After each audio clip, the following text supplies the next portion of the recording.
This is A Touch of Fate, written by Cora Riley, narrated by C.J. Mission and Lucy Rivers. Prologue. Emma, 11 years old. Beep, beep, followed by wheezing. I felt like I was surrounded by cotton. My body was numb, almost like that one time I touched the glass of our fireplace and burned my fingers. For days I hadn't felt anything in my fingertips. Now my entire body felt like that, not just my skin. A numbness existed in almost every layer of my limbs, a thick fog of nothingness I didn't understand. Beep, beep, whoosh. My hand felt heavy. I could feel that. It felt more substantial than the rest of me. My eyelids were crusted shut, and it took considerable effort to open them. But eventually the darkness was replaced by a white wall. My eyes twitched to the left because my head felt too heavy to move. Mom sat on a chair beside me. Her head rested on the mattress and her hand held mine. That was the heavy feeling. Where was I? What was going on? My mouth and throat felt painfully dry. I tried to swallow, but something blocked my throat. My eyes flew open as panic set in. I wanted to scream, but my mouth was blocked too. "Emma," Mom said. Our eyes met. Hers were filled with tears. I dragged my hand away from her, and even that movement was impossibly strenuous. I reached for my face, wanting to rip away whatever was stopping me from swallowing, from talking, from screaming. I touched a strange tube. Mom gripped my hand and gently pried it away. What was she doing? Why wasn't she helping me? "It's okay," she said. But her voice betrayed her words to be a lie. At the same time, she hit a button that started an alarm. It shrilled in my head, so painfully loud I wanted to cover my ears, but even that was impossible. A sound as unbearable as nails on chalkboard. The little hairs on my neck rose, and even that small muscle movement hurt. "This is your breathing tube, sweetheart. Don't touch it. The nurse will be here soon to take it out." I didn't understand what was going on. Nurse? My eyes took in my surroundings, the machine monitoring my heartbeat and pulse, the breathing machine, the drip. Mom squeezed my hand. "Shh," she murmured. "Everything will be okay." But even as she said it, she began crying. The door opened and a nurse came in, followed by Dad and my brother Danilo. All of them hurried to my side. The nurse began explaining what she'd do, but I barely listened. Dad stroked my hand, but his expression told me something bad had happened. And Danilo? His face twisted with pain, as if seeing me like this hurt him. His brown hair was completely disheveled, as if he'd repeatedly run his fingers through it, and his white shirt was crinkled. Crinkled. The situation was dire if Danilo didn't take care of his appearance. I gagged when the nurse removed the tube, then coughed. My mouth had a stale taste, and my throat felt dry, like I'd fallen asleep with my mouth wide open because my nose was closed up, but worse. Mom handed me a glass of water and pushed a button so the backrest rose about halfway. I wanted to make it easier and sit up, but my body remained unresponsive. My muscles didn't obey my command. I wanted to push into a sitting position, but the cotton feeling still lingered in almost every part of my body, except for my left arm, my throat, chest, and head. Danilo and Dad exchanged a look that really scared me. I cleared my throat, but words still stuck in my throat. I took another sip of the water, then tried again. "What?" I coughed. "Drink," Mom encouraged, her hand shaking as she brought the glass to my lips again. I shook my head. "What happened?" Something bad had happened, and nobody was telling me anything. Danilo finally stepped up to the bed while Dad sank down on the other chair with a shaky groan. He was ashen, and his brown hair looked as if it hadn't been washed in too long. Usually he was the one we visited in the hospital. He was the one Mom cried over. I frowned. Wasn't he in the hospital? I tried to remember, but my memories were murky. Danilo touched my shoulder. I saw his fingertips resting against my shoulder, but the touch was distant, as if the hospital gown was padded heavily. I looked back up into his worried face. You were in a car accident. Do you remember? My brows puckered. I was at school.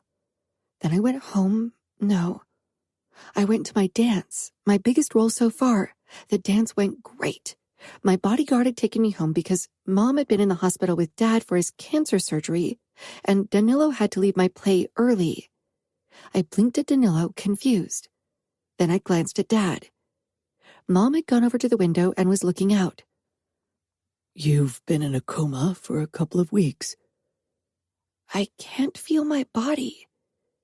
Dad closed his eyes, pinching the top of his nose. Danilo sank down in the chair that Mom had occupied before. He took my hand, but he didn't immediately start talking. When he did, his voice cracked several times. You had to be cut out of the car, Emma. It was really bad. You suffered some damage to your spinal cord. Can I dance again? I asked. I wasn't even sure why it was the first thing I asked. I'd sometimes wanted to quit dancing because our teacher was never happy with me. But now, the idea of quitting ripped a hole into my chest. Danilo shook his head. No. Nothing's set in stone, Mom said quickly. Danilo shook his head. It's unlikely she'll regain control of her legs again. Don't give her false hope, Mom. False hope? I tried to move my legs, tried to feel them, anything below my chest. And when I couldn't, panic set in again. Danilo's grip on my hand tightened. Emma, we're here for you. You're not alone. We'll always take care of you. I closed my eyes. If I could have moved my hands, I would have covered my ears too. I didn't want to hear or see any more. I didn't even want to think. I just wanted to wake up from this nightmare and feel normal again. Chapter 1. Emma, 11 years old. I never walked without support again. Things got better, though, like Danilo had promised. Within the first week of waking from my coma, I was able to move my arms and the feeling returned to the upper part of my body. My arms felt weaker than before, but the doctors assured me they would regain their previous strength with training and as my body healed from the accident and surgeries. My lower body didn't recover the same way, no matter how much I wanted it to and how much Mom prayed. She always told me that it was temporary, and I believed her. I needed to believe her. Once I felt strong enough, Danilo and a nurse helped me into a wheelchair. Mom started crying when she saw me in it and left the room with a muttered excuse. I peered up at my brother, who held onto the handles, his expression like stone. His eyes met mine and he gave me a tight smile. I don't want to be in a wheelchair, Danilo. I want to walk like I used to. I will walk again, right? Danilo stared at me for a long time, a muscle in his jaw twitching, the only movement in his otherwise frozen face. The nurse glanced between him and me, her brows pulling together. She touched my arm, and I looked into her kind blue eyes. I know this is a lot to take in, Emma, and it's a little scary, but a wheelchair isn't your enemy. It'll help you go wherever you want. There are wheelchairs for every activity. They are lightweight and agile.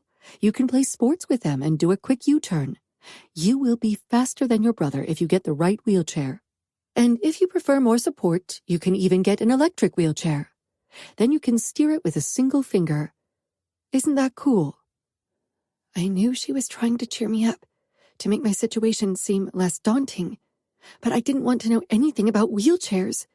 I wanted my legs to carry me wherever I needed to go. She squeezed my shoulder with a compassionate smile. Once your arms are a little stronger, I'll bring you one of our lightest wheelchairs so you can get used to it, okay? I gave a tiny nod. The moment she was out of the room, I sent my brother a pleading look. I don't want to get used to a wheelchair, Danilo. I want my legs, please. Danilo walked around the chair and got on his haunches before me. He took my hands in his. I'll do everything I can, Emma, to help you. I'll look for therapies and doctors worldwide who can help you. But I want you prepared. I want you to learn how to use a wheelchair, and I'll buy you the best wheelchairs until you find one you like. I looked away from him. Why couldn't he lie like Mom did? Why couldn't he say that I would one day walk again?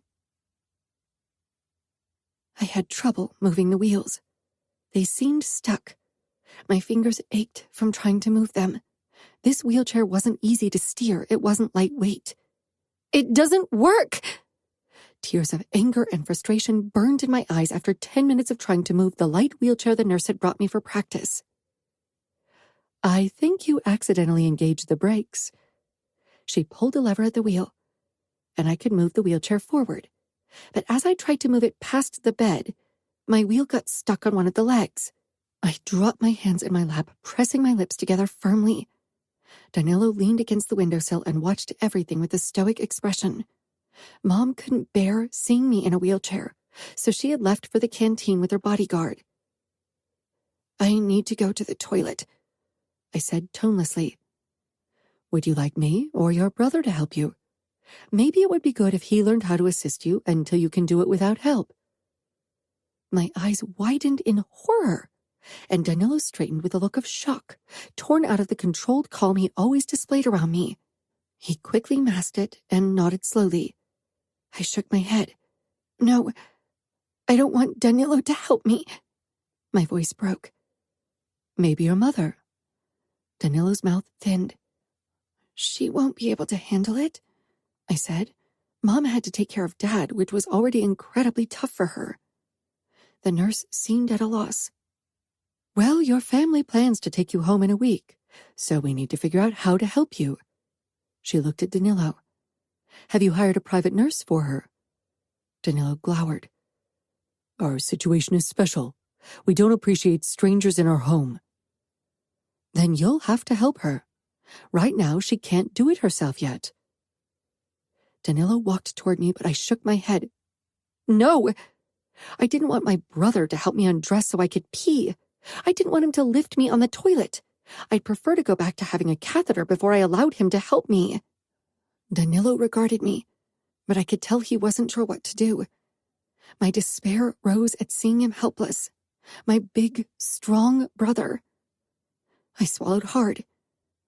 I'll practice every day so I can do it myself. You go home in just a week unless your family changes their mind. Your body still has a lot of healing to do, Emma. She moved toward Danilo, and his expression became hard. Listen, I don't know anything about your world, but I know that your sister will need help in the beginning. Her body's been through a lot. Her scars need to heal inside and out. If she does too much too soon, it could set her back. Either you hire someone who will help her, or someone from your family needs to do it. There are ways to preserve modesty if that's a concern. She paused. And your sister needs a therapist. She needs to get grief counseling to come to terms with what she's lost. I swallowed hard. In our world, people didn't talk about going to therapy. Getting help for mental problems made you look weak.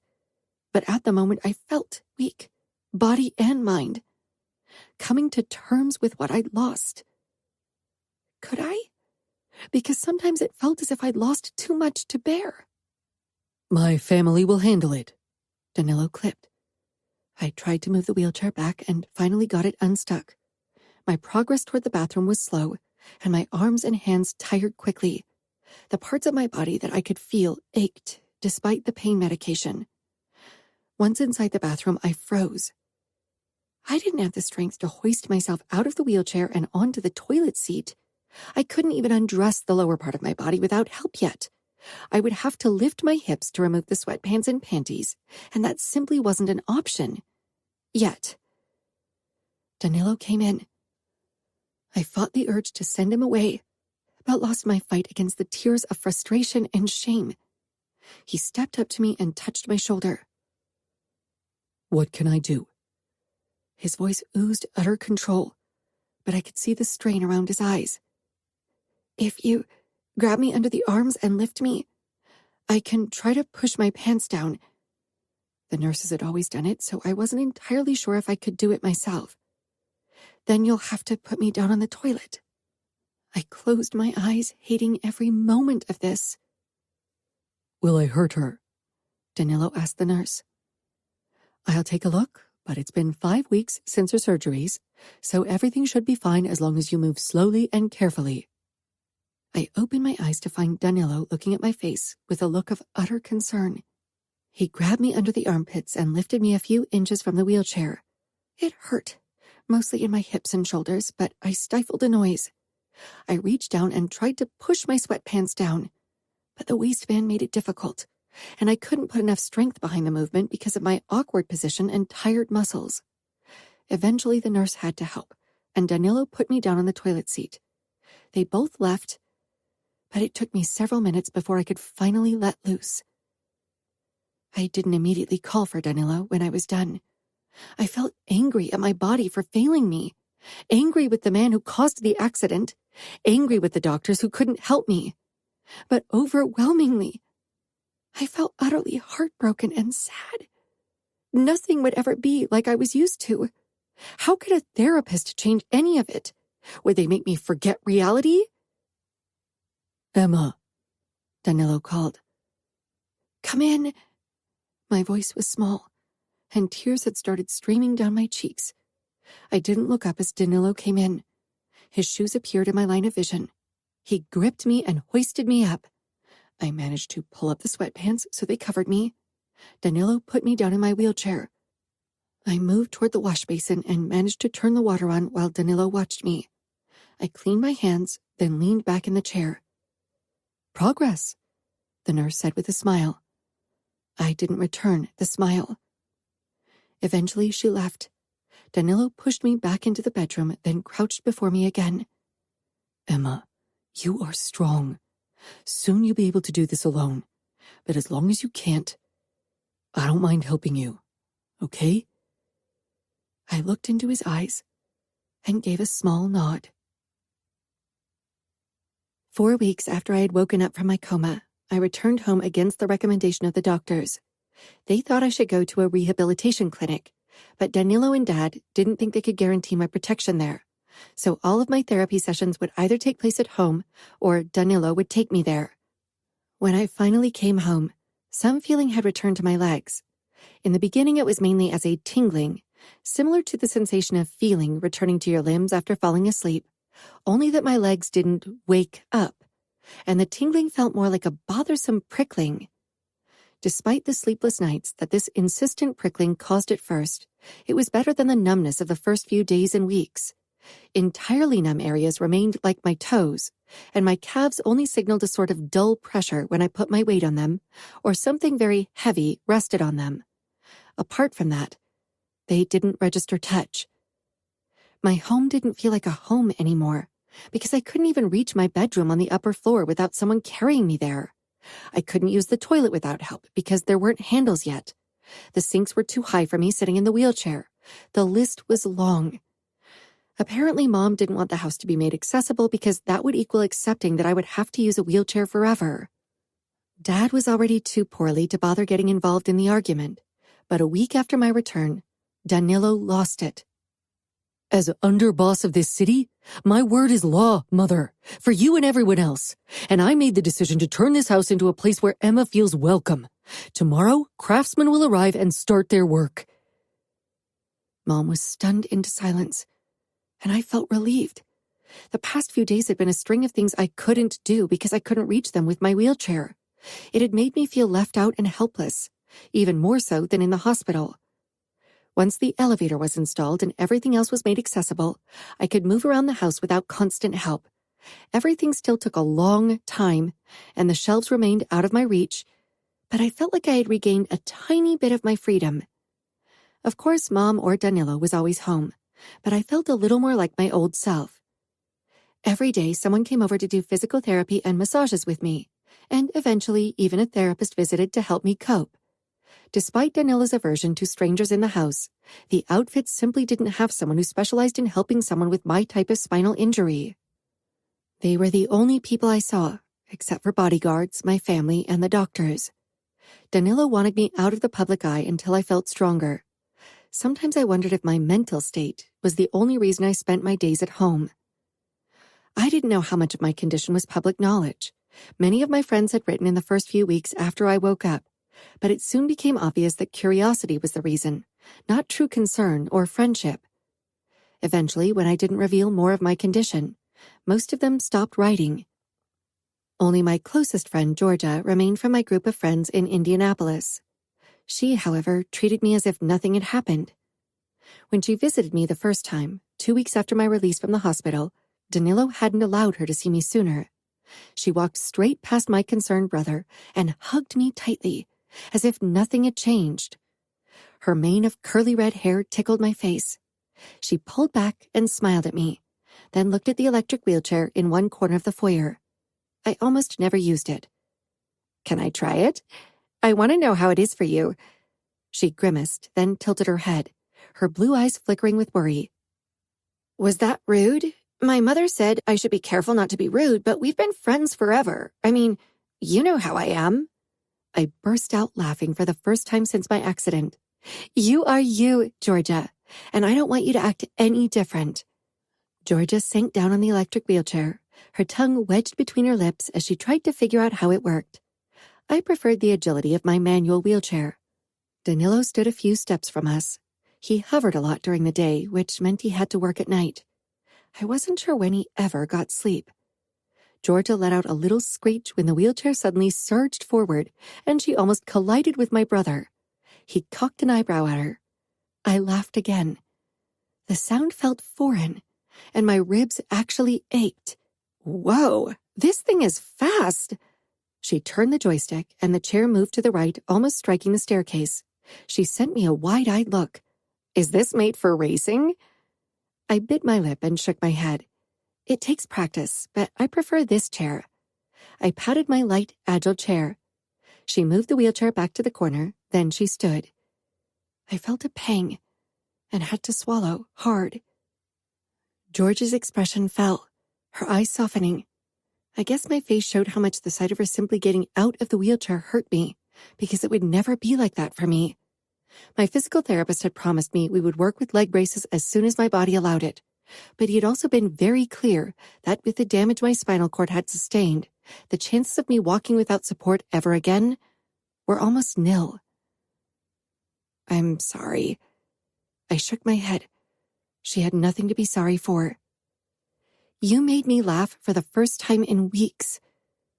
Georgia came over to me. "I thought we could watch a movie and eat popcorn." I nodded, so we moved upstairs to my room in the new elevator. Danilo finally left us alone. We usually watched movies on my bed. Georgia plopped down as usual, then sat up with an uncertain expression. "Or do you prefer to sit on the sofa?"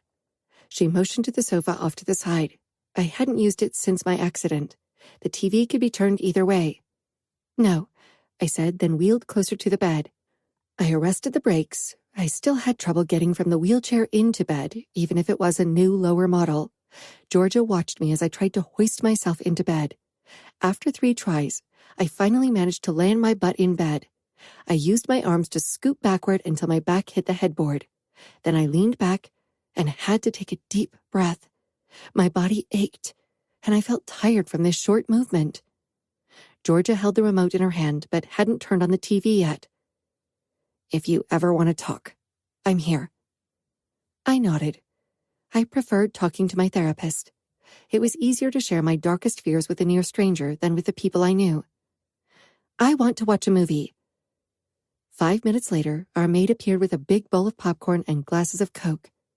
As Georgia and I watched the movie, shoulder against shoulder, I felt like the old Emma, for the first time since waking from the coma. One day, a few months after the accident, when it became clear that I'd never dance again, Mom threw away all my ballet clothes. I only knew because she hadn't properly closed the drawer where I kept my leotards, and when I checked, I found it empty.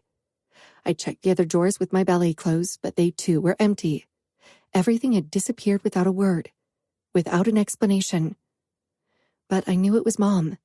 She'd sometimes mentioned how much I had to miss ballet and that I'd certainly be able to do it again soon. She'd probably been more devastated about the end of my ballet career than me. Still, I felt sorrow as I stared at the empty drawer. It symbolized another part of my old life I'd lost, another door that ultimately closed for me. I'd enjoyed ballet, the grace and discipline, the costumes, the music. But it hadn't been my dream until it had been taken from me. I would have loved to decide when I'd stop on my own terms, but I didn't have that choice, and I'd have to come to terms with it as I had to do with many other changes in my life. In the beginning, life had felt like a chain of things I couldn't do anymore, but slowly I discovered new things that gave me moments of happiness. Doing things with Georgia and doing crafts like drawing, pottery, and origami. What I missed more than dancing was the freedom the ability to walk gave you. I'd never realized how many stairs my daily routine included and how high up many of the things were that I needed on a daily basis. The first time I'd entered the kitchen to grab a glass of water after my return home, I had been unable to reach the cupboard and had been left staring at it until our cook came in and helped me. After that, she put glasses into a low cupboard so I could get them. It wasn't the last time I couldn't reach something. My family and I had to adapt to my new abilities. Step by step, our home turned into a place where I could do many things independently.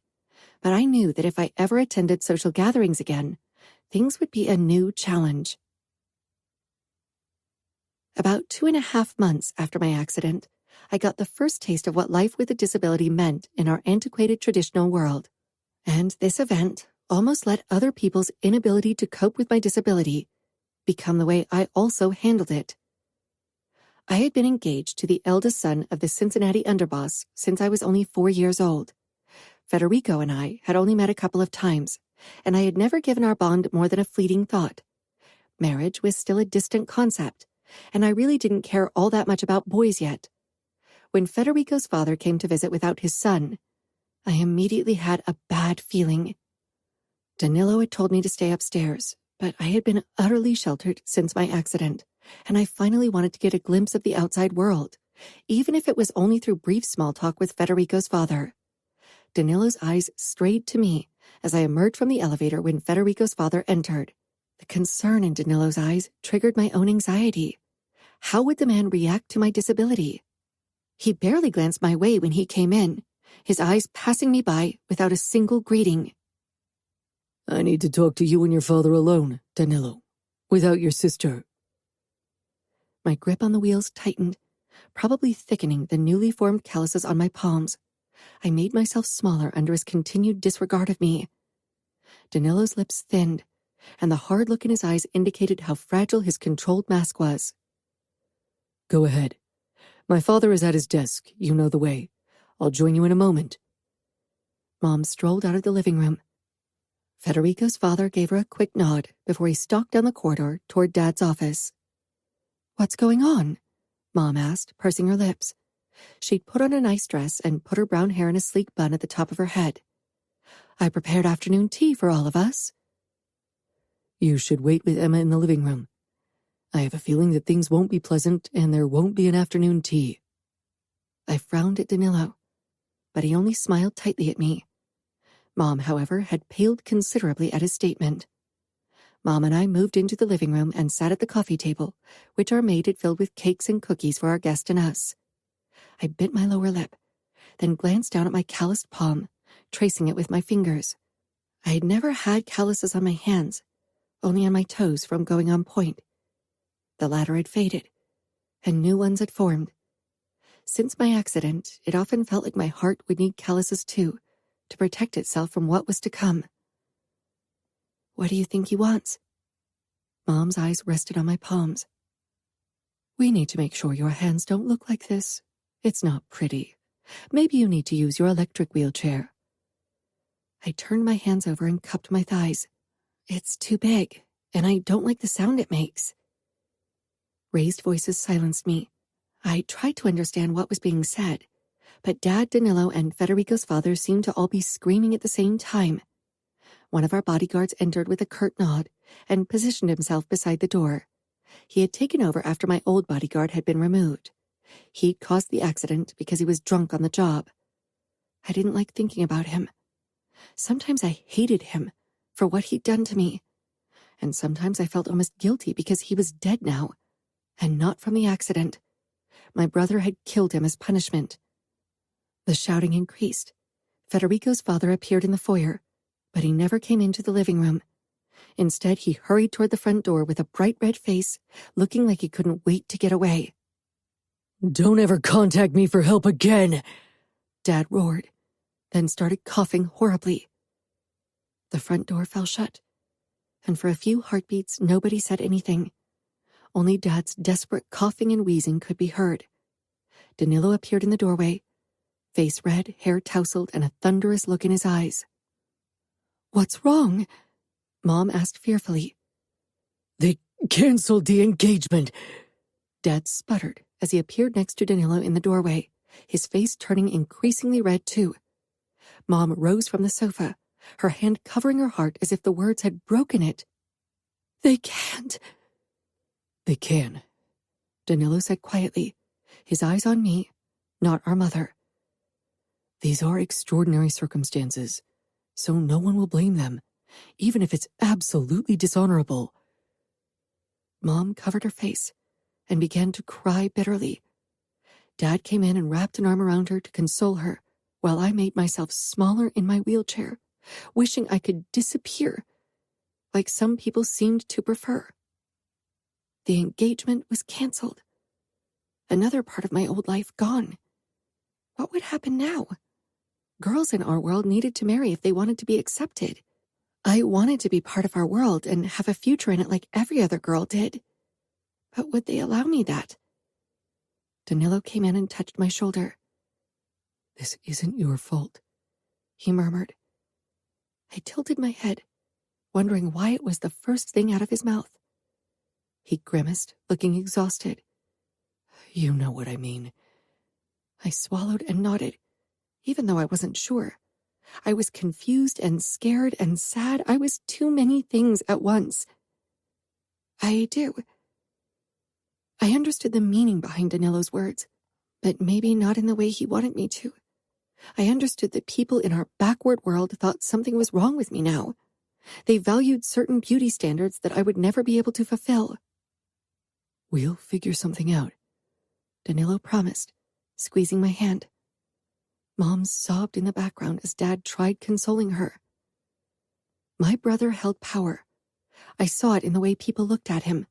He'd certainly be able to make people act a certain way around me, but he wouldn't be able to change their thoughts. Mom hadn't calmed down for a week, and Dad's rage lingered even longer. Danilo was too controlled to show me what he felt. And I had almost let the cancellation shove me back into the dark hole I'd been stuck in for the first few weeks after the accident. Even my therapist couldn't change it.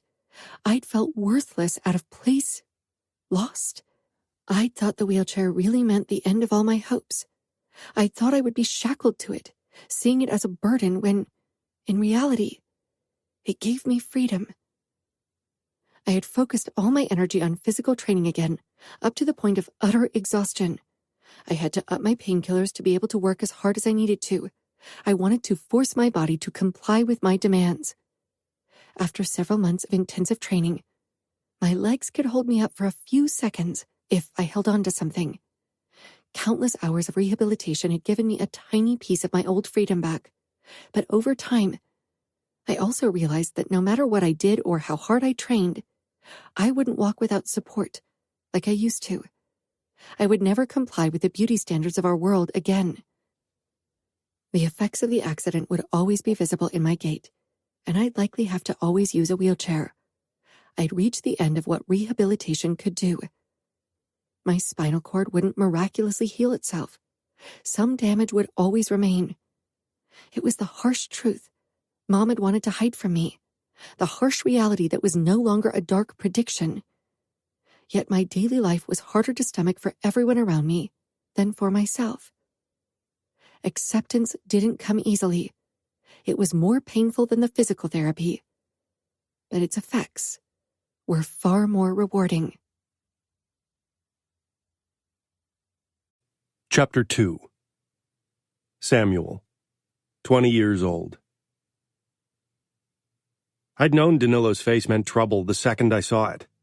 He couldn't accept that my twin Serafina didn't want to marry him. He still wanted her or someone he regarded as equally worthy. I didn't like the bartering that was soon going to happen. Marriage wasn't a romantic bond in our world. It was a business commodity. Danilo gave me a brief nod as he entered the house. We were about the same age, but we'd never spent much time around each other, and not just because he lived in another city. Dad, our capo Dante, and Danilo gathered in the office of our home. Everyone looked tired and annoyed. The past few months had been tough on all of us. Too many things hadn't gone to plan. My chest tightened when I thought of my own failures. One had led to my sister being kidnapped, and the other had cost 3 friends their lives. Losses were constant shadows in a made man's life. But this past year had been more than I'd bargained for. Danilo released a long, suffering sigh, as if his whole fucking world had been shattered. He hadn't even known my sister well. For him, she'd been a trophy. For all I cared, he could just find another trophy wife and stop the bitching. My father insists I'll marry someone from your family. A bond between our families is necessary, especially at this time. Dad sighed, looking tired and defeated. I wished he'd put more of his burden on my shoulders, but I also knew why he didn't. I had to prove myself again, and I would. Serafina won't marry. She needs time to heal, I growled. If he thought we'd force her to marry him after what she went through, he was delusional. I'd kick his posh ass if he didn't stop. Dante slanted a warning look at me, obviously sensing my agitation. I swallowed my fury to let him handle this. Maybe he had a better suggestion. Why not give his daughter Anna to Danilo? There are other options, he drawled. Danilo looked ready to explode. What options? I won't accept the daughter of any other underboss. My city is important. I won't settle for less than was promised. Dante scowled, blue eyes flashing with anger. Watch your tone, Danilo. I realize this is a difficult situation, but I expect respect nonetheless. My pulse was racing with pure fury, and it wasn't easy to hold back. Too much anger had gathered in me in the past few months. You can't have Fina. You can't have Anna either, Dante said. You need my support in this war. You need a strong family at your back. Is that a threat? That's a fact, Dante. You're a good capo, but I insist I get what my family deserves. I won't settle for less. I won't force Fina into a marriage, not after what she went through, Dad said. Dante nodded. I agree. We're at an impasse, then. Finally, Danilo got one thing right. Dante gave Dad a look I didn't like one bit. We were family, which was apparent by the blonde hair we shared. But this wasn't a favor between relatives. This was a capo's demand. Is that what you ask of me, Dante? Pietro, if we follow the rules, Danilo could demand to marry Serafina. They were engaged. I will give you Sophia, Dad said after a moment. I balled my hands to fists, unable to believe what was happening. Maybe I should have seen it coming. She's what, 11? Danilo asked in distaste. 12 in April, I muttered. What were we doing here? I'm 10 years older than her. I was promised a wife now. You'll be busy with this war and establishing your reign over Indianapolis. A later wedding should be of advantage for you, Dante said. Danilo? Dante asked when he didn't react. I have one condition. I straightened. I could tell that whatever Danilo asked of us would be too much, but at this point we didn't have many options other than going into an open conflict with his family, which Dad didn't want. "What condition?" Dante asked.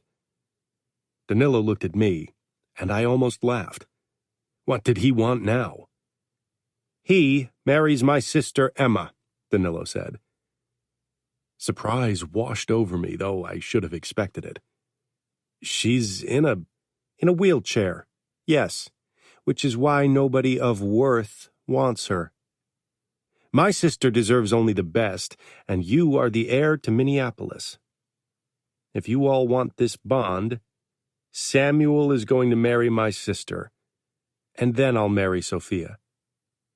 Emma was around my sister's age. I only knew who she was because of her wheelchair and the dishonorable story with Cincinnati. Many people in our world didn't consider her good marriage material. It was a disgusting fact, but our world was cruel, especially to women, who were mostly regarded as a commodity to make deals. And now Emma and my sister would be the wear in one of the more fucked up arrangements. Fuck, what kind of twisted deal is that? Why? Your father has been testing the waters for possible brides, and my sister is a Mancini. She's a good match. If this was what it took to give my family peace, then I'd do it. A marriage wasn't about love. It was a duty. I tried to recall her face or any interactions I might have had with her, but our age difference was simply too great. "I'll marry your sister." I felt a moment of anger that Danilo had forced my hand, that I didn't have a say in choosing my future bride. Dad looked relieved. He and Mom didn't need more troubles, and the Mancinis could definitely cause us a lot of trouble. Marriages were almost always arranged in our world, so I'd never expected to fall in love. My bond with Emma was no different. Yet the way the agreement had come to be left a bitter taste in my mouth. If the girls found out how we'd weighed them against each other, they'd probably hate us, for good reason. 9 months later. I followed the same path as I did whenever I found spare time. Today, on the first anniversary of their deaths, the weight resting on my shoulders felt heavier than on the previous days. The family crypts of my friends were all in the same cemetery, and only a few steps from each other. I always began with Arlo, then moved on to Enea before I finally reached Domenico's last resting place, a small house made from white marble and closed by cast-iron gates that harbored generations of Domenico's family. He was by far the youngest to have found his rest here. Considering his death, I doubted it was peaceful. The gate creaked when I opened it and stepped into the dark inside of the crypt. Dankness and dust crawled into my nose. Several grave lights cast their eerie reddish light on the slots in the walls where the bones of Domenico's ancestors rested, and he too would eventually find his last rest in one of them. Now his mortal remains are still laid in a massive coffin positioned in the very center of the vault, with the Saint Mother of Christ casting her benevolent eyes on him. He'd never been laid out. Everyone had said their last goodbye to the shiny oak instead of a waxen face. Flowers covered almost every surface of the coffin. Some of them were fake, but the others looked fresh, as if they'd been put there only this morning. My family had sent a generous amount of cash to all three families, and Domenico's mother seemed to invest it in flowers. I knew she visited daily, and had done so since the funeral a year ago. I'd seen her several times during my visits, but had always avoided her. She didn't need the additional anguish of seeing the man who was responsible for her son's brutal murder. Our first encounter after Domenico's death, when I'd confessed to her why he'd died and apologized, still haunted me. Her anguished cries, her knees giving in, how Domenico's uncle held her up. I touched the coffin briefly. "I'm sorry, my friend." I uttered the same words every time, but they felt as hollow as on the first day. Feeling sorry for something that couldn't be changed was wasted time, especially in our world where death was a constant companion. I'd been to countless funerals, and many more would follow. Domenico's mother had driven me away from his wake with curses and slaps. I had allowed her to hit me several times before I'd taken my leave, knowing the pain she'd inflicted wasn't nearly as potent as the pain she felt. Steps crunched behind me, and I tensed, my hand going to my gun in the holster around my waist. "I knew I'd find you here," Renato said. I lowered my hand, relaxing as my best friend approached me. He crossed himself, then briefly touched the coffin. "It still feels surreal," he murmured. I smiled bitterly.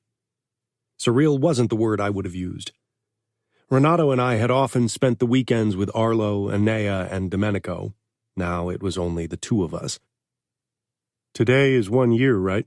Renato asked. I nodded. He wasn't certain.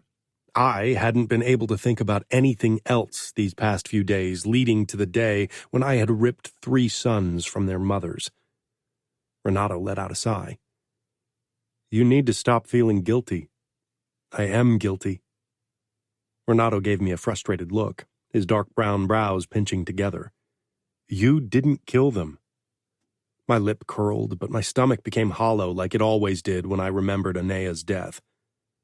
"I stabbed Anea." "Not on purpose, for God's sake, Samuel. They were made men. We all are. Death is always a possibility. Many die young. Do you think Dante cries himself to sleep every night over his soldiers who have died on missions that he sent them on?" I glanced at a photo of Domenico that leaned against the bottom of the coffin. He had his arms around Renato and Arlo. Anea was beside Arlo, and I had been beside Renato in the photo, but I wasn't now. Someone had cut me out. I didn't blame them. "There's a difference, Renato. I wasn't their capo. I was their friend, and they did it to do me a favor. They trusted my plan, and I failed them." Renato shook his head. "They knew of the plan before you went to Las Vegas. They thought it was a good plan. I would have followed you there too if I hadn't been in Chicago."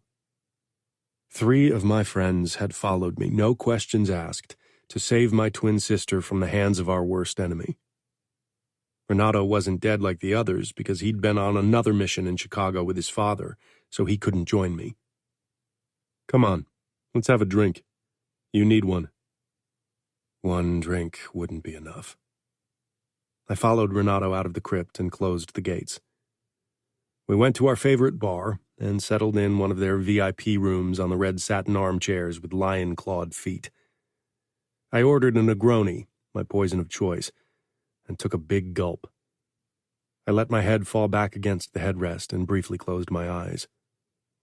Arlo's shocked face flashed before my eyes as he died by Remo Falcone's knife. He was gone in a blink, the kindest of all 3 deaths. Then it was Anea's face that popped up. His expression was a mix of surprise and pain when my knife buried itself in his stomach. My face had probably mirrored the same emotions. My stab had been aimed at Remo, but he'd pulled Anea up by the collar and used him as his shield. Anea hadn't died right away. It took a few painful gasps and intakes of breaths before he too passed away. I wished I could have held him in his last moments, but I'd fought for my life against the madman from Vegas. And the last one, Domenico's face, materialized before my closed eyelids like a grotesque wax figure from a horror cabinet. Even in death, his face had been twisted with agony from hours of torture by the hand of the Falcones. Most of my nightmares revolved around him. I'd been witness to torture before, had been tortured myself, and rarely any of it replayed in my dreams.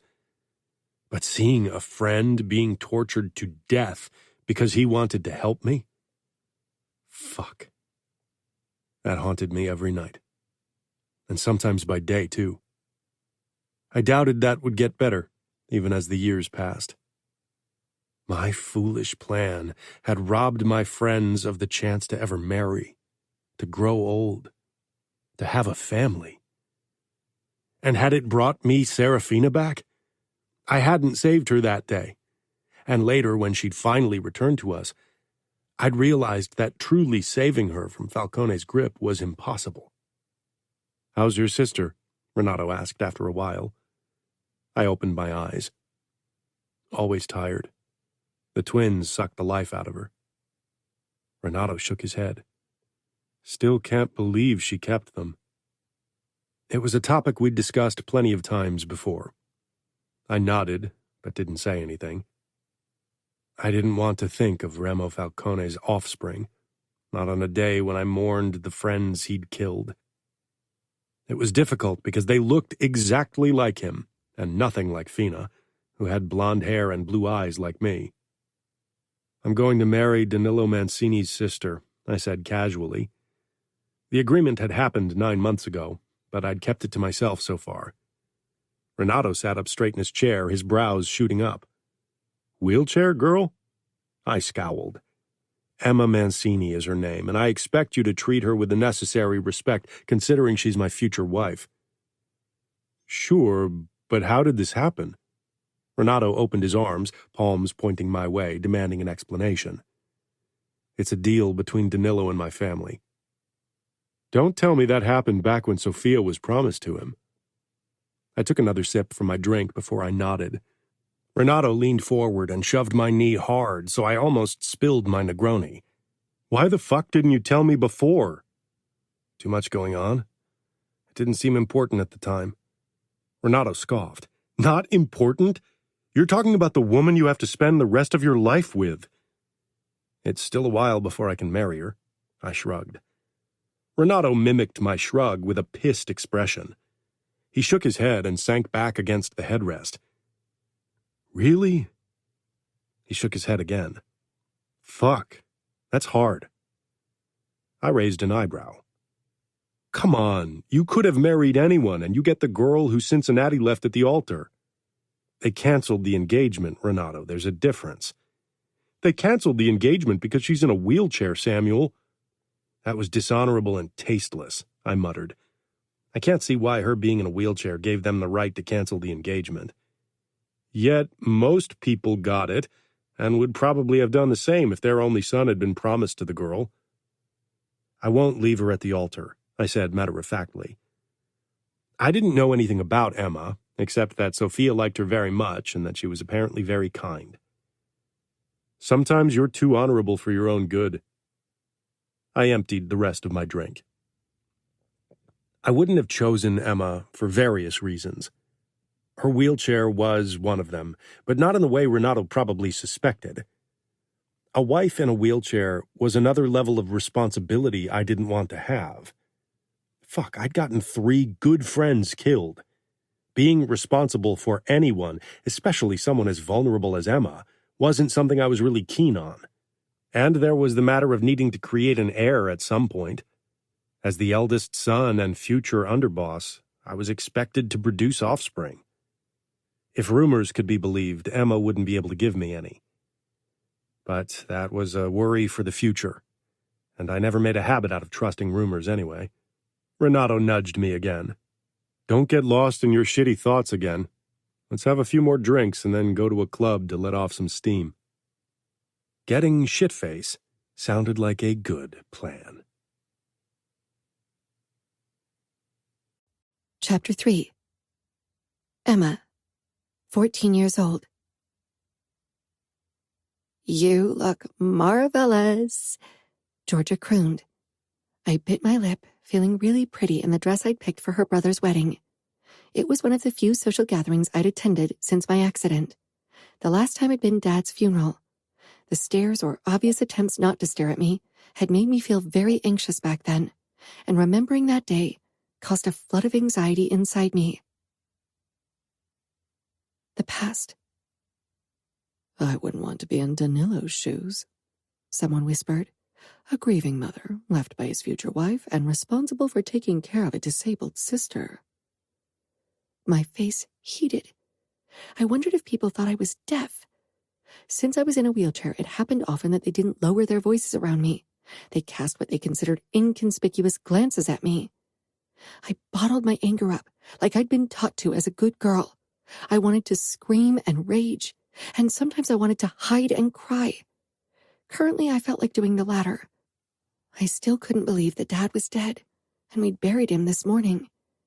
Now people had gathered in our home to eat and drink and gossip. It was horrible, and I wished I could disappear. A couple came my way, and I couldn't get away before they cornered me. "Hello, my dear. We're so sorry that your dad's gone to heaven." The words themselves might have been okay, but the woman spoke to me as if I were 3. Another thing I detested. Some people thought I was mentally handicapped because I couldn't walk. "I doubt made men go to heaven," I said defiantly, but instantly felt guilty. I hoped Dad had found a place in heaven, or at the very least his peace. But these people made me so angry. Danilo appeared by my side and touched my shoulder.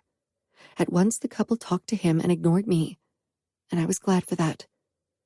When they finally disappeared, Danilo met my gaze. "Are you okay?" "No," I whispered. Danilo nodded. "Stay strong. In a few hours, they will be gone. Then it's only us." "If your stupid ex-fiancé could see you now, maybe we should send him a photo." My heart clenched, remembering the soul-crushing scene of his father coming to our house to cancel the engagement, and how it had made me feel, how small and worthless.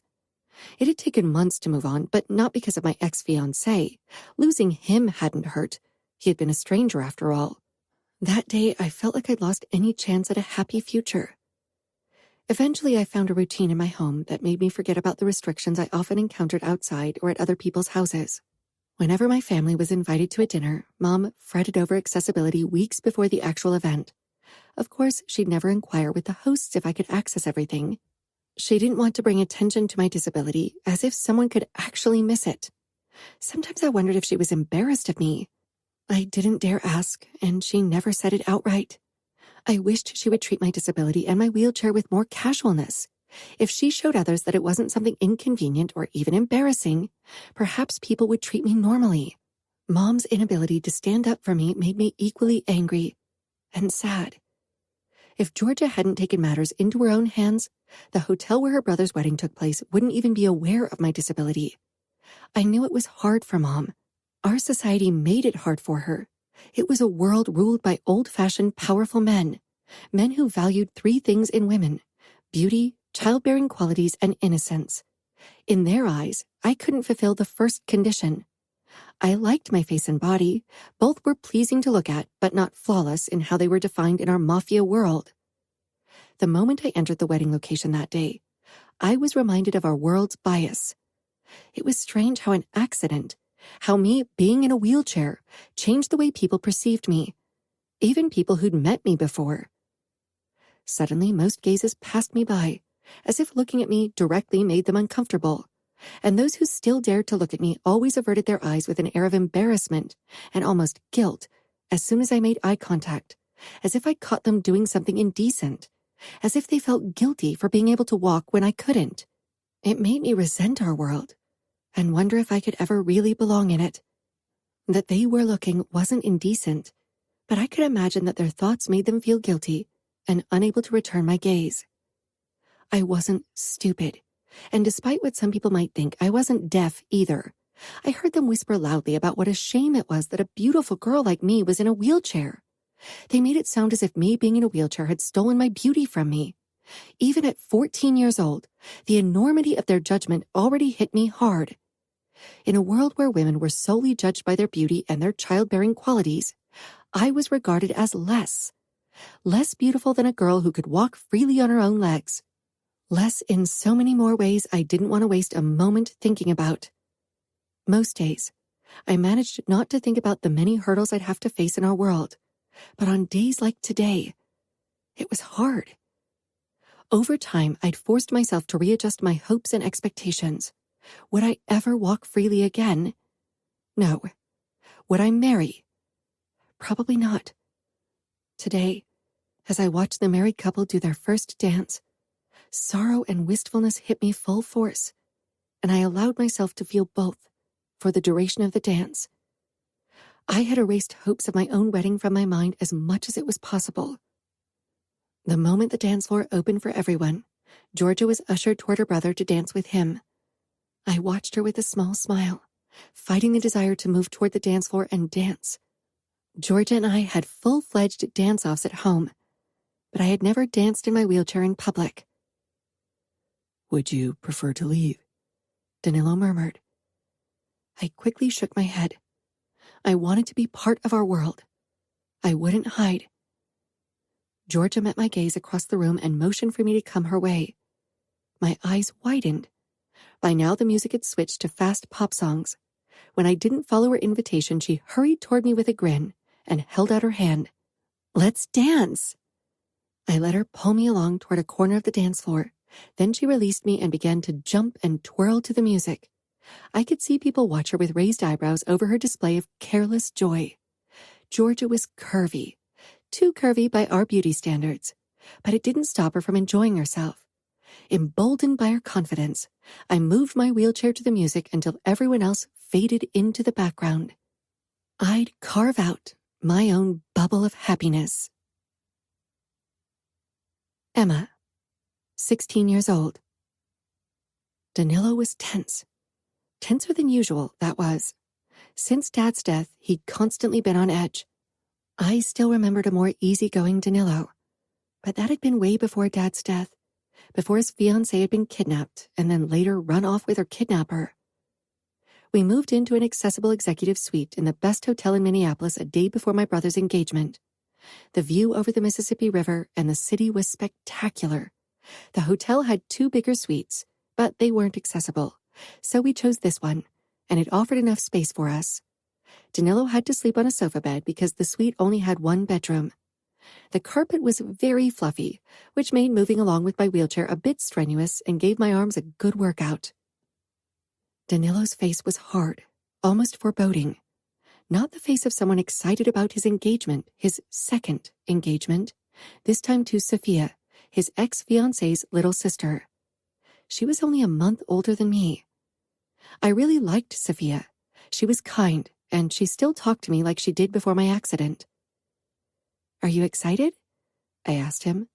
He looked up from his phone, where he'd no doubt been checking work emails.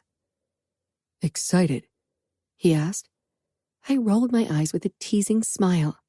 About your engagement. Danilo shook his head. I don't see why I should be. This is my second engagement, and I'm only concerned about making it to the wedding this time. I hoped he didn't share his thoughts with Sophia. She struck me as an emotional person who seemed quite happy about her bond to my brother. I would be excited if this was the day before my engagement. Danilo put down his phone, reluctance passing across his face. That's what I wanted to talk to you about. I wheeled closer. My sentiments toward an engagement that's probably never going to happen? The moment the bitter words left my mouth, I wanted to slap myself. I didn't like when I turned bitter. That Cincinnati had broken our family's promise that we'd marry had stung. And my options were slim, but my happiness didn't depend on marriage. At least, I tried to tell myself this as often as possible, especially now that I was at an age when most other girls were already promised. Sweet 16. I wasn't sure who'd invented that term, but they'd probably never heard the jibing comments of older female relatives who made 16 sound like the tipping point before you turned rotten and absolutely unmarriageable. I often felt left out. When girls my age talked about how guys checked them out, I always felt a pang. I'd had boys give me flirty looks before, but they hadn't been part of our world, where everyone just seemed to look at my wheelchair and not the person inside. It frustrated me, but I wasn't sure how to change people's perception. No, Danilo said slowly. He stood and squatted before me like he often did when we had something unpleasant to discuss. I narrowed my eyes, wondering what was going on. The Miones and I came to an understanding. Okay, I said slowly. Sophia was a Mione, but I didn't understand his strange behavior if this was about his engagement to Sophia. Danilo met my gaze and took my hands. Now I was really concerned. Pietro, Samuel, and I agreed that you would marry Samuel. Samuel Mione. future underboss. Ice Prince. I had only talked to him once, and the memory washed over me like an icy flood. Samuel and his father attended Dad's funeral like all underbosses of the outfit. Samuel stood out from the crowd with his blue eyes, blonde hair, and tall frame. Many girls fancied him. Now he looked tired, with dark shadows under his eyes and a haunted expression on his face. Ever since his sister had run off to join the Camorra, he'd looked like that. It must have been hard for him. He and his father shook hands with Danilo before they turned to me. My condolences, Samuel said, meeting my gaze. He was one of the very few who looked me in the eyes. Most people seemed uncomfortable to do so, either because of my grief or my wheelchair. In most cases, it was probably a combination of the two. Thank you, I said softly. I considered telling him I was sorry about his sister, but I wasn't sure if that was a good idea. Danilo always got grumpy when I mentioned her, and I had a feeling Samuel felt even worse, considering it was his twin. Samuel nodded, then returned his gaze to Danilo. The tension between them was palpable. It had definitely gotten much worse in the past year, but Danilo didn't want to talk about it. I stared at my brother in the present. My heart began pounding, my ears closing off, my throat feeling tight. Samuel was a good catch, a great catch. Most people in our cruel Mafia world would even go as far as to say he was too good a catch for me. Sometimes I caught myself mimicking those horrible thoughts, not because I believed that I was worth less because of my wheelchair, but because the people in our world believed so. Women were judged by their, if possible, flawless beauty. To think of a disabled woman as beautiful wasn't heard of. People's sight reduced itself to the device supporting me, not the body it held. It wasn't my job to make them see reason. Even as a child, I'd heard and understood the whispers when Cincinnati had broken off things.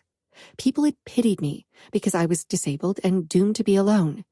But nobody had really blamed Cincinnati's underboss for wanting the best for his son, which apparently wasn't me, and protecting him from a childless future at my side. And now the Miones. Now Samuel had chosen me as his wife?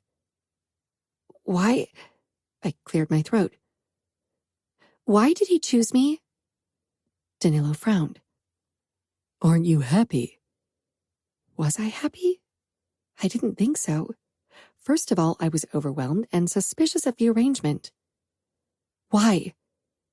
Danilo pulled his hands away, then got up and perched on the sofa next to me. Because our families are both important and please don't say it's to strengthen our bond. His mouth twitched in a ghost smile that was gone before it could really manifest. It's one reason, of course. It's always been done this way. You know that. I also know that our families are already bonded because of your engagement to Sophia, and I know I'm not the most sought-after bachelorette on the market. It doesn't make sense for Samuel to choose me, unless he hopes to get bonus points for marrying a cripple. Emma, Danilo growled. Don't use that word. I can call myself whatever I want, I said firmly. I hated the word with every fiber of my being, but it got my point across. Samuel wants a good, caring wife, and that's what you're going to be.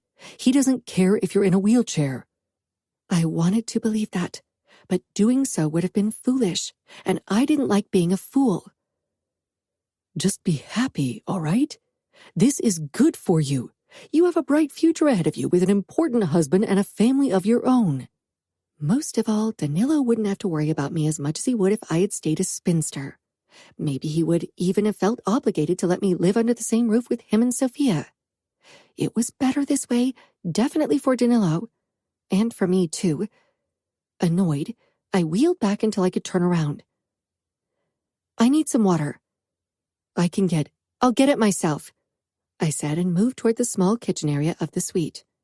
I opened the minibar and took out one of the tiny San Pellegrino bottles. I could practically feel Danilo's questioning gaze burning into my back as I emptied the bottle in a few gulps, not even bothering with a glass. My annoyance had barely lessened, but I knew I had to continue this conversation. With a sigh, I put the bottle on the counter, then returned to my brother, who honestly looked confused by my reaction. Had he thought I'd be overjoyed? maybe I should be happier? I promised myself not to doubt Samuel's decision. Does Mom know?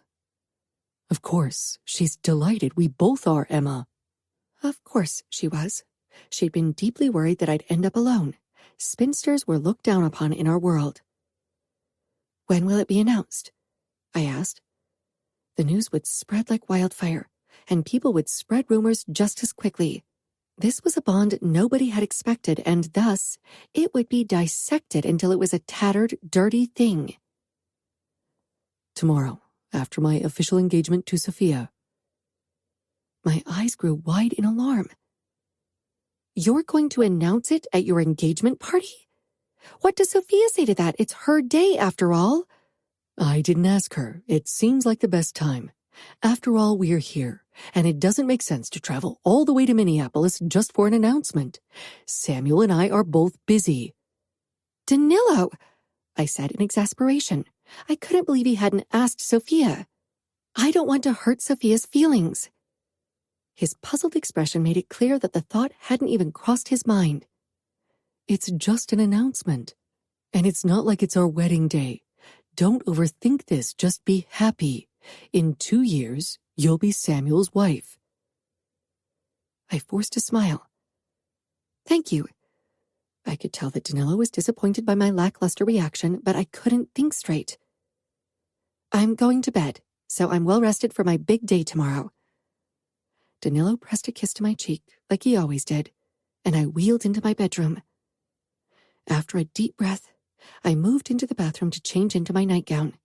I arrested the brakes of my wheelchair, then pushed myself up and scooted down to the edge of the seat. Twisting to the right, I used my left hand to shove down my skirt, then did the same with the other side until the fabric pooled at my feet. I lifted one foot after the other, then bent down, picked up my skirt, and put it over the chair of the vanity. I removed my pullover, then pulled my nightgown over my head. Grabbing the handles, I pushed myself up, supporting myself with my legs until the nightgown slid down over my bum before I dropped back into the seat of my wheelchair. When I was done with my evening routine, I returned to the bedroom.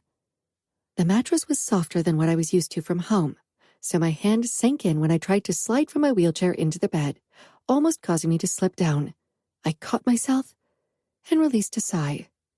Traveling days were always hard on my body and mind. For one, they gave me anxiety, and I always felt drained physically too in the evening of such a day, so my legs were less capable of supporting my weight. Once I lay in the dark, I couldn't fall asleep for hours. My thoughts kept revolving around Samuel. I couldn't deny it. He would have been my top choice if I could have chosen a husband from the available bachelors. I didn't mind that he was 8 years older. I actually preferred it. Maybe it was because of my accident, but I was more mature than boys and even girls my age. Not to mention that I found Samuel attractive. Really, who didn't? Many girls in our world talked about his looks. There weren't many blondes around, and his blue eyes always sent a pleasant shiver down my back. And he was tall and fit. I bit my lip. Our interactions after the funeral had been pretty much non-existent except for a few shared pleasantries here and there. I didn't know him, not that I had expected to know my husband. That just wasn't likely in our circles. I only knew things about him, mainly from Danilo or the occasional snippet of gossip. Samuel had been a favorite topic ever since his twin sister's kidnapping and his failed attempt to save her. His entire family had been dragged down the gossip hole. Maybe that was why the Miones had agreed to the marriage. Perhaps they thought it would turn the rumors more favorable, or finally drag the attention away from their daughter who now lived with the enemy capo in Las Vegas. Even if that option wasn't really an ego booster, it was better than the alternative, that Danilo blackmailed Samuel in some way. I loved my brother, but he could be ruthless. I sighed and closed my eyes. It didn't stop my thoughts from worrying, but eventually I fell asleep. I'd chosen the more festive of the 2 dresses that I'd brought, a berry-colored floor-length cocktail dress that accentuated my waist and covered my legs. I was still shy about them, even though they apparently weren't different, albeit less muscled than someone who used them for walking. A small origami 4-leaf clover that I'd folded this morning sat next to me in my wheelchair, hidden under my skirt. I hoped it would bring me luck today. I wasn't very superstitious in daily life, but for special occasions, I liked to use additional luck bringers. I'd also hidden another 4-leaf clover in the inside pocket of Danilo's jacket. Knowing him, he'd need all the luck to make his marriage to Sophia work. The home of the Miones wasn't accessible, but they'd installed a temporary ramp so I could reach the front door. The open doorways, spacious rooms, and smooth marble flooring allowed me to move easily through the mansion. When I entered the living room by Danilo's side, my eyes immediately sought Samuel, hoping for something that would ease my worries. But he didn't look my way. He was in conversation with his father and seemed oblivious to my presence. I was impossibly nervous, not just about talking to Samuel, but also about everyone's reaction to the announcement. As usual, he looked incredibly good in a dark blue suit that brought out the blue of his eyes even more. I tried to imagine seeing those eyes gazing upon me with love, but the image always distorted before it could fully form. When it was time for our announcement, my stomach was knotted. Danilo gave me a brief smile before he and Mr. Mione addressed the guests. Mr. Mione cleared his throat, then clanged his knife against his wineglass. We have another announcement to make. Danilo, would you? I could see the confusion on Sophia's face and cringed inwardly. I really wished Danilo had talked to her before, but I didn't feel like it was my place to do so. It is with great honor that I'd like to announce that our families, the Miones and the Mancinis, will further our bond. Samuel will marry Emma the same summer as my wedding to Sophia takes place, Danilo said in a festive tone. I held my breath, feeling my cheeks heat under the sudden attention. Samuel stepped up to my side, gave me a quick smile that was tense and definitely not joyful, then lightly touched my shoulder. A pleasant shiver passed through my body at the contact. Samuel smelled wonderful, and his fingers felt warm and strong. The reactions of the people in the room ranged from open shock to utter disbelief, or even blatant incomprehension. Only Mom looked absolutely delighted. Soon, the first people came over to congratulate us. While Dante and Valentina and even Anna and Sophia seemed honest, soon other guests appeared before us that had trouble hiding their true emotions. I could see their astonishment over the announcement. Some looked almost displeased, as if this bond went against their belief system. I forced my face to remain pleasant and accept their congratulations as if they weren't fake. I didn't dare look up at Samuel, embarrassed by people's demeanor that he certainly must have picked up on too. I even picked up the occasional tidbit of whispered conversation. It's a shame. He's such an attractive man. What a pity.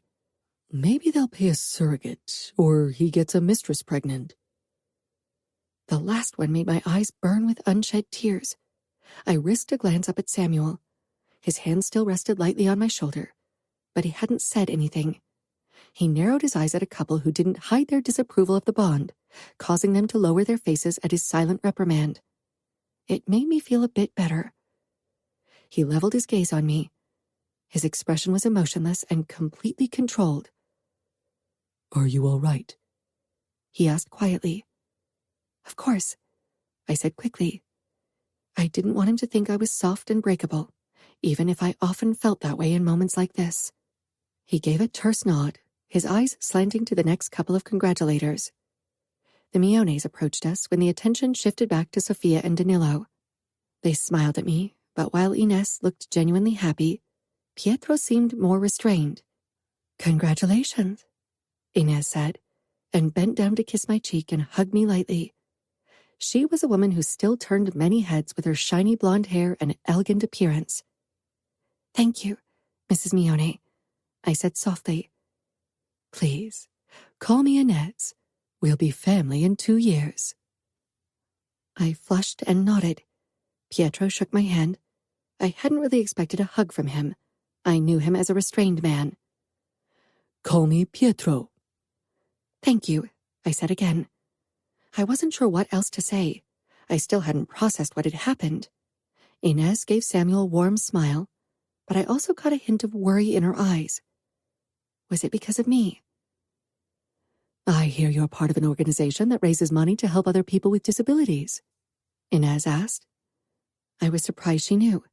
I never talked about it, mainly because people didn't show any interest in my life after my accident. I nodded. Yes, we also created a support group for made men with disabilities. Pietro and Samuel exchanged a look that made it clear they thought it unnecessary. Many men were too proud to consider seeking help for any problem, but quite a few made men lost limbs, their vision, or the ability to walk or hear. It was a dangerous life, after all, and many considered themselves less of a man when they were disabled in some way. Suicide wasn't uncommon among men after such a tragedy. Some still favored death over what they considered a not worthy life. As a young woman, it was difficult to make an impact on these men, but we had a pastor who led the meetings. Inez and I chatted a bit more about my charity work before she and Pietro went over to Dante and his wife again, leaving me alone with Samuel once more. I gave him a hesitant smile, wishing I could talk to him as easily as I'd talked to his mom, but with him, I was completely tongue-tied. My thoughts just kept revolving around how the engagement came to be. Maybe he'd tell me one day. Though, I wasn't sure my heart could take it. Chapter 4. Emma. After several moments of awkward silence between Samuel and me, he asked in a polite voice, Do you need anything? His twin sister had always been called the Ice Princess, but he was certainly an ice prince, as gorgeous and cold as one. His question was probably innocent, but I couldn't help but think that he wouldn't have worded it that way if I weren't disabled. Maybe he would have asked if I wanted a drink, or if he could bring me anything, but asking if I needed anything made it sound like I couldn't get it myself. No, I'm fine. Another couple came our way. I quickly plastered a smile on my face. When the attention and fake congratulations got too much, I headed for the restroom. Luckily, there was one on the ground floor, as there wasn't an elevator in the house. I could only hope that it would offer enough space for my wheelchair. I opened the door. It was a spacious bathroom, but even so, my wheelchair wouldn't fit inside. To my relief, the distance between the door and the toilet wasn't too long, and there was the wash basin and the door handle I could hold on to, so I should be fine. I briefly considered asking Danilo to help me with the wheelchair, but he'd been in conversation with Dante and Mr. Mione, and I didn't want to ask for help in front of so many people. Do you need help? Samuel asked, making me gasp. I hadn't heard him approach, but he stood a few steps behind me in the lobby, regarding me with a frown. Samuel was the last person I wanted help from. I didn't want him to think he had to become my caregiver, which he probably already did, because that wasn't the case. I could do things on my own, even if it sometimes took a bit longer than it would for others. The only thing stopping me from being completely independent was inaccessible local conditions. I quickly shook my head, my cheeks flushing. Samuel's brows pulled together, and I wanted nothing more than to bolt. Part of me wanted to scream in frustration. Mrs. Mione appeared behind her son, and now I really wished the ground would swallow me. I hoped no more people would join them. Let me have a word with Emma, okay? She said to Samuel, who nodded and returned to the living room, probably relieved that he wouldn't have to deal with me. People who weren't used to being around people with disabilities often acted awkward around us. I still remembered how awkward Danilo had treated me in the beginning for lack of knowing any better, and out of a feeling of helplessness. And now, he knew exactly when I needed help and what to do to make things easier for me. Mrs. Mione smiled kindly. She was a breathtakingly gorgeous woman with natural elegance that few possessed. I'm sorry we don't have a more accessible bathroom. I shrugged with a small smile. Few people do. Don't worry. I knew that not every place I'd visit in the future would be accessible. It was something I took into consideration. When we visited other houses, I often didn't drink anything before or during the trip to avoid having to use the bathroom, but I'd been too nervous today. Mrs. Mione came toward me, peering into the bathroom thoughtfully. Do you want me to push you in? And then I could help you. I can go in myself, but it would be great if you could remove the wheelchair so I can close the door. I'll call you once I'm done and need it again. Of course, she said, but I could hear the hint of hesitation in her voice. People were always worried about doing something wrong. I wheeled into the bathroom, then gripped the washstand, which was a solid marble surface on a wooden table. It could hold my weight easily, When I pulled myself out of the wheelchair to stand, I noticed Mrs. Mione's surprise. Many people thought that me using a wheelchair meant I couldn't use my legs at all. I rarely bothered to explain the details of my condition to them. Most people preferred to remain in their prejudiced bubble anyway. Mrs. Mione waited until I stood safely before she removed the wheelchair and closed the door. After I was done and had washed my hands, I called her again. She carefully opened the door and peeked in, as if she worried that I might not be decent. I gave her a smile and returned to my wheelchair, wishing my mind would come up with something to say to stop the embarrassing silence. Mrs. Mione backed away to give me room to exit the bathroom. "Thank you for your help, Mrs. Mione." She shook her head and gently touched my shoulder. "I told you to call me Inez. Hearing that name makes me think of my mother-in-law, and I'm glad I could help you." I didn't like to ask for help, but in instances like this, I was glad I hadn't refused her. Her eyes moved to something on the ground, and she bent down, picking up the small origami clover I must have dropped. She regarded it curiously, then peered up at me. "Is this yours?" "Yes, I crafted it this morning for a little extra luck." "Wow, you did this. It's gorgeous." I smiled. "Thank you. This is an easier piece. I started the hobby shortly after my father's death. I needed something to keep busy, and pottery turned out to be too much of a mess for our housekeeper." "You'll have to show me one day." "Of course, Mrs. Mione." Inez raised her eyebrows. "Inez," I said with a hint of embarrassment for calling her by her last name again. It was strange to think she'd be part of my family in 2 years. It still hadn't sunk in that I was going to marry Samuel. Samuel. Today's celebrations were the reason I rarely enjoyed attending social events anymore. The backstabbing, fake smiling, lies spewing way of many people in our world brought up the rage I tried to keep in check, which was, of course, hypocritical of me, considering I gave them the same fake smile while I killed a considerate number of them in my head, especially after how disgusting some of them had reacted to the announcement. I went out into our backyard after I'd left Emma with my mother in front of the guest bathroom. The moment I was outside, I took a deep breath. I'd kept up my pleasant mask inside, especially with all the other underbosses in attendance. Well, not all of them. Cincinnati hadn't been invited. Danilo had insisted they stay away after what they did to Emma. I didn't really care about their attendance. A hand touched my shoulder, and I tensed briefly before Dad came into view. He lit up a cigarette and took a deep drag before he stared up at the darkening sky and blew out the smoke. "Don't let Mom see you." "She'll smell it on me. She always does," he said with a small smile. "Once life's less stressful, I'll give it up." "When's that ever going to be the case?" "One day," Dad said, then chuckled as if he'd made a good joke. "Did you want to be alone?" I shrugged. I had wanted to be alone, but Dad knew when to be silent. His presence hardly ever bothered me. "I don't mind." Dad regarded me from the side. "A wife has to make you feel at home. Everything else is fleeting, but that feeling of coming home whenever you see someone, that's what matters. I told you I'm okay with the marriage. Emma is a pretty girl, and I'm sure she and I will get along." I gritted my teeth. "But I have a bad track record with people who depend on me, and she's more dependent than others." "Nobody could have protected your sister and your friends. They were made men. They could take care of themselves." I nodded. "I should go back. I don't want to leave Emma alone." It was a surprising thought, but I definitely felt protective of her.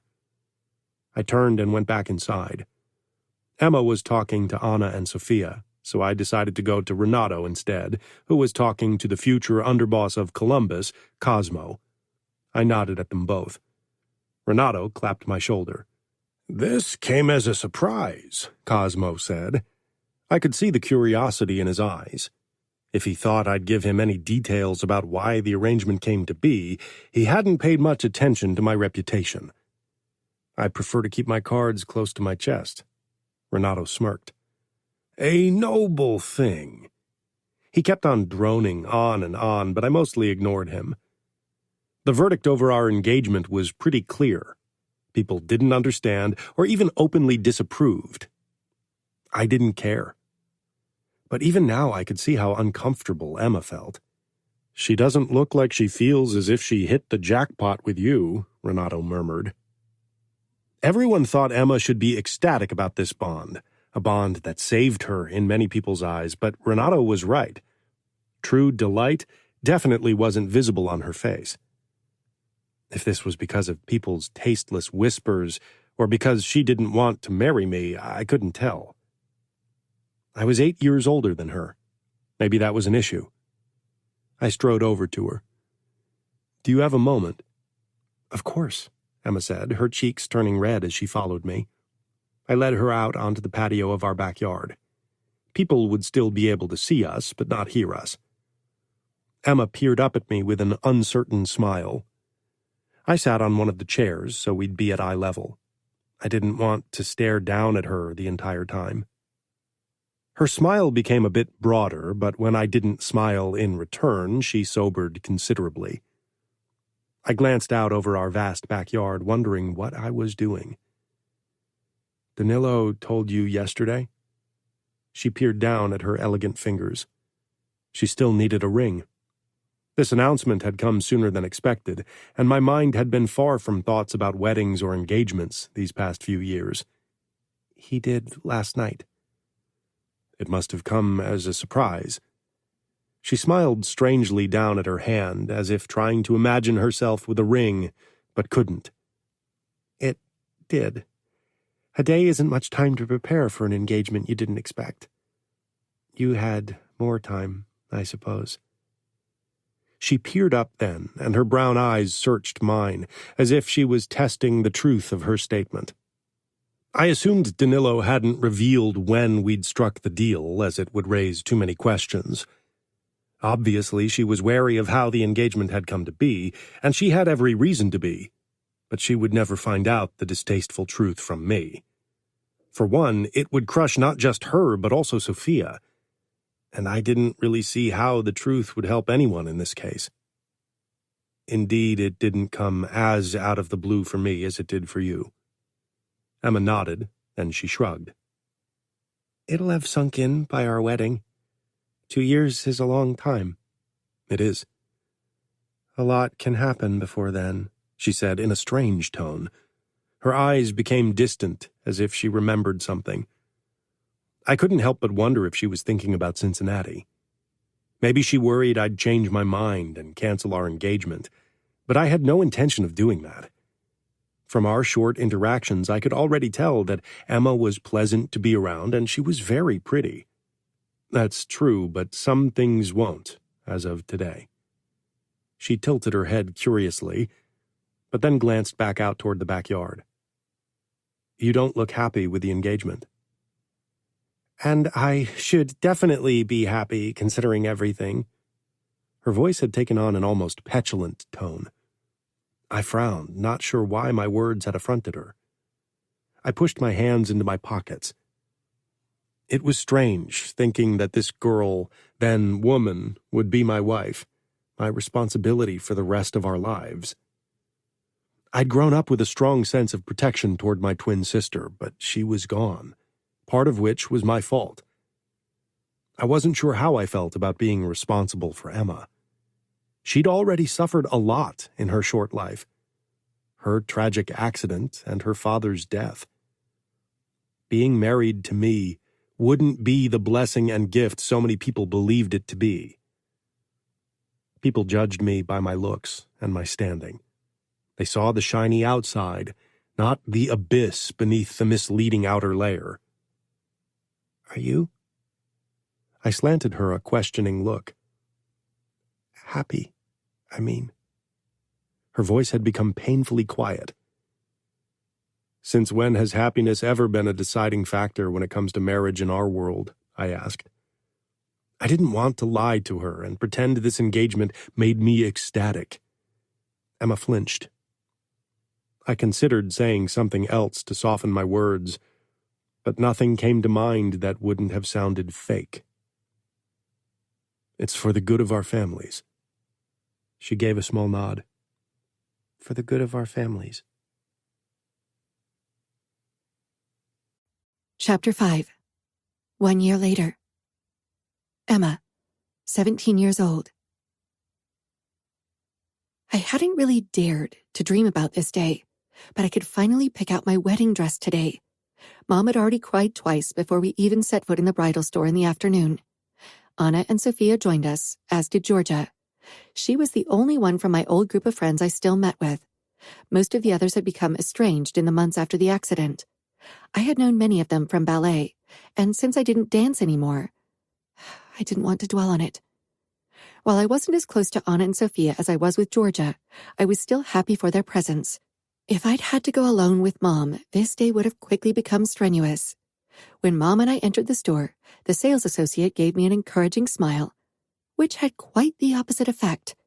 Did she think it would be difficult to find something for me? Luckily, Sophia and Anna were already there, perched on a plush white sofa and having champagne. Anna got up first, dressed in a plaid miniskirt and over-knee boots, and came over to hug me. "I'm so excited for you." I grinned, then motioned at her glass. "They ditched the drinking age for you." Anna gave me a coy smile, her blue eyes twinkling with mischief as she tossed her sleek brown hair over her shoulder. "I'm resourceful." She turned to the small side table and filled 2 more glasses with champagne while Sophia hugged me. I almost asked her how things were going with her wedding planning, but I had a feeling that wasn't the best topic right now. Things between her and Danilo seemed to be tense for whatever reason. Anna handed me a champagne flute. "Here, have a sip." Mom's eyes widened in alarm when she stepped in, followed by the sales associate. I wasn't sure what they'd had to discuss behind closed doors. Mom had probably done a pre-selection of wedding gowns. If I let her, she'd tell me what to wear down to my underwear. Anna strode toward Mom and handed her the remaining flute with a conspiratorial smile. "We must celebrate today, don't you think, Mrs. Mancini?" Mom was immediately lost to Anna's charming ways. Sophia rolled her eyes to the heavens and exchanged a look with Anna before we all clinked glasses. I took a sip from the bubbly liquid and felt a buzz spread through my body. I had been allowed to drink alcohol only twice before, so my body reacted immediately. But I was glad for the pleasant warmth and the way it soothed my nerves. "Your friend Georgia's still missing, right?" Anna asked as she plopped back down on the sofa and threw one elegant leg over the other. I felt a brief pang, but immediately shoved the notion aside. "That girl has her priorities wrong," Mom clipped. "She's probably still having breakfast." Heat traveled up my throat on Georgia's behalf. I was about to say something when Georgia stumbled in, a couple of minutes late, looking flushed and her long red hair all over the place. Her older brother gave me a brief nod before he disappeared without a word. She gave me a big grin and hugged me. "She could be such a pretty girl if she just lost all that extra weight," Mom whispered. I gave her a warning look. "Mom?" I hated when people said I would be pretty if I wasn't in a wheelchair, and Mom did exactly the same with Georgia now. Georgia was curvy, definitely more curvy than was deemed acceptable in our world. Women were supposed to have a model figure, and I didn't mean plus-sized models that slowly conquered the runways. Our world still only regarded skinny women as beautiful. The judgmental nature of our world often made me resent it, but it was the world I knew, and I couldn't imagine leaving it. Georgia scanned the display of dresses before she sank down beside me in an armchair. "You'll look gorgeous in all of these dresses. They are stunning." "We can come here when you marry." Georgia gave me an amused look. "I don't think that'll be happening anytime soon, and they don't have dresses above size 6 here." "Oh," I said, "we'll find something. Today's your day, Emma. Pick the dress of your dreams." "Maybe something that'll distract people from her wheelchair," Mom said with a fretful expression. Georgia widened her eyes comically. I just shrugged. Mom didn't mean to hurt me. She wanted me to experience things like normal people do, as she once said to me. I didn't have the courage to tell her that I'd feel normal if she didn't treat me like I was not. Luckily, the sales associate paid more attention to me than Mom's constant comments. I was nervous when I wheeled into the changing room to try on the first few dresses. "Do you need help?" the sales associate asked. "I'll help her," Georgia quickly said before Mom could do so. She stepped into the changing room with me and closed the curtain. I gave her a grateful smile. It took a while for us to close the delicate buttons in the back, and eventually the sales associate helped as well. But when I turned to the mirror and saw myself, tears stung my eyes. The sales associate explained how we could still shorten the skirt and customize everything to my desires, but I could only nod and stare. For some reason, I'd worried I wouldn't feel pretty in a wedding dress. It was a silly worry, I realize now, but weddings in our world were bound by so many traditions that seemed to leave even less room for a girl like me. Georgia gave me a thumbs up, beaming all over her face. I allowed my fingers to stroke the fine material of the skirt. It was sheer, but with a fine sheen and in a beautiful eggshell color. The sales associate had discouraged me from wearing a sweeping underskirt because it would push up when I was seated in the wheelchair. And now, in a more flowy skirt, I had to agree with her. It looked elegant, and not as if I tried to squeeze myself into a seat. "The embroidery is so beautiful. You look absolutely amazing," Georgia said softly, her eyes actually glistening. She wasn't a crier, so I could feel my own eyes water at the sight of her show of emotion. I touched the fine lace edging, which accentuated the low, sweetheart neckline. I'd never put this much focus on my décolletage, but I had to admit, it had a nice effect. Taking a deep breath, I wheeled out of the changing room. Anna set down her champagne glass, her mouth parting in an O. Sophia's expression brightened too. Of course, Mom, being Mom, only gave a nod, then narrowed her eyes thoughtfully and began to circle me, looking for ways to let the wheelchair disappear. "It's beautiful, it is," she said slowly. "But I wonder if a more sweeping dress would be better." "It's perfect," Anna said, as if she hadn't heard my mother. She got up and nodded appreciatively as she motioned to my waist. "The corsage perfectly accentuates your narrow waist and décolletage. If you're up for it, I'd say you should wear really high heels." I shrugged. "Why not? It's not like I'll have to walk in them." Sophia and Anna looked uncertain if they should laugh, but Georgia, knowing me better, burst out laughing. Mom's mouth pinched, but she took a few steps back, letting me spend time with the girls. She approached the sales associate. I knew she'd ask for a sweeping dress, despite what everyone else thought. Anna moved toward the shelves with pumps and picked a few elegant, pointy heels. She held up a pair of gorgeous Mary Jane pumps dressed in pearls and crystals. Seeing that they were Jimmy Choo's, I knew the price would match the extraordinarily slim heels and be outrageously high. Anna knelt before me. "May I?" I nodded, a bit surprised as she put on the heels. I usually never wore heels. It had never made sense. But now looking at myself in the mirror with these beautiful shoes, I regretted all the missed opportunities. "Absolutely perfect," Anna said. "Yes," I agreed, promising myself to wear heels more often in the future. Mom urged me to try on 3 more dresses, but I couldn't shake the image of the first dress I tried on, especially with the heels. I felt beautiful, so I picked my first choice, despite Mom's attempts to steer me toward another dress. I wouldn't try to cover up my wheelchair. I wanted to look beautiful in my wheelchair, and if people couldn't see me like that because of a piece of metal, then that was their problem. Still, I couldn't deny that I wanted Samuel to find me beautiful. 2 months before the wedding, Samuel came to Indianapolis and visited me at our home. I still lived with Danilo, even though that was supposed to be a temporary thing. Mom hadn't coped very well after Dad's death, and taking care of me, which she insisted on doing to an extent I definitely didn't require, took too much of a toll on her. Danilo hadn't minded letting me live with him, and I'd preferred it too. He worked a lot and didn't hover like Mom did. "What does he want?" I asked Danilo, who'd announced Samuel's visit to me just an hour before it was supposed to happen. So typical. I had been busy crafting the origami flowers I wanted to use as place cards for our wedding tables. I was almost done with them, but would have to start crafting the white cranes I wanted to use as decoration, hanging from the ceilings over each table. Danilo's brow puckered. "I assume he wants to discuss last-minute details of the wedding." I almost laughed. Samuel, like most men in our world, hadn't been involved in the organization of the wedding. I hadn't expected him to be. Maybe I'd hoped we'd be in contact now and then, but he'd simply given me carte blanche to do whatever I wanted. Mom had naturally taken him up on the offer and spent the past year organizing the wedding. She preferred to do things her way. Even I had a hard time giving her input.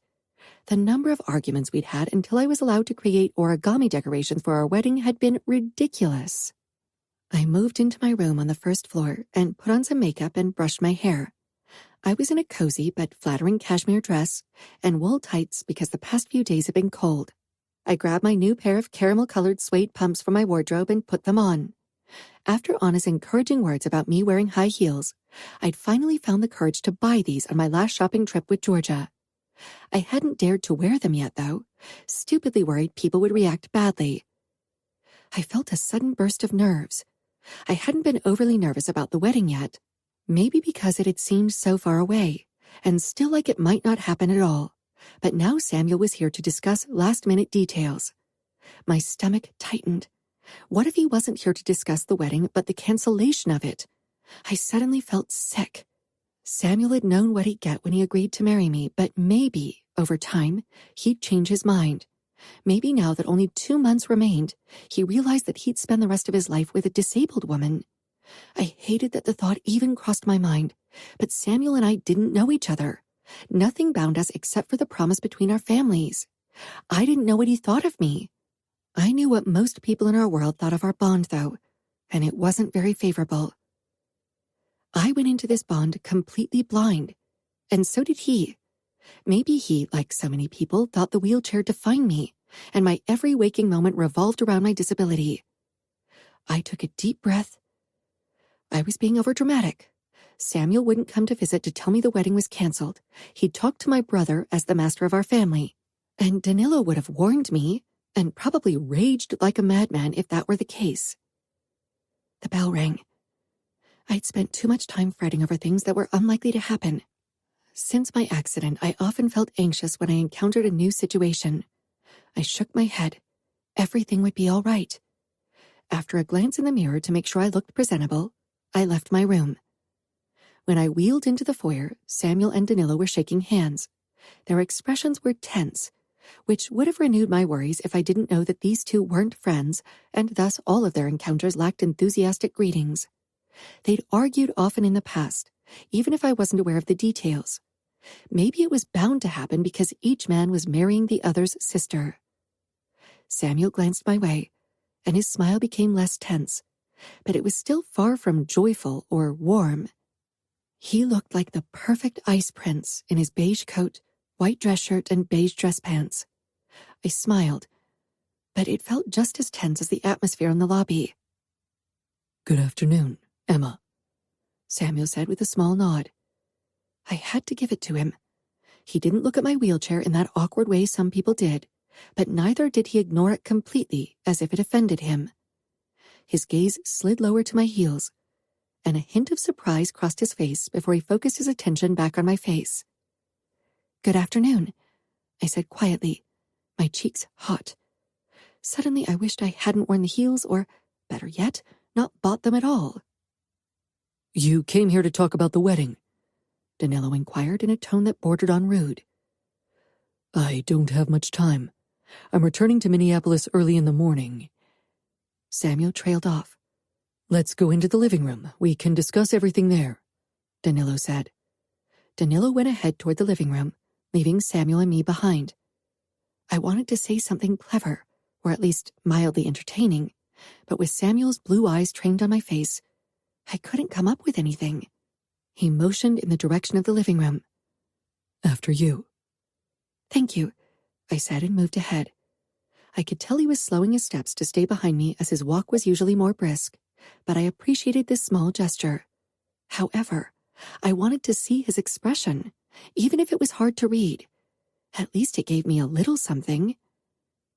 Danilo settled on an armchair and I stopped next to him. Samuel removed his jacket and put it over the armrest of the sofa, then sank down on it. I had to resist the urge to stare. The dress shirt really looked great on his tall, muscled frame. What is it you want to discuss? Danilo asked, tearing me from my thoughts. I'm in the process of renovating the house Emma and I will live in, and I wanted Emma's input on certain design aspects to make sure she would feel at home. My eyes widened in utter surprise.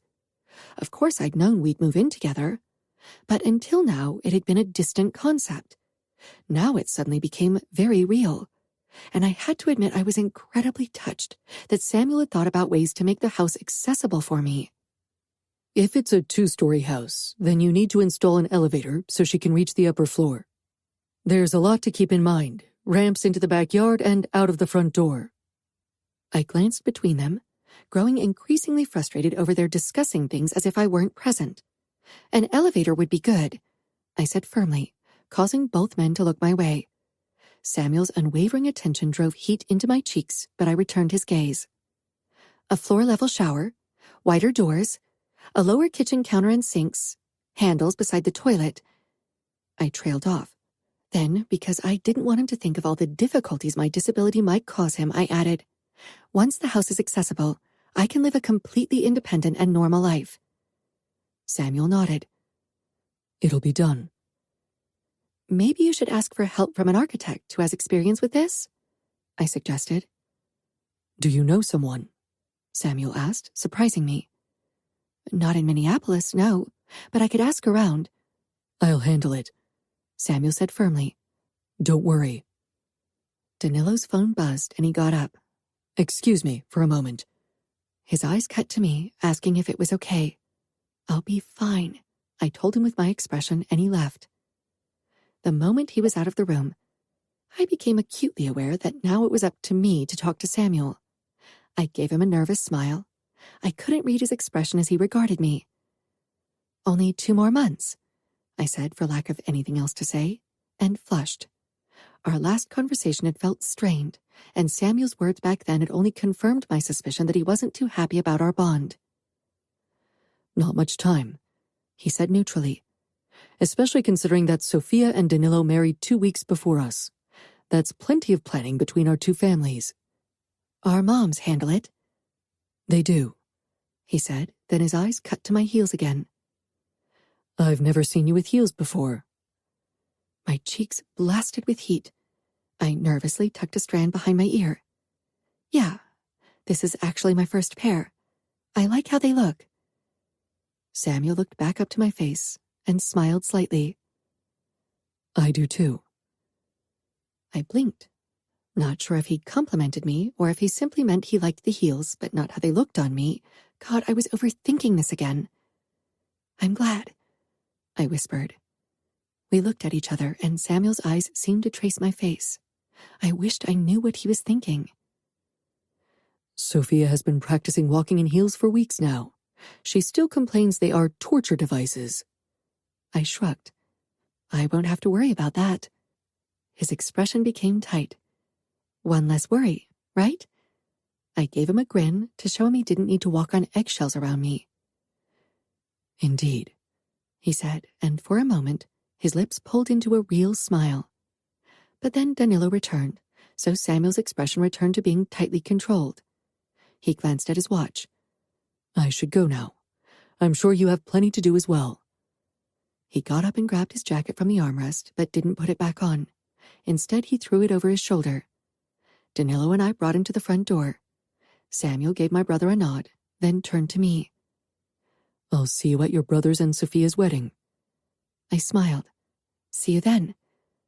He left, and I stared down at the engagement ring that Samuel had sent me in a package a few weeks after our engagement announcement. I wished he'd given it to me, and even slipped it on. But I consoled myself with the fact that Danilo could be an emotional brick, too. Samuel probably didn't even realize that it had hurt my feelings to be sent the ring like that. Danilo touched my shoulder. I glanced up at his worried face.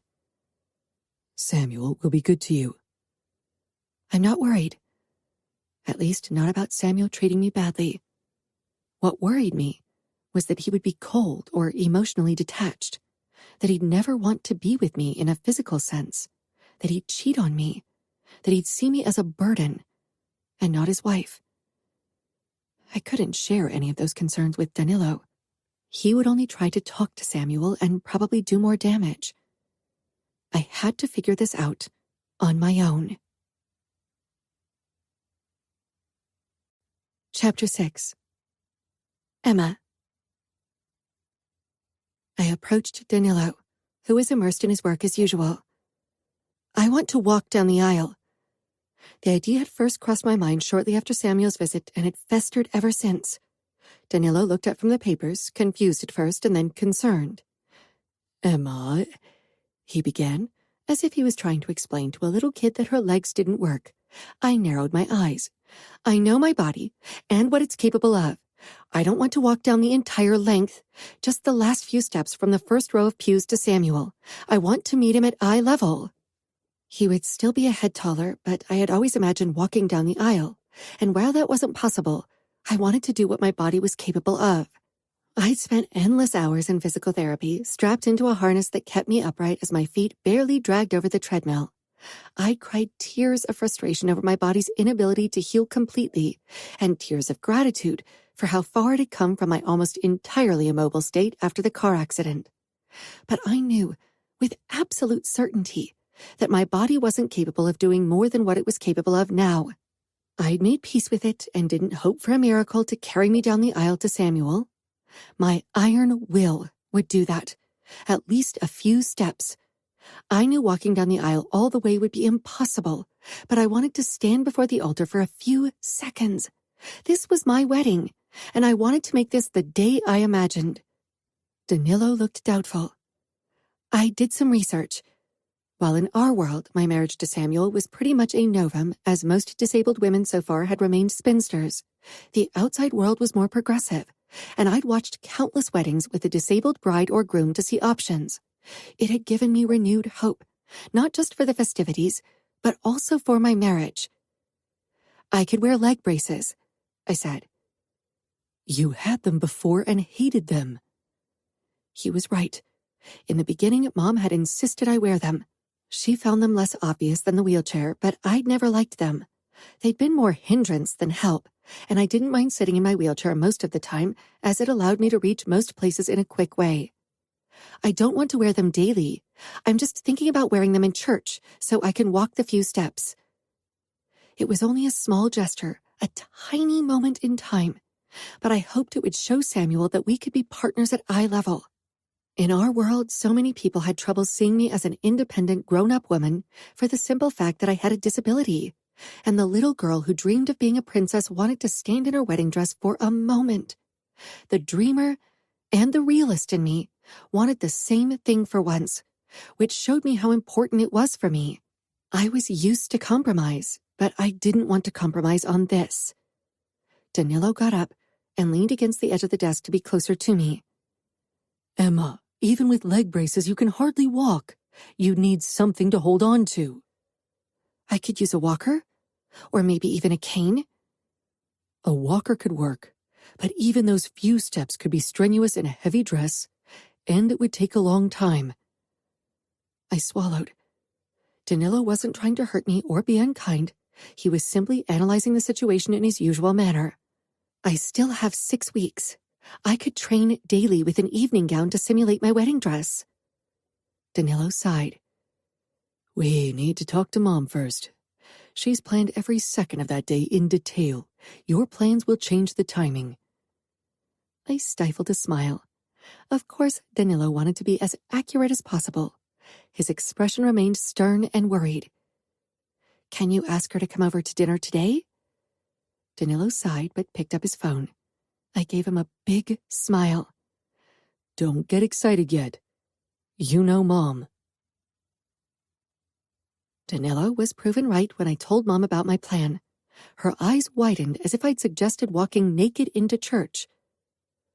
A walking frame would ruin your outfit. If a wheelchair doesn't ruin my outfit, I doubt a walker does, I said teasingly. But Mom wasn't in the mood for jokes. Not that she was ever in the mood to joke about my wheelchair. For her, it was always dead serious. We could wrap the walker in white silk and decorate it with flowers, I added. Mom pursed her lips. That could work. She paused, and I knew I wouldn't like her next words. But Emma, You have 2 minutes for the walk down the aisle. That's the length of the music piece I've picked for your entry. With your wheelchair, you can easily stay in the time frame, but if you try to walk, it'll take longer, yes, but I'll only walk a few steps. That takes maybe 2 minutes longer. Mom shook her head. Getting out of your wheelchair, smoothing your dress, taking the walking frame, and then walking a few steps, that could take 3 to 5 minutes. I looked down at my hands. I know. You can't make people wait. They'll be bored and it'll be awkward for them. You know how it is. I know, I muttered. We don't want to bother them with the sight of my disabled body for too long, lest they feel uncomfortable.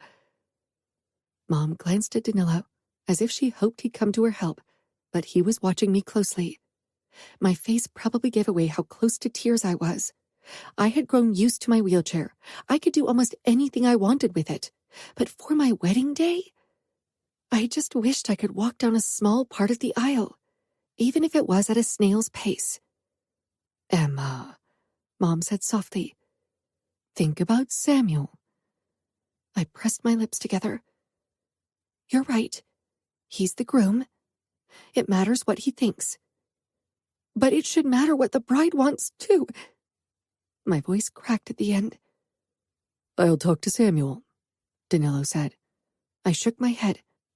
I want to be present. Call him and put him on speakerphone. I didn't want Danilo to blackmail Samuel.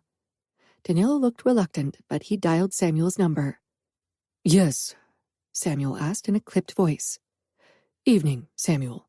I'm here with my mother and Emma, and we want to discuss the wedding with you. All right, Samuel said slowly. I could hear the rustling of paper in the background. He was probably busy. What is it? I would like to walk down the last part of the aisle with the help of a walker, I said quickly before Danilo or Mom could talk for me. And I wanted to make sure you are aware of my plans. Is that possible? Samuel asked with a hint of surprise. I can't walk without support, I said. I'm very slow and would need a walker, like I said. It could very well take 5 minutes. People would have to wait a long time. Mom butted in. We understand if you don't want that. Silence. Anger and frustration swelled in me. Mom always worried so much about what other people thought, but she rarely stopped to think what I wanted. They can wait for the bride on her wedding day. I don't see a problem. We can cut short the congratulations afterward. They are a drag, anyway, Samuel said, as if it wasn't a big deal, when it meant the world to me. I bit my lip to stifle a smile at Mom's stunned expression. That's it? Samuel asked after a moment, sounding as if he was already busy with something else. His curt manner didn't even bother me today. I was just happy that his reaction showed Mom that my wishes were relevant. It was only 3 days until the wedding. Georgia sat in the first row of the church to stop the time. I was grateful that she took the time to help me. In the beginning, Mom had been there as well, but her presence had been more discouraging than anything else. Now that Danilo was married to Sophia, I spent every day with Mom, and it made me anxious. You did it. Faster than last time. I nodded and smiled proudly as I sank down in the wheelchair. I'm getting used to the dress. I was grateful for what my body had done today. I had ditched the leg braces very early on in our practice and only used a walker. Maybe Danilo could even lead you a few steps. Then you wouldn't have to use the walker. I don't think that would work. He'd have to support most of my weight. Georgia stepped to my left side and held out her arm. Let's try it. I held onto it and pulled myself into a standing position. My body ached. I wouldn't be able to practice much more today, but I channeled all of my remaining power so we could practice a few more times, this time without the walker. Danilo was much stronger than Georgia, so the chances were high that he could steady me even more. Georgia spent the night with us. Her brother had work to do, and her mother lived most of the year in Italy, having abandoned Georgia with her brother and his wife. Are you excited? Georgia asked as we settled on my bed after dinner to watch a movie. Nervous, I admitted. Georgia tilted her head. Because he's an ice prince? I shrugged. Because I hardly know him. And because I still don't believe that Danilo didn't force Samuel in some way. It doesn't make sense to establish a second bond between our families. It doesn't accomplish anything. Maybe you should just leave it be. Even if there was some kind of deal between your brother and Samuel, that doesn't mean your marriage can't be real. I mean, it could be worse. He's hot at least. The bachelor's mom suggested so far are at least twice my age, divorced, widowed, and live in Italy. I don't want to move, and I don't want to settle. Mom wants someone who can finance her luxurious lifestyle, and apparently only old fools are willing to do that for me. I huffed. You are beautiful, inside and out. She's not looking in the right places. Your curves are spectacular. Georgia jiggled her boobs. Mom says men only like jiggle in certain places. I burst out laughing. Your jiggle is very impressive. Maybe we can find you a match at my wedding. You focus on you. I'll eventually find someone. Samuel. We caught a camarista. He was trying to sabotage some of the gaming machines in my clubs, Renato said as he entered my father's and my office in the back of our biggest casino ship. In the beginning, the gentle sway of the ship had been unnerving, but by now I was used to spending part of my day on water. Gambling and whores was the golden combination when it came to making money, which was why Renato swam in it. Dad peered up from a stack of papers with the forged receipts of our bars from our head accountant. His eyes met mine. You can question him. I didn't need to be told twice. Whenever a camarista was caught near or in Minneapolis, I made sure I got my hands on him. It wasn't the same as torturing Remo Falcone, but it was better than nothing. He's mimicking our tactic, I muttered as I jumped into Renato's vintage Jaguar. Because it's a good one. Because he's mocking us, I contradicted, feeling a familiar fury burn in the pit of my stomach at the thought of Remo Falcone. Over the years, our war with the Camorra had become less active. Too many soldiers had lost their lives since the war had begun. Dante preferred to hurt the Camorra's business nowadays and no longer tried to kill the Falcone brothers. Of course, if we'd managed to get our hands on one of them again, that might actually change. I sometimes wondered what I would do if I ran across Remo Falcone. I wanted nothing more than to kill him for what he'd done, for what he'd taken from me. Unfortunately, I knew by killing him, I'd hurt Serafina. She wouldn't magically stop loving him because I killed him. Worse, she'd probably romanticize his whole existence even worse than before. She had forgiven him for kidnapping her, something I could never do and could not understand. Sometimes I thought I'd kill him anyway. I'd kill him for Enea, Arlo, and Domenico. I owed it to them. They had given their lives for me and my sister. Remo had murdered them, yet they hadn't been avenged. Did you listen to a word I just said? I gave Renato a look. He parked the car in front of an outfit warehouse where we kept bar and restaurant supplies, but in its underbelly, cells for questioning had been set up. How are wedding preparations coming along? Good? Renato snorted. You have no clue. I shrugged. I have more important things on my mind than matching napkins to candles. I got out of the car and Renato joined me soon after. He grinned. What about your bride? You never talked to me about her. Have you made any progress? Are you excited about the wedding night? I cocked an eyebrow. Renato and I were used to chatting about our affairs and one-night stands. He obviously thought I'd keep up that kind of talk about my future wife. With that face, she's a 10 out of 10. The wheelchair makes me really curious about certain positions, though. I shoved him so hard, he slammed against the side of his car, then got in his face. We're best friends, and I'd die for you. But that doesn't mean I won't kick your ass for disrespecting my fiancée. So stop talking about her like that. Renato raised his palms. You're right. I took a step back and blew out a breath. He was right. Emma was incredibly beautiful. And if I allowed myself to think about our wedding night, I'd be eager as hell. But my mind was elsewhere, and right now Emma wasn't mine yet. She wasn't even of age yet, so I simply wouldn't entertain those distracting thoughts. We entered the warehouse after entering a code into a panel, and then crossed one of the aisles to the end of the vast hall until we reached a flap door. A steep staircase led to a basement. The flickering halogen lights stung my eyes as we followed a guard's pointing finger toward a cell to our right. Inside, we found a no-name from the Camorra, some lowly soldier from Kansas City. It was the Camorra city closest to our territory. Several years ago, we'd killed the underboss there, and we'd tried to kill the new one, too. Now things were less potent. Only men like the one in front of me died nowadays. We contented ourselves with pissing each other off. Maybe one day I'd get the chance to kill another Camarista of importance. The Camarista in front of me sat on the floor and stared up at me with prideful and stubborn eyes. He was trying to make his capo proud, no doubt. Torture would break him, like it broke all of them. All but Remo Falcone. Thinking of how I'd tortured him to within an inch of his life was still one of the fucking best moments of my life. Followed by the fucking worst when my twin sister saved him. I shrugged out of my suit jacket and draped it over a hook on the wall, and began to roll up my sleeves. The man sneered up at me.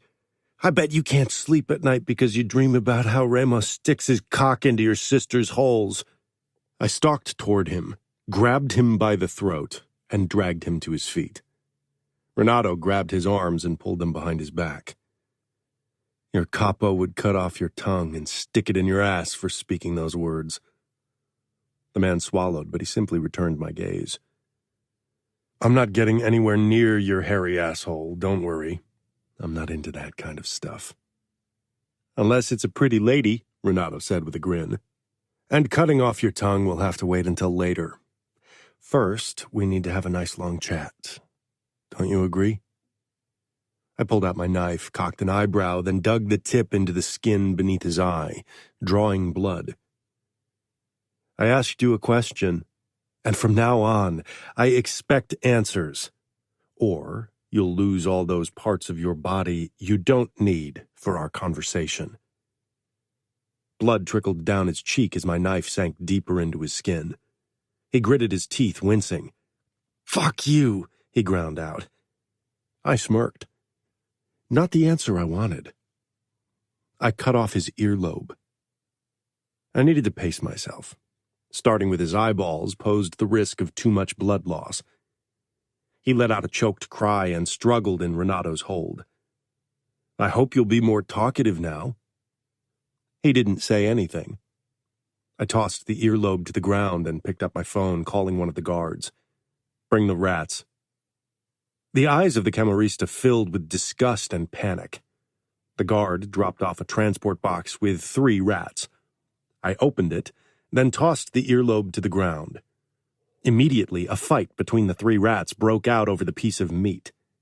They hadn't been fed since yesterday and hadn't had any protein in several days. I gave our captive a pleasant smile. "They're very hungry. I'm sure they won't mind if you keep up your muteness." One of the rats scuttled over to us and climbed up the man's leg. He began to freak out, trying to shake her off, his eyes going wide in disgust. Maybe this one didn't get fed yesterday either, I mused, when the rat reached our captive's shoulder and tried to reach the bleeding ear. "Our Piferaio Magico trained them well," Renato said with a laugh. He was referring to one of our guards who bred and trained rats, which was why we called him the Pied Piper of Hamlin. Father had been reluctant to use rats for torture in the beginning, as he found it tasteless, but now he saw their value. 3 hours later, the rats were well fed, and the Camarista was near death. His breathing was labored as I knelt beside him to end his miserable life in an act of mercy. "Your sister is sucking Remo's dick every day.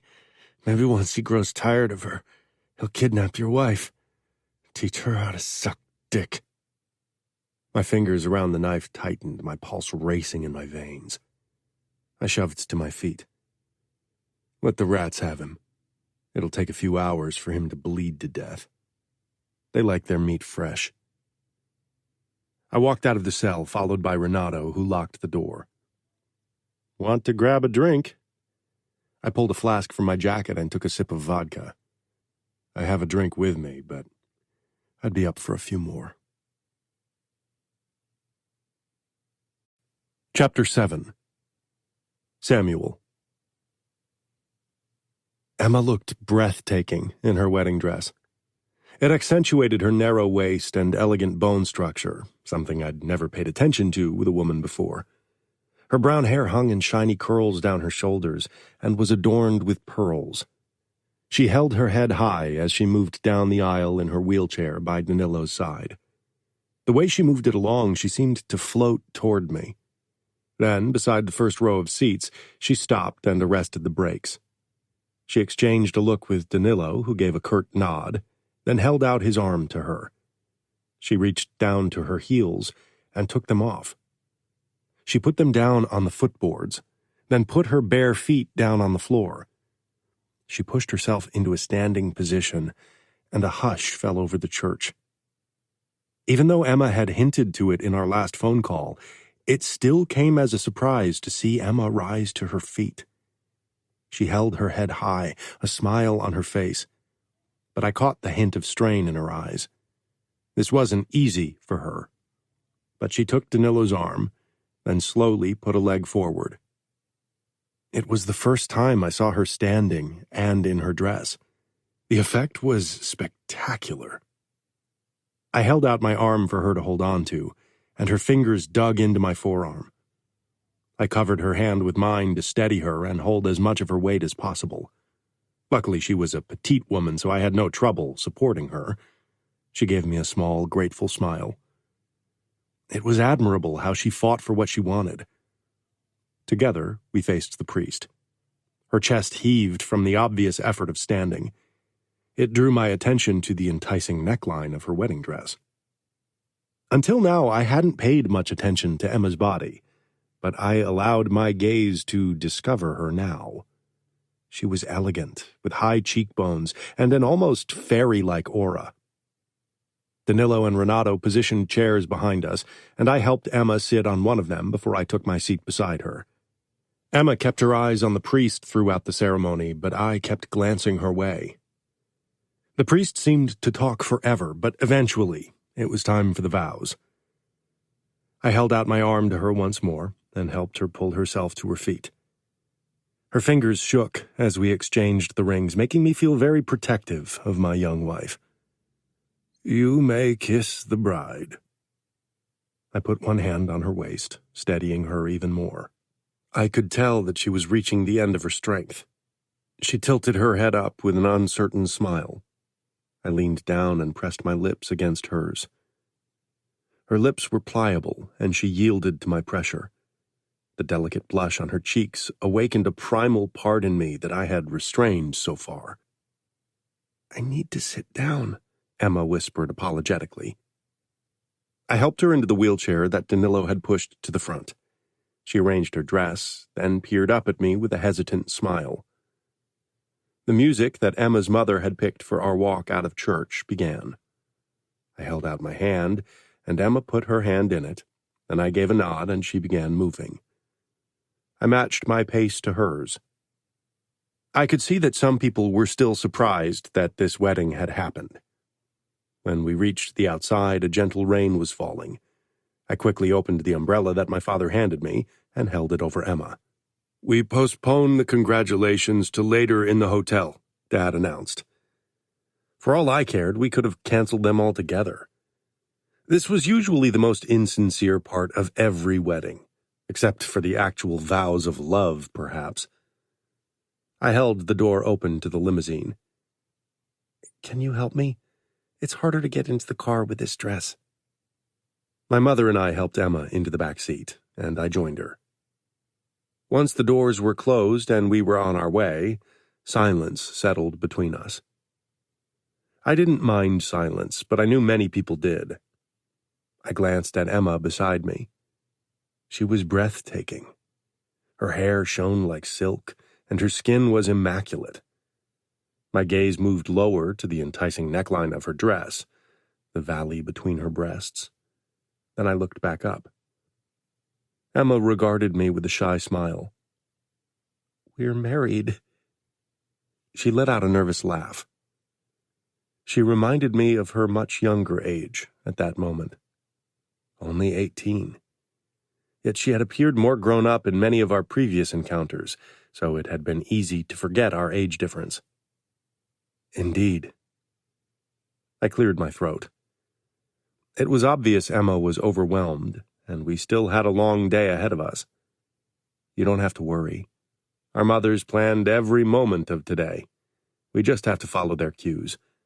And the guests won't care about mishaps as long as there's food and alcohol. I reached under my jacket for the flask Renato had handed me before the ceremony and unscrewed it. "Do you mind?" She quickly shook her head and watched as I took a couple of gulps. It was my favorite whiskey, Lagavulin. Strong enough to burn your throat, but delicious. I held out the flask to Emma. "Liquid courage?" Emma hesitated, then took the flask from me. She took a sip and immediately started coughing, her face turning red. She handed the flask back to me. "What is it?" she pressed out. "Whiskey." I took another gulp. "That tastes like methylated spirit." "Trust me, it doesn't. I have first-hand knowledge from people I interrogated." Emma's eyes widened, then she nodded. Danilo's treatment of enemies wasn't for the faint-hearted either, but I wasn't sure how much of his business Emma knew about. "Why do you need it? Are you nervous?" Was I nervous? This was a monumental step in my life. I was now bound to a woman. Some men didn't change their actions, but I respected the holy bond of marriage. "No," I said, simply because it was the truth. What came next was the standard social exchange of pleasantries that I detested. What came after was something I'd figure out then. "Are you?"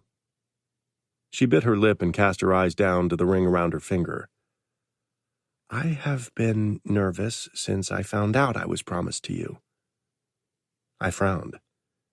Her reaction to our bond had been lackluster from the start. Some people wondered why, but I had never really expected Emma to be overjoyed. "Why?" She looked out the window, obviously unsure how much to share. "You won't offend me. Even your brother hasn't succeeded in a while." Emma let out a choked laugh and turned back to me. "I don't understand why you two detest each other so much. You aren't so different." "I reckon that's the problem," I said with a shrug. Though I didn't really think that Danilo and I were really very much alike. We were alphas. That was the only thing we had in common. But you're avoiding my question. Why were you nervous when you found out we were promised? Would you have preferred to marry someone else or not at all?" "No, neither," she said and blushed. "You're older and more experienced in many regards, so that's definitely a factor." I could tell that wasn't the entire truth. "That's not a disadvantage," I said in a low voice. I could have said more, but I didn't feel we were quite there yet. I wasn't sure how to handle her. She looked down at her hands with a thoughtful expression. "You're very aloof. I worry it'll be hard to break through your shell." I wasn't sure I wanted her to succeed. She wished for this deep sort of connection, and whenever I saw my parents share a moment, I too wished for it. But this level of intimacy brought risks. "We're there." Emma glanced my way as if she was hoping for an answer, but I didn't want to give her false hope. Emma. My eyes took in the ivy-covered front of the Van Delton mansion we'd picked as our wedding venue. It was the best hotel in Minneapolis, though Samuel had merely agreed, but not really been involved in the decision-making. My heart filled with joy at the sight of the facade made of pink Sioux quartzite. It was a place I expected to find in the French countryside or in England, but not in downtown Minneapolis. I'd fallen in love with the venue the moment Inez had sent me photos of it, and I'd convinced my mother to agree, even if there was a limit of 175 guests in the ballroom. The driver took my wheelchair out of the trunk, and Samuel helped me sit down. I tilted my head up, allowing myself to take in the impressive building. The rain had stopped, which was fortunate, considering we wanted to take wedding photos in the garden. Samuel pushed me down the pathway that led to the gardens. Our photographer waited for us beside a gazebo. My mother and Inez joined us soon after. "You can access the gazebo with your wheelchair," the photographer said. Mom stepped forward with a tight smile. "I think Emma should stand for the photos. We want wedding photos without the wheelchair." We had never discussed that. Inez glanced from my mother to me and Samuel. I flushed, feeling on the spot. Samuel moved to my side. Is that what you want? My heart swelled. I ignored Mom's pinched expression. This was my day. "I would like a mix of both. Me in my wheelchair and me standing beside you." "How about we take a few photos in your wheelchair in the gazebo, and then we'll try a few standing photos on the stairs," the photographer suggested. I could tell my mother was offended that we didn't follow her lead. We moved into the gazebo, then Samuel and I gazed toward the photographer, hoping for directions. "How about you kneel in front of Emma and take her hands?" Inez suggested. Samuel got down on his knees. Luckily, the inside of the gazebo was dry so he wouldn't ruin his suit. He took my hands. His felt warm, while mine were cold and a little stiff. "Give us some emotions," the photographer encouraged. "Look deeply into each other's eyes as if you're sharing a secret." I met Samuel's gaze, feeling awkward. How were we supposed to convey emotions that weren't there? I was attracted to Samuel, maybe even had a little crush on him, but I didn't love him, and he definitely didn't have any feelings for me. This was an arranged marriage, not blissful love. Samuel's features softened in a smile, but it was still a very restrained expression, and my own face felt very tense. "More emotions," the photographer said as she took several photos. Samuel glared. "Do your job. This isn't helping." She snapped her lips shut and continued taking photos. Samuel looked down at my hands, which were still in his. "Your hands are icy. We should hurry to get you inside." He looked up with concern in his eyes. "It's not very cold. It's summer." It was a cool day for me, but my cold hands were from nerves, not because I was freezing. "That's it," the photographer said, and the click-click of more photos being taken sounded. "That's a wrap on this set." Samuel raised an eyebrow and pushed to his feet, releasing my hands in the process. My eyes registered Danilo. He stood a few steps to the side watching us. Sophia wasn't with him. They had married recently, but it was pretty obvious they'd had a rough start. Though seeing them together today, I got the impression that things between them were improving. Danilo didn't share these things with me, and I wasn't close enough to Sophia yet to ask her about it. Not to mention that I'd feel awkward doing so as Danilo's sister. Danilo gave me a tight smile before his hard gaze settled on Samuel, who returned it with an unimpressed expression. "The stairs next," the photographer said and moved ahead. Samuel pushed me toward the base of the stairs. I arrested the brakes and pushed myself into a standing position. I realized I was still in my heels and couldn't keep my balance on them. Danilo stepped forward as if to catch me, but Samuel grabbed my arm before he could and steadied me with a hand on my waist. "I need to get out of my heels," I explained, embarrassed. I sank down and quickly slipped off my heels before I stood again. Samuel helped me reach one of the upper stairs and positioned himself beside me. Inez fanned out my wedding dress so it cascaded down the steps. I was a bit nervous standing on stairs as it allowed less room for stumbling. Samuel gripped my hands. "I'll catch you if you fall." I couldn't help but smile at his romantic-sounding declaration. "That's very romantic of you," I teased. Samuel chuckled. "I'm going to be honest. Being romantic isn't my forte. At all." "You're the Ice Prince," he scoffed. "That name has been following me for years." "It fits," I said, my eyes tracing his blonde hair, cold blue eyes, and cool expression. If I had to pick someone to play a Nordic god, I would choose him. "You look and act like one. I thought you liked it. From what I hear, girls do." I hadn't wanted to bring up other girls, but couldn't help the little jab. I knew the stories about his conquests. "They like the illusion. They like thinking they could melt my cold heart because it would make them special. He rolled his eyes. Don't you want someone to melt your cold heart?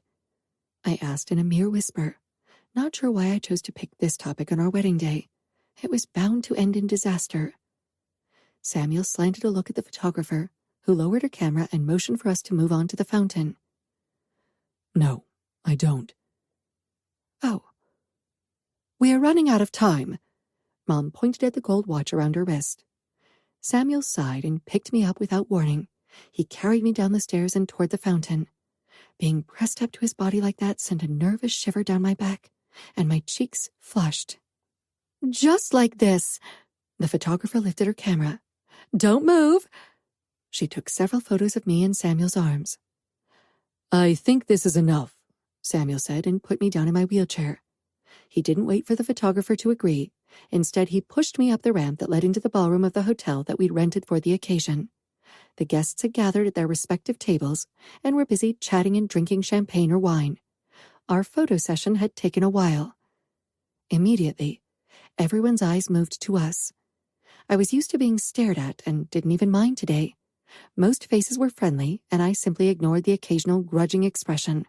I wanted to enjoy today.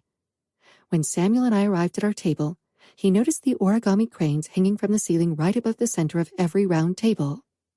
I've never seen wedding decor like this. Nerves filled my belly. His thoughtful expression didn't reveal if he liked them or not. Emma insisted on having them. She even folded them herself, as if we didn't have the necessary funds to buy decorations, Mom said in a scandalous whisper. I stifled my annoyance. We'd still spent a 5-figure sum on decoration from flowers over balloons. Samuel glanced at me. You did these? Yes, I've been doing origami for 6 years. He looked impressed. Hope bloomed in me. I like it. The cranes symbolize happiness and eternal youth. They are luck bringers. Do you think we need additional luck for our wedding? He asked, mildly amused. I shrugged. Who doesn't? Mom pursed her lips. Then her eyes registered on a server who stood off to the side with a tray. Why is she taking a break? She went off to give someone else a piece of her mind. Danilo and Sophia joined us at that moment. Danilo watched Mother's departure with a frown, then raised his eyebrow. What happened? She was displeased that Samuel didn't hate my origami decoration like she does. Danilo shook his head with a look of displeasure. Sophia stood beside him, but they didn't touch. Not that Samuel and I were holding hands or the like. I would have hidden my dislike in front of your mother even if I'd felt it. A husband should have his wife's back, Samuel said simply. I narrowed my eyes. So you lied? No, I really like them. But I would lie to others to have your back. I bit my lip, secretly pleased. As long as you don't lie to me. I can be very honest. Danilo made a face as if he doubted that. I gave him a curious look, but he simply smiled tightly. I think they are spectacular and gorgeous. If I'd known you could do these, I would have asked you to craft them for our wedding. Sophia pursed her lips. Though, they probably take forever to craft, right? It took me a while, but I would have done it for you and Danilo. I positioned my wheelchair closer to the table as Mom signaled for us to sit down for dinner. Sophia sat beside me, and Danilo was beside her. I insisted that she sat beside me because I didn't want to bear Mom's admonishments all evening. Samuel sat down on my other side, and soon his parents and my mother took the remaining seats. When all guests found their seats, Samuel's father rose to his feet. As underboss and the father of the groom, he'd give a little speech first before Samuel would open the dinner. The attention shifted to Samuel and me as he mentioned how happy he and Inez were about our bond. We can't wait to become grandparents, and hopefully have a grandson who will continue the Mione legacy. Samuel's lips tightened, and I noticed how Inez nudged her husband under the table and sent him a warning look. His confused expression told me he wasn't sure what he'd done wrong. To be honest, it was a pretty standard thing to say for a patriarch at his son's wedding. I've heard a similar phrase at countless weddings. But with the continued rumors about my infertility, a comment like that only added fuel to the gossip fire. At many tables, people exchanged looks or even whispered. but Samuel shoved to his feet and clanged his knife against his wineglass with a bit more force than necessary. Let the feast begin. I'm sure we all need a drink and good food. He sank back down and gave me a tight smile. When the service crew streamed in with the appetizers, deviled quail eggs with caviar and more champagne to go with it, Sophia leaned over to me. I'm sorry for what Dad said. The men in my family can be horribly insensitive. I gave her a small smile. The men in my family as well. She followed my gaze toward Danilo, who regarded the tiny appetizer with disdain. I hope the portion sizes increase. Mom gave him an indignant look. We have 6 more courses. I didn't raise you to be a barbarian. I stifled my laughter. Samuel wasn't as restrained. He let out a dry chuckle. I guess you haven't seen Danilo's barbaric side very often then. No talk about business at the table, Inez said firmly. This isn't wedding talk. Sophia and I exchanged a look, both trying to stop ourselves from grinning.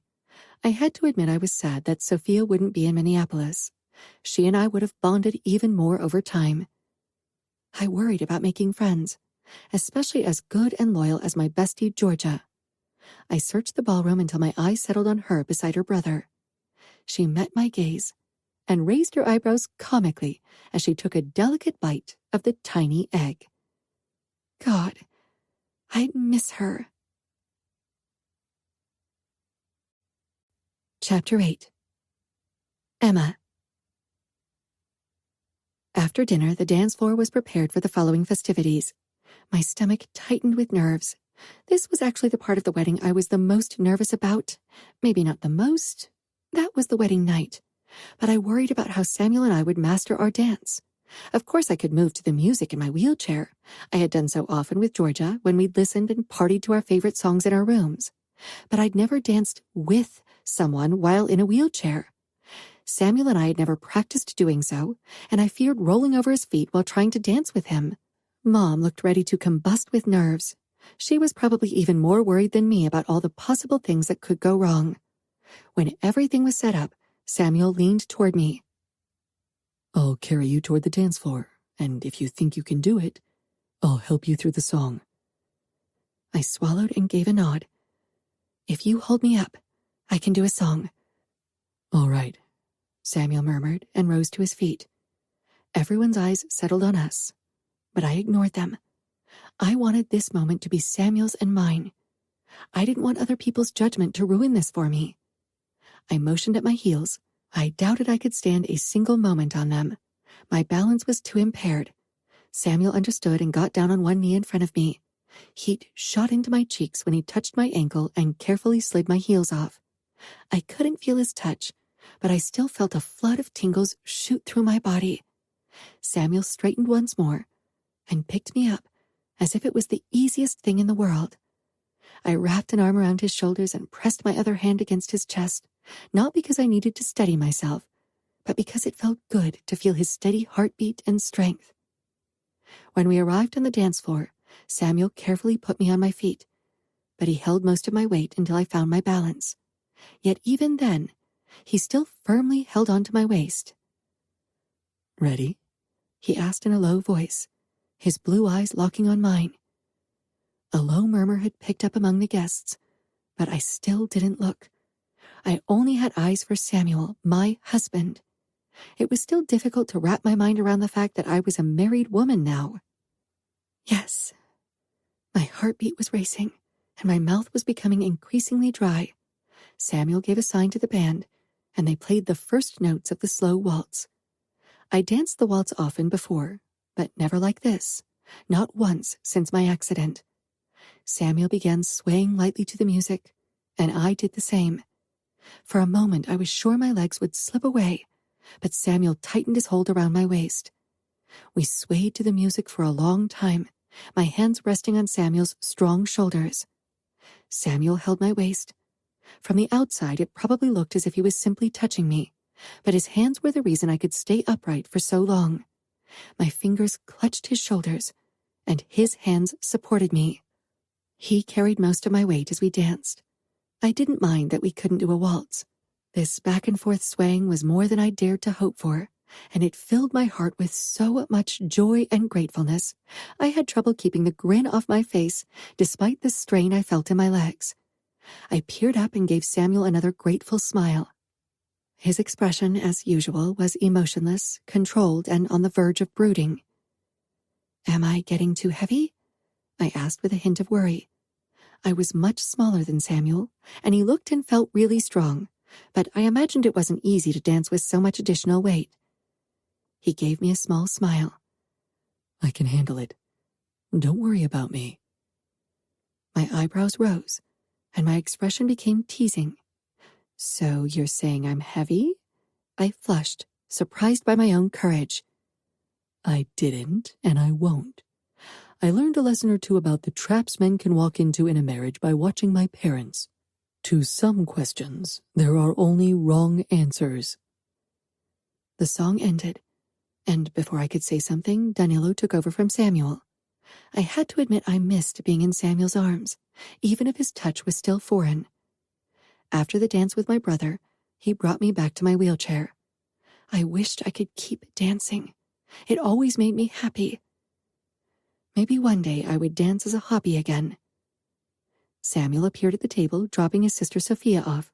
She and Danilo took off for another dance, and I watched them with longing.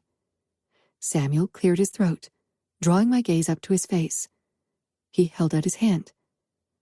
"Would you give me the honor of another dance?" I bit my lip, nervously glancing around as I felt the gazes of the people at the surrounding tables on us. One dance had been expected, but this definitely caught the attention of several people. I put my hand in Samuel's, then whispered, "I'd like to dance in my wheelchair." Samuel nodded slowly, but I could see the questions in his expression. I, too, wasn't sure how slow dancing with someone would work. He led me toward the dance floor. We stayed at the edge so I wouldn't roll over any feet. I had never tried a waltz since my accident.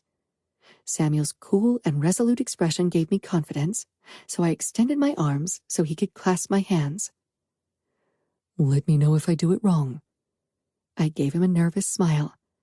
"I wouldn't know. It's the first time I've done a waltz like this." He nodded again, appearing even more determined. He pushed me back, then pulled me closer again, back and forth, until I felt confident to release one of his hands and do a twirl.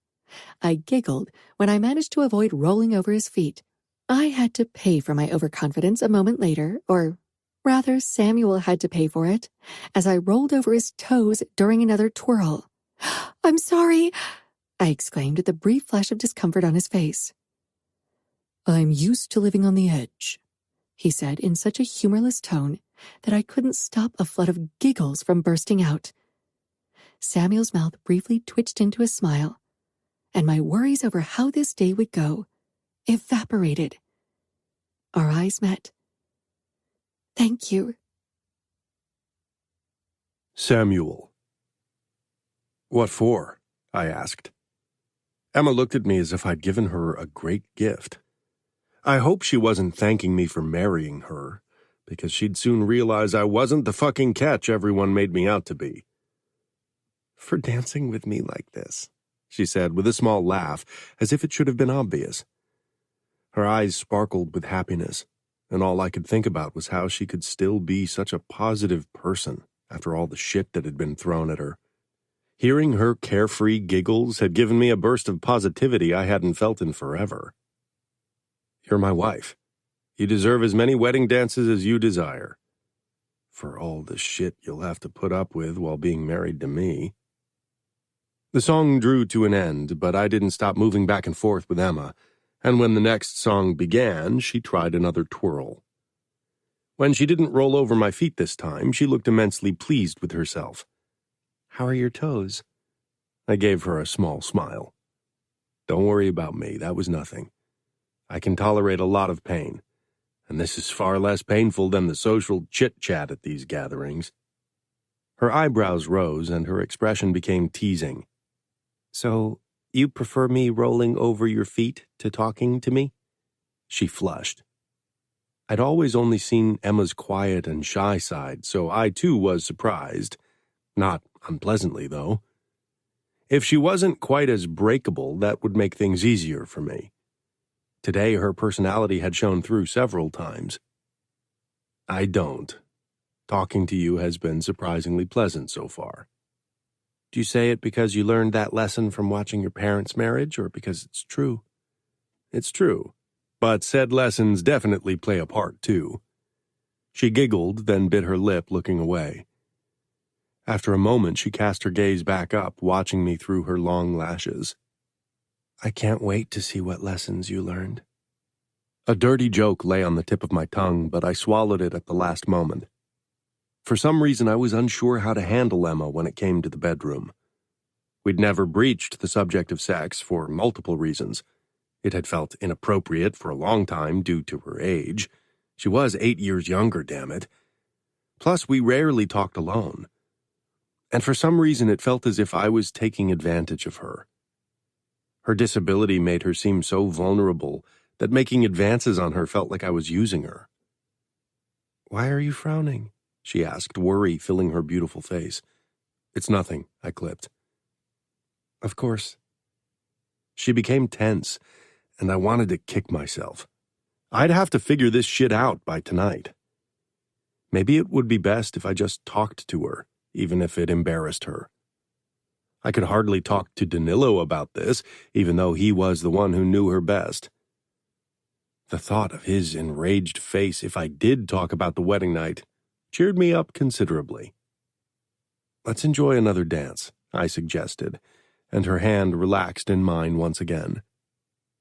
After that dance, Danilo took over again, giving me another hard look. He should know that I was immune to it by now. Despite my desire to return to the table for a glass of wine, it was my turn to dance with my mother next. Her eyes were glassy when she took Emma's place. She hadn't always been this emotional in public, and she was still mostly a very controlled woman, but since losing my twin sister, she seemed to savor every moment she got to celebrate with Sophia and me all the more. She gave me a half-embarrassed smile. You two look really sweet together. I hope the photographer took many photos of you. I'm sure she did. You'll have plenty of images to fawn over. Mom gave me a reproachful look. I gave her the smile that always appeased her. She squeezed my shoulder. Are you happy? This marriage was never meant to make me happy. It was a business deal, I said. Mom briefly looked at where Sophia stood talking to Anna and Luisa. Sophia definitely didn't look happy about her marriage to Danilo, another thing that had dampened my mood in the past few days. I know, but I want you to be happy. I want you to at least try to be happy, and not forbid yourself from being happy because of a mistake of the past. A mistake doesn't kill 3 of your friends. But I'll try to be happy, Mom. Mom's eyes drifted to Emma, who still swayed to the music with Danilo. She deserves happiness, too. Playing the guilt card? I asked with a hint of amusement. Mom didn't use it very often, but when she did, she was good at it. If it ensures you finally stop living in the past and be the boy I raised. I'm still him, just older and more jaded. That boy wouldn't survive long as an underboss. She hit my shoulder. I kissed her cheek. Time to switch partners. I handed her over to Dante and started dancing with Valentina. With her heels, she was almost my height, which was an impressive feat. You look relieved to be dancing with me. I smirked. Sometimes mothers can get a bit overbearing. Well, I'm one myself, so yes. Don't be angry with her. For a mother, seeing a child suffer is the worst thing possible. Do I look like I suffer? I asked sarcastically. That was the last thing I needed to appear weak in public. No, you are as controlled as Dante where your emotions are concerned. I didn't comment on that. Dante was my capo. That he was also my uncle was completely irrelevant, so I definitely wouldn't judge his emotional state. Valentina, as his wife, could say whatever she wanted. Luckily, Valentina didn't try to talk about feelings after that. Eventually, I could escape the dance floor. Emma was in conversation with Sophia, Anna, and a red-headed girl I didn't know at our table, so I went over to the bar to grab a drink. Danilo joined me soon after, ordering a drink for himself. "I appreciate that you gave Emma the dance she deserves." I nodded, sensing that this wasn't all he had to say. "About tonight." I cut him off before he could piss me off. His bringing up the subject of our wedding night was definitely nothing I would tolerate, even if I'd previously entertained the thought. Listen, if this is about what happens behind closed doors tonight, then keep it to yourself. Emma is my wife, and she and I can figure things out without your involvement. Or do you want to discuss why Sophia looks like she swallowed a bitter pill? Danilo narrowed his eyes, but then he nodded. He obviously wasn't very keen on having someone shove their nose in his marriage either. Mom had told me that Sophia had assured her that Danilo treated her right. She probably wished for a loving marriage like most women did. Like Emma did. Renato joined us, carrying 2 glasses filled generously with red wine. "Negro Amaro," he said as he handed one glass to me. Danilo raised an eyebrow. "You can refill your glasses. You don't need to fill them to the brim." Renato took a hefty gulp from his wine, emptying it by half. "Thanks for the tip." I took a few gulps from my wine as well. The effects of the spirit in my flask had already faded, and I hadn't found time to get it out again yet. "That busty redhead makes me dream about a tit job," Renato muttered, his eyes on the curvy girl talking to Emma, Anna, and Sophia. I sent him a look that said, "Shut up." Danilo scowled. "That is Emma's best friend, Georgia." "She promised?" Renato asked.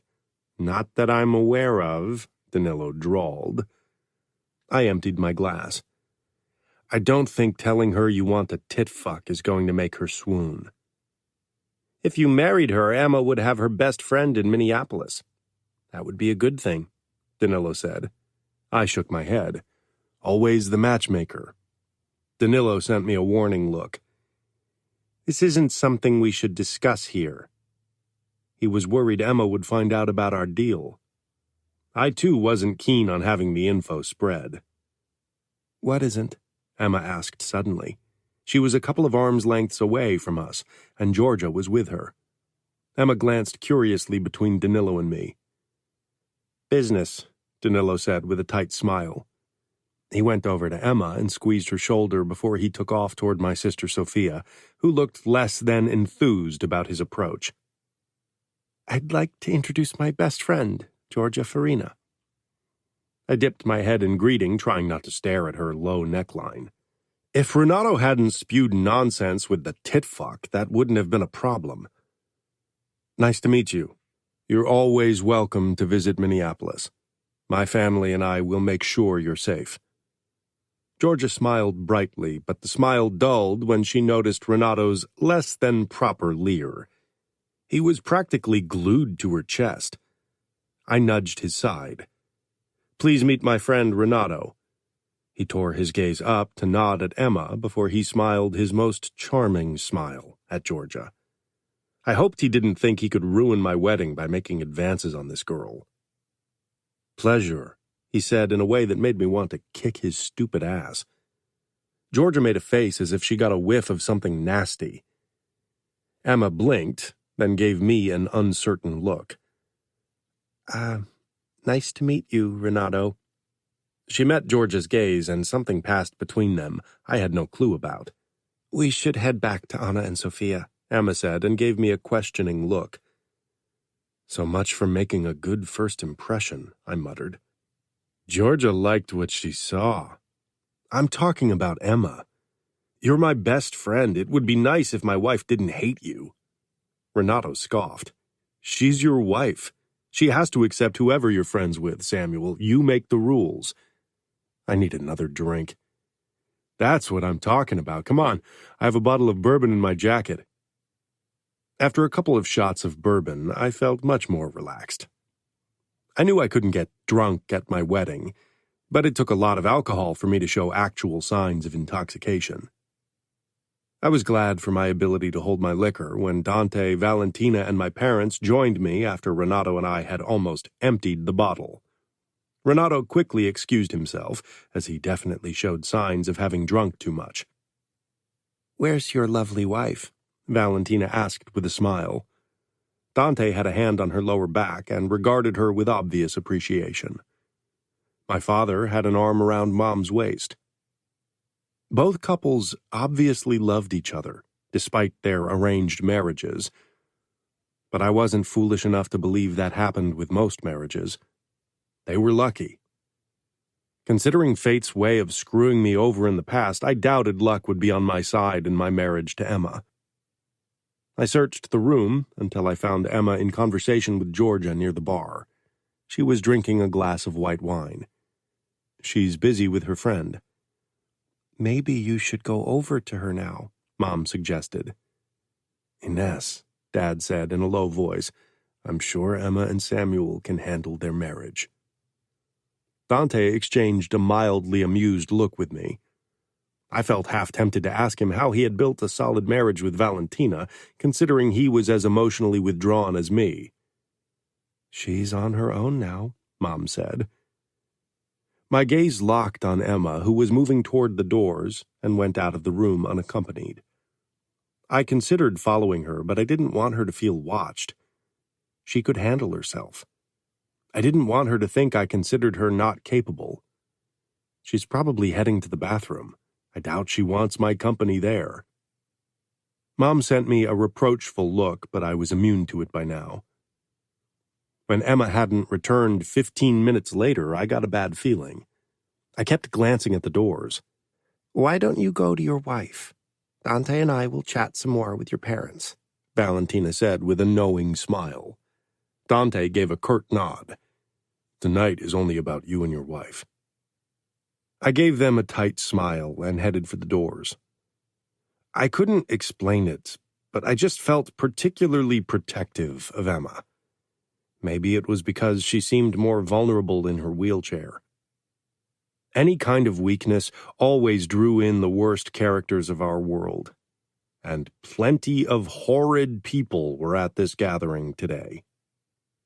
I followed my instinct and went toward the restrooms in the adjoining hallway. The moment I turned the corner, I spotted Emma, and she wasn't alone. One of the guests, a distant relative whose name I'd never bothered to keep in my mind, stood in front of her. His wide stance and the way he bent over with his hand pressed against the wall right over Emma's head pissed me off right away. My pulse began pounding. "Maybe you need help," he said, and I hesitated, wondering if I let my irrational overprotectiveness get the better of me. But he leaned farther down as if he was about to lift her, despite Emma shaking her head. What the fuck? He was definitely not being helpful. The asshole was making a move on her, on my wife. I got a glimpse of Emma's face. Her face turned red and she looked uncomfortable. I stalked toward them, now absolutely furious. He straightened a second before I reached him, but I didn't give him time to turn. I grabbed his throat, my fingers digging in and squeezing. I punched him in his kidney with my free hand. He sank on one knee and stared up at me with watering eyes.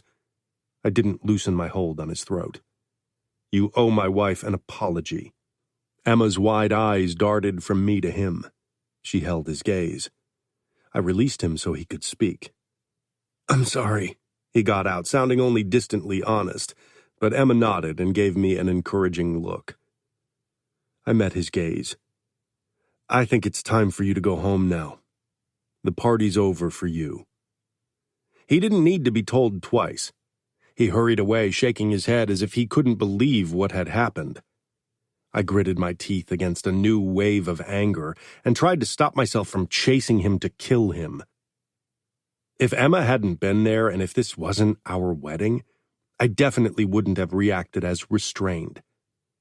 Maybe I would request his presence at some point and fake an accident. I stepped closer to Emma. She was smoothing out her beautiful dress, her cheeks still flushed. She looked as if she wanted to disappear. "Do people often treat you without respect?" I asked in a moderately calm voice. Emma shrugged, peering up at me through her long lashes. She looked gorgeous with her big doe-like eyes. It happens on occasion. Some men seem to think I'm easy prey because of the wheelchair. Some of her embarrassment was replaced by fierce frustration. Her brows pulled together as she regarded the ring around her finger. It won't happen again, I muttered. Emma raised her brows curiously. You won't always be around. I need to learn to speak my mind instead of sitting there like a mouse in a trap. Once people realize I won't tolerate this kind of behavior, they'll stop. I moved closer and motioned toward the door of the accessible toilet. She quickly shook her head. I was on my way back to the party when he came along. I touched her shoulder. Are you sure you're all right? She chuckled and nodded. Absolutely sure. Don't worry. You came before it got really bad. We moved back toward the party together, and after that, I stayed close to her side. I didn't want another idiot to ruin this day for Emma. Chapter 9. Emma. It was getting late, and my nerves started to show, so I spent a few more minutes with Georgia. She was always good at distracting me. Georgia and I moved to a corner for a chat, shielded from view by a privacy screen because a door to the staff area hid behind it. You look nervous. I am. It's strange knowing that I'll spend the night with Samuel, and not just sleeping. Georgia bit the corner of her lower lip. I'm sure it'll be good. He knows what he's doing. Yeah, I whispered, but it's not like he chose to marry me. You look friggin' hot. He'll be into you unless he's gay. I giggled. I'm pretty sure he's not. A few minutes after midnight, Samuel and I took our leave and headed toward Samuel's black Mercedes limousine. Our families and a few others followed us to see us off. Samuel opened the passenger door for me, then his brows pulled together. I usually had no trouble lifting myself into a car seat, but the long dress made it a tad more difficult. I can lift her into the car. Danilo stepped forward. No, I can handle it. Samuel said at once. He bent down and slid one arm behind my back and the other under my legs. I quickly slung my arm around his neck, and my hand came to rest against his chest. His sudden closeness drove heat into my cheeks. He lifted me out of the wheelchair, and I clung to him, acutely aware of the crowd watching us. You won't always have to lift me into the car. Samuel set me down on the leather seat. It's our wedding day. It's tradition to carry the bride over the threshold, so I might as well carry you into the car. I grinned, relieved by his casual words. They lifted a weight off my shoulders. Thank you, I said as I buckled up. Danilo watched me with his usual look of vigilant concern. I rolled my eyes at him before Samuel closed the door, and the privacy glass prevented the outside world from seeing my face. Samuel slid behind the steering wheel and started the car. When we pulled away from the hotel, I could feel a sense of wistfulness. One part of my life was over, and a new chapter had begun. I was looking forward to it with trepidation and excitement. I wasn't sure what to expect from a marriage with Samuel. We pulled up in front of a beautiful mansion, which sat right at the lakefront. It was a newly built 2-story mansion on Lake of the Isles. Ramps had been built beside the 2 stairs that led up the slope to the front door. Floor-to-ceiling windows dominated the front on the 1st and 2nd floors to give a view of the lake. Samuel pushed me up the ramp, then he opened the door for me. Would you like a tour? Samuel asked as I looked around the entrance hall with its high ceiling. I had seen the exposé and a few photos Samuel had taken, but seeing it live was an entirely different experience. I couldn't wait to see the outdoor pool in the backyard and the fireplace on the deck. But all day I'd been nervous about tonight, and I knew I wouldn't be able to focus on anything else. Maybe tomorrow morning, but now I'd rather go to bed. My cheeks exploded with heat, but Samuel simply nodded. He looked calm and not at all nervous. I wished I could have a bit of his calm. Next to the staircase, a modern glass elevator had been installed. Samuel pressed the button, and the doors slid open. He motioned for me to go in first and followed me. He stood very close to me, as the elevator did not allow for much space between us. Not that I minded. Still, it was strange to be almost at eye level with his groin area, considering what would happen soon. My cheeks warmed further, and I tried to get my mind out of the gutter before I turned red like a tomato. The elevator stopped on the upper floor and slid open. Samuel exited, so I had room to wheel out. I glanced around. The gallery allowed a nice view over the entryway and onto the lake. Even in the dark, I could tell the view was spectacular. This could become a true home. I glanced up at Samuel, who waited patiently beside me to look out the window. I hoped the two of us could make this a home. He gave me a small smile, but it was so hard to read his eyes. He seemed so controlled, almost disinterested. Didn't our wedding night make him nervous at all? I gave him a smile in turn and glanced past him to indicate that we could move on. "The primary bedroom is over there," he said, leading me toward the first door on the left. He opened the door for me, and I moved inside. The walls were painted dark blue, and a beautiful light gray herringbone parquet covered the floor.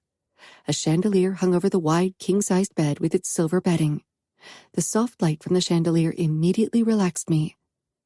After finishing my first quick assessment, I stopped in the middle, unsure what to do and where to go. To the bathroom, but the dress was closed by dozens of tiny buttons I wouldn't even be capable of opening myself.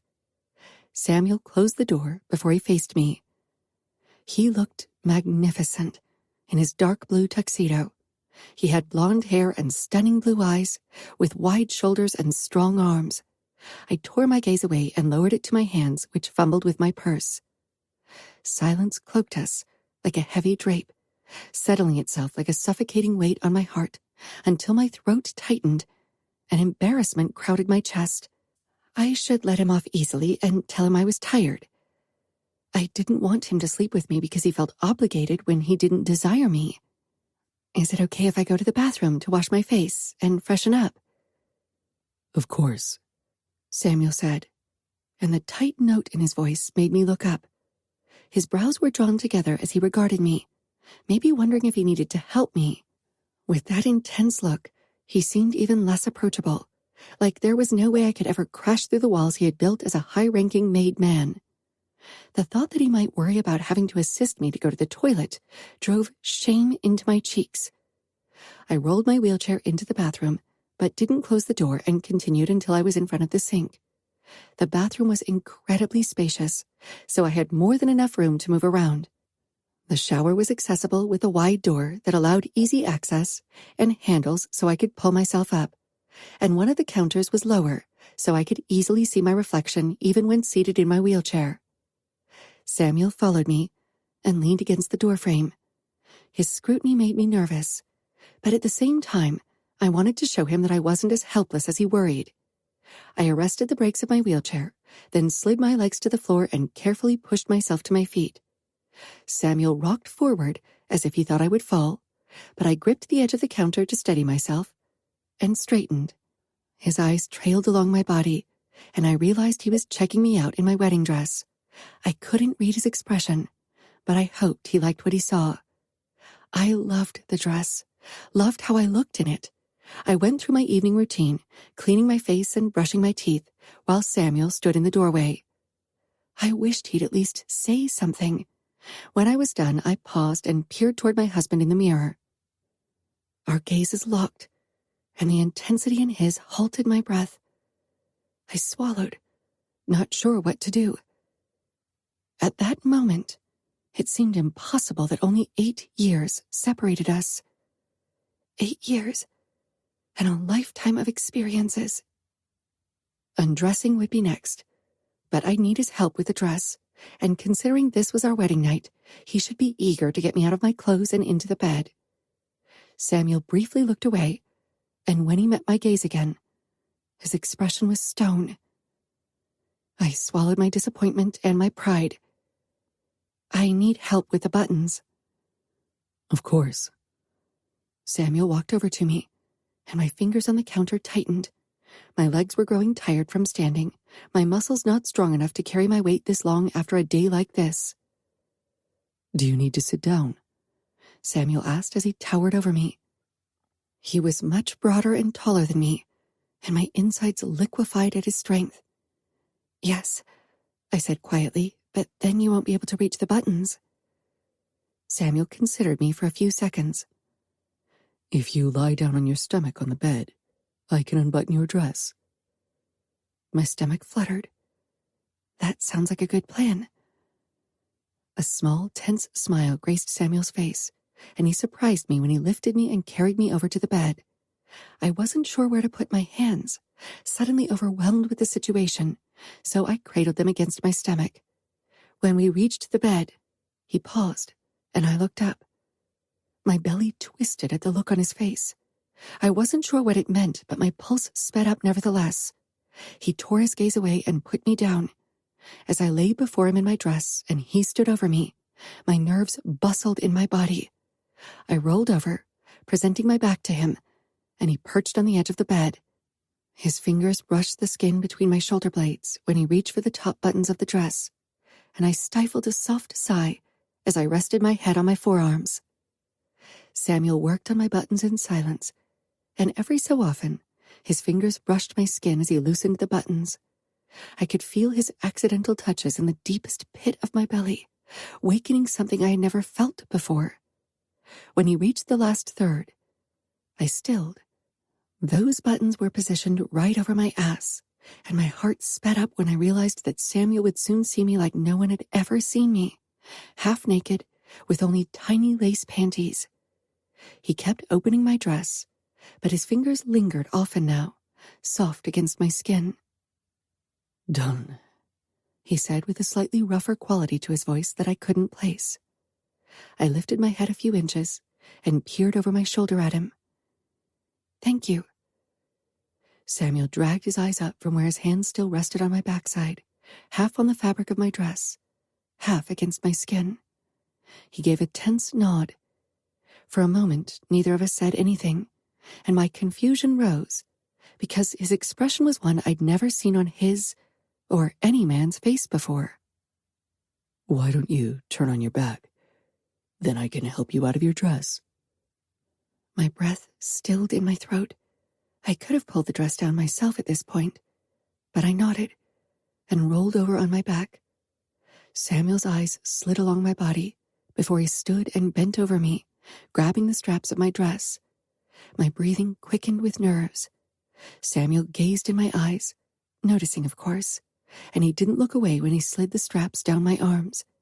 He halted briefly before hooking his fingers under my neckline and slowly pushing the dress down. Surprise, followed by something darker, flashed in his eyes when he saw that I wasn't wearing a bra. The dress didn't allow for one. My nipples puckered, goosebumps covered my body, and resisting the urge to cover myself, I lay still under Samuel's steady gaze. I wasn't self-conscious about this part of my body, and his lingering attention filled me with a strange warmth. But then he pushed the dress farther down along my legs, until I lay before him in nothing but my panties. His eyes traced my legs. They didn't look different from other people's legs, a little less in control and less muscled, but nothing was obvious when I lay like this. They filled me with insecurity anyway. He pulled his eyes away from my body, and disappointment filled me. I tried to keep my expectations low so as not to be disappointed, but I'd still secretly hoped for a real wedding night. We should talk, Samuel murmured. I nodded, swallowing hard, barely able to look him in the eye. I knew what was coming. He'd now explained to me that he couldn't be with me because he just wasn't attracted to me. I had expected something like that. Ours wouldn't be the first fake marriage. I reached for my nightgown. I was about to tell him that I could dress myself in my nightgown before we had this talk, as my nakedness didn't serve any other purpose than to make me feel even more vulnerable. Samuel stopped my hand with a gentle touch. I frowned at him, confused and acutely aware of his dressed state and how close to my mostly naked body he was. You don't have to justify yourself, I whispered. Don't give me any long-winded explanations. Samuel narrowed his eyes in contemplation. I'm not sure what you're saying. I swallowed, feeling almost sick from embarrassment and hurt. Did I really have to spell it out for him? I don't expect you to consummate our marriage if you don't feel attracted to me.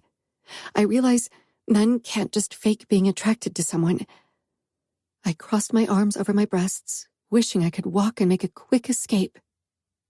Samuel leaned back slightly, his brows climbing his forehead. He shook his head, looking as if I'd lost my mind.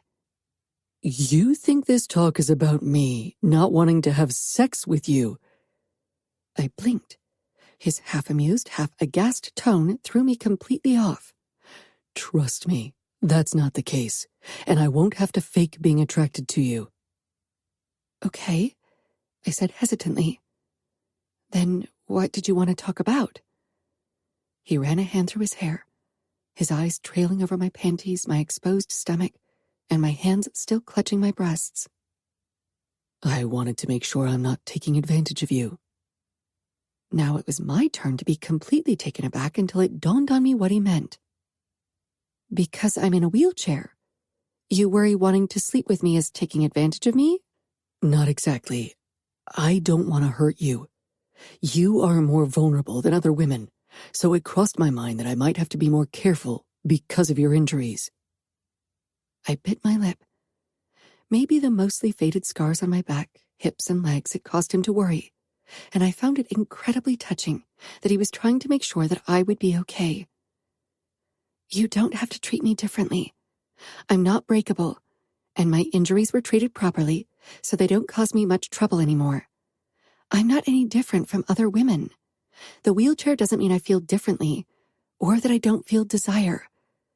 I'm your wife, a woman, a person. The wheelchair doesn't define who I am. All right, Samuel said in a low voice, moving a bit closer. Then I'll cut to the chase. I want to have sex with my wife tonight.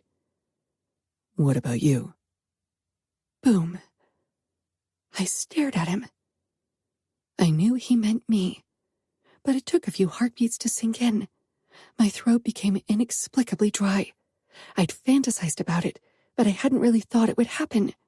Now that I realized it would really happen, my nerves crashed down on me. It's okay if you say no. No, I blurted. I mean, yes. I shook my head, feeling a bit lightheaded. Samuel touched my neck lightly, a gesture that calmed and excited me at the same time. I want to. Don't think. Let me handle it, Samuel murmured, sounding reassuringly confident. The overthinker in me protested, but for once, I didn't listen. I only nodded. Samuel oozed control and calm. Samuel removed his jacket with utter poise, then unfastened his gun holster and put it down on the nightstand. He climbed on the bed, and suddenly, he leaned over me, his face taking up my vision, and his mouth came down on mine, kissing me like he meant it, not hesitant and restrained, but firm and demanding. And before I could process what was happening, his tongue found mine and tasted me, teased me, filled me with a fire I had been unfamiliar with. He climbed on top of me, his weight pressing me into the mattress, surrounding me with his warmth and scent and strength.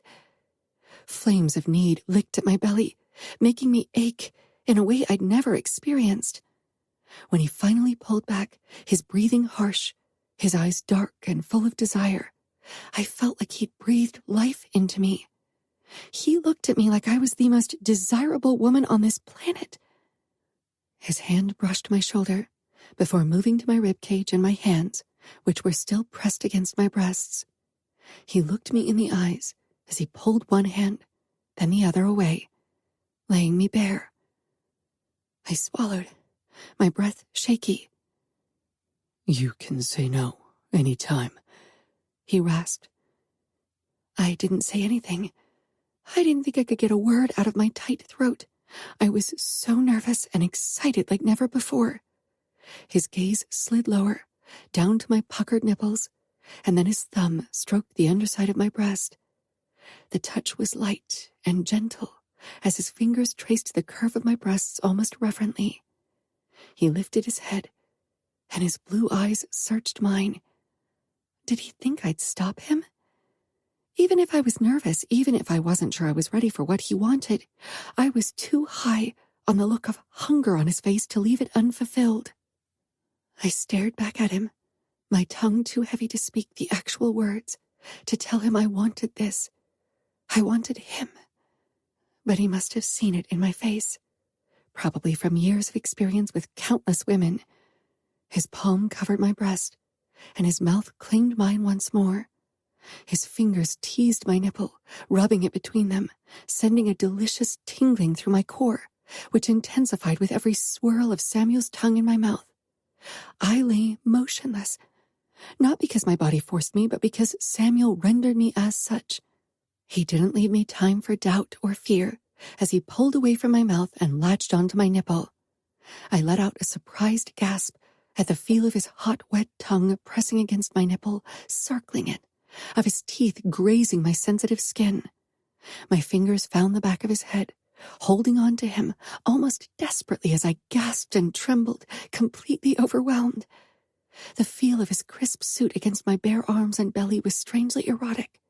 He moved from one breast to the next before he made his way down my body, nibbling and kissing. But when he reached my hip bone, I tensed, worried he'd touch my legs that weren't as sensitive as that of others. Samuel peered up at me as he caressed from my calf up to my thigh. I distantly felt the touch in some places, mostly my thighs, like a dull pressure. But it wasn't strong, and in other places I didn't feel anything at all. I considered faking sensations, but again, Samuel acted before I could. His touch became firmer as he kneaded my upper thighs. And finally, I felt it everywhere, especially deep in my core, as if my head had finally caught up. He lowered his head and pressed a kiss to my thigh as his eyes regarded my face, gauging my reaction. I saw the kiss more than I felt it, but by seeing it, seeing Samuel's beautiful face against my thigh, my body reacted with a flood of desire. He bit down lightly on my skin, and I felt that in my core like a shock wave of arousal. My eyes widened, stunned and helpless, completely in his hand. His fingers hooked in my panties, and he pulled them down. Heat filled my cheeks from the intense look in his eyes as he raised them from my center to my face. Never taking his gaze off me, he gripped my upper thigh and parted me. I should have looked away, but I couldn't bring myself to. I wanted to watch the hunger in Samuel's eyes as he looked at me. He dragged his thumb along my crease, and I sucked in a startled breath, too caught up in the sensation to feel embarrassed because my body didn't react as easily. He rubbed my folds very lightly, then pushed between them. I could feel that I was only slightly wet, and worried that he'd be frustrated with my lack of reaction. But Samuel dipped the pad of his thumb into me, causing me to gasp again. He began to draw out my arousal and spread it on my folds and clit, dip and swirl, over and over again until I was panting and ready, even without lubricant. He pushed his thumb into me once more, but this time he didn't pull it back out. Instead, he started circling while his 2 fingers stroked my clit. I stared at his strong hand, at the fingers giving me pleasure. I could feel every movement, as if he was tugging at my nerve endings like a puppet master. It was indescribable, and I clung to the blankets, panted, gasped, losing control of my body and the sounds coming from my mouth. "Good," he encouraged in a low voice. "You're doing very good, Emma." His praise sent a new flood of arousal through me. He pulled out his thumb and brushed 2 fingers over my opening. I tensed, waiting for the discomfort.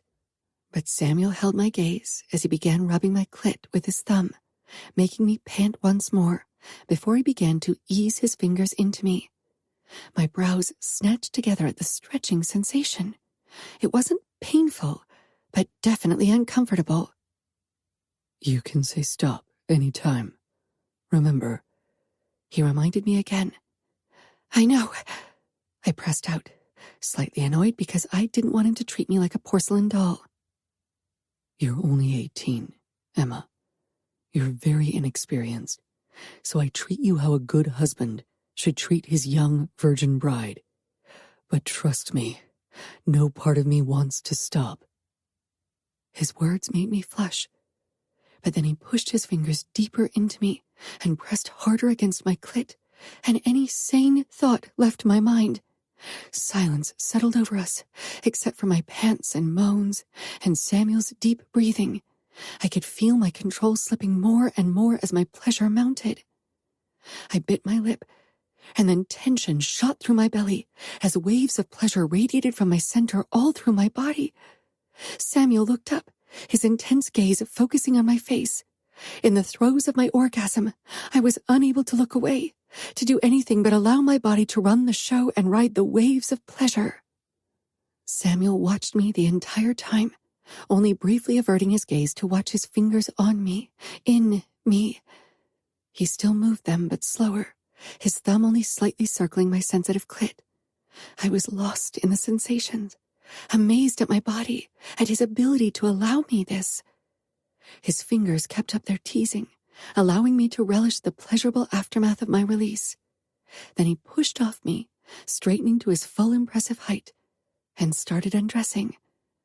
My eyes followed his progress, terrified and excited, as he shed one piece of clothing after the other, until he stood before me completely naked. I exhaled when I caught sight of his erection, exhilarated that I had done this to him, but at the same time scared of having him in me. He was so much bigger than 2 fingers, which had already been uncomfortable. Sleeping with someone, with him, had always been such an abstract concept. For a long time, I hadn't thought it would happen to me at all. I'd never felt more woman than I did at this moment, strangely empowered by my body's reaction. Samuel climbed back on the bed. Is this what you want? What I wanted. My body wanted every part of Samuel, and had never felt a desire more potent. My head wanted love and affection, wanted the fantasy version of how a first time was supposed to be. I wasn't a dreamer.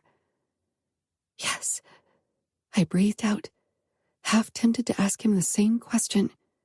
He gave a curt nod before he pushed my legs apart so he could settle between them. His actions were very effective, considerate and kind, but they weren't affectionate. I shut my head down, knowing full well these thoughts weren't going to help. He lowered himself to his elbows. My breaths came faster, and my heart thundered in my chest when I felt a light pressure. This was it. Samuel held my gaze and brushed his lips across mine in a surprising act of gentleness before he started to push in. I clung to his back and gasped against his mouth from pain this time. I forced myself to relax. Fighting the pain would only make it worse. I knew all about pain, and this was nothing in comparison. His expression became strained as he entered me slowly, then paused when he was inside me. I shivered, trying to get used to the intense stretching sensation. Samuel looked at my face, then did the first light thrust. I winced, my breath hitching. He kept moving very slowly, his eyes on me. Maybe I should have been embarrassed by his continuous gaze, but he was so calm and confident that it helped with my own nerves. His thrusts soon became harder, faster, and the twinge turned into a throbbing pain, but I kissed him and held back the whimpers because this was a moment I'd waited for. Maybe I was still trying to prove everyone who thought I couldn't lead a normal life wrong. He came with a groan and a shudder, and I felt him release into me, felt his twitch, and his muscles softening. For a moment, he remained in me, on me. But then he rolled off, his chest heaving. I turned my head toward him, my breath coming in short, stunned exhales, as the reality of what just happened set in. He'd claimed me, and had enjoyed it from the look of it.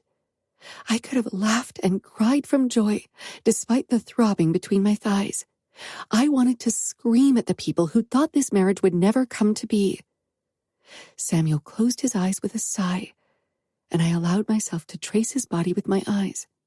His wide chest, his ripped stomach, narrow waist, and the trimmed dark blonde hair around his half-erect cock. His thighs and erection were smeared with my blood, causing me to flush. I wanted to touch him with a despaired longing I was entirely unfamiliar with, but he didn't feel like mine to touch yet.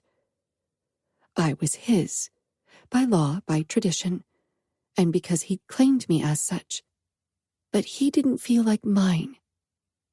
I wondered if he ever would. Chapter 10. Samuel.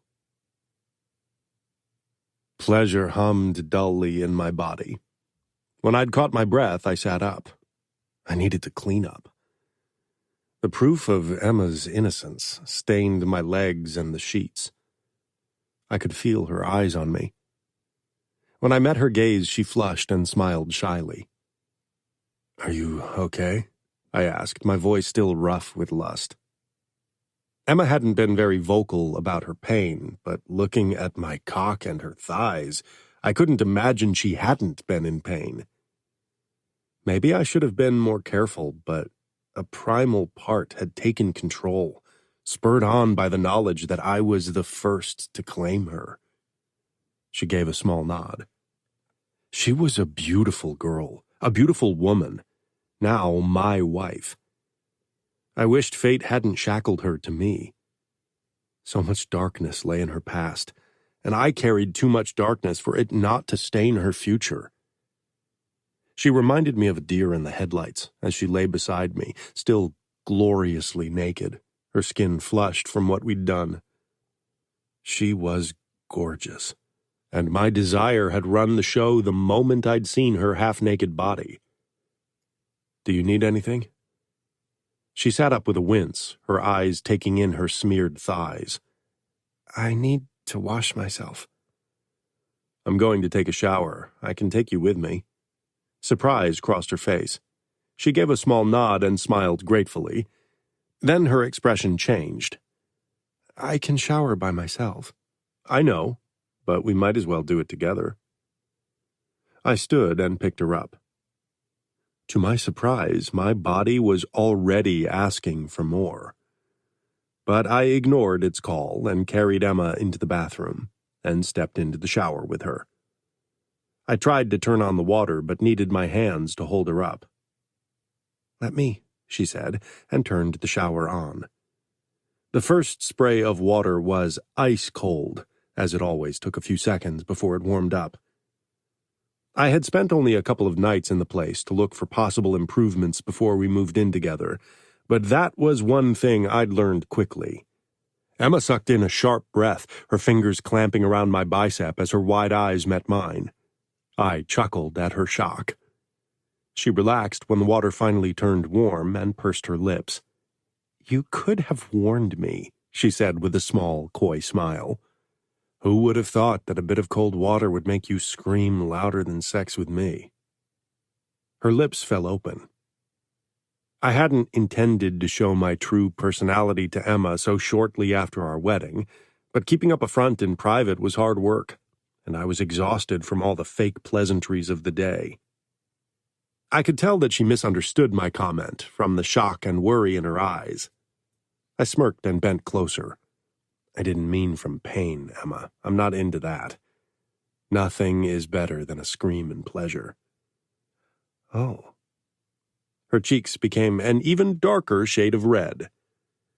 I angled our bodies so the water reached her thighs and could wash away the blood there. "You can set me down. That way I can clean up." I slowly put her down, but kept a steadying hand on her waist. She held my arm as she began to lather herself with my shower gel, an herby scent that helped me wake up in the morning. She hissed when she washed herself between her legs. "What is this?" she asked, with a curious look up at me. I grimaced. "This gives you a fresh kick." She quickly washed off the remaining foam, and watching her fingers clean her pussy sent a flood of blood straight to my cock. She noticed my gaze and flushed a bright red.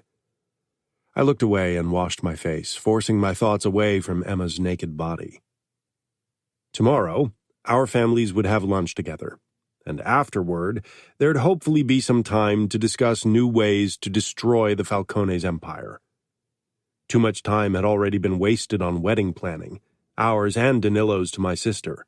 It was time to return our focus to business. "Are you done?" I asked her with a sideways glance, trying to stay on track and not lose myself in her beauty again. "Yes," she said, quieter than before. I wasn't sure what caused her sudden mood swing. I stepped out of the shower and slung a towel around my waist before I grabbed one for Emma and wrapped it around her shoulders, tugging her in. She peered up at me, her expressive brown eyes locking on mine. She was a woman who had so much love to give. One look at her told me that and more. She hoped what we had could turn into a loving marriage. Emma was lovable. If I allowed it, I could see myself falling for her one day. But for that to happen, I would have to let her in.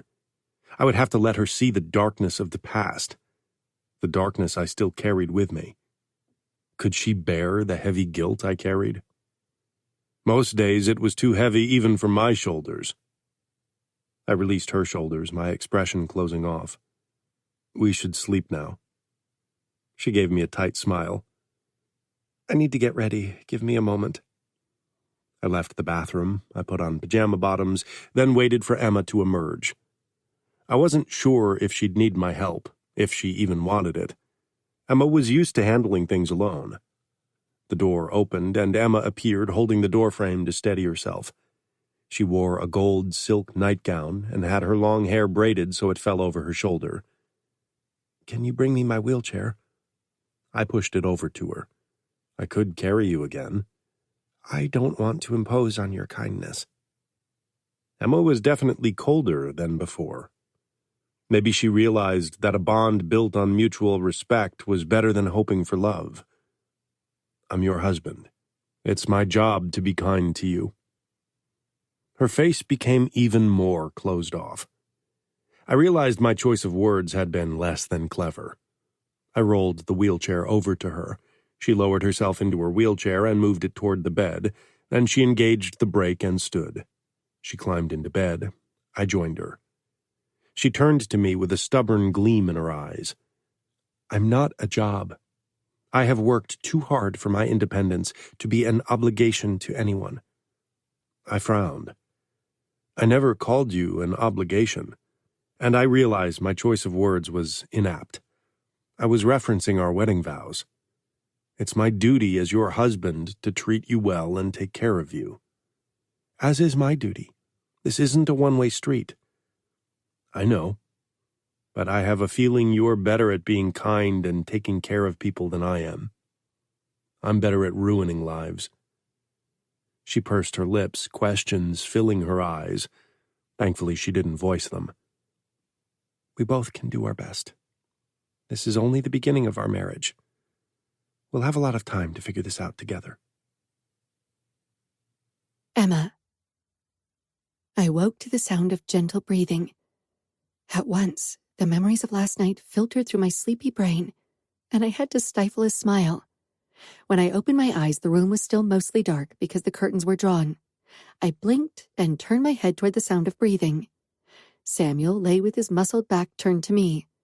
The blanket pulled around his hip, allowing me to take him in. 3 names were tattooed on his back. It was the position where his heart was.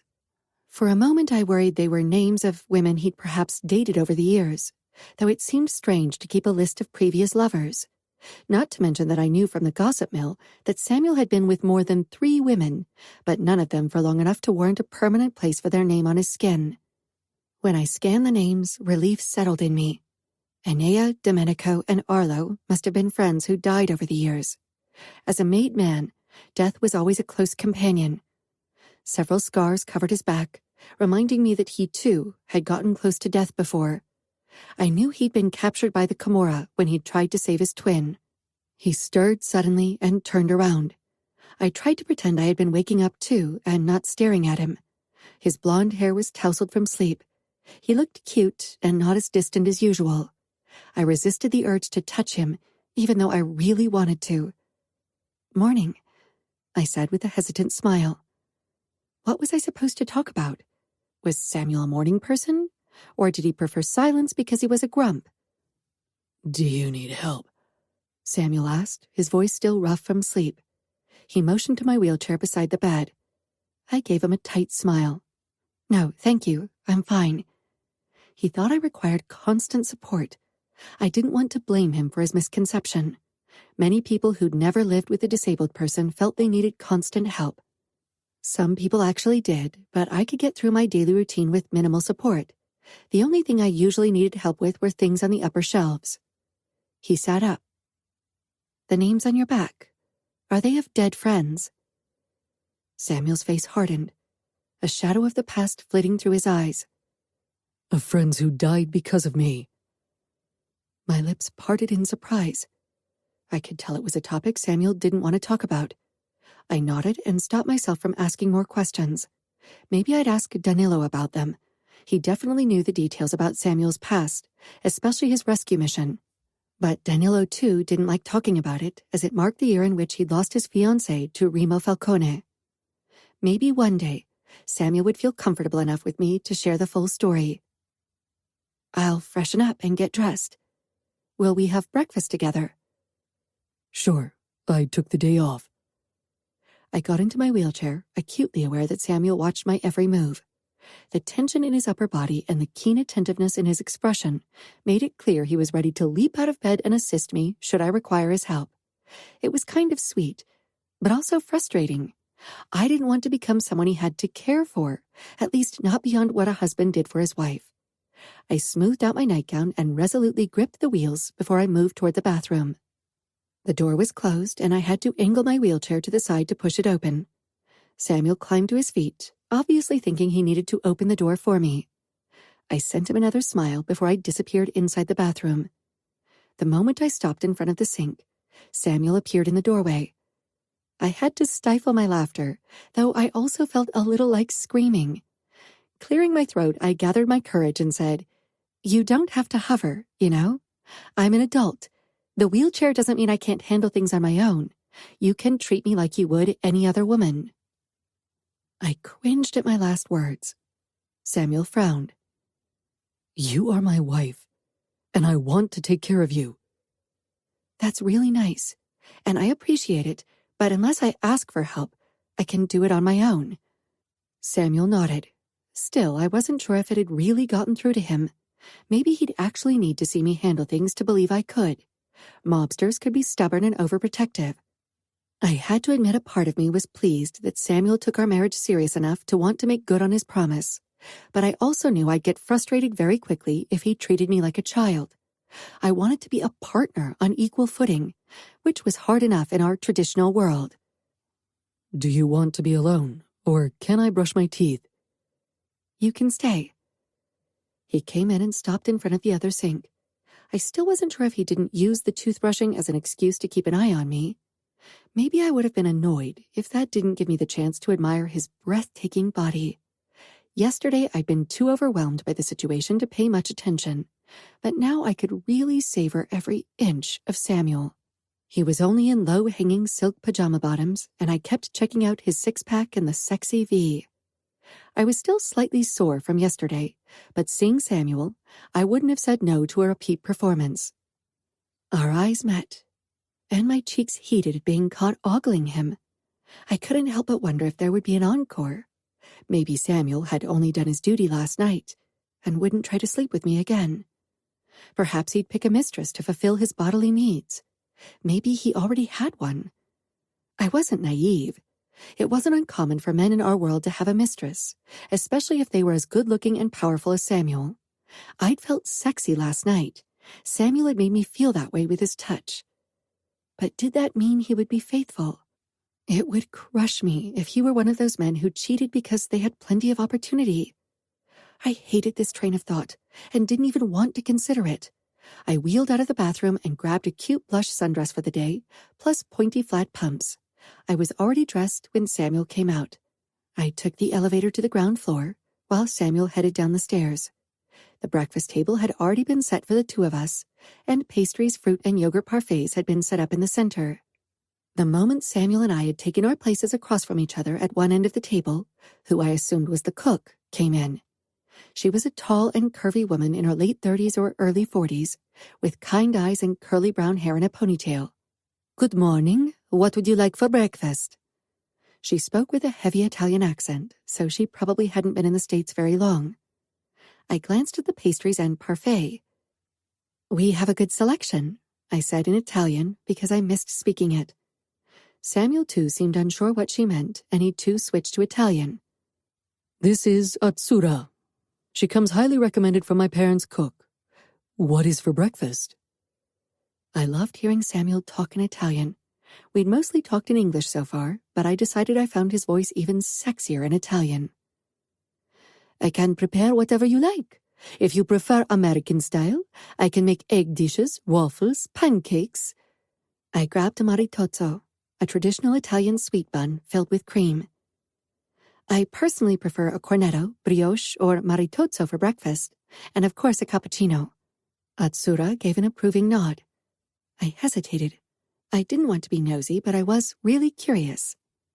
"Where are you from? I'm unfamiliar with your accent." "I was born in a very small village in the Maremma region." "Why did you come here?" "My son wanted to move here to join the outfit. I'm a widow and only have him, so I came along. It's been 2 years. Samuel nodded. "He's hardworking and brave."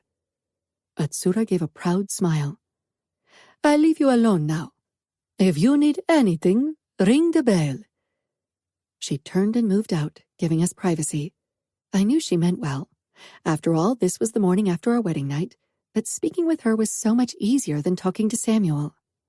Samuel picked up a cornetto, bit into it, then regarded me curiously. "Some people don't care about the people who work for them." My lips pinched. "I want to know who's helping out in our house. These are people with stories, and I want to get to know them." "I agree," he said, then took a sip from his cappuccino. His phone lay beside him. Messages and emails kept popping up, but he ignored them, just like the newspaper that rested beside it. "If you have important business to conduct, I don't mind, you know?" I motioned at his phone. Danilo always checked emails at the dining table. Eventually, I too had chatted to Georgia or other friends during our meals. Samuel gave a terse shake of his head.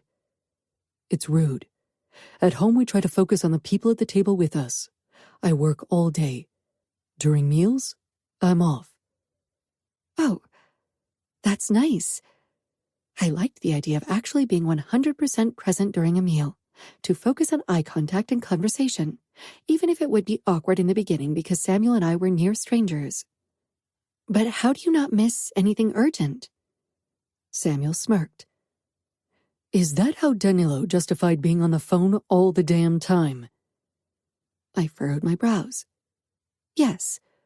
I took a deep breath because what I had to say next might make Samuel angry, and maybe I shouldn't do that as a newlywed wife, but I didn't want to have to swallow down when I felt uncomfortable. "I know you don't like my brother, and he doesn't like you, but could you at least try not to bash him constantly? If not for me, then at least for Sophia. We're family now." Samuel sighed and leaned back in his chair. "You're right. He's your brother, and differences aside, he always took good care of you. Except for agreeing to this marriage." I blinked. "Excuse me? Why would you say that?" "Because I'm not a good deal, and you'll realize it one day." "You could just tell me now." He chuckled without any mirth. "I could, but I won't, because I don't want to ruin this marriage before it's really started." "I'd like this marriage to work out. Don't you?" "I do," he said quietly, but I could hear the doubt in his voice. Chapter 11. Samuel. I wasn't sure why I had told Emma I was a bad deal. It was true, but telling her didn't serve any purpose. She sipped silently at her cappuccino, obviously frustrated.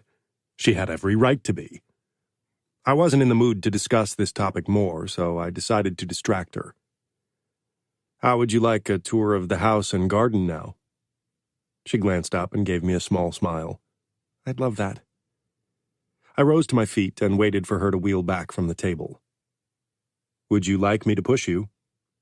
In our short interaction so far, I'd quickly realized that Emma liked her independence. I had no intention of coddling her. I was actually relieved that she seemed much tougher than I'd thought. Maybe she could actually handle all the shit that came with being married to me. I'll follow you. I'd like to see your face when you tell me about the house. Last night was only the third night I spent here, so I don't know that much more about its hidden corners than you do. She tilted her head. You bought the house a while ago. Why didn't you move sooner? I could have lied. Could have told her my father preferred to have me close for business reasons. But the truth was simple. It might seem odd, but I prefer company. Living alone in a house hadn't really seemed appealing to me.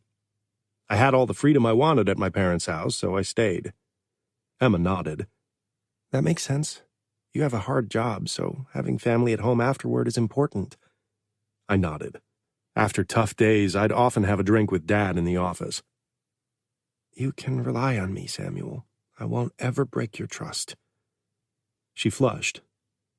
As usual, Emma looked lovely, sweet, and sexy. I motioned to the window front. Let's start with the view from the porch. I strode toward the double doors and swung them open. The view over the lake was spectacular. Emma rolled out and her entire face lit up. She pointed at the wide but narrow fireplace in front of two comfy deck chairs. It's gas, but it's cozy. I turned it on with a remote, and the flames flickered up at once. In bright daylight, it wasn't as nice as in the dark. You still enjoy swimming? I asked. I remembered from our trip to the Cavallero mansion 2 years ago that she'd been ecstatic about swimming in the lake there. I had only been there to guard my sister Sophia back then, and had hardly talked to Emma at all. Maybe I should have made an effort. Yes, I went to an indoor swimming pool once a week when I still lived in Indianapolis. I hope I can find a good place to swim here. I have a small surprise, I said, and led Emma through the dining area, followed by the vast living area with a wood fireplace, to the wide double doors on the back of the mansion, overlooking the sprawling backyard. I opened those doors, and Emma's eyes widened in utter shock as they took in the big swimming pool a few steps below the terrace. A ramp had been installed, so Emma could easily move down to that level. That isn't a small surprise, it's huge, she said.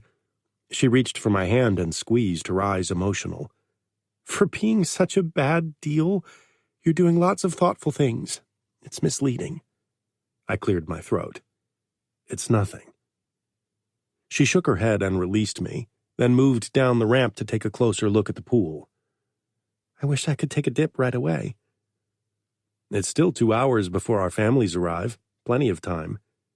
Not if I have to shower, then style my hair afterward and put on fresh makeup. I made a clueless face. Emma giggled and allowed her eyes to take in the rest of the garden. An immaculate lawn, a few perfectly round bushes, a paved path, and a few flower beds with white flowers. I can't wait to have a garden that's being lived in, played in. This looks like an exhibition garden. For a moment, longing reflected on Emma's face, but then she turned to me with a smile. Can you show me the rest? Even the kitchen? I nodded and led her back inside. We ended our tour in the kitchen, where Atsura was busy cooking up a feast for lunch. I took a deep breath, taking in the delicious scents. Emma did the same and let out a sigh. That smells delicious. What is it? Atsura pointed at the pots. As primi, tortelli al ragu will be served. Emma wheeled closer to the stove. What's the filling? On the counter, freshly made tortellini were lined up. Ricotta and spinach. Could I try the meat sauce? Of course. Atsura dipped a spoon into the sauce and handed it to Emma, who pushed it into her mouth and licked it clean, sending images of a very different nature through my head. She moaned, and the images became even more explicit. This is delicious. Atsura beamed and opened the oven. Secondi will be cingale alla cacciatore.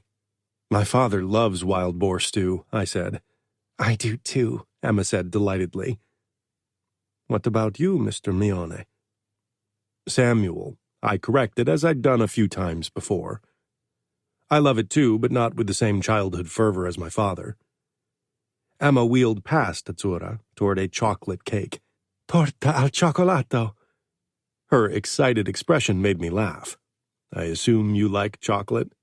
I love chocolate, in any shape and form. I made a mental note to add chocolate truffles to the list of gifts Emma would receive, not just for special days, but also when I messed up. Emma.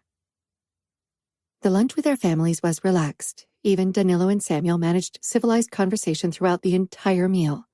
Of course, Danilo kept throwing me searching looks.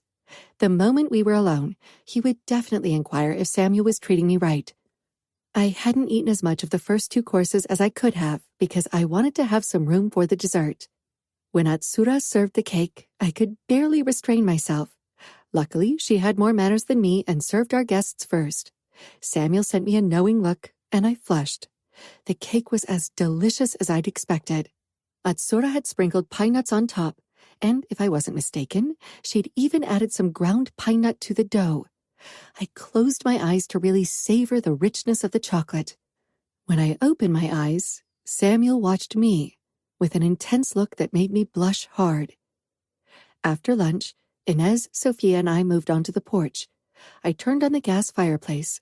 We looked out over the lake and allowed the silence to settle around us for a few minutes. The men had retreated to Samuel's office, a big room with a desk, cozy leather couches, and a fireplace, to discuss business and probably have a drink. Atsura came out. Would you like something to drink? Could you ask my husband to make me a hanky-panky? I'm sure Samuel has everything it needs in his office. My eyebrows shot up. I had a very different image in mind when I thought about hanky-panky. Atsura nodded, then glanced at us. Amaretto sour for me. Samuel can make it, Sophia said without missing a beat, despite Inez's curious look. I had drunk 2 glasses of wine for lunch, so I definitely couldn't have anything else. However, I didn't want to be the only one who didn't order anything. What would you recommend? Atsura looked like a deer in the headlights. Espresso martini? I nodded, even if I'd never had one before, and it sounded like a combination for sleepless nights. Atsura disappeared. Inez sighed. You're both under 21. I'm pretty sure I should stop you from drinking. Sophia huffed. We can be married off to men 10 years our senior who kill for fun and work, and we can bear their babies. I think it's fine, Mom. She hadn't said it meanly, but I didn't miss the bitter note in her tone. What was Danilo doing? Sophia was such a sweet and kind girl. They had seemed to get along better yesterday and today. Inez sighed again. I hope you're at least happy with your marriage so far. I blushed. What could I say? Samuel's been very kind so far. Sophia gave me a doubtful look, but Inez seemed relieved to hear it. Not long after, Atsura returned with a tablet and 3 glasses. You can go home now. You worked so hard today, I said with a grateful smile as I took the espresso martini. Atsura gave a small nod and slipped away. Inez, Sophia, and I clinked glasses and then took a sip. The cocktail was delicious, but way too strong for me. I put it down on the side table. I didn't want to risk being drunk on our second night as a married couple. Though some liquid courage wouldn't be the worst. I'd really love to be intimate with Samuel again, even if I was still a little sore, but I wasn't sure if he'd initiate anything.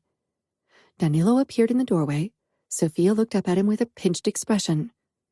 Are we leaving already? No, he said matter-of-factly, as warm as a piece of brick. His eyes found mine. I'd like to talk to you, Emma. I stifled a small smile. I would have been surprised if that wouldn't have been the case, but I would have to give him a piece of my mind regarding Sophia. If he thought he could meddle in my marriage, then he couldn't expect me not to do the same with his. I followed Danilo into the living room. He turned to me, his expression softer but also filled with a deep brotherly concern. Is there anything I should know? I raised my eyebrows, amused. I'm sure there are plenty of things in the world you should show a greater interest in. Danilo moved closer and got down on his haunches in front of me. Last night, I couldn't stop wondering if I should have stopped this marriage from happening. You were the one who agreed to it in the first place, Danilo. His expression became wary. Did he treat you right? A blush crept up my throat and cheeks. I couldn't hold Danilo's gaze. He treated me like a wife should be treated by her husband. That doesn't constitute for much in our world, he drawled. If he hurt... Danilo shot to his feet before Samuel even spoke up. He stood in the doorway. Unlike my brother, I hadn't heard him approach. Samuel's eyes locked on my brother as he strode into the living room in long, confident strides. I ask you not to shove your nose into my private business. Samuel stopped in front of my brother. They were the same height. The air bristled with their dominance as they tried to stare each other down. It was clear they had a long history of these stare-downs. Samuel smiled in a way that made me nervous. But I can assure you, I took all the necessary precautions to hurt your sister as little as possible on her first night. Boom! My mouth fell open, and blood shot so rapidly into my face I was sure I would combust. Did he really just say that in front of my brother? Danilo rocked forward as if he was going to attack Samuel, who braced himself. Then both men looked at me, and my brother straightened, righted his tie, and turned to me. He kissed my forehead and strode out without another word. Samuel regarded me coolly. He pushed his hands into his pants. I know this was quite embarrassing for you, but your brother has dropped very similar comments about both my sisters in the past, so it was time he got a taste of his own medicine. I gave him a doubtful look. Do you always share details like that with other men? I felt very uncomfortable thinking that other men would know about what happened behind closed doors. Samuel stepped up to me and touched my shoulder. No, I don't intend to share any kind of information about our life, especially what happens in our bedroom with others. Okay. I could feel my face cooling off. I would like to return to Sophia and your mother. Samuel nodded. I should probably make sure Danilo doesn't say anything to my father that causes an unpleasant atmosphere. I scoffed. Good luck. Once our families took their leave, Samuel joined me on the porch in front of the fireplace. The lights from the other houses reflected on the surface of the lake like doors to another sphere. Samuel had a tumbler with a generous amount of a dark amber spirit in his hand. I could still feel the gentle buzz from the wine and that one sip of the espresso martini, but Samuel obviously could tolerate far more alcohol. He had drunk 4 glasses of wine for dinner, plus whatever Danilo, Pietro, and he had consumed in the office, which likely hadn't been little, and now the tumbler. I had to admit I worried how well his body tolerated the amount of alcohol. It indicated that it had a lot of practice. Danilo said he and Sophia will return to Indianapolis tomorrow. I nodded. Danilo told me. I'd hoped he'd spend a few more days here with me to make the transition easier.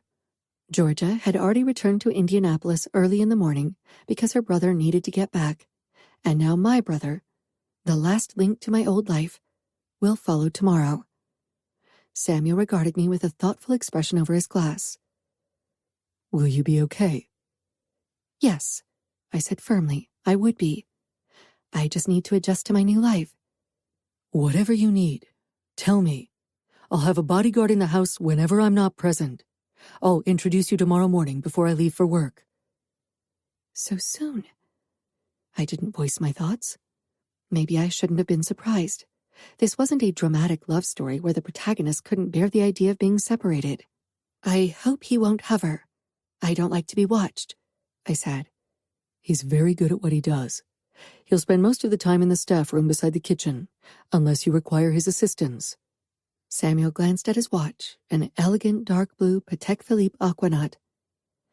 I should probably head to bed. I have an early meeting at 8 because of a shipment of slot machines. I stifled a yawn.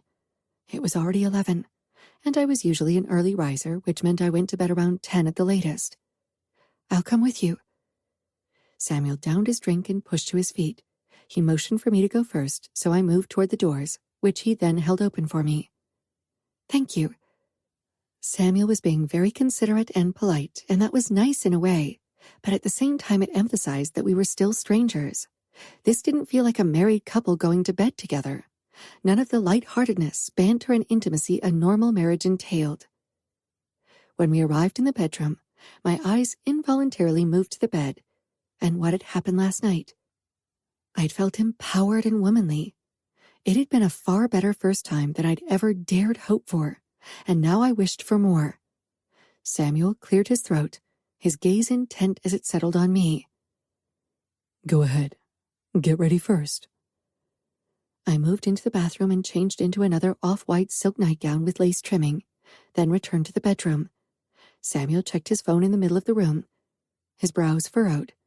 His shirt was unbuttoned, revealing his muscled upper body and the line of dark blonde hair disappearing in his pants. His belt hung loosely around his waist, and the top button of his pants was open. I wished I were brave enough to go to him and unzip his pants, brave enough to show Samuel what I wanted. Samuel didn't notice my entrance immediately. He was immersed in his phone, but eventually he looked up and pushed his phone in his pants. He gave me a distracted smile and brushed past me into the bathroom. I wheeled toward the bed and frowned when I spotted his phone on the nightstand. He had 2 phones. Worry and suspicion filled me. I wanted to come up with an innocent explanation. Many people had a business phone and one for their private life, but Samuel was a made man and future underboss. Business was closely interwoven with his private life. There was no clear line separating the two. I tried not to let my imagination run rampant, but a nagging voice suggested Samuel used a second phone for a mistress. It wasn't uncommon for men in our world to have a mistress. Many of them were there before the marriage. I could only imagine what my mother would say if I suggested Samuel had an affair. She'd implore me to turn a blind eye to it and be happy for this good catch. I took a deep breath and hoisted myself into the bed. I had half a mind to call Georgia, but I didn't want to wake her with unfounded suspicions, and Samuel could return any moment. I could simply ask Samuel. Samuel emerged from the bathroom at that moment, but instead of coming to the bed right away, he walked toward the walk-in closet and put something in the pocket of the jacket he would wear tomorrow. My belly tightened. When Samuel finally climbed into bed, I couldn't bring myself to confront him. Instead, I gave him a shaky smile. He hesitated, as if he wanted to say something, but then he returned my smile. Sleep well. Again, he hesitated. He turned off the light and rolled over, so he faced away from me. I swallowed hard, agitated. My stomach churned as if I'd eaten too much and topped it off with soda. As expected, we fell asleep on our respective sides of the bed without any physical contact. I wasn't sure when I actually fell asleep. My mind kept obsessing over Samuel's second phone. I had to find out what it was about. I couldn't confront Samuel if I didn't have any hints. And even then... Chapter 12. Emma. Samuel's alarm woke me. He got up before I had even managed to open my eyes. Being an early bird was definitely harder after I had wine. I sat up and quickly slid into my wheelchair. Samuel disappeared into the bathroom and closed the door. With a cautious glance at the closed door, I hurried toward the walk-in closet. Samuel's taupe jacket hung from a coat stand. I reached up and fumbled for the pocket. When I felt something solid, I tried to reach in. I pushed myself up and finally managed to grip the phone. I listened closely. The water in the bathroom was still running. I stared at the screen. When I touched the screen, I could see the beginning of a WhatsApp message from a person called F. The message read, "When can we see each other again?" My pulse raced as my thoughts tumbled over each other. What swipe gesture had Samuel used to unlock his other phone? Maybe it was the same for this. I tried an inverted L, but that didn't work. Then an L with a 45-degree angle instead of 90, but still nothing. The click of the doorknob being turned made me look up. The shower wasn't running anymore. I pushed up and shoved the phone back into the jacket pocket, then plopped down. I didn't have time to move out of the walk-in closet, though, before Samuel walked out of the bathroom. His eyes moved from the vacant bed to me. His brows puckered. Are you looking for something? I forgot that my clothes still haven't been moved out of my luggage. I motioned at the 3 suitcases beside my side of the bed. Samuel gave a slow nod. He came toward me, only in boxers. With the narrow space of the closet, he stood very close to me as he grabbed his white shirt and suit from the hangers. After having read the message from F, having him so close was difficult. I wheeled out so he could dress. I could feel his eyes on me as I rummaged through the suitcase, which lay propped up on a suitcase holder. I'm in a hurry. I don't think we'll have time to have breakfast together. That's okay, I said without looking up from my suitcase, as if I had to solve a difficult math equation and not just pick an outfit for the day. All right, he said slowly. After a moment of silence, he finally walked out. I sucked in a deep breath and closed my eyes against the deep sense of despair. I balled my hands to fists and counted to 5 until I had a grip on myself. During the desperate moments of my recovery, I'd often counted to 5, 10, or sometimes even much higher to calm myself. When I opened my eyes again, I felt more in control. I picked my favorite summer dress with the floral print and spaghetti straps. I stayed barefoot, not in the mood to wear the same shoes as yesterday, and the others were still downstairs in packages. Without Samuel at the table, I chatted with Georgia during breakfast and told her what I'd witnessed. She messaged me back at once. That's suspicious, but there could still be another explanation. Atsura came in. I hadn't touched the cornetto on my plate yet, and had only taken a sip of my cappuccino. The events of the morning had spoiled my appetite. Mrs. Mione is here to see you. Inez poked her head in behind Atsura with an apologetic smile. Can I come in? I hope I don't interrupt you. Inez, good morning, I said in surprise and turned my phone off. I didn't want Inez to find out I suspected her son of infidelity. Please, come in. Do you want to join me for breakfast? Inez came over and kissed my cheeks in greeting before she sank down across from me in Samuel's place. I only had a fruit salad. She eyed the assortment of pastries. Oh well. She picked up a cornetto and smiled as she took a bite. Did Samuel ask you to come over to keep an eye on me because he worried I can't be alone? I motioned at the wheelchair. Inez smiled, a hint of embarrassment playing across her face. He called me this morning and asked if I could come over to help you put your clothes into the closet. That's all? She let out a laugh. He's worried because this is a new house for you and you don't know anyone yet. I'm used to spending lots of time on my own in a house. I can handle it, especially because Samuel made sure the house is accessible. Don't be mad at him. I'm sure he'll soon see that you can handle the situation. I definitely wasn't mad at Samuel for trying to help. I was mad because of his second phone. I nodded. Don't worry, I'm not. We don't know each other very well yet. He'll soon realize that I'm more than capable of handling myself and more. Oh, I don't doubt it. Inez chuckled. Which is why I asked the priest in our community if you can help. We have a sort of self-help group for made men and their families with disabilities that our priest leads. Thank you. If you give me his contact information, I'll try to be useful as soon as possible. After breakfast, Inez and I moved on to the bedroom. I realized I still hadn't seen my bodyguard. Because Samuel had left so abruptly in the morning, he didn't introduce me to him. My shoes and most of my bags are still down in the lobby in boxes, I said when we entered the bedroom together. I could ask Leo, your bodyguard, if you want. Have you met him yet? No, I said, sparing Inez the details of my morning. Let me give him a call. She picked up her phone and gave him instructions on where to find the boxes. She ended the call. He was Sophia's bodyguard before she married your brother. Samuel thought it was a good idea to have him become your personal bodyguard, and I agree. He's very discreet, professional, and vigilant. Let me give you his number. Samuel's head is always at work. It might be a while before he remembers to give you the details you need to really thrive here. He had his head with a certain F, too. I tried to push the thought aside because it was ruining my day. There wasn't anything I could do about it now. Inez put a hand on my shoulder. Are you not feeling well? I'm just a little tired. I didn't sleep all that well. A knock on the door interrupted our conversation. Come in, Inez and I said at the same time. She gave me an apologetic smile and stepped into the background. This is your home. I'm sorry. I sent her a smile to show her it was okay.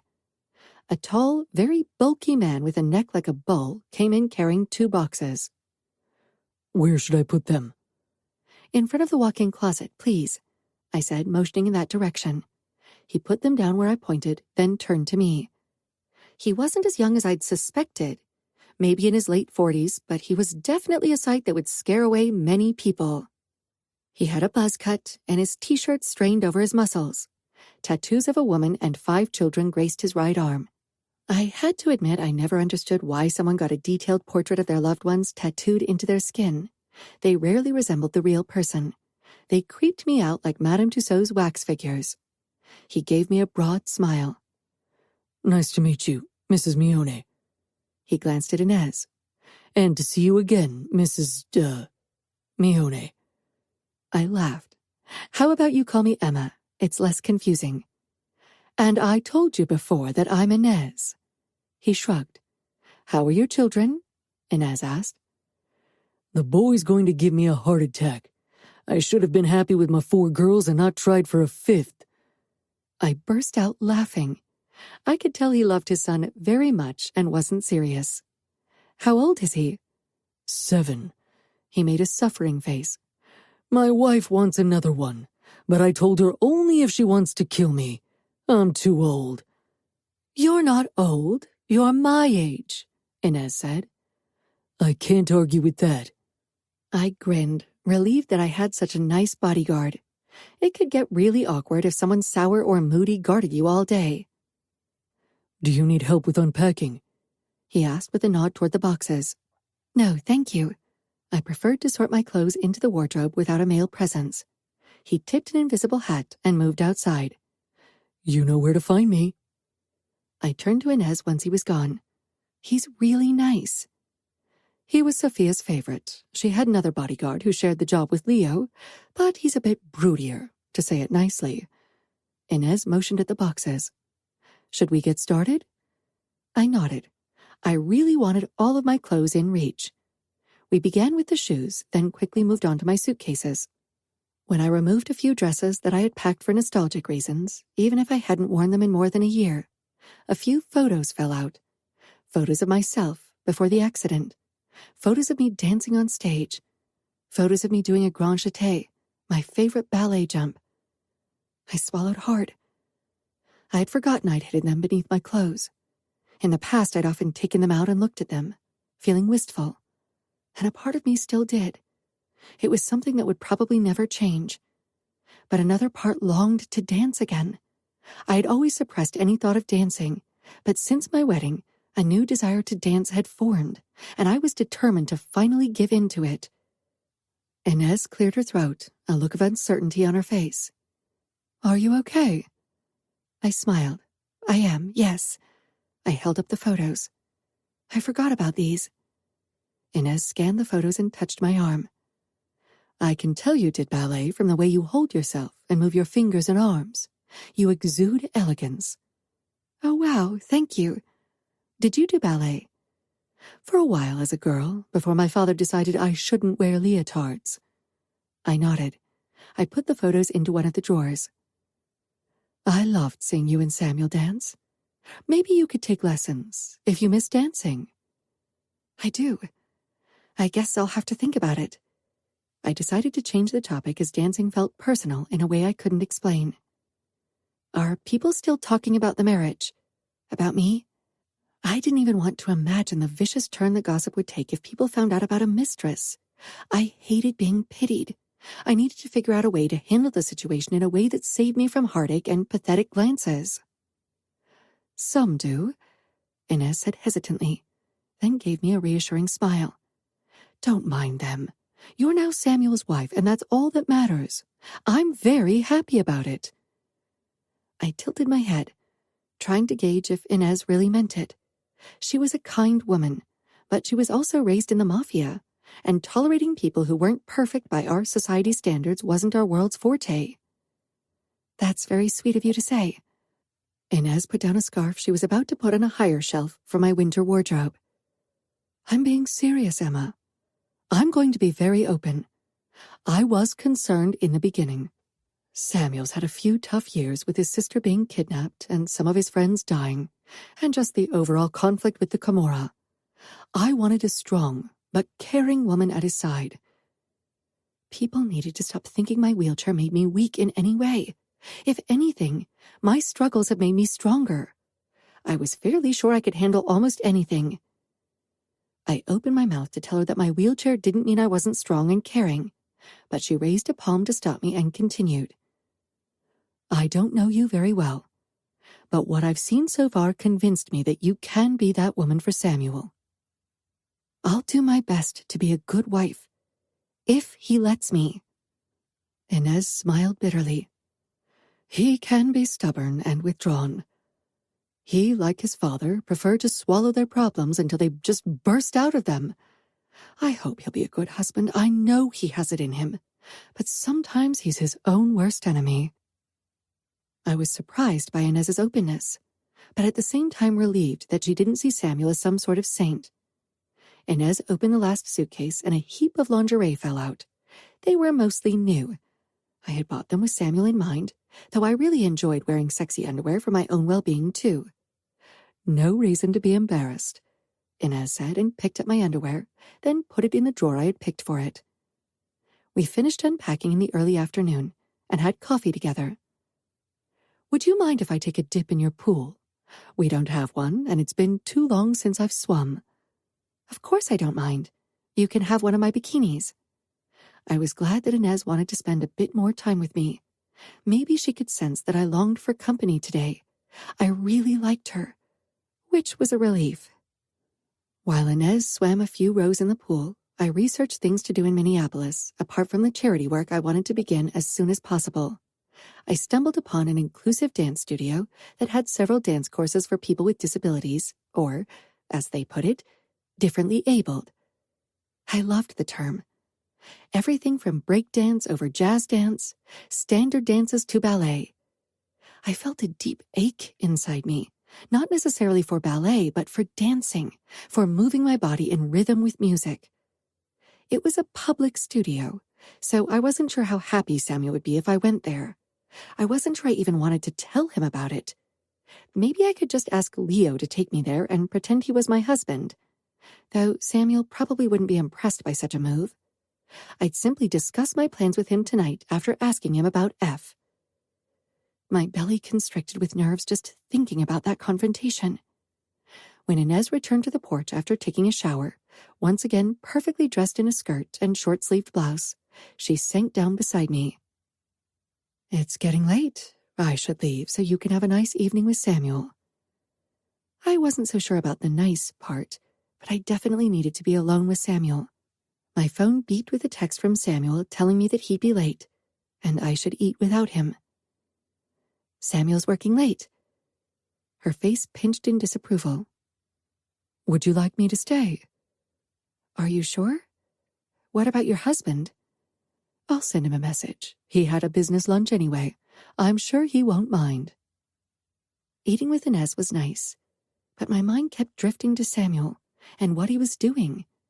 Inez hadn't mentioned her husband working late, but wouldn't he if things were so busy? I didn't want to be the jealous bride, but I wondered if Samuel was with another woman with that F. The whispers of other people finally got to me, their assumption that a man like Samuel would have a mistress in a marriage with someone like me, as if I was incapable of fulfilling his needs. And even if that were the case, that didn't mean the vows of fidelity were void. I needed to know. The chances of getting an honest answer probably weren't too high, but maybe his reaction would give him away. When Samuel finally came home late at night, he looked surprised when I was still up and waiting for him in the bedroom. I put down the book I'd been reading and looked at him. My bravado dwindled, seeing his eyes. I hated conflict, and this early on in our marriage I could do lasting damage. But I needed to speak my mind or I'd go insane. Are you all right? Samuel asked as he opened his cuffs. For some reason the movement made me long for his touch, for what we had on our wedding night. The muscles in his forearms flexed, and I could hardly look away. It would have been easier to keep watching him and duck away from the questions tingling on my tongue. I cleared my throat. You agreed to marry me. Samuel's brows drew together. He was obviously unsure where I was going with this. I myself wasn't sure how to speak my mind. Maybe I'm not what some people in our world consider a good catch, and perhaps some people even believe I can't be a good wife. But I'm just as capable as any other woman. I also expect to be treated with respect, and for me, that includes faithfulness, or at the very least, honesty. If you are with someone else, I want to know. Chapter 13. Emma. Maybe this would mark the end of our marriage before it had even really begun. My mouth turned dry when the last words left my mouth. Samuel dropped his hands from their task of unbuttoning his shirt. What makes you think I would be with another woman? He asked quietly, his gaze so intent I had trouble not looking away. I felt inexplicably stupid blaming his possible infidelity on my wheelchair, especially since I'd been the one who told him it wasn't as big a deal as many people thought. Maybe he saw it, because his frown deepened, becoming almost foreboding. Of course, that only made him more attractive. Samuel was a man who always looked good, and sometimes he looked completely breathtaking. My parents have been married for 30 years. My father taught me that loyalty and faithfulness are the key to a marriage. I wouldn't dishonor you by cheating on you, Emma. There isn't another woman, and there won't be. I swallowed. I could tell he was being serious. Actually, he seemed almost angry that I dared to accuse him at all. But what about F? Was he really that good a liar? If that were the case, our marriage would be doomed. I blushed at my next words, feeling ashamed for my actions. You have 2 phones, and this morning an F told you she misses you. Samuel's face became stone, as cold and as unrelenting, but the look of disappointment and anger in his eyes was worse. You spied on me? I swallowed hard. You hid your second phone from me, and the message from F popped up on your screen. He stared off to the side, his gaze distant as if he was contemplating what to tell me. You don't trust me. Anger surged through me. How could I? I'd love to give you the benefit of the doubt, but I know how some men in our world are, and I know how many people perceive me. I won't lie to myself, and I don't want you to lie to me either. Samuel took a step closer, his eyes blazing with fury. You shouldn't listen to what other people say. You should care how I perceive you, and I haven't given you a reason to distrust me. I have 2 phones because I'm not only in contact with outfit members. I have to deal with many creeps from other organizations that I'd like to keep separate. Was he telling the truth? Then why had the message sounded very intimate, not like something business acquaintances wrote each other? Was I imagining things? You didn't try to have sex with me again. I sank my teeth into my lower lip before my mouth could put more word vomit out. Ideally, I'd have sex with you again very soon, he said with a hint of a smirk that immediately sent sparks through my body. But sex in a marriage isn't a one-way road. But why didn't you try anything after our wedding night? Samuel still stood in his half-unbuttoned shirt, with those rolled-up sleeves in front of me, and with every word out of his mouth I wanted him more. I didn't want to push you into anything you weren't ready for. You could be sore. I was still a little sore. You could have asked me, or tried to initiate something, and I would have told you no if I didn't want it. Not that any part of me didn't want to be with Samuel. I still tingled when I thought of the feel of Samuel's fingers on me. My body and mind screamed yes.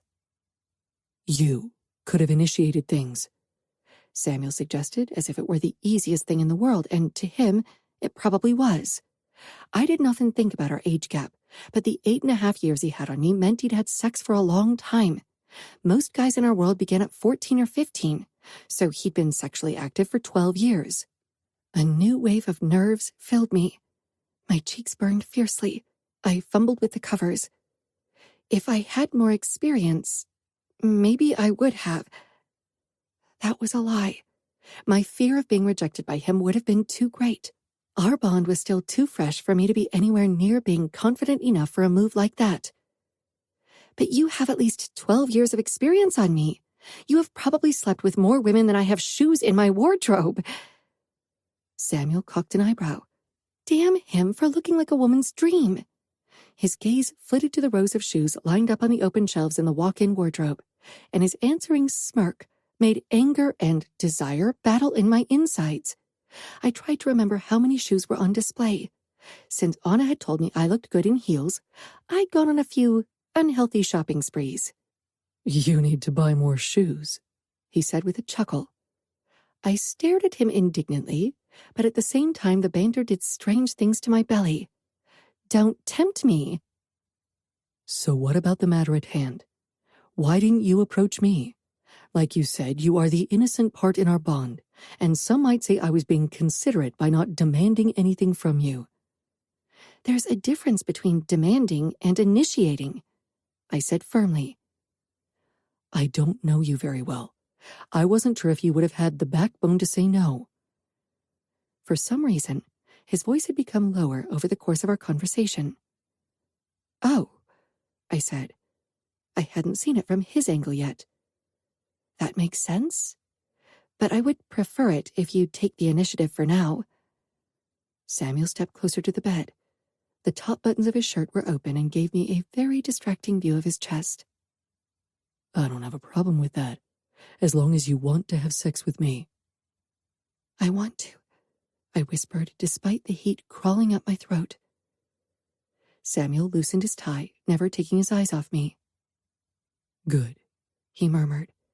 He leaned over me, cupped my face, and kissed me. His kiss tasted of whiskey or brandy, I couldn't tell, and was gentle at first, but soon became more demanding. My body responded immediately. My core tightened, and an insistent tingling started between my legs. Samuel shoved back the covers and climbed between my thighs.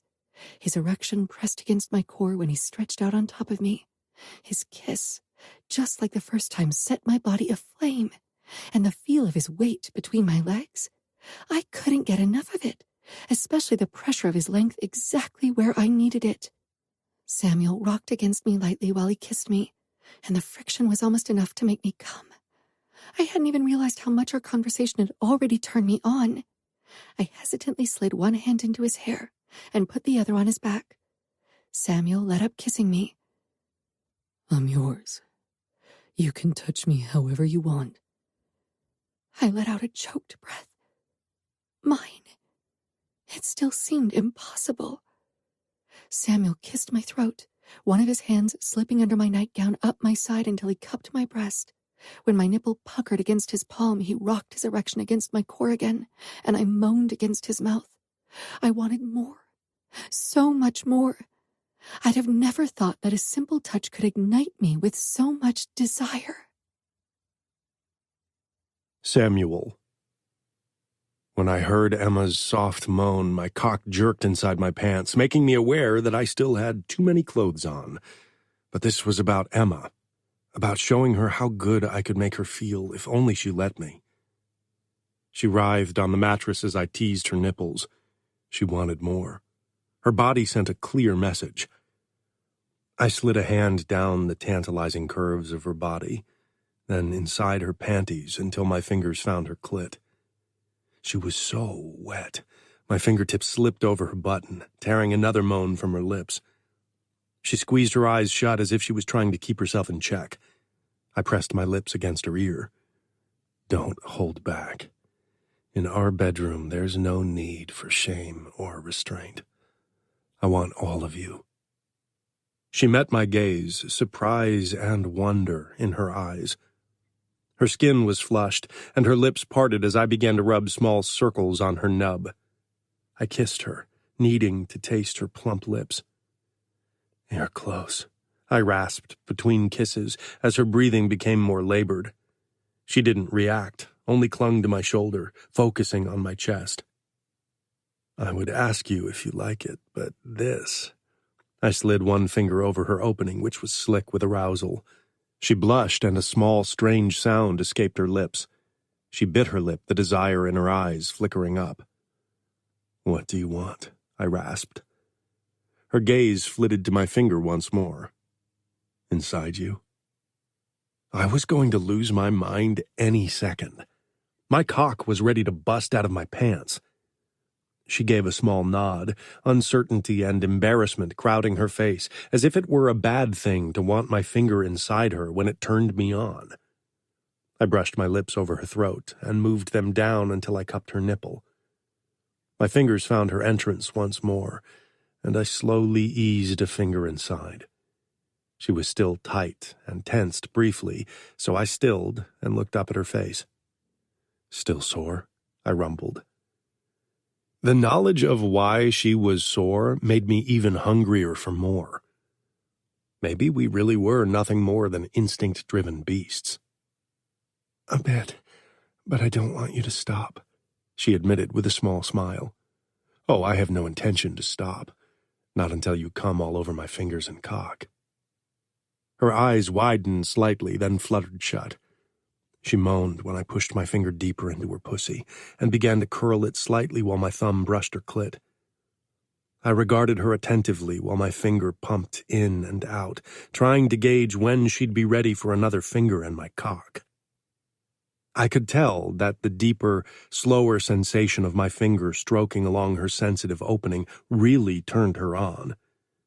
The scent of her arousal reached my nose, calling to a primal part to finally claim her again. But I didn't want to rush things. Emma was still very inexperienced and obviously sore. I couldn't just stick it in. I had all the time in the world as I fingered her. Eventually, I brushed a second finger over her opening and slid it in. There was no resistance. By now she was completely soaked from my ministrations. She moaned again, her muscles clenching around my fingers. I moved them faster, my thumb circling her clit with more intensity. She clung to my arm, and her eyes squeezed shut a moment before her walls tightened their grip even more, and she moaned loudly. She shoved her head back into the pillow, revealing her beautiful, elegant throat. And I couldn't stop myself from kissing, then biting it lightly, causing her to shudder and clench even harder. I slowed my movements until Emma relaxed, but I could tell her body still yearned for more. I gently pulled out, and her lips fell open in a near protest at the loss of my touch. Stifling a grin, I stood and undressed completely. I stepped closer to the bed but didn't climb in right away, as Emma was busy discovering my body with her eyes. I wasn't shy. I knew the effect my body had on women. It wasn't the part of me I wanted to hide. Seeing Emma's desire and admiration as her gaze followed my abs down to my cock, I felt proud. I felt the same way when I looked at her gorgeous body. "How about we get on equal footing?" I said in a low voice, and reached for her nightgown. Emma sat up and helped me drag it over her head. I tossed it to the floor, then slid her soaked panties down Emma's legs. I held them up to show Emma how eager her body was for what we were doing. She blushed deeply, but she didn't look away. I could see in her eyes how pleased she was with her body. Maybe she had been worried about how well it would react to sex. She had worried for nothing. I dropped the tiny thing on the floor as well. I climbed back on the bed and knelt before her. I ran my fingernails up and down over her legs with more pressure than I would usually use to see her reaction. When I got close to her pussy, her lips parted in a moan, so I focused my ministrations there. I massaged her inner thighs for a while, but my cock was ready to explode. I gripped her ankles and lifted her legs to my shoulders, then looked at her. "Okay?" She gave a quick nod, obviously a bit overwhelmed by the situation. I moved even closer until my knees touched the back of her thighs and my tip brushed her pussy lips. Soon it glistened with her arousal. I rubbed my tip over her clit slowly before I dipped between her folds. My tip brushed over her opening, but instead of entering, I moved back up until my now glistening tip pressed against her clit. I could tell Emma was close to bursting. I leaned over her and guided my cock to her opening. My eyes on hers, I pushed in slowly. Her walls gripped my cock so tightly, I gritted my teeth against the intense need to spill my cum. I'd fuck Emma senseless first, and get another orgasm from her before my cock could shoot its load. When I was almost all the way in, I paused to allow Emma to catch her breath and her body to adapt to my cock. This new position allowed a deeper penetration that might be too much for her second time, so I wanted to give her time to adjust. I grabbed her ankles once more and kissed one, then the other, causing Emma to give me a surprised smile. "Ready?" I asked, my voice so low and scratchy I wasn't sure Emma could even understand me. She gave a small nod, anticipation filling her face. I sank all the way into her slowly, giving her more time to adjust to my size. She winced, still tight. She closed her eyes briefly, and I waited for her to be comfortable for me to move, even if it killed me. I wanted nothing more than to slam into her, to let my body take control and override my mind. Emma opened her eyes and gave a small nod. I didn't need more encouragement. I pulled all the way out and moved back in. Soon, I established a slow rhythm that had Emma panting, her fingers pressing against my chest. Our bodies molded together, and it was so fucking easy. I wished everything was as easy. Afterward, Emma and I lay beside each other in bed. Her head rested on my outstretched arm, and she was angled toward me. Her gaze was distant, thoughtful. I knew I hadn't convinced her with my bullshit explanation for my second phone, and my sex distraction wouldn't work for long. Fuck. I should have been more careful. But I had allowed myself to really feel at home and hadn't been as vigilant as I should have been. That was the problem with letting your guard down, especially if you had secrets like I did. Emma's gaze focused on me, but she didn't say anything. I hated lying to her. It was a shitty start to our marriage. But I couldn't tell her about my contact with Fina. The fact remained that she was part of the Camorra through her marriage to Remo fucking Falcone, and I shouldn't even consider talking to her. She'd chosen him, so it wasn't too far-fetched to worry that she might manipulate me to gather intel on outfit business. At least that was what my charge would say. Fina and I had never talked about anything remotely related to business. I hardly even told her anything of importance from my private life, which was why our contact had grown less frequent over the years. She'd made her choice, and she couldn't have both Remo and me. I'd come to terms with losing my twin. I hardly missed her anymore. Too much time had passed since we'd been close. More often than not, I regretted even trying to save her. Fuck, had I known she was getting cozy with her kidnapper, I wouldn't have gone on that fucking suicide mission and gotten Arlo, Anea, and Domenico killed. Bitterness and guilt filled my chest like a thick plume of smoke. I untangled myself from Emma and sat up. "What's wrong?" Emma asked, confused. She had begun to doze off, but I had woken her with my sudden movement. Fuck. I schooled my face into a neutral mask. "I forgot to answer an important email.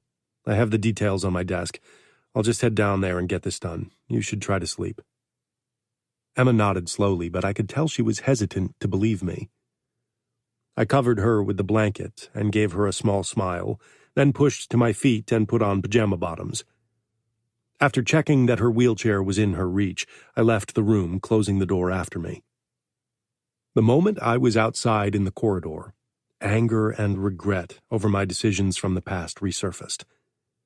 A voice in my head beckoned me to silence those voices with booze. It never worked for long, but even a short reprieve seemed like mercy right now.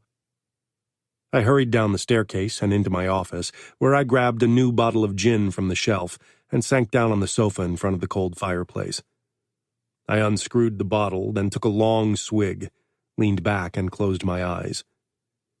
Memories from 10 years ago took form before my eyes, as they always did when I was in this kind of mood, or when I slept. I remembered each of my friends' faces shortly before we headed out on our rescue mission to Las Vegas. Their laughter, their trust in me, their confidence that together we could save my sister. A bitter chuckle left my mouth, and I took an even longer swig, enjoying the burn and the way the alcohol numbed some of my emotions. The words Domenico's mother had spoken shortly after his death crossed my mind. "You sacrificed my boy for your traitorous whore of a sister. He could still be alive.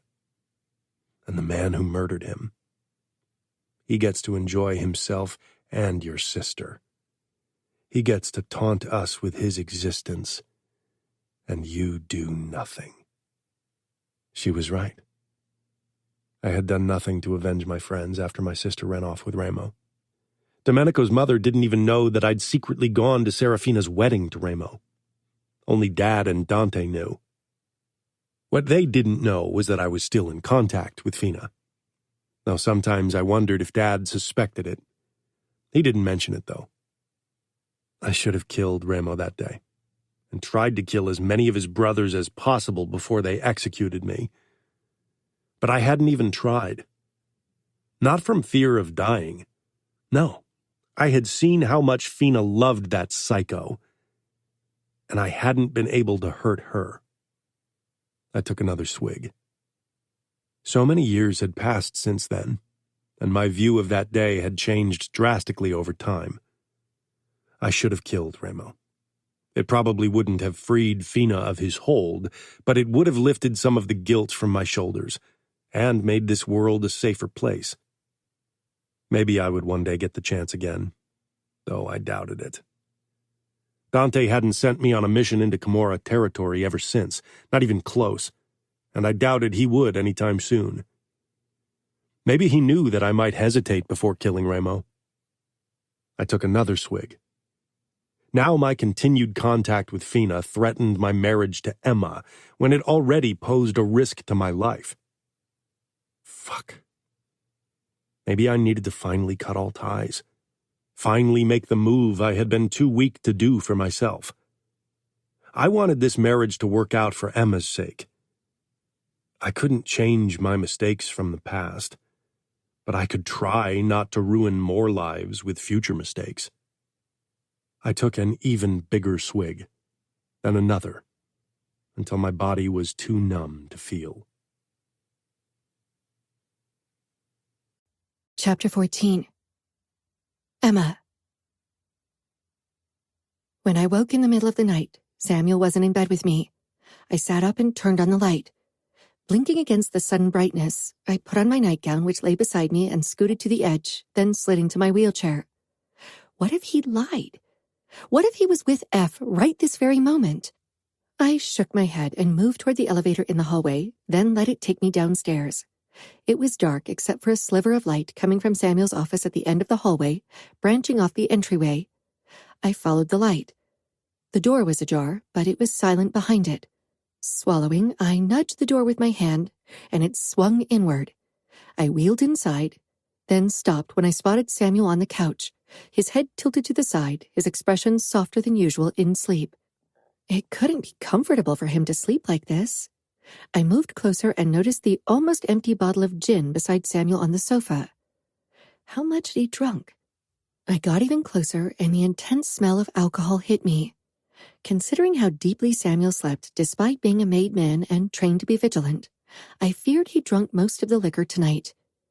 Why? Because I'd accused him of cheating? Because I was right. Samuel didn't strike me as someone who would let that bring him to his knees. But how well did I really know my husband? His phone must have dropped to the floor.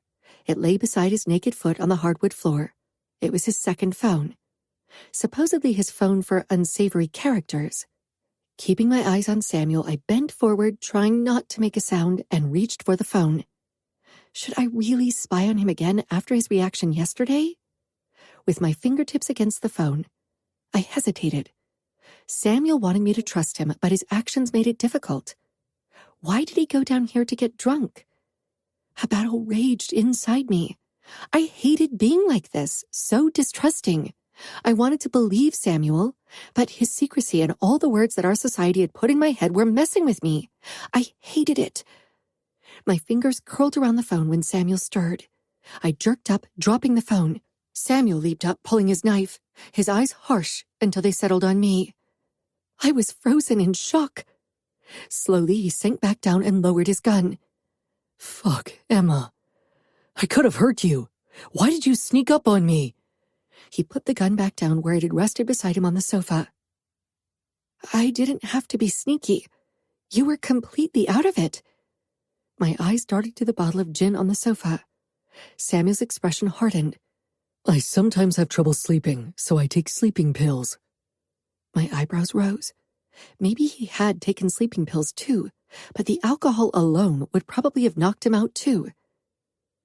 Why didn't you come back to bed? I was worried. I'm not used to someone controlling my every step. I swallowed and gave a terse nod.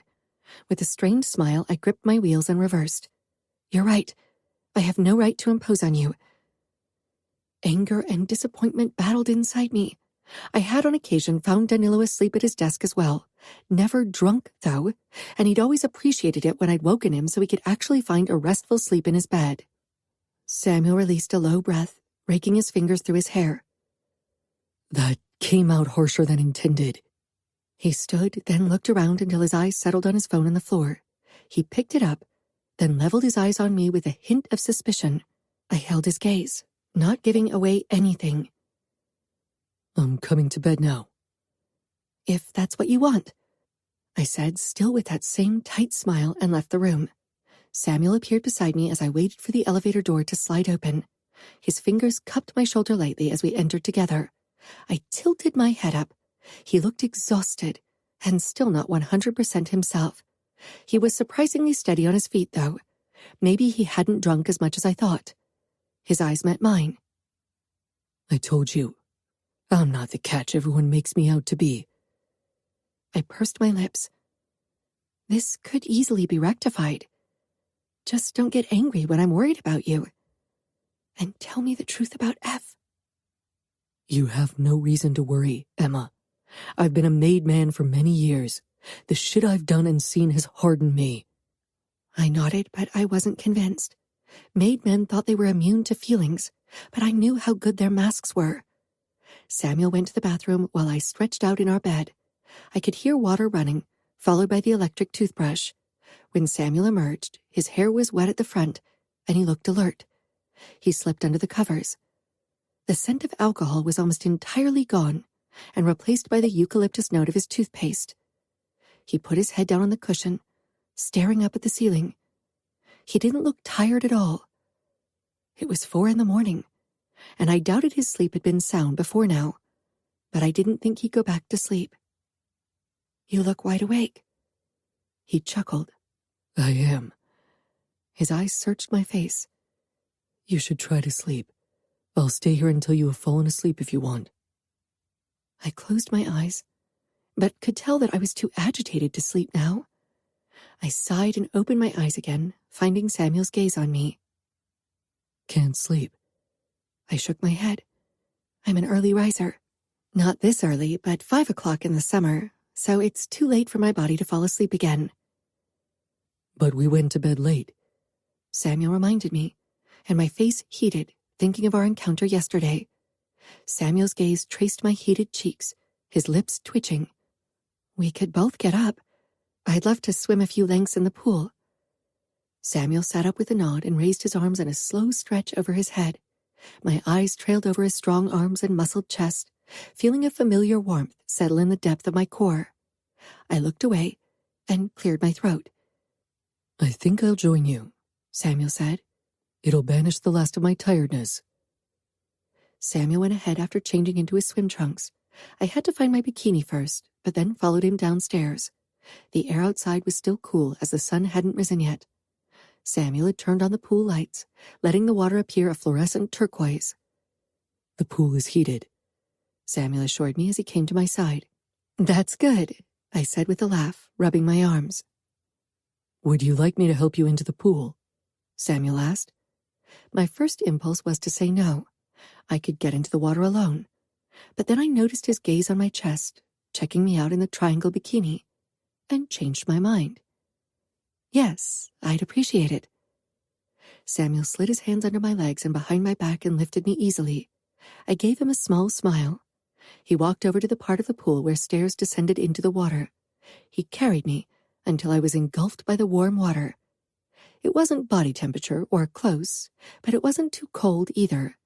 He released my legs and I righted myself until I was in front of him with my hands on his shoulders. For a moment, I considered kissing him. But I knew where this would lead. And while I was eager to try out sex in the water someday, I didn't want to resort to intimacy again, not to mention that I wasn't sure if the neighbors would be able to see us. Samuel's expression made it clear he would have been up for more. I released him and allowed my body to float on my back, then began to crawl backward. Samuel watched me for a couple of moments before he began to swim his own laps butterfly style. We swam for a while, until my teeth began to chatter. The outside temperature had risen, but the water still managed to lower my body temperature to an uncomfortable level. I stopped and swam toward the edge. Samuel immediately did the same. I hoisted myself out of the water and perched on the rim. Samuel came my way and touched my knees as he straightened to his full height. The water only reached his pecs now. I didn't feel his touch, but the sight of his strong hands on my skin still sent a flood of need through me. Would you like to go out for dinner tonight? Surprise widened my eyes. A date? A date. He moved his hands higher and rubbed my thighs absent-mindedly. We're married, so it's time I take you out and show you my favorite place in my city. Your city, I said with a smile. His father still seemed fit, so I wondered when Samuel was supposed to take over. My father and I rule together, even if he's officially underboss. Where are we going tonight? I had to admit I was a bit nervous about going out in public so soon after our marriage. I wasn't sure how well trained the press was in Minneapolis, but people would definitely stare at us. Our marriage had made waves, even in the outside world. It's a small Italian restaurant. Renato's grandparents own it. My family and I have eaten there often for as long as I can remember, and I used to play in the kitchen with Renato when we were young kids. That's how our friendship developed.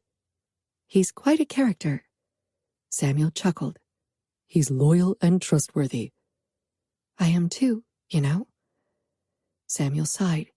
He lowered his hands from my legs and stepped back. I have trust issues. Because of his sister?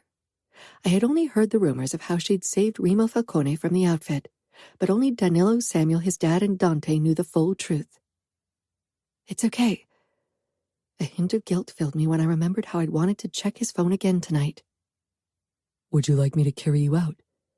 Samuel asked. I shook my head. Can you give me a towel? Samuel got out of the pool and took one of the fluffy towels that rested on one of the sun chairs.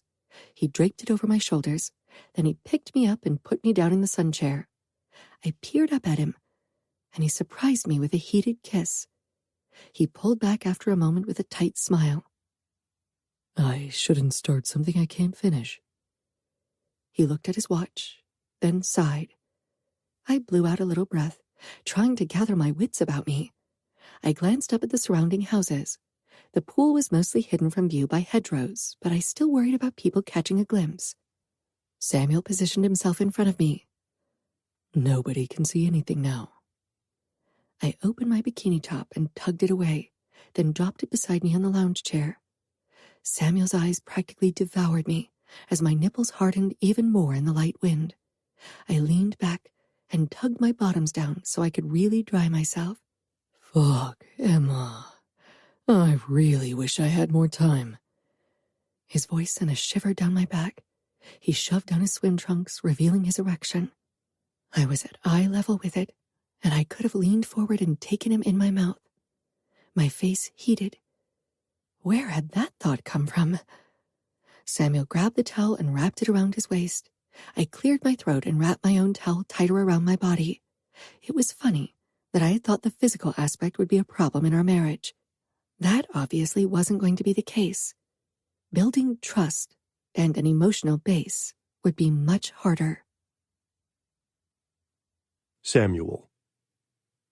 Renato and I stepped into the newest whorehouse of the outfit. It was our most sophisticated with whores that were referred to as models and who looked like they might actually be one, at least in catalogs or ads, not the Paris Fashion Week. Renato motioned around. "What do you think?" Half-moon-shaped dark green leather booths offered privacy thanks to the satin curtains that could be closed completely. In alcoves over the booths, fake Roman statues added to the exclusive appearance. Dark wood panels covered the front of the bar and the lower part of the walls, with golden wallpaper on the upper part. A door behind the bar opened, and a tall woman with red hair and a purple jumpsuit stepped out. She was in her early 40s and was responsible for picking out girls for Renato's whorehouses. He owned 5 in total and had been managing them as captain under my rule since his father had stepped back from managing the brothels after a stroke. She strode purposefully over to us, and Renato's mouth pulled into a leer. I released a sigh. "Samuel," Autumn said with a charming smile before she turned to Renato and allowed her smile to become more sultry. She leaned forward and pressed a lingering kiss to his cheek, leaving a lipstick stain on his skin. Those two had been fuck buddies since Autumn made Renato a man 13 years ago. He had a strange bond with her, even if he fucked other women all the time. "Samuel wants a tour so he can approve of this project," Renato said, pride ringing in his voice. Autumn touched his shoulder. "Everything's ready. I picked 3 more models. I'm sure you'll approve." "Lead the way," I told her. She moved ahead, swaying her hips. Renato smirked, then we followed her into the backstage area where the models could serve their customers whatever they wanted. At the very end of the long hallway was the lounge room where the women could change clothes and put on makeup. When we stepped inside, 25 women turned their heads toward us. Most were in their early 20s, and only a few were in their 30s. There was something for every appetite. I assumed they were only dressed in skimpy underwear so I could evaluate them, though that was really Renato's job. He tested every whore before she started working for him. Autumn moved past the women as if she owned the place herself, then pointed at the last 3 women. "These are our newest additions. Would you like to test them now, Renato?" Renato scanned the busty, dark-skinned woman, then a petite Asian woman, and a tall blonde woman. "What about you, Samuel? Would you like to test any of these ladies? Their talents are extraordinary." I sent him a scowl that shut him up. "I'm sure our customers will appreciate it." Renato shrugged. I turned on my heel and left. Renato followed me and stopped me with a hand on my shoulder. "So you are adamant about the fidelity thing?" I glowered at him. "I am. Considering your father will hand over the captain title to your brother if you aren't married before your 30th birthday, you should consider the fidelity thing, too." Renato's expression darkened briefly. "I have thought about it."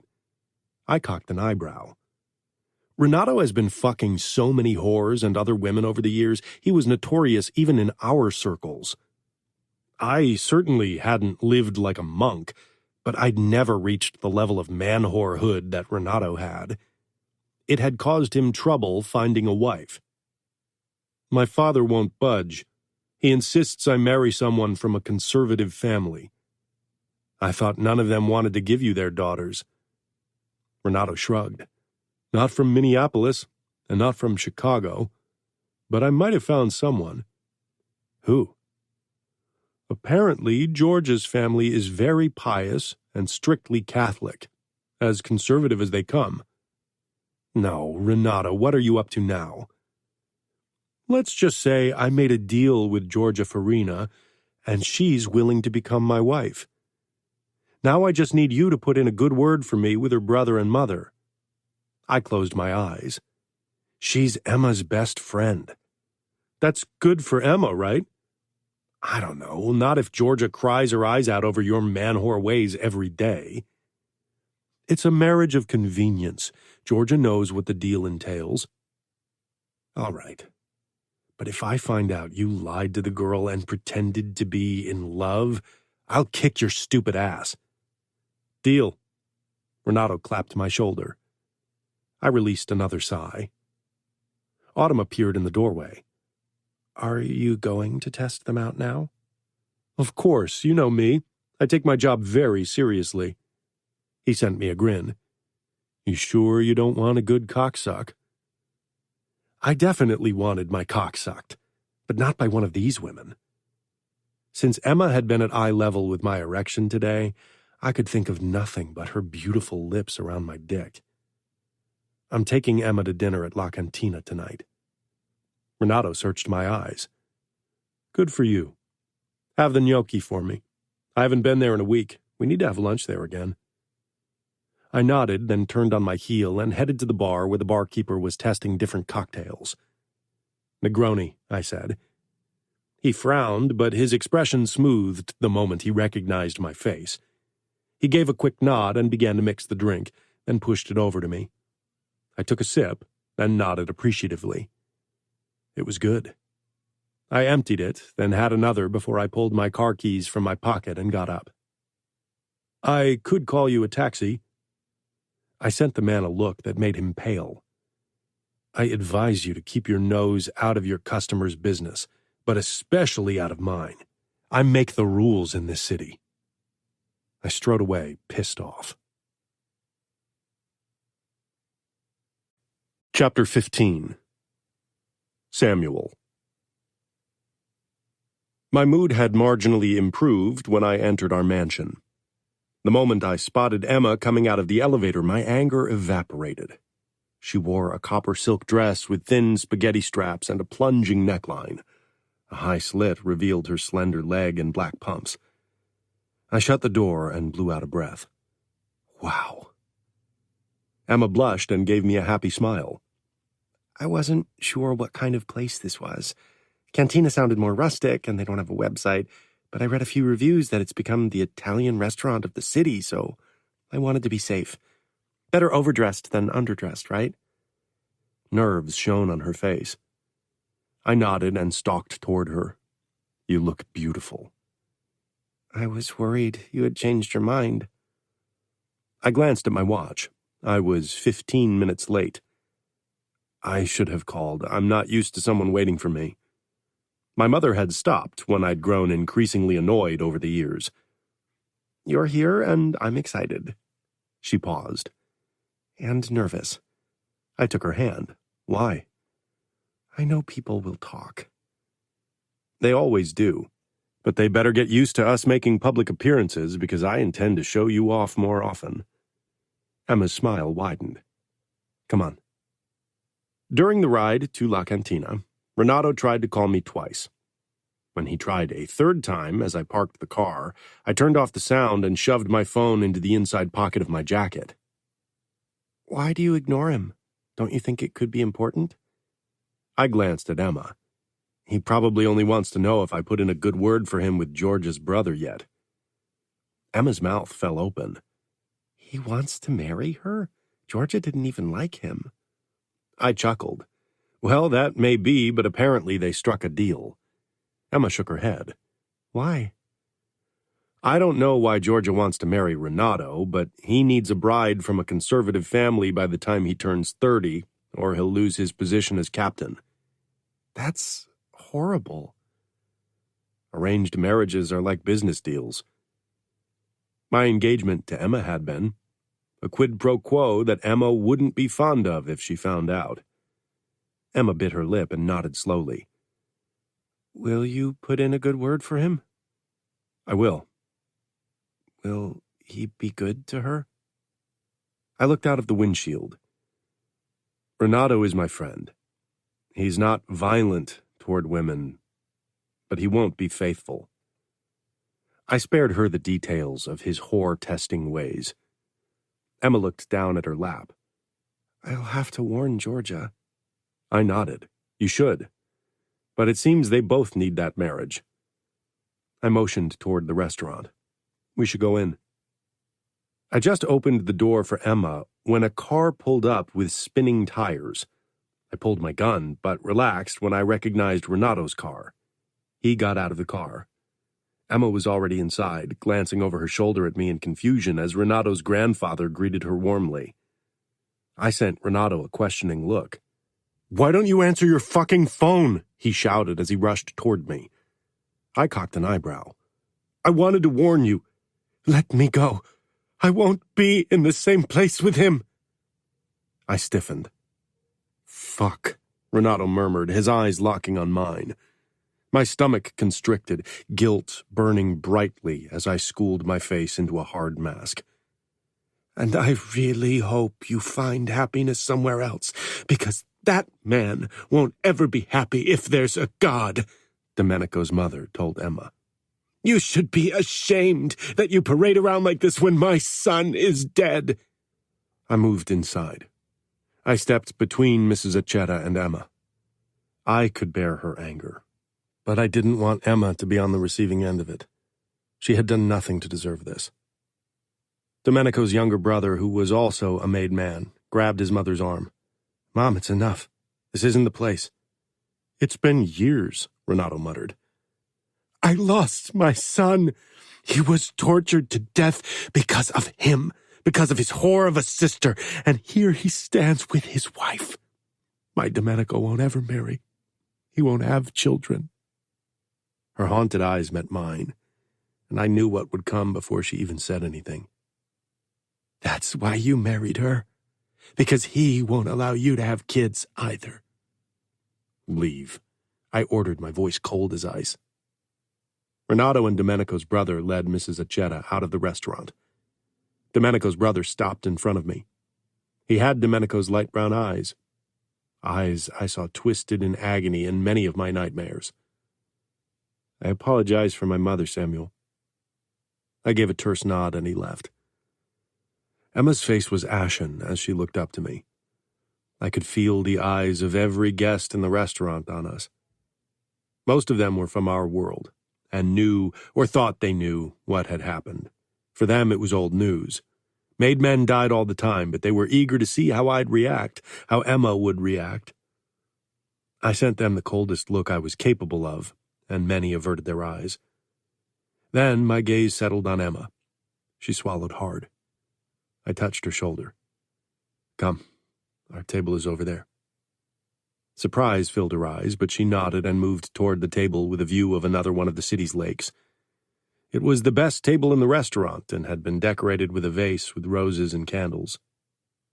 I pushed Emma's wheelchair close to the table, then took my seat across from her.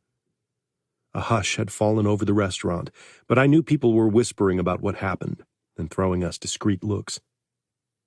I'm very sorry, Renato's grandfather said as he handed us the menus.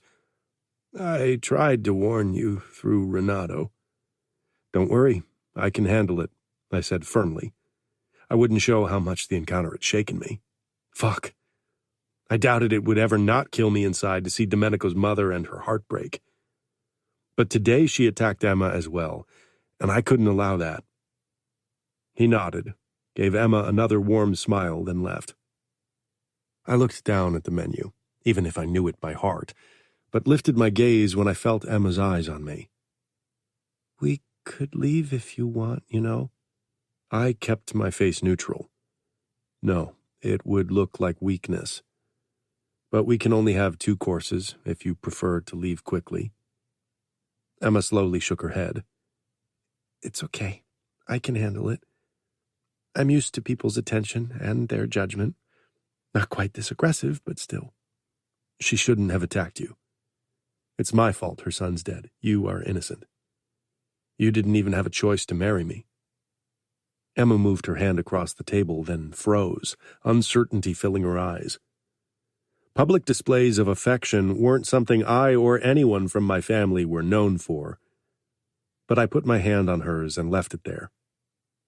People could know that she was mine, and that I had no trouble showing it. Emma's eyes softened. "If you ever want to talk." I cleared my throat and looked back down to the menu. The gnocchi al tartufo and the spaghetti al nero di sepi are particularly good, but everything is delicious. "I'll have the spaghetti then, and the scallopini afterward. I'd really love a dessert, too." "Take whatever you like." I ordered 2 glasses of Prosecco to start, and a bottle of white wine to go with the primi. Emma and I clinked glasses. Emma took 2 small sips, while I emptied half the glass. "I'm not used to drinking much, so I don't know how much of the wine I'll actually drink." "Don't worry, I can hold my liquor." Emma. I was still a bit shaken over the confrontation, but after I drank my Prosecco, I felt more relaxed. Of course, I still noticed the curious glances being cast our way.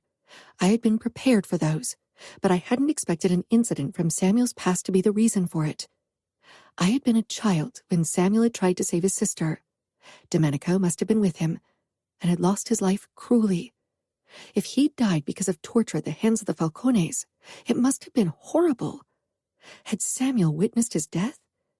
Had he been tortured too? I could tell from Samuel's closed-off face and from the polite dinner conversation about food and the sights of Minneapolis that he upheld that he wasn't willing to share anything. Definitely not here, under the watchful eyes of so many people.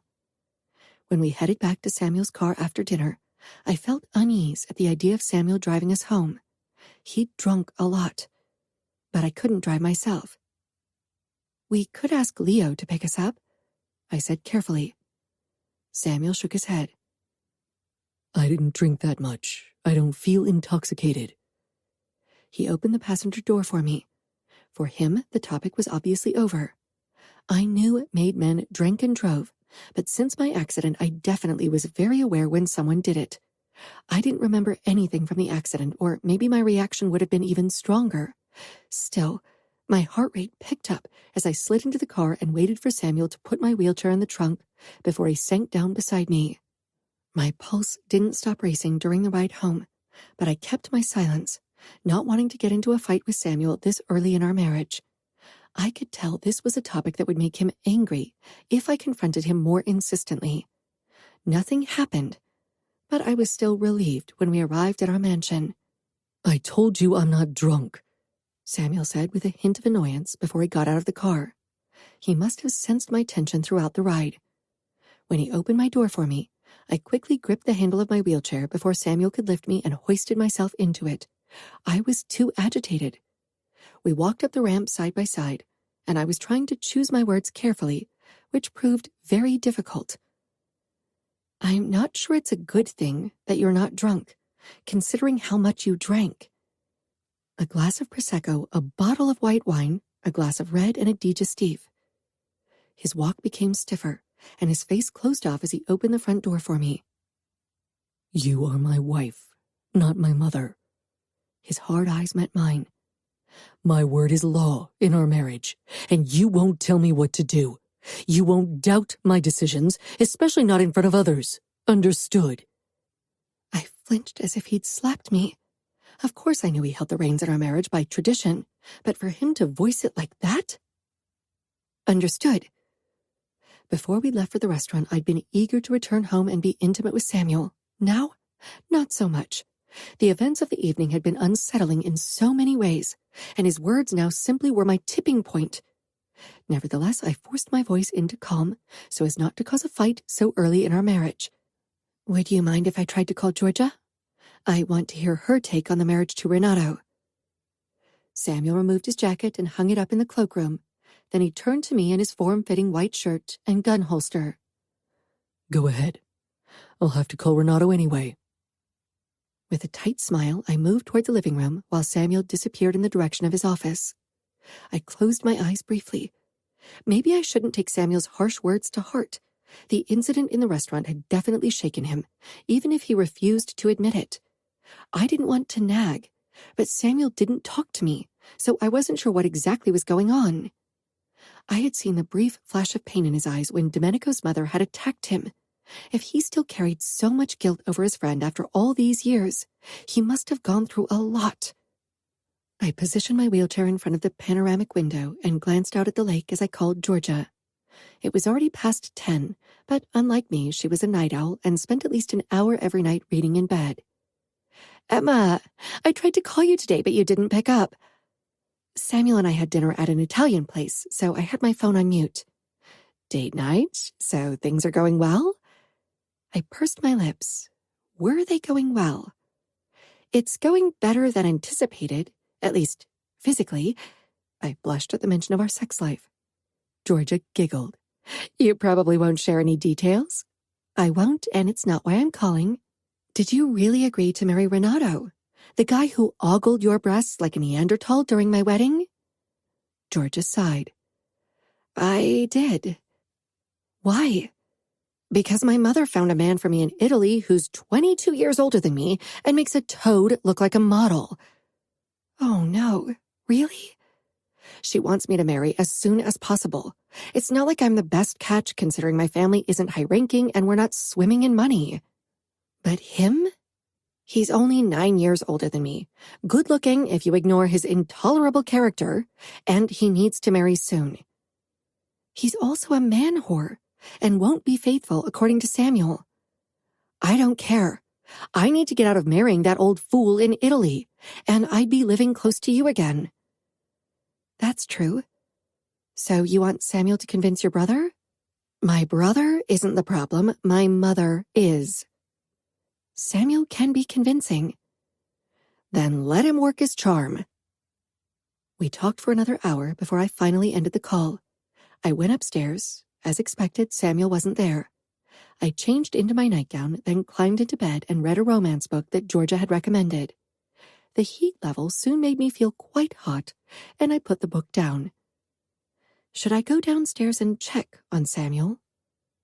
Remembering his words about his command being law, I decided to stay where I was.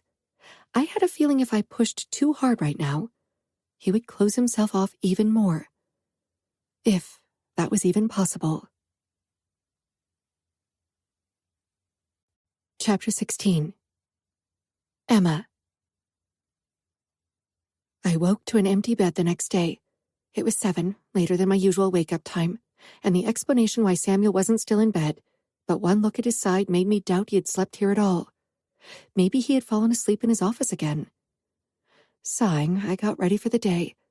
I hadn't yet heard from Inez regarding the self-help group for made men, so I decided to spend the day shopping. Samuel's comment about my shoes still hung in my head, and maybe a little out of spite, I had every intention to buy a couple more heels for my collection. I hadn't chatted with Anna since the wedding, so maybe I'd use my shopping spree to send her a couple of pictures of my planned purchases and ask for her professional advice. She was the outfit's fashionista after all. Once I was dressed for the day, I moved downstairs and had breakfast, then asked Leo to take me shopping. The moment I reached the car, Leo appeared beside me and held the door open. His expression burst with uncertainty. "Should I help you?" He gestured from me to the back seat. I smiled. "No, thank you." I moved my wheelchair even closer to the car until it touched the side of the car. Danilo's car had quite a few scratches because of this. I engaged the brakes and grabbed the armrest of the door in the seat, then used my legs to push me out of my wheelchair and slide into the back seat. I disengaged the brakes and gave Leo instructions how to fold my wheelchair before I closed the door and waited for him to get into the car as well. I could tell that Leo was still very unsure how and if he was supposed to assist me, but I knew that was only a temporary thing until we found a routine. Luckily, Leo knew the best places from his years of being Sophia's and Inez's bodyguard. I felt strange spending the day shopping like a trophy wife. I'd never considered myself one, but today I definitely acted like one. Leo remained my shadow throughout the day and had lunch with me in a small restaurant that belonged to an outfit member, so he regarded it as safe. On our way back home to the mansion, I finally decided to give the dance studio a call and ask for a tryout session. I was giddy and nervous when I hung up. It had been a long time since I had dance lessons. Leo gave me a worried look through the rearview mirror. "Is this outfit owned?" I frowned. I doubted the outfit had any dance studios. I reckon the only dance studios the outfit would maintain are for exotic dance. He burst out laughing, but sobered quickly. Naturally, but if this isn't outfit-owned, you need your husband's permission. I bit my lip. It wasn't new that I needed to ask for permission. Danilo had kept a very close eye on me, but Samuel switched between hot and cold so quickly that I wasn't sure how much of my daily life he really wanted to be involved in. "You are right," I said quietly. Leo returned to the staff room and I decided to take a dip in the pool as it was a particularly warm summer day. After changing into my bikini and a bathrobe, I wheeled outside. Steps rang out, and Leo showed up on the terrace. I raised my eyebrows. Samuel made it very clear that I should be by your side the moment you are outside. I glanced around. Of course, even being in a garden posed the risk of someone shooting you, but I couldn't see how Leo could stop a bullet from hitting me. I had no intention to live my life in fear. I had survived to live. "Then maybe a spot in the shade would be good, considering your suit," I said with a smile, as I moved toward the pool. Leo didn't move into the shade, nor did he sit. He had followed me, but didn't hover too closely. I arrested the brakes and shrugged out of my bathrobe so it bunched around my waist. Leo's eyes took in my triangle bikini top and exposed belly, and he immediately turned his back to me. I pressed my lips together to hold in laughter. I apologize. I sighed. There's nothing to apologize for. I'm in swimwear. It's like underwear. It's not something I should see without prior approval of your husband. I didn't say anything else. My words wouldn't convince Leo. As Samuel had said, his word was law, not just in our marriage. I set my feet down on the white stone and pushed out of the wheelchair, but steadied myself on the handle in the back. Leo turned and made a move as if to come to my side. I raised my free hand and he froze, and looked away again. I grabbed the railing that led down the stairs into the pool and slowly lowered myself into the water. Once I was fully immersed, I allowed myself to float. I loved the sensation. Leo moved to the side and sank down on a lounge chair. He checked our surroundings, very intent on ignoring me. After over an hour of swimming and floating, I felt hungry. It must have been close to dinner time by now, considering the way the sun stood low in the sky. I swam toward the ladder and began my slow ascent, my hands on the railing turning white from their grip. I was on the last step, about to put my foot onto the stone tile, but underestimated how slippery it would be, and I didn't have the necessary muscle tone to catch me. Before I could fall back into the water, arms wrapped around my waist and lifted me safely onto the ground. "Thank you," I said, flustered. Leo's alert eyes met mine. Then he released my waist like it burned and took my arm instead. But I was shaky on my feet, so he had no choice but to wrap an arm around my shoulder. I apologize for the touch, he said. Steps sounded, and Samuel appeared on the terrace, dressed in suit pants and a white shirt. His eyes narrowed on Leo. I advise you to reevaluate your hand placement. Leo looked pained. I have to steady her. Samuel was at our side and took my bodyguard's place. He immediately lifted me into his arms, which meant his clothes were soaked completely, but he didn't seem to mind. He regarded Leo intensely. She fell, Leo said. You protected her. I just want to make sure you use moments like this not for accidental improper touches that would result in a very unpleasant reaction on my part. I won't. It took every ounce of control I had not to say something, but if I undermined Samuel's power in front of his soldier, he would be angry. I'll take over now. Leo gave me a small nod, then strode away. Samuel's gaze finally settled on me. Are you okay? I stumbled, but didn't fall. Leo caught me before I could make impact. I'm fine. He did his job. He didn't act in a way that made you feel uncomfortable. No, he touched me as little as possible, but he had to steady me. He avoided looking anywhere near me once he saw I was only in a bikini. He was very careful not to risk your wrath. Samuel's mouth twitched, obviously pleased with his level of control over his men. Then his gaze dipped to my body still in his hold. It must have been difficult for him not to look. You look very beautiful in this little nothing. It covers all the important places, I argued. It wasn't even a thong bikini like Anna wore on occasion. It covers the places only I have a right to see. I rolled my eyes. Then I registered the see-through state of his shirt. You ruined your clothes. We should dry you. He carried me over to the towel cabinet, set me down with one arm firmly around my back, and took a towel. He helped me wrap it around me, then carried me back toward my wheelchair and set me down. He seemed in a better mood than last night, for which I was glad. My belly rumbled. I let out an embarrassed laugh. Swimming always makes me hungry. Seeing you in your swimwear makes me hungry too. I swallowed at the implication. I still wasn't used to this very sexually open side of Samuel. He had been so very restrained and distant up until our first time. Let's grab dinner first. I don't want you to starve. He took me into the dining room, then disappeared upstairs to change clothes. He returned in a very relaxed style for him, a white linen shirt with the sleeves rolled up to his elbows and a beige chino, no belt.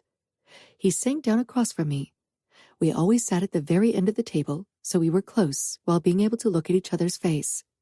It allowed for actual dinner conversation without having to scream over the long table.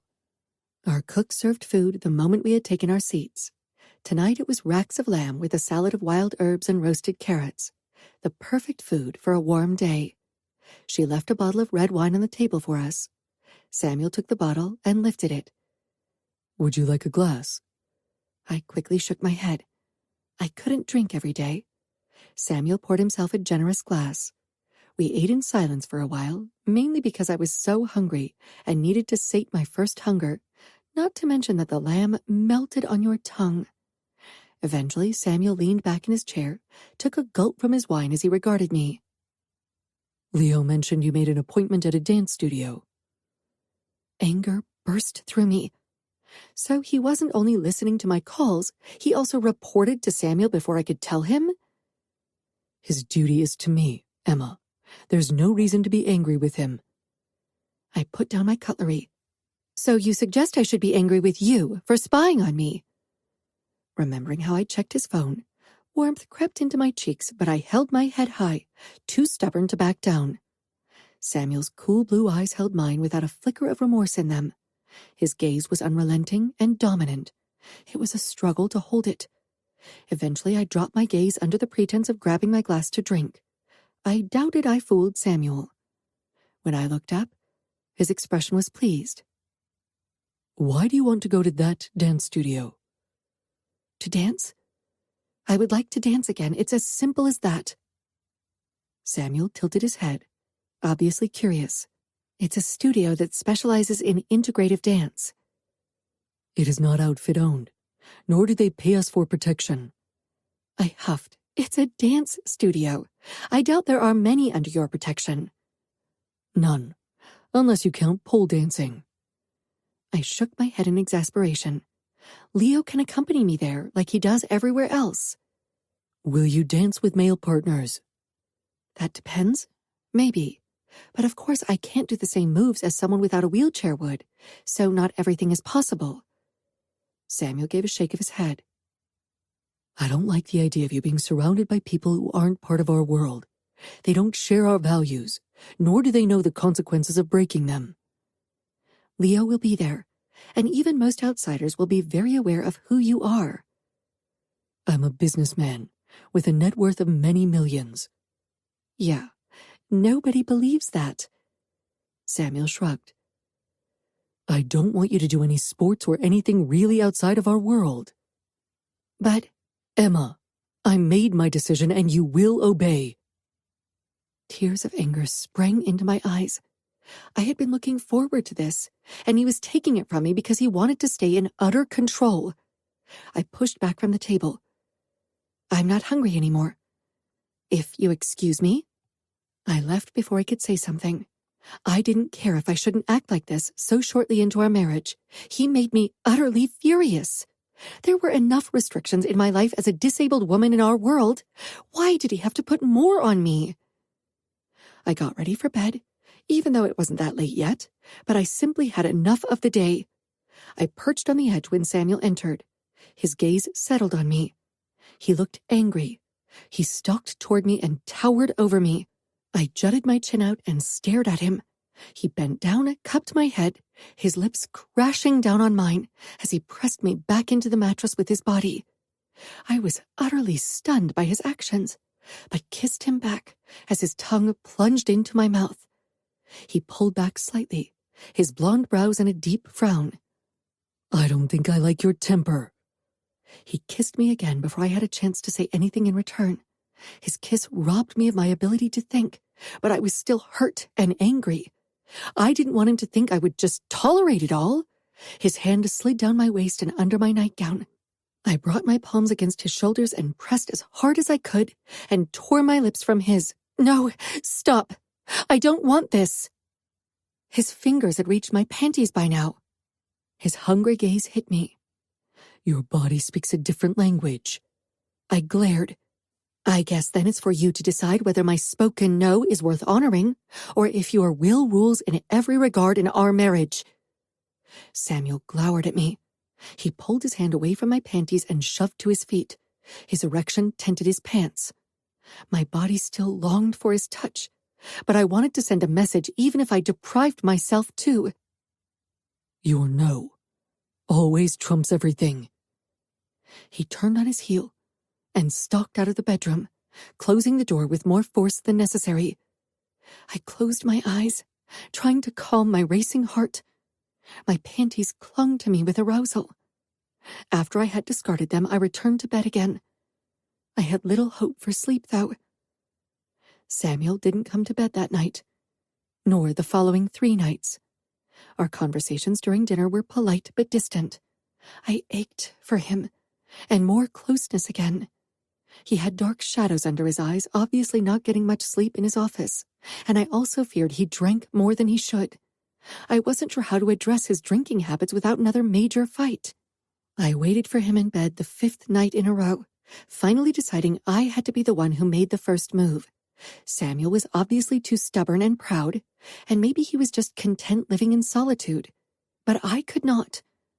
He didn't like to be mothered, but he was obviously not taking good care of himself. After a few more minutes of deliberation, I moved downstairs. Light flooded into the corridor from Samuel's office. The door was wide open. Maybe this was a sign. Maybe Samuel actually wanted me to seek him out. I moved into the doorway and spotted Samuel on the sofa in front of the fireplace, a glass of a dark alcohol in hand. On the fireplace, 2 photographs were propped up like a memento, one of him and his twin. They were teenagers and looked remarkably alike, though he was a head taller than her already. The other showed him with 4 young men.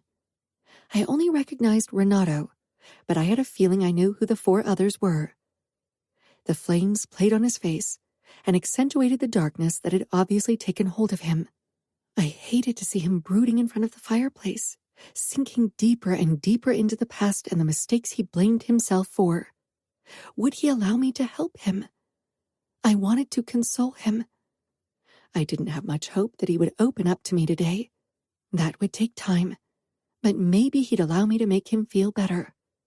I knew how tightly the shadows from the past could hold on to you, but I had freed myself, mostly, of them. The past still held Samuel in its relentless grip.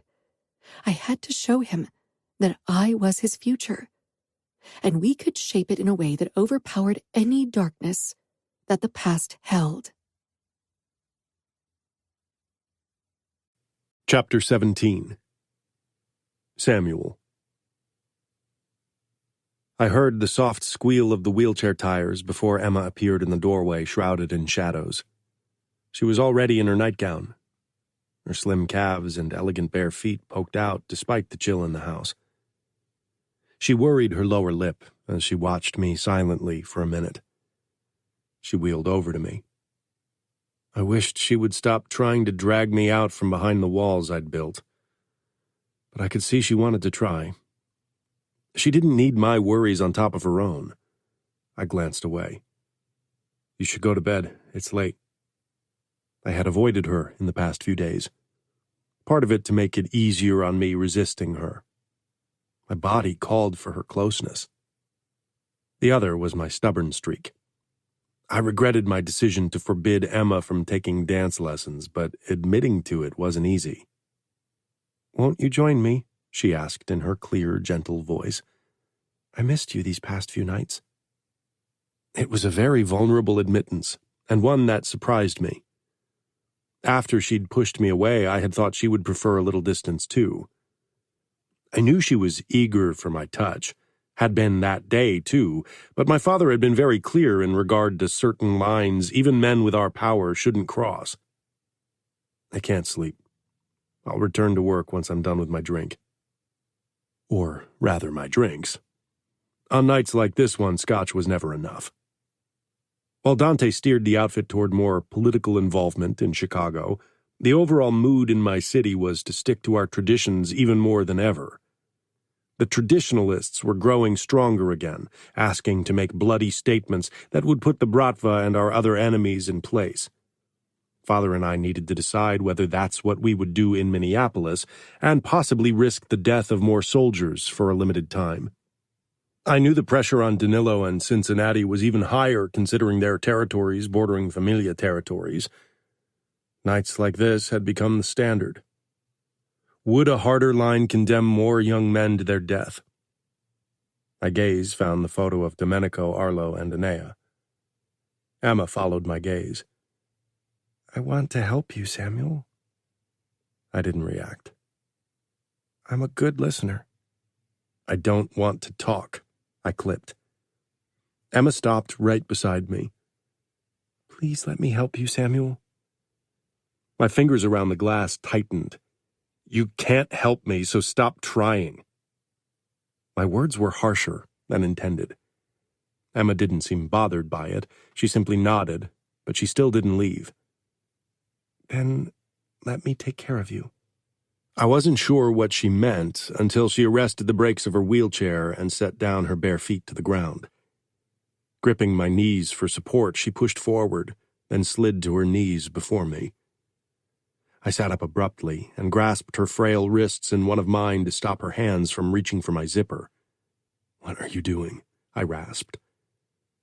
I'd dreamed about this, but I hadn't expected for Emma to make the first move. "I'm going to take care of you." Her fingers trembled slightly as she gripped my zipper. "Or don't you want me to?" The last part was said with a teasing smile that sent more blood down into my cock. "I don't want you to," I said, but that wasn't true. The idea of Emma giving me a blowjob had been crossing my mind repeatedly. She raised her eyebrows, detecting the lie. Emma could read me better than many others. Maybe it was a good thing in a marriage, but it also made it harder to hide all the baggage I was carrying. I shook my head with a sardonic smile, then I sighed. "I wasn't sure you wanted it.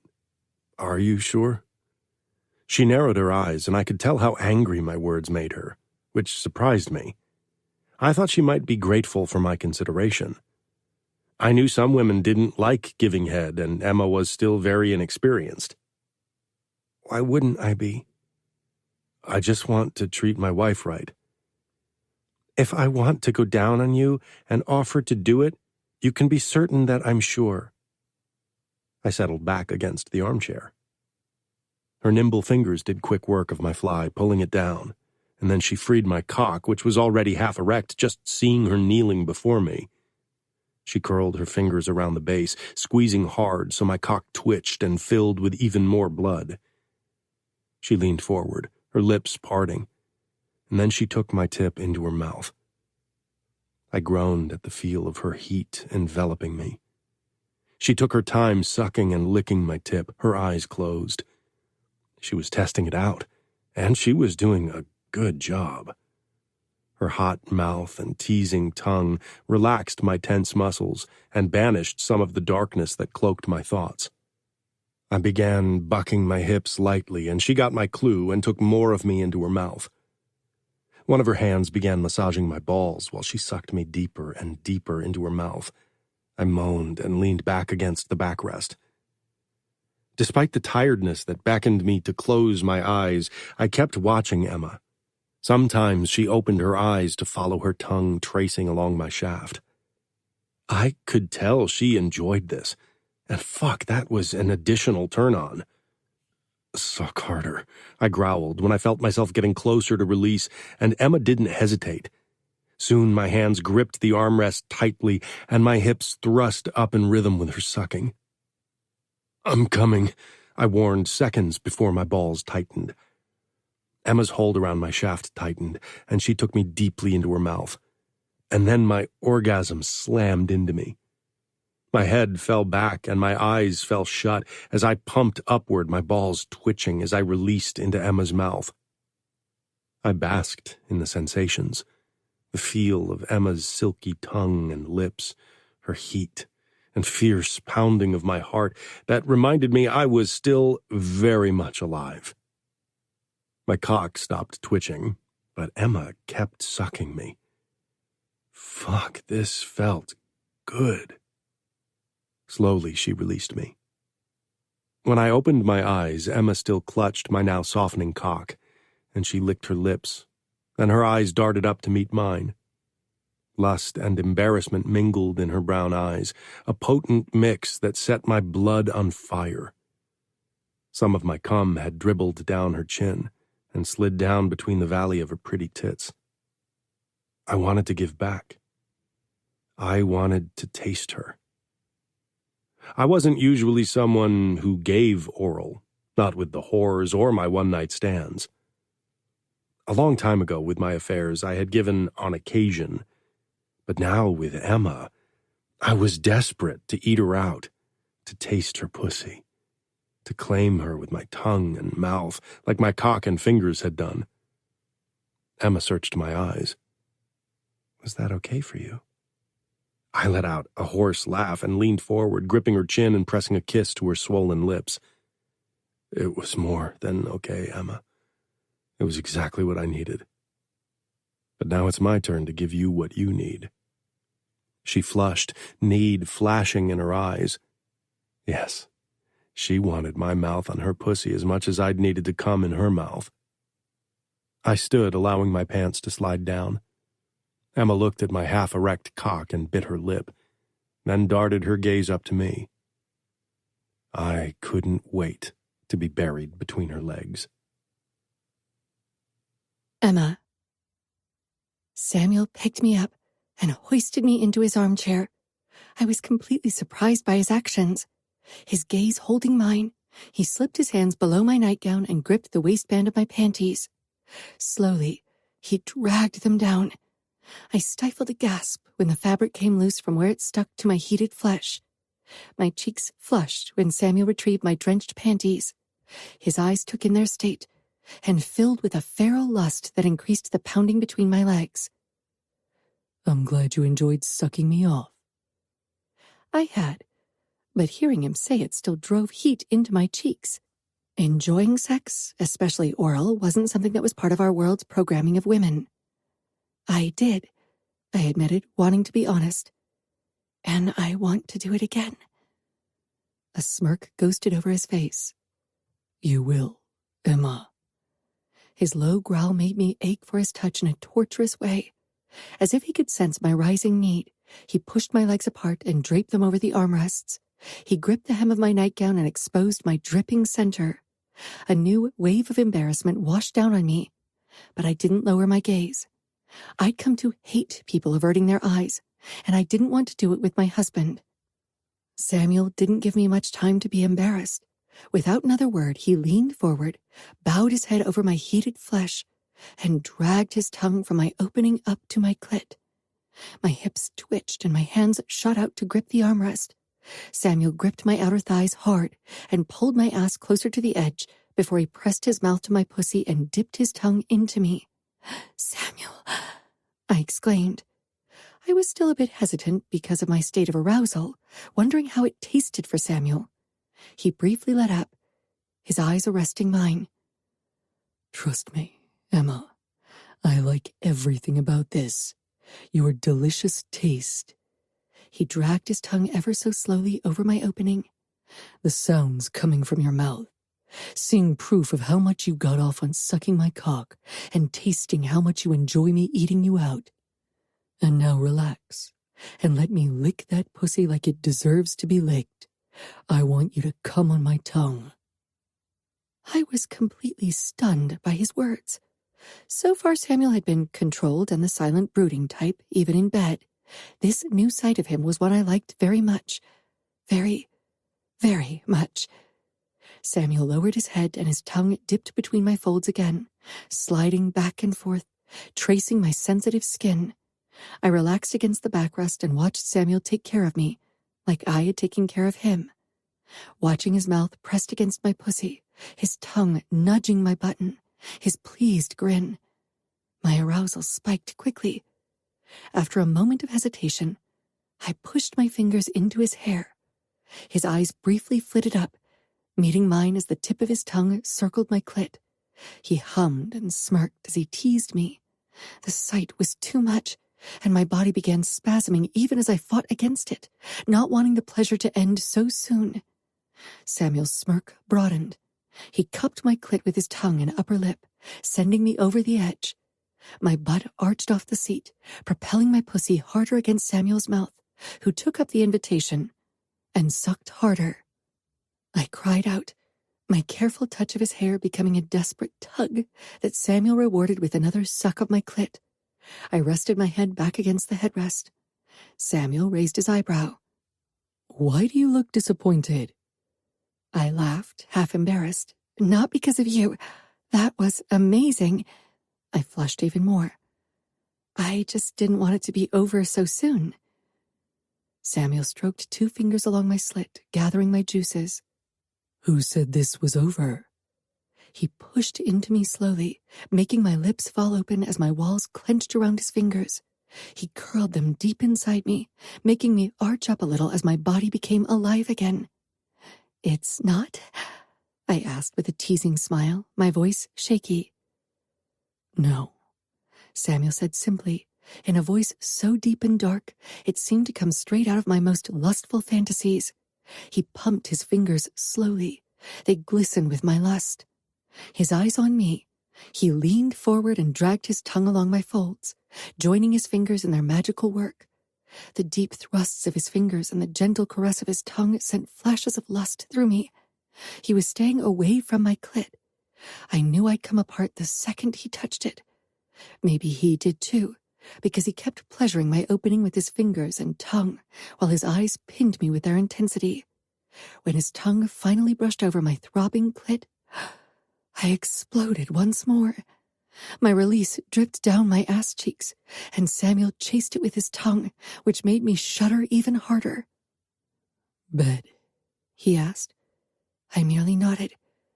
I didn't care where Samuel took me as long as we kept doing what we were doing. He picked me up and carried me into the lobby. His lips came down on mine again as he stumbled into the elevator with me in his arms. He briefly set me down to hit the up button, but never ceased his assault of my lips.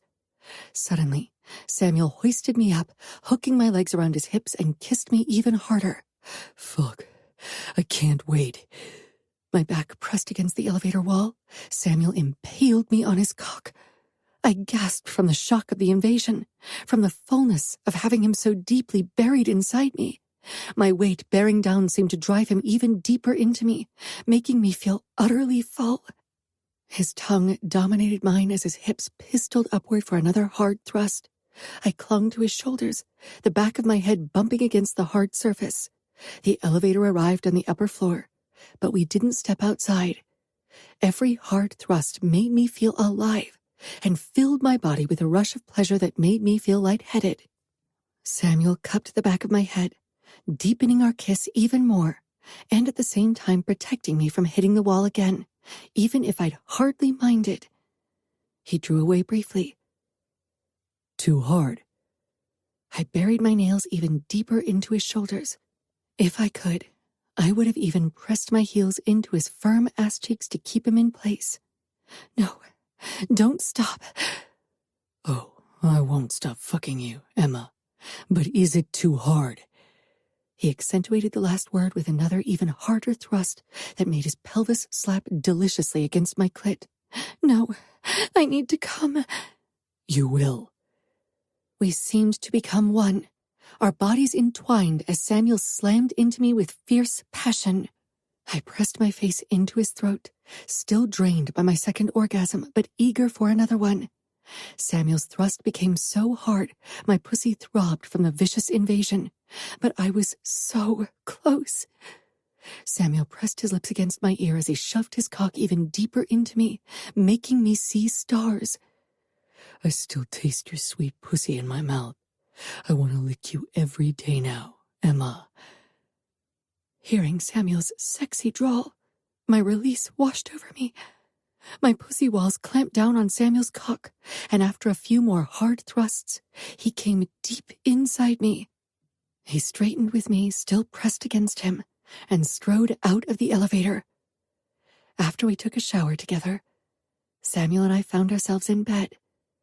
I was cuddled against him, my face pressed to his chest. Being close like this came so naturally, but I needed more than a connection of our bodies. Chapter 18. Samuel.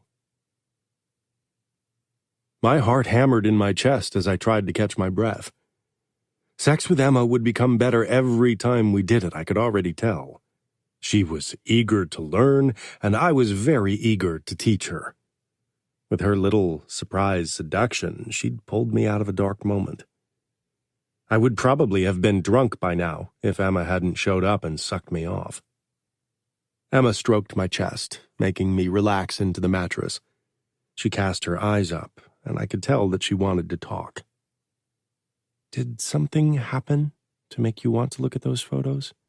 Or is it still because of the mother's outburst in the restaurant? It's happened many times before. I try to avoid crossing her path, but sometimes it's difficult. My father and I have to make certain decisions that might mean the death of more young men. They too could die cruelly, like my friend Domenico, if we decide to take a harder line.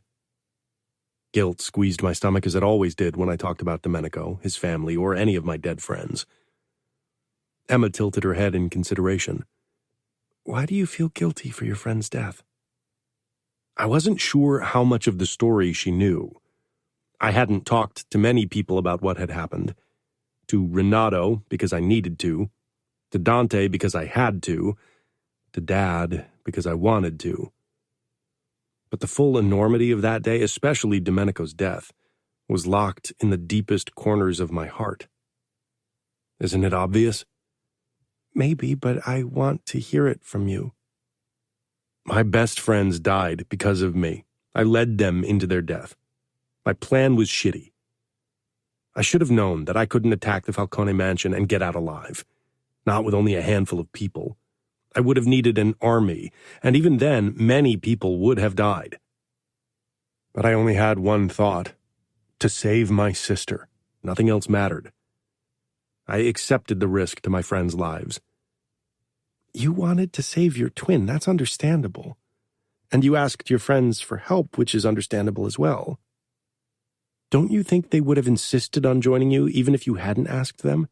They were your best friends, after all. Probably, I admitted, but I asked them and didn't leave them a choice. They could have said no, Samuel. They could have said they didn't want to go against their capo. That way they wouldn't even have lost face by refusing your request. None of them would have ever said no. Would you have said no if one of them had asked you to save his sister from enemy territory? Of course not, I said. If Renato would ask me to save someone he cared about, I wouldn't hesitate. And I wouldn't have hesitated back then either. They knew what they were getting into. They were adults and made men. They weren't ignorant to what it meant to attack the Falcone mansion. Even I know what an attack on the Falcones means. But they chose to risk it for you. My heart felt heavy. I still carried that sense of guilt with me. And they died. She squeezed my hand. Yes, which was an outcome they had taken into consideration. I nodded.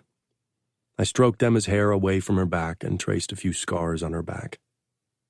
For me to forgive myself, I'd need their forgiveness first. But I can't get it. With every milestone I reach, I'm aware of the milestones they won't ever experience. They would have forgiven you eventually. What about you? Would you have forgiven the man who was responsible for the accident?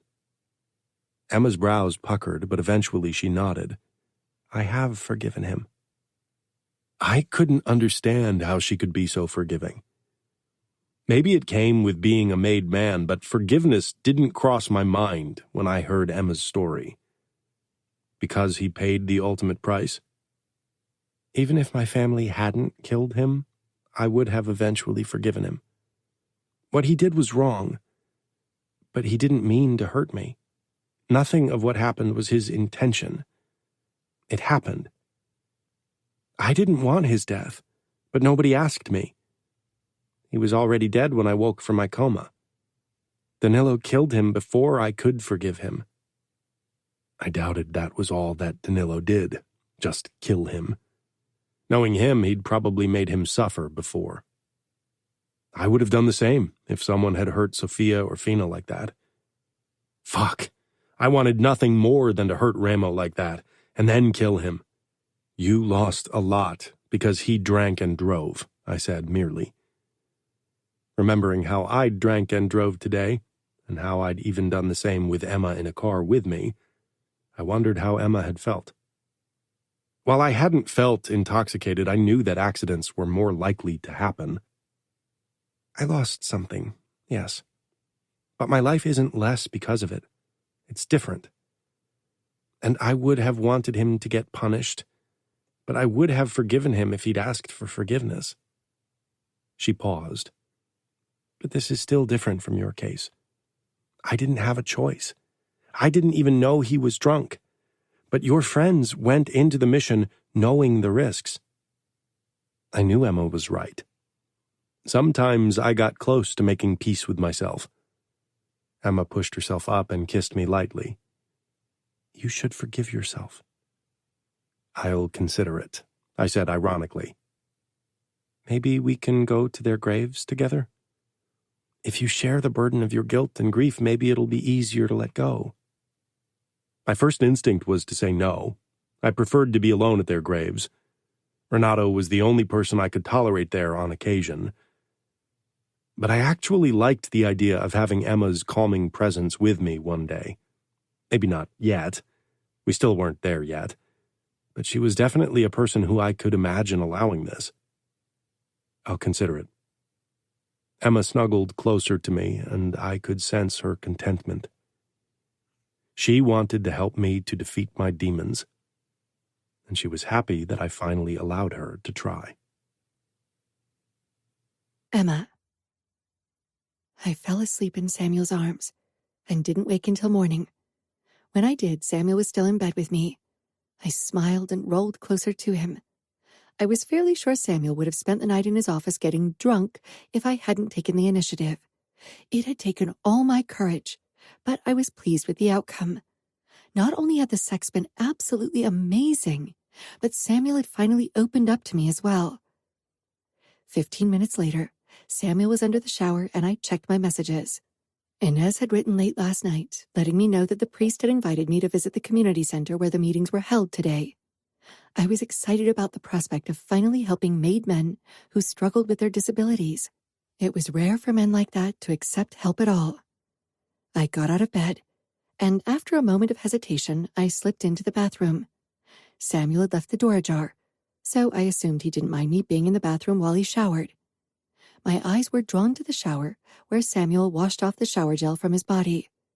His eyes met mine as he washed his half-erect cock and abs. Swallowing, I moved to the sink and brushed my teeth. I was supposed to be at the community center by 10. That wouldn't happen if I got sidetracked by having sex with Samuel. Samuel stepped out and wrapped a towel around his waist. I'm going to meet our priest today to discuss how I can help with made men with disabilities. Samuel nodded, but I got a little distracted by the droplets of water rivuletting down his chest. Leo will take you there. I bought a Mercedes Vito and had it modified so you can enter the back with your wheelchair. That way you won't have to rely on him to help you into the car. My eyes widened in surprise. You did? He gave a nod as if this wasn't a big deal. You like your independence, and this will make traveling by car far more comfortable for you. Thank you, I whispered, wheeling over to him and touching his hand on the counter. He gave me a small smile. Regarding Leo, I'm not sure if his presence at the meetings will always be helpful. Some made men won't feel comfortable to share their struggles when he's around. They'll put up a tough front. Samuel shook his head, his expression resolute. I want him with you at all times, Emma. I need to know you're protected. I nodded reluctantly. Samuel glanced at his watch. I need to leave. There's a meeting with our captains. He pressed a quick kiss to my lips before he headed out. I got dressed, then let Leo drive me to the community center, a small flat-roofed building beside the main Catholic church of the outfit in the city. Priest Agnellus waited in front of the building, easily recognizable by his cassock. He was bald, but not as old as I'd suspected, maybe in his late 30s. I wondered how he lived with the confessions of the made men. Leo opened the trunk for me so I could slide back out. Priest Agnellus met me halfway and shook my hand. Mrs. Mione, Geno and I are very honored about your interest in our project. I think it's very important to offer mental support to made men and their families who are affected by a disability. Leo trailed us as the priest led me up the ramp into the community center. In its center was a big round table with a dozen chairs around it. A TV screen was bolted to one wall with 2 wide sofas in front of it. Horse racing and a boxing match with the betting quotes showed on the screen, but the sound was off. A pool table and darts were additional entertainment. Bets are Geno's and my sin, Priest Agnellus said with an embarrassed laugh. Bets aren't Geno's only sin, Leo said with a rough laugh. I slanted him a look, but he didn't elaborate. I'm a made man, Leo. My sins are various. A deep male voice said from the doorway to what I assumed was a kitchen, judging by the microwave and coffee maker I spotted behind him when I turned. He was a tall and broad man, perhaps in his late 20s. He looked a little rugged with a short beard and disheveled brown hair. With a thermos in one hand and 4 mugs dangling by their handles from his other, he came toward us. His gait was the slightest bit uneven, as if one of his legs was shorter than the other. He set down everything on the table before he tilted his head in greeting. Mrs. Mione, we've heard a lot about you. Leo gave him a harsh look, then pulled up a chair at the table and sat down. He obviously had no intention of giving us privacy. I didn't want to discuss the matter in front of the 2 other men. Later, there would be time to ask him for a little distance. It's Emma, I said with a small smile up at Geno. The same goes for you, Priest Agnellus. And I assume everything you heard was positive? I made a face that clearly showed I knew that wasn't the case. Geno removed one of the chairs so I could slide closer to the table, and I did. I don't have to tell you how our world sees us. Geno sank down to my left, but with a chair between us. Priest Agnellus took the seat across from us. I wondered what exactly Geno's disability was, as it wasn't immediately apparent. Geno pulled up his jeans leg, revealing a prosthesis up to his thigh. The knee prosthesis gleamed in the halogen lights above our heads, but the rest was black. I got trapped under debris after the Kimura blew up one of our nightclubs 5 years ago. Lost a leg, and hearing in my left ear. And you decided to help others with disabilities? I asked. Geno lifted a mug with a questioning expression. Yes, please. He poured the steaming hot black coffee into my mug, then handed it to me. For almost 2 years now. During the first 3 years, Priest Agnellus helped me. He's still a made man. Has been back to work for a year now. Geno narrowed his eyes on Leo. For 18 months. But I was a made man before that too. All the men who we help are still made men, even if they aren't active. The only way to leave the outfit is by death or betrayal. Leo shrugged. Of course. I glanced between the 2, sensing a certain dislike. What do you do for the outfit? Geno regarded me carefully. I'm one of your husband's and father-in-law's enforcers. Oh, I said, surprised that he showed kindness by helping other made men with disabilities, but, at the same time, tortured people. "You atone for your sins," the priest said. Doubt filled Geno's face, but he didn't voice it. "How do you usually help, and what can I do?" "We have an open meeting twice a week. We also do house visits for those who don't feel well enough to venture out," Priest Agnello said. "How many come to the meetings?" Geno took a sip from his coffee and shrugged. "The outcome depends. Sometimes we're only a handful, sometimes almost 24. "I'd love to be part of a meeting one day, if the others don't mind." Actually," Priest Agnellus looked caught as he exchanged a look with Geno. "we have a meeting in 15 minutes. We were hoping to attract many with your presence." Leo glowered. "You should have made me aware beforehand. More people means we need additional protection." Geno pulled back the leather jacket he was wearing, revealing 2 Glocks. "I'm capable of defending her too, but I can assure you that the men coming here today have enough problems. They don't need the prospect of a brutal death at Samuel's hand. Maybe they're hoping for a bullet to the head from me to end their misery. Suicide is still sin," Leo growled. I slammed my hand on the table, surprising myself and the men beside me. My eyes were wide in shock over my outburst, but I narrowed them at Leo. "I appreciate your concern, but that was a very cruel thing to say. I can assure you, my life isn't miserable and neither is theirs." "I'm sorry, but your situation is very different.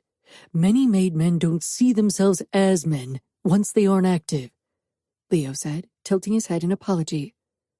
Geno leaned back in his chair with a dark look. "He's right. The suicide rate for made men with grave disabilities is high. Nothing's worse than being regarded as half a man or a burden."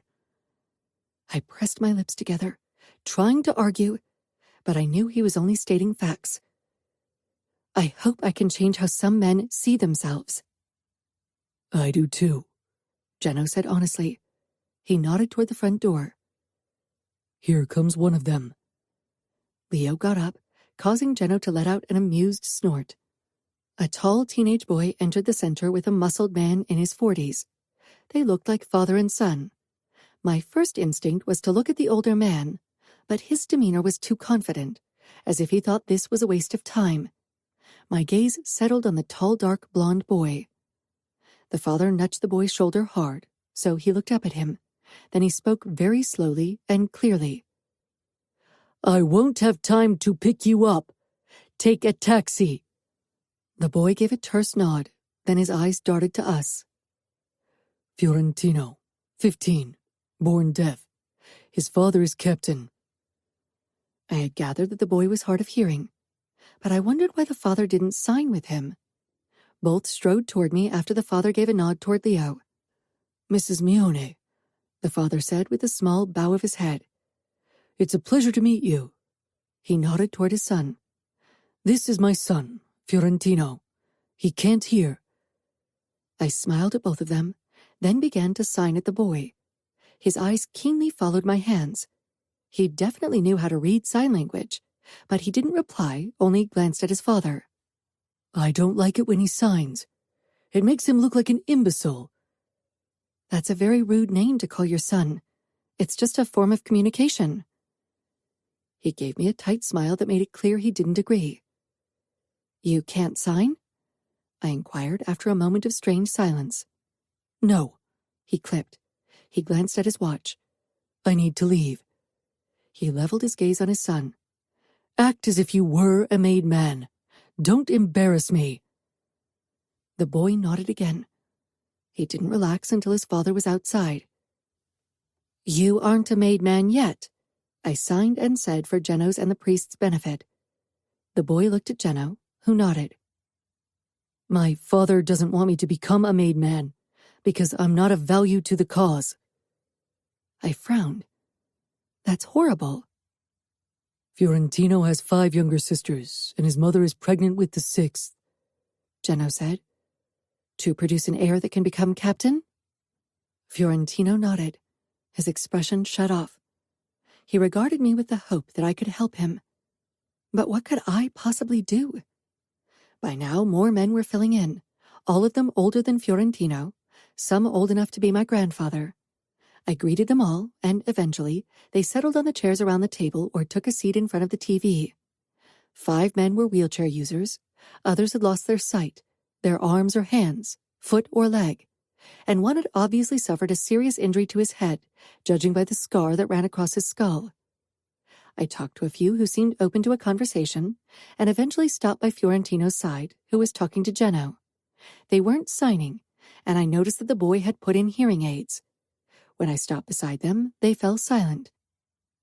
Should we sign, or would you like to continue like this? I'm not very good at signing, Geno said with an embarrassed smile. Oh, all right. Should I sign and talk? I asked Fiorentino. He shook his head. Just talk. I can hear you if you don't talk too quietly. Why didn't you wear the hearing aid before? You wouldn't have to read your father's lips if you did. My father sees it as a sign of weakness. He doesn't want me to wear it in public. He prefers me to be silent and invisible. I had to stifle a rude comment about his father.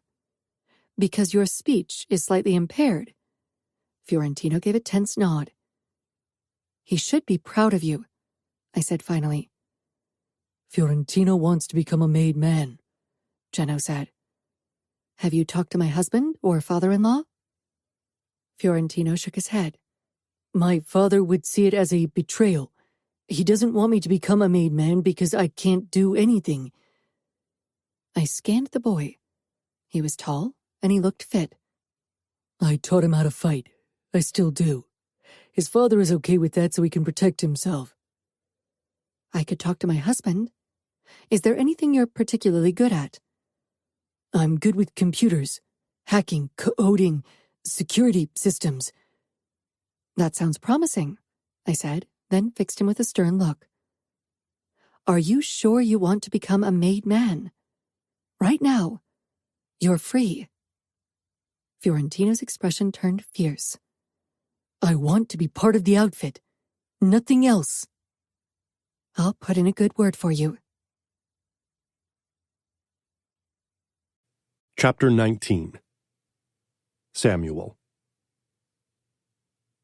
Emma seemed filled with a new purpose when I came home for dinner that night. Leo had told me how she'd spent the day, so I knew she'd spent 3 hours at the community center. I went over to where she waited at the table for me and kissed her briefly before I took my seat across from her. She wore a flimsy top that revealed her slender shoulders and throat, and the enticing swell of her breasts. I wondered if she'd worn the same thing during the day. Before I'd even said a word, she asked, "Do you know Fiorentino?" I shook my head, racking my brain for that name. He definitely wasn't one of our men. "He's one of your captain's sons. He's hard of hearing." "He's the Greco heir." "Not if you ask his father." I sat back as our cook served us involtini and risotto, my favorite combination. I didn't have time to eat several courses every night. "The boy isn't part of the outfit." "But he wants to be." I could tell how agitated Emma was. Staying out of family business unless the situation was extremely dire was one of the top rules in our world. "I know how you made men think about family business," Emma muttered, and I couldn't help but smirk. "It's serious. He could be very valuable for the outfit. He's tall and strong. He can fight, how Gino assured me." "Gino?" I asked quietly. Leo had mentioned that they'd talked a lot. I doubted Emma was someone who would cheat, but my trust issues were hard to overcome. The person I'd trusted most, my own twin, had betrayed me to save the man who'd kidnapped her and killed my friends. That wasn't something you just moved on from. "One of your enforcers, I know who he is." He'd shown admirable perseverance returning to his former position after his injury. Emma pursed her lips, then continued. "He's good with computers. He could help the outfit with hacking and all that stuff." "Fiorentino, not Gino, I assume." "Yes," she said, sounding exasperated. It was quite entertaining. "Why won't you induct him?" "His father asked us not to induct him." I remembered the conversation now. My father and I had talked to him without the son, and he'd assured us that his deafness would be too much of a risk for us and him. That doesn't usually stop you, right? A boy born to a made man belongs to the outfit. Or could I ask you not to induct a future son of ours? I regarded Emma curiously. We hadn't bridged the subject of kids yet, and I had no intention of discussing the topic now, nor did Emma from her look of regret over bringing it up. Of course our son will be part of the outfit. Then give Fiorentino the chance to be a made man too. I cocked an eyebrow at her demanding voice, though it was more endearing than insulting. Please, Samuel, he can hear with hearing aids. Not as well as someone with regular hearing, I assume. Don't tell me that the older made men still have amazing hearing after decades of gunshots and explosions. I chuckled. Emma had a point. They don't. What about speech? I won't convince our soldiers to learn sign language. He can talk without a problem. I nodded again. I had never met the boy. Maybe I'd passed him at social gatherings, but I had never paid much attention to him. I had simply taken his father's word on the matter that he couldn't become a made man. Dad, too, had never doubted it. If this was his father's way to rob us of our rights, then I might have to punish him. Emma shook her head, shocked. Trust me, he thinks his son is incapable. He sees him as a burden. That's why he's trying to produce another heir. I'll talk to my father, and we'll invite Fiorentino to talk with us. I'll have him evaluated that day. If he can prove himself, he'll get his chance to become part of the outfit. Thank you so much. I know of a way you can thank me, I murmured over my glass of white wine. Emma perked up, then flushed when she understood what I meant. The phone in my pocket, my second phone, vibrated. I still hadn't had the necessary willpower to cut Serafina off completely. Our contact had become less frequent over the years, but in the weeks prior to my wedding, and ever since, Serafina had tried to rekindle our bond. She would have loved to be at the wedding. But she had made her choice. Feeling Emma's eyes on me, I ignored the phone and finished our dinner. Emma. Samuel slept soundly beside me. He'd had only one glass of wine during dinner, but I was sure he'd had more drinks afterward while in his office. I had already been asleep when he joined me. A nightmare had woken me, and a message popping up on his phone that illuminated the room had stopped me from falling back asleep right away. The room lit up with another message. It was past midnight. I carefully sat up, worried about waking Samuel. His two phones both sat on the nightstand, but it was his second phone, the one with F, that kept lighting up. I couldn't make out who sent the messages. I craned my neck as another message popped up, this time with a photo that didn't show on the screen. My curiosity and suspicion were almost unbearable. I should trust Samuel, but our world rarely rewarded trust. I bit my lip. If I used my wheelchair to get to Samuel's side, he would definitely hear it, even if he was slightly drunk. I scooted a bit closer to him. Maybe I could reach over him? But if he caught me, he'd be furious. I lay back down and tried to fall back asleep, but two more messages lit up the room. I sat back up and tried to lean over Samuel to reach his phone. If I could touch the screen, I'd see if the messages were from F again. Another message illuminated the room. Samuel stirred, his brows snatching together, face twisting with pain. No. He shook his head. His body twisted. He was having a nightmare. My gaze drifted between the phone and Samuel, and I touched his shoulder gently. He didn't react until I shook him harder. Then his eyes flew open a moment before his phone turned dark again and blackened my vision. Of course, another message lit up our room shortly after, so Samuel's disorientated expression came into view. He sat up, so I had to lean back. He reached for his phone and turned it over. I swallowed. You had a nightmare. I have many nightmares, Samuel murmured. He turned on the light, causing me to squeeze my eyes shut. He perched on the edge of the bed, his back to me. Scars covered his skin. I too had a few of them, but not as many as Samuel, and I couldn't remember the incident that caused them, so my nightmares always revolved around the moment I woke up in the hospital, unable to speak. Do you want to talk about them? No. He clipped. He touched a scar on his side. Hurt, I leaned back against the headboard. His gaze darted to the phone he'd turned over, so I couldn't see the incoming messages anymore. Go on. Read your messages from F. I'm sure she has something important to share. Samuel slanted a cautious look over his shoulder. Did you read them? So it really was a she. I was angry with myself for thinking that our promising sex life meant Samuel wouldn't also seek out other women. Why did I believe his talk about fidelity? I did not. I pressed out, close to tears. Samuel regarded me closely, then shook his head. I told you, I'm faithful, Emma. This isn't what you think it is. I raised my eyebrows. It's not? You're chatting with a woman, and you keep it a secret from me. She's even sending you photos, and I'm pretty sure they aren't G-rated. Samuel reached for his phone and stared down at it. His body was shielding the screen from my view. Here, Samuel murmured and handed me the phone. I took it with shaking fingers and with a feeling of trepidation. I looked down at the screen and the string of photos. I frowned, not understanding what I saw. It showed two dark-haired children in front of a huge birthday cake. I could only see their backs. The girl wore a tutu and the boy what looked like boxing shorts. And suddenly it clicked. I looked up at my husband. Samuel's shoulders sagged, and he shook his head with a look of resignation. What I tell you now is betrayal. Not of you, but the outfit. If word gets out, I'd be punished harshly. My eyes grew wide. My loyalty lies with you, not the outfit. Samuel twisted his head toward me and smiled bitterly. Then he sighed and nodded. F is short for Fina. Serafina, my twin.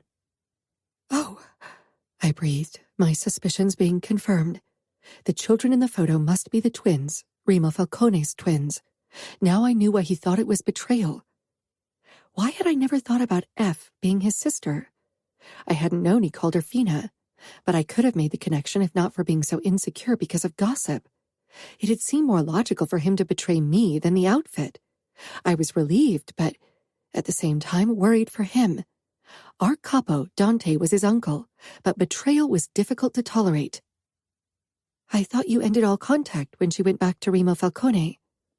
I glanced at another photo, showing Fina's smiling face as she hugged the girl in the tutu.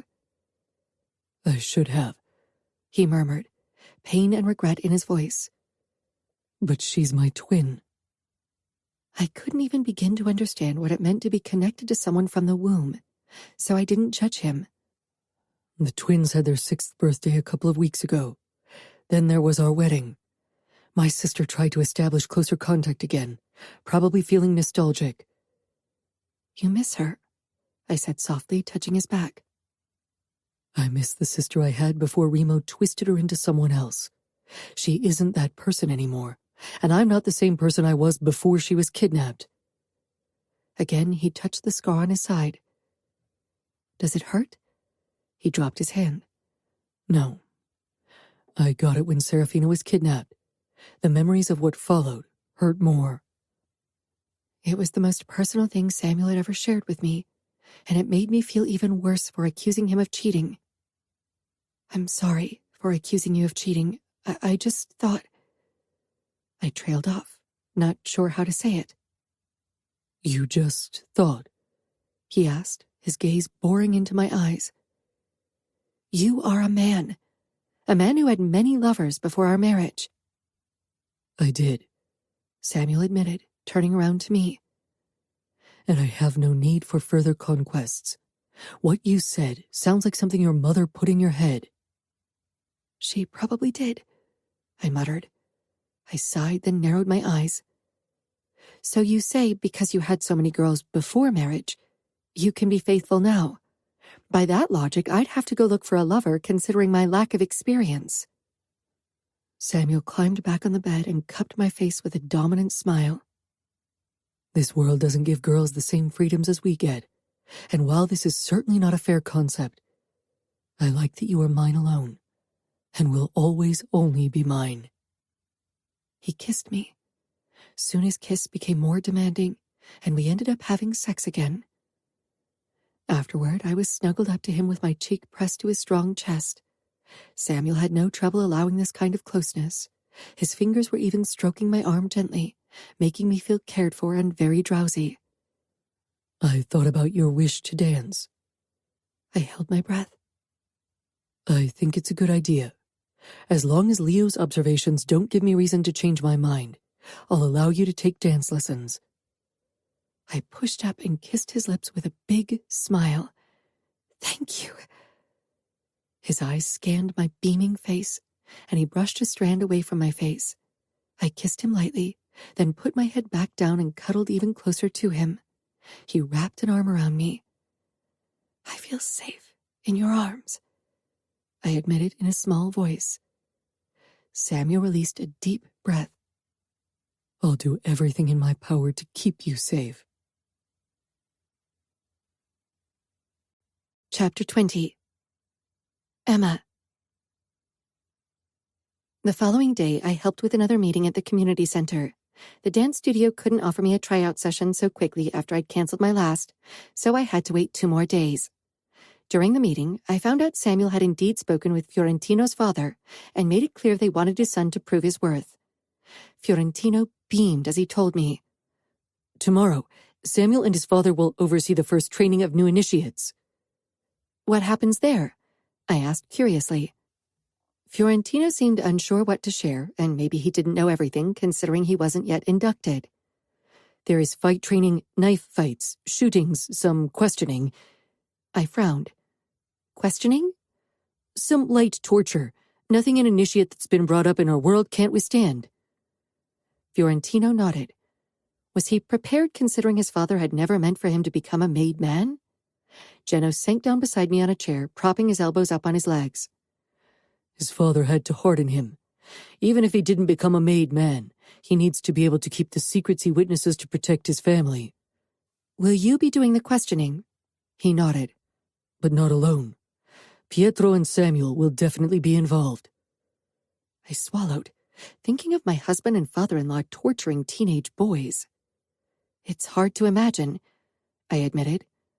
Geno let out a dry laugh, his eyes holding mine with mirth in them. Not for me. I only know the business side of your husband, so I can tell you he is very capable with a knife. How did that go hand in hand with Samuel's guilt over his friend Domenico's brutal death? It didn't make sense, but many rules in the Mafia didn't. Samuel strode in, Geno looked toward him, and his smile fell. He cleared his throat with a tense smile. I should really go. Oh, sure, I said, but he was already walking away. Samuel stopped by my side, then bent down and kissed me firmly, his hand cupping my head possessively. I frowned at him. Why did Geno run off so quickly when he saw you? Samuel's expression hardened. Because the look I sent him told him I didn't like him getting cozy with you. Samuel, I whispered in embarrassment. Why would you scare away the man who helps the same cause I want to help? This is important to me. What if he decides it's better not to have me involved because I mean trouble? He can't decide that. And because, Samuel drawled, his eyes boring into mine, he was checking out my wife. A laugh bubbled out of me. You're serious? I'm dead serious. I covered my eyes and giggled. Then I peered up at Samuel. He didn't crack a smile. He still looked mad. Most men gave us a wide berth, which made me feel bad for the intrusion. He wasn't flirting with me. Why would he? He knows I'm yours. Samuel crouched down, holding the handle, bringing our faces close together. Because you're gorgeous and kind. You're the woman right out of his wet dreams, I bet. And sometimes men forget themselves if they are surrounded by someone like that. I rolled my eyes. Samuel's expression hardened even more. You should trust my judgment and experience on this. I've been around enough guys in heat. Well, first of all, I have zero interest in other men. Second, he knows I'm married to his boss. He won't do anything even if he's attracted to me because he knows you'd punish him harshly. I was still convinced Samuel was simply over-the-top jealous and distrusting, which could be explained by his sister's betrayal and his nature in general. Samuel chuckled darkly. Indeed. Priest Agnello headed our way, so my husband finally straightened and lost the possessive expression. Samuel, it's so good to see you. I miss seeing you and your father in church. Samuel gave him a tight smile. I have spent too much time in church burying good soldiers and friends. My mother prays for my father and me. That's the extent of my spirituality, I fear. Priest Agnellus sighed, but I could tell he knew better than to push. He looked down at me. What about you? I attended church in Indianapolis. My mother insisted we do. I'll join you this Sunday. Samuel shook his head, and I was about to grow angry again. He couldn't possibly have anything against me being in church. I'm afraid you, Renato, and I will be flying to Indianapolis over the weekend to finalize a bond between him and your friend Georgia. My eyes grew wide with surprise and happiness. I missed Indianapolis. Not so much my mother, to my embarrassment, but definitely Georgia and Danilo. Renato has found a wife? Priest Agnello inquired, astonished. I really hoped Georgia knew what she was getting into. It's not final yet, but once I've talked to the mother and brother of the future bride, it will be, Samuel said with a hard smile. But Indianapolis wasn't his territory, and Danilo would make that very clear. I kept my thoughts to myself. Samuel talked to most of the men who were still around after that, before we set out home. I waited until we were in Samuel's car before I voiced my thoughts. Georgia falls under Danilo's jurisdiction, so her mother and brother will listen to him, not you.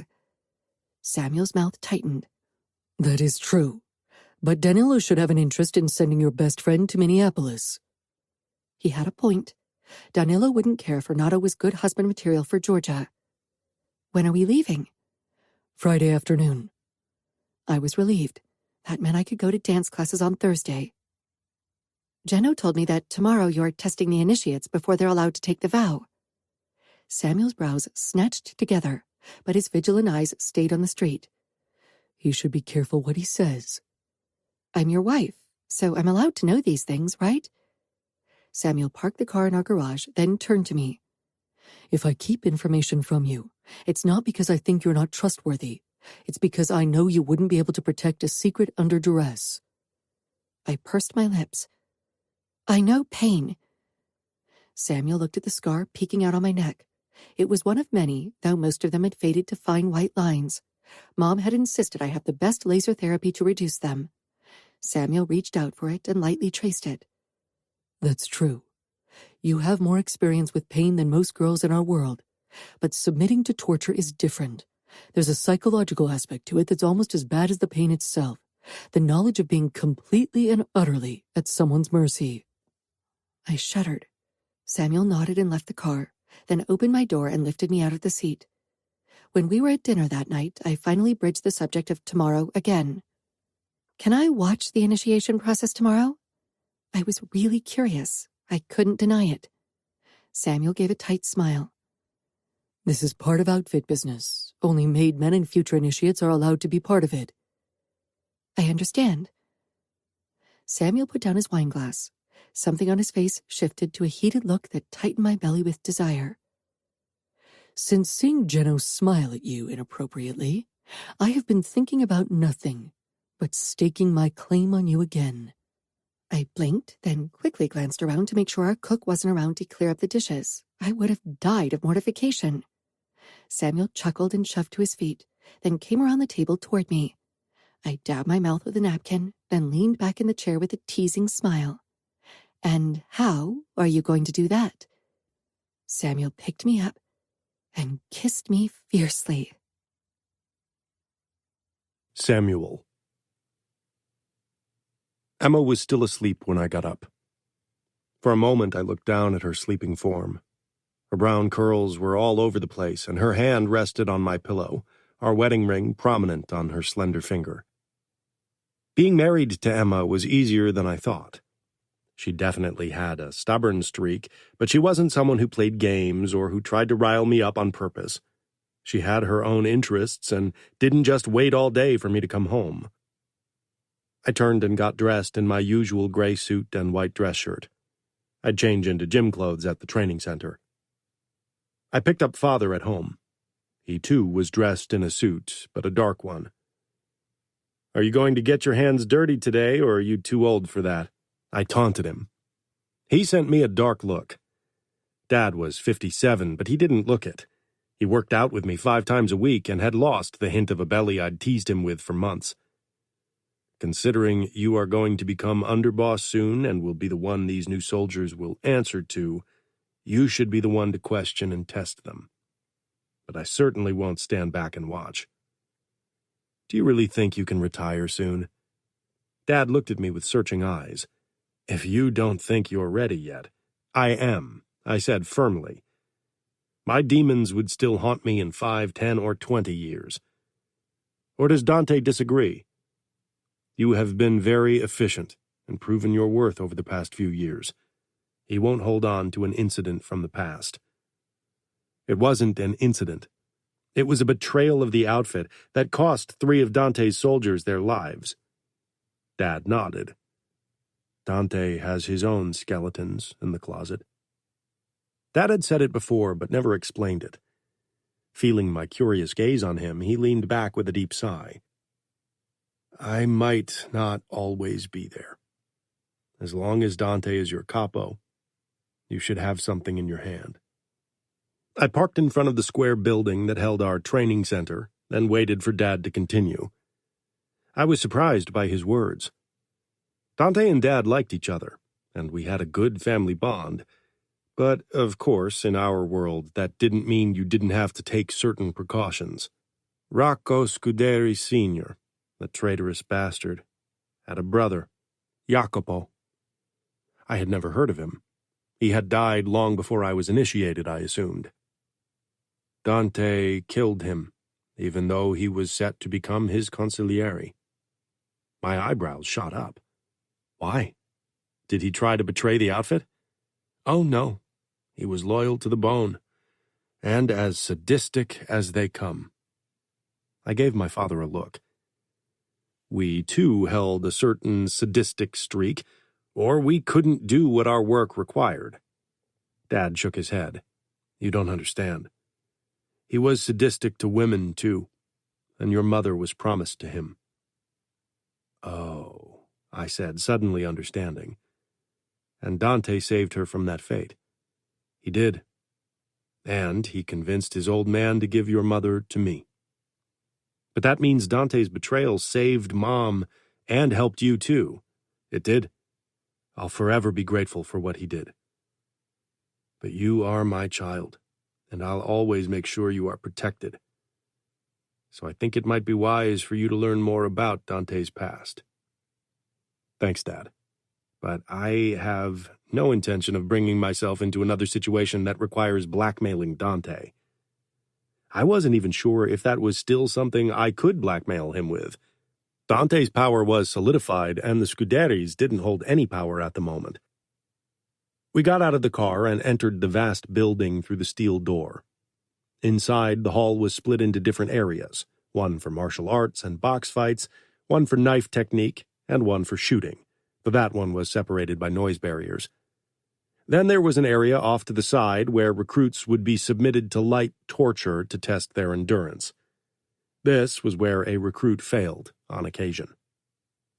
Most boys gathering in the hall for their evaluation today were 15 or 16, but I caught sight of a few who looked a bit younger. Sometimes poor families of Italian descent hoped to earn money that way, but they didn't know what price they had to pay first for money to start rolling in. A hush fell over the boys and our soldiers as my father and I strode through the hall toward the back of the hall, where lockers and benches were situated. There wasn't a privacy screen, and the 3 boys about to change out of their day clothes looked intimidated as my father and I stopped beside them. I gave them a nod. Then I shrugged out of my jacket and unbuttoned my shirt. Of course, I could feel many of the boys throw me curious glances as I undressed down to my briefs. My body was littered with scars, and I made sure I was ripped. Dad did the same routinely. He too carried the scars of a man his position accumulated over the years. When I was dressed in a t-shirt and sweatpants, I headed toward Gino and 2 more soldiers who would help with the testing today. I shook their hands, then motioned to the knife fight area. I'll start with the knife skills. I'll focus on shooting and questioning, Father said. Will you join the questioning later, too? Gino asked me. Of course, but first I'd like to get my heart rate up with some fighting. Gino chuckled. Torture doesn't have that effect on you after a while. No, I agreed. I moved toward the mats where the knife fights were about to take place. There were also a few puppets to see the throwing technique of the boys, but I would get them tired before they could prove their aim. It was harder to hit a target if you were out of breath. I noticed a tall boy whose face reminded me of Greco Sr., especially the square jaw. Unlike the other boys, he was by himself. He noticed my gaze and straightened. I motioned for him to come closer. With a swallow I could see from afar, he pushed away from the wall and strode toward me under the scrutiny of his peers. Fiorentino? I asked, louder than I usually would. I wasn't sure how well he could hear me despite his hearing aids, and it was loud in the hall. He nodded and gave me a hesitant smile. Why are you here?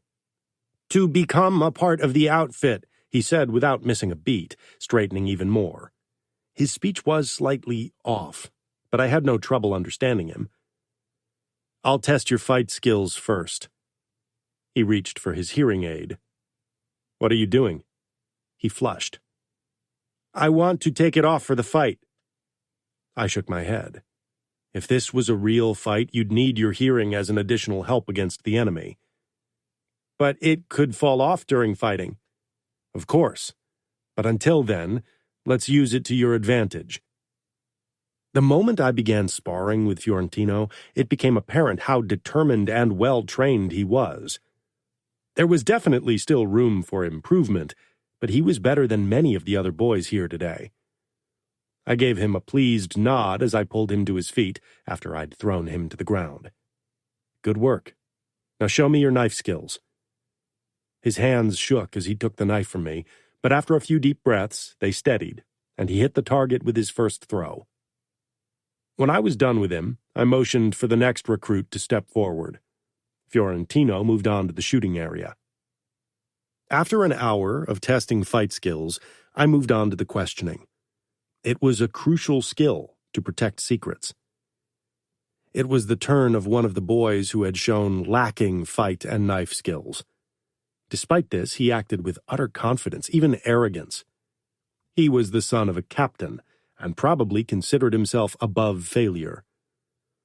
I nodded toward the chair in the center of this area, and he sank down on it with spread legs. You know the rules. If you say stop, it equals breaking your vow of silence. Got it. It didn't take much for him to scream stop at the top of his lungs. My knife had left the shallowest cut in his arm, nothing that should get any kind of sound out of him. I tried a few other things, but it became apparent very quickly that he was incapable of tolerating a decent level of pain. He was useless for our purposes. If he had shown promise during fight training or knife skills, I might have considered allowing him to move on. But as it was, he needed a few more months to harden up. Right now, you're not ready to continue the initiation process. Train with your father and come back in 6 months. He staggered to his feet, his face turning red as he glanced around at the whispering recruits. I'm already 16. I need to become a recruit. Not with the skills, or lack thereof, that you displayed today, I said simply. I didn't like the challenging gleam in his eyes one bit. He pointed at Fiorentino, who waited for his turn. It's not fair that someone like him becomes part of the outfit, and I don't. I grabbed him by the collar and glared down at him. Then get a grip and stop bawling like a fucking pussy because I cut you. It's a stupid test. I shoved him to the ground. If you can't protect the outfit's secrets with your fucking blood, your fucking life, then you are not worthy of becoming a made man. Understood? You can't even begin to understand how little pain you've experienced yet. If you want to know real pain, then read the autopsy reports of the soldiers sent back from Camorra torture. And now get out of my sight, or I'll give you a real taste of what torture looks like." The boy's eyes grew wide. "My father will disinherit me if I don't become a part of the outfit." His father was captain. His son had no chance of becoming one unless he improved drastically over the next months. Maybe one day he could become a lowly soldier without any secrets to protect. Then your father should have made you stronger. I looked down at his spiteful expression and hoped he'd keep whatever he wanted to say to himself. He scrambled to his feet. I turned to the next recruit. The boy spat in front of my feet. "At least I'm not fucking a cripple." "Oh, shit," Gino muttered. I barely registered the unified intake of breaths as I lunged at the asshole. He had no chance against me as I slammed him to the ground. "Hold his tongue for me," I snarled, overcome with utter rage. How dare he use that word? Gino got down beside me, and with the help of another soldier, they extracted the boy's tongue so I could cut off the tip. His eyes shot open as blood spurted out, and he screamed. He was lucky I didn't rip his entire tongue out. This way he could still speak. I rose to my feet and stepped back, breathing harshly, then held out my knife toward one of the boys. "Clean it." He took it and dashed away toward the sinks. "Remove this worthless piece of shit from here and tell everyone that I won't tolerate anyone disrespecting my wife or using that fucking slur." Gino and the other soldier yanked the boy to his feet and dragged him away. Had he thought not being a made man and only 16 would protect him? I had tortured people younger than him. This world didn't protect you only because you weren't an adult by outside standards. I would never allow anyone to talk about Emma that way. "Mr. Mioni, your knife," a familiar, slightly slurred voice said. I glared at Fiorentino, still riled up, but he held my gaze until I took the knife. "Do you want to go next?" Fiorentino swallowed but nodded. I motioned for him to move toward the chair so Gino, who was back, could shackle him to it. He had to step over the blood puddle on the floor that nobody had cleaned yet. Dad stepped up to me, his expression unreadable. "Do you want me to take over? Worried I'll hurt them too much?" Dad regarded me closely. He didn't know I still had nightmares about Domenico. He stepped back. "I'll return to the shooting range." I turned to Fiorentino. Unlike the asshole before him, he withstood the torture I subjected him to. After 2 more recruits, I excused myself and went to the changing area. I texted Renato and asked him if he had time to go out for drinks tonight. I fucking needed to get shit-faced. Then I told Emma I had too much work to do to be home for dinner. Dad joined me. "If Emma asks Mom or you, I'm working late tonight." Dad's expression tightened with disapproval. "But you're not.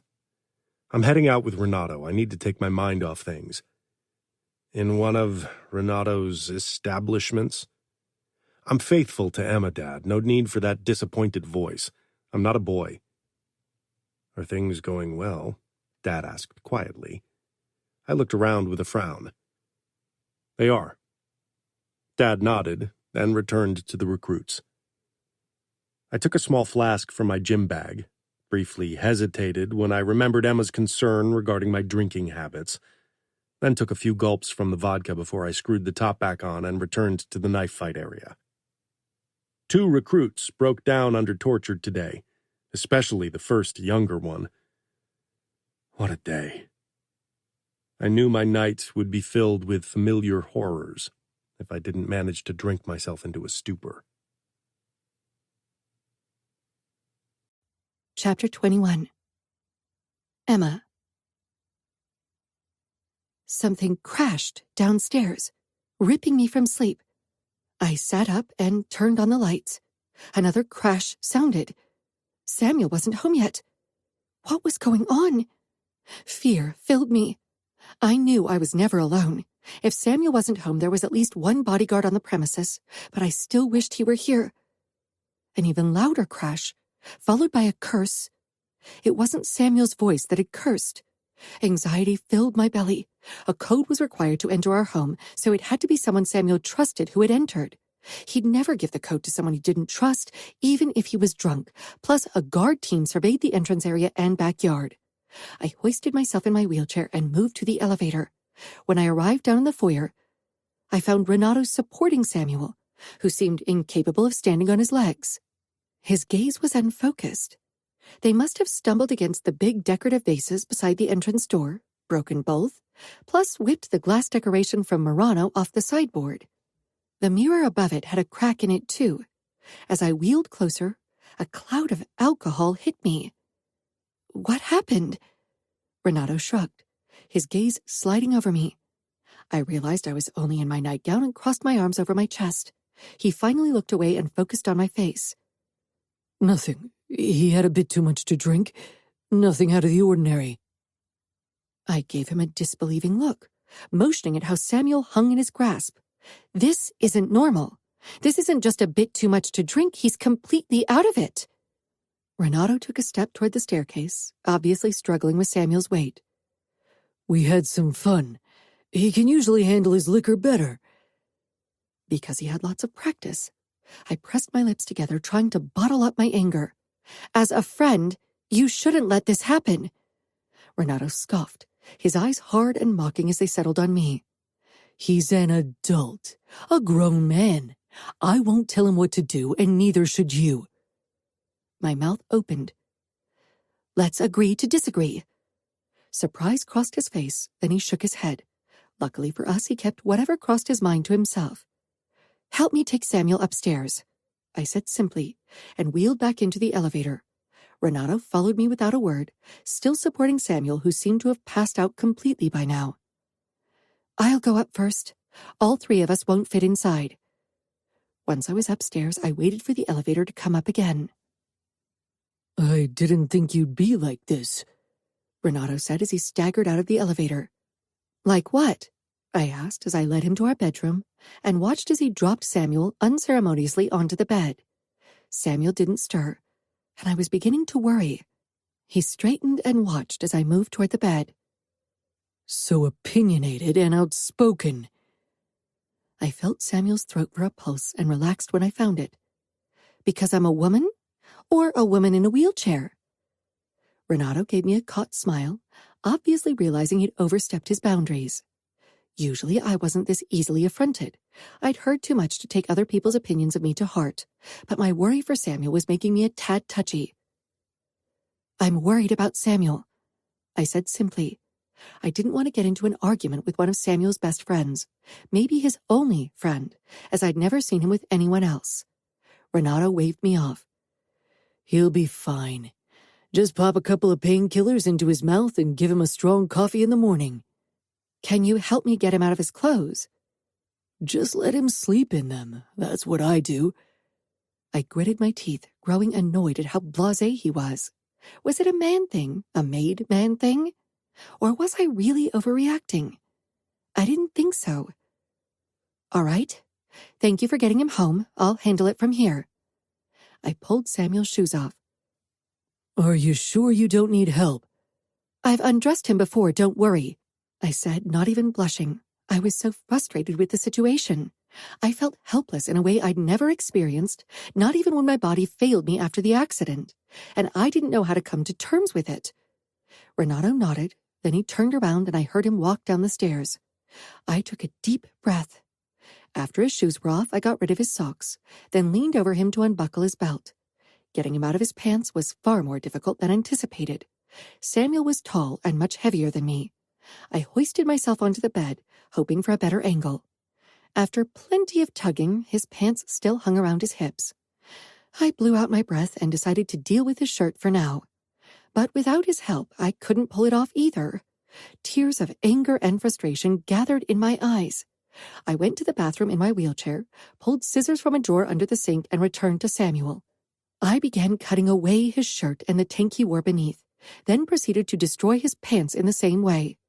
I hoped these weren't his favorite clothes, but maybe that would teach him a lesson not to drink so much. Though I doubted Samuel was at a point where a lesson like that would stop him from drinking. We hadn't been married for very long, but I wasn't blind nor stupid. Samuel had a problem. I just wasn't quite sure yet how serious it was. I tugged the rags away and tossed them to the floor. Samuel didn't stir. I left him in his boxers. Because he lay on the covers, I couldn't even tuck him in. It wasn't very cold in the bedroom, so I simply left him as he was and awkwardly crawled under the covers, which were weighted down by Samuel. I extinguished the lights, but I was too agitated to fall asleep. My thoughts revolved around what I'd witnessed in the past 2 weeks. Samuel drank too much. He drank every day, especially when he was in a bad mood or stressed. I wasn't sure if I was overreacting. When could you call someone an alcoholic? Was there a universal rule? I couldn't ask anyone I knew, at least not from our families. But maybe I could ask Priest Agnello. Perhaps he had experience with made men who struggled with addiction, though I doubted many of them made their problem public, since it could cost them their standing and, depending on their addiction, even their lives.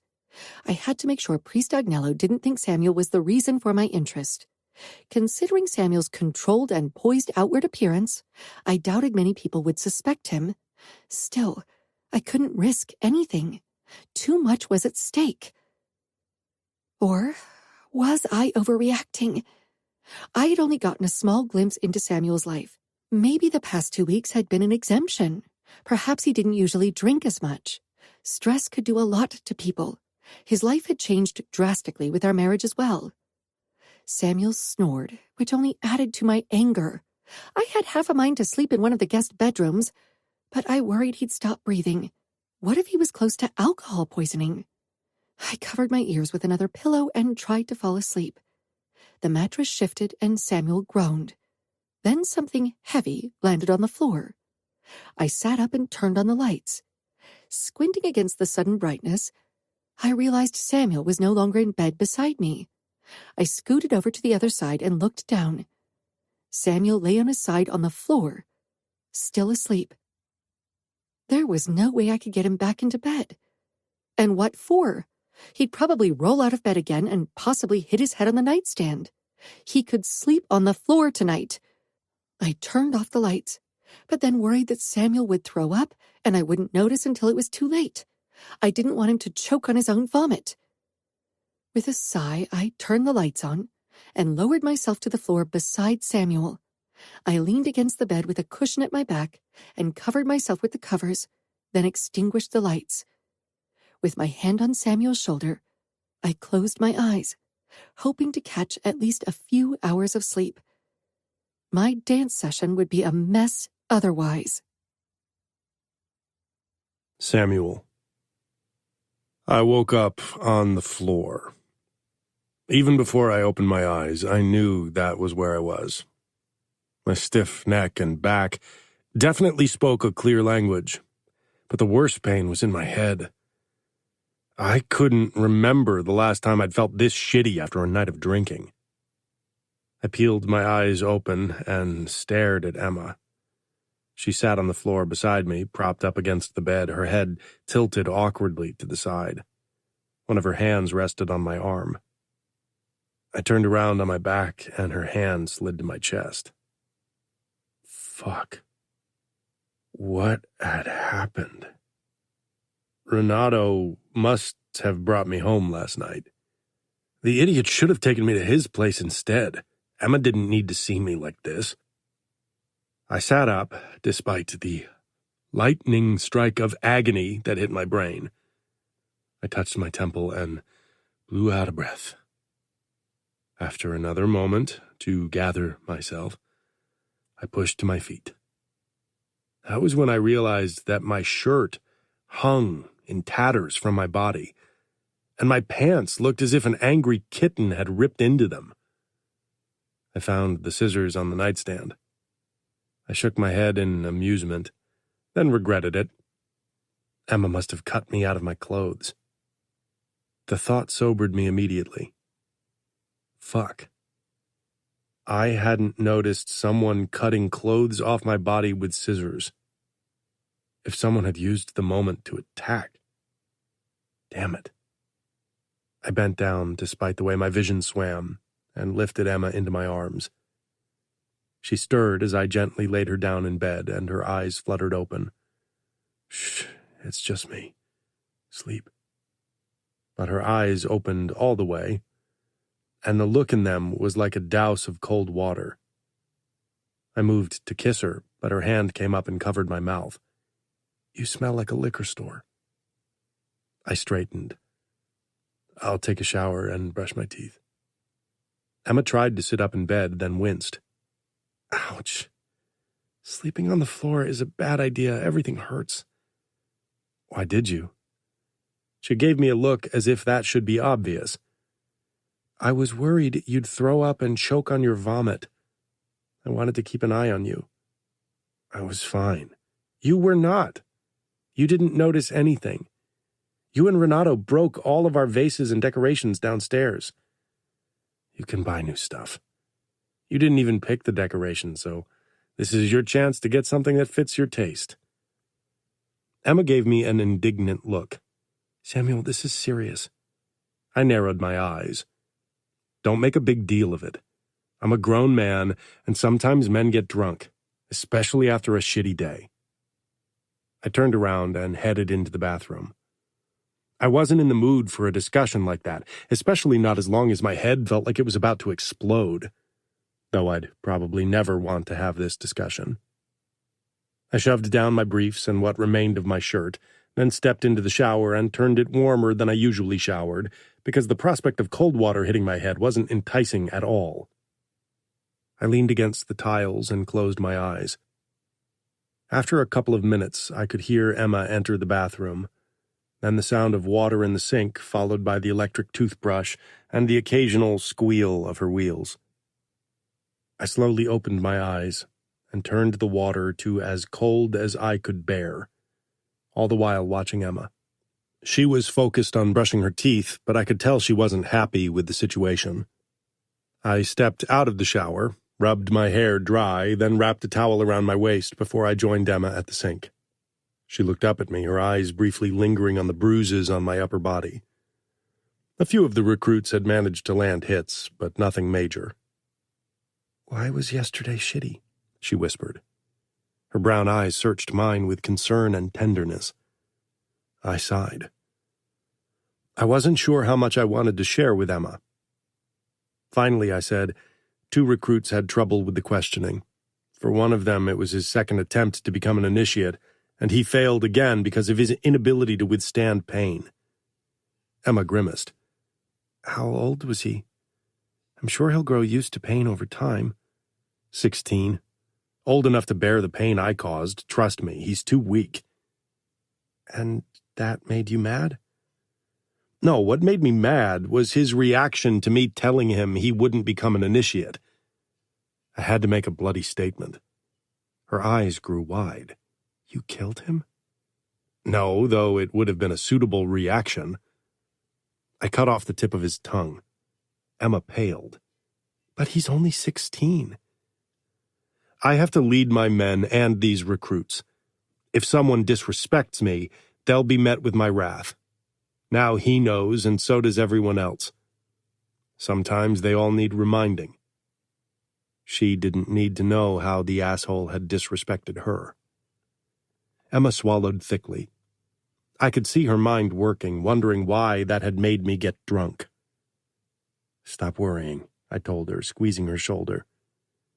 Emma nodded, but I could tell she was still not convinced.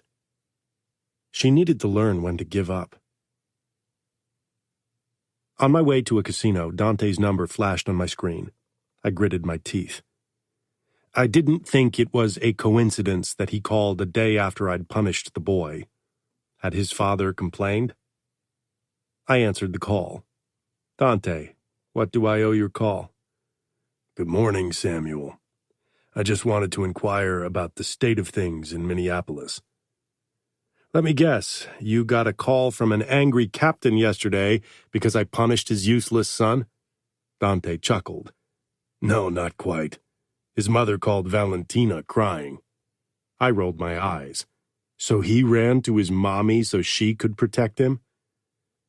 I don't know the details, and I won't call the father to find out.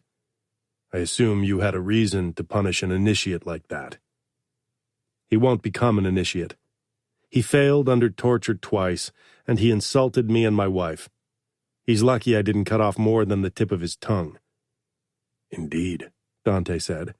He should be able to withstand torture at 16. He's weak. He won't ever amount to anything.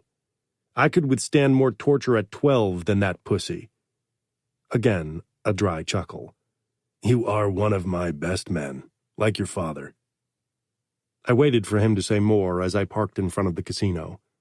This one was underground, hidden in a nondescript warehouse. But that decision falls under your jurisdiction and is not why I'm calling. No? I want Leonas to see how things are done in different cities. I'll send him to Minneapolis for the entirety of August so you and Pietro can show him your ways to do business. Surprise filled me. My cousin Leonas was 14. Of course, he had already been inducted at 13. He would become capo and couldn't wait until he was 15 or 16 like some others. We'll show him the ropes and keep him safe, naturally. He's quite adept at protecting himself, but he's also very cocky and boisterous. I knew of Leonas's troublemaking ways, but not everything, I was sure. Dante would make sure the worst didn't become public. We'll keep him in check. Will he live with my parents? Yes. I'm sure Mom is ecstatic to have someone to coddle again. She lost you and Sophia both in the same month. Maybe Leonas will make her glad the nest is empty. No offense. No offense taken. I'm very aware of Leonas's nature. The question is, by what means do you want us to keep his nature in check? I asked carefully. Dante cleared his throat. There are certain limits I'm not willing to cross due to Valentina. Of course. Dad, too, had been limited by his punishment of me by Mom's love for me. But those limits aren't ours? They aren't. But obviously he mustn't be harmed in a way that won't heal. Of course not. I like the little shit a lot, so that will prevent that from happening anyway. The same goes for Dad. Dante chuckled again. Little shit? You realize he'll be your capo one day. And by the time he's capo, I'm certain he's a man I'll respect too much to remember I ever said those words. He will be. We chatted more about the details of Leonas's stay before I hung up. Having Leonas in Minneapolis added another problem to my shoulders. But I couldn't refuse Dante. Chapter 22. Emma. In my registration for a tryout session, I hadn't mentioned my last name out of worry that they would give a flimsy excuse not to have me there. The name Mione was notorious in Minneapolis after all. So when I entered the reception area of the dance studio with Leo and another bodyguard, the eyes of the tall woman behind the counter grew wide, and so did the eyes of the handful of gathered customers who also waited for the ballet lesson. I flushed. In many eyes, recognition flashed up. Samuel's and my wedding had filled the tabloids for several days. I moved toward the lowered counter and smiled. I'm here for the tryout session. Emma Mione, I assume, the woman said in a sharp accent. I nodded, trying to ignore the whispers that arose behind me. Leo stepped up beside me while my other bodyguard walked around, checking every room. Not the female changing rooms, the woman shouted angrily. Leo leaned forward on the counter, baring his teeth. Then I suggest you tell whoever's in there to leave, so he can check it's safe. The woman stiffened. I'd like to interrupt with a 1-minute advertisement. You can fast forward through it if you wish. Bienvenidos, bienvenidas a un programa especial. Hoy se van a conocer los 13 jugadores y el seleccionador, ya lo sabéis que es Narcís, de la selección española de la Kings Cup Nations de la selección española. Así que por favor, un fuerte aplauso porque estamos en la tienda en Barcelona de JD. Bueno, no voy a estar solo, voy a estar acompañado y además con el presidente de la selección española. Fuerte aplauso para DJ Mario.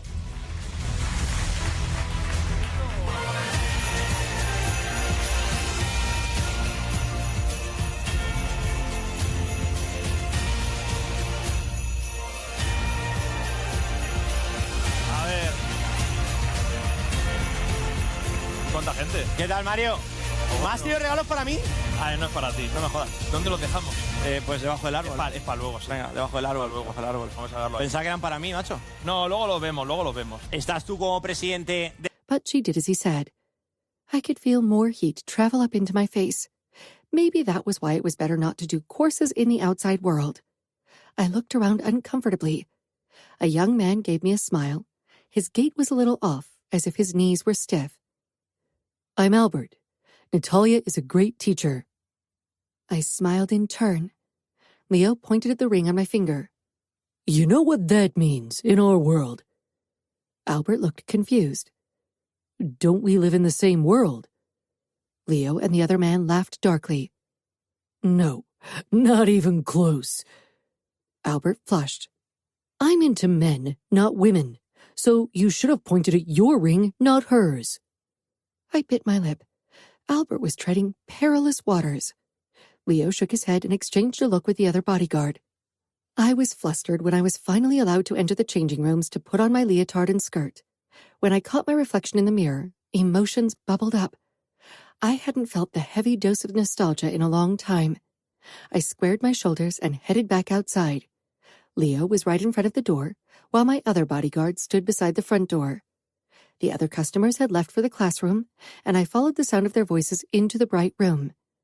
I allowed my gaze to take in the floor-to-ceiling mirrors and bar where most of the dancers stretched.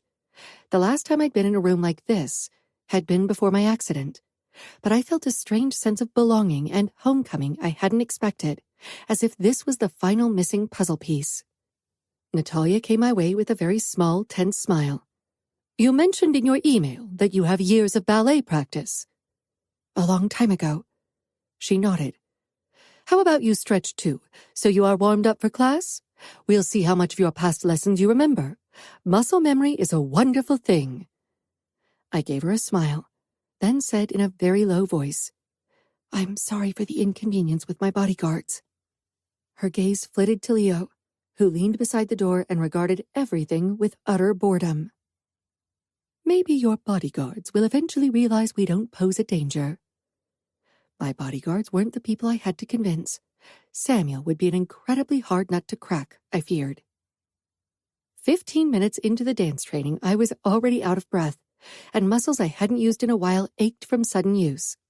Even my arms, which I used frequently to lift out of my wheelchair, obviously needed time to get used to the intensity of training. Despite feeling out of shape, I felt a sense of right and of reuniting with a part of myself that had laid dormant. Now, as I let my wheelchair glide to the music, I realized that I truly missed dancing, and that it was still a part of me that I wanted to explore in this altered fashion. That night, when Samuel and I packed our bags for our trip to Indianapolis on the next day, I bridged the subject. Everyone's very friendly at the dance studio, and I would love to continue. Samuel looked up from his drawer with ties. Leo mentioned you seemed in your element, but the dance instructor wasn't too happy about their presence. I nodded. I think Leo's presence intimidated most of them. Don't you think having 2 bodyguards is overkill? I'm sure it would be fine if Leo stayed in his car in front of the studio. There's only one entrance. No, Samuel said, his voice brooking no argument. I opened my mouth, but he gave me a hard look. My sister was kidnapped right under my nose. If we'd had more bodyguards with us, that wouldn't have happened. But why would anyone kidnap me? Because you are my wife. You are Danilo's sister. There are 2 underbosses in your immediate family. It would make the Bratvas, the Familias, and the Comoras day to get their hands on you. You really think the Comora would try something like that again? And the Familia has never targeted women. I don't trust any of them. We once thought nobody would step as low as to attack a bride on her wedding day. I nodded slowly. No girl in the outfit would ever live that day down. Okay, if that's what it takes for me to keep dancing. It is. I decided not to push Samuel. I didn't want to risk that he would change his mind about me taking ballet lessons. The next afternoon, we took a private jet to Indianapolis with Renato in tow. He and Samuel spent most of the 1 hour and 45 minutes chatting quietly. Renato certainly looked like he could charm the pants off a girl. I still didn't like the idea of him marrying Georgia, even if that meant I would have my best friend in Minneapolis. I'd have to talk to Danilo and Georgia about this. Not that I thought I could change anyone's mind. This was probably already a done deal.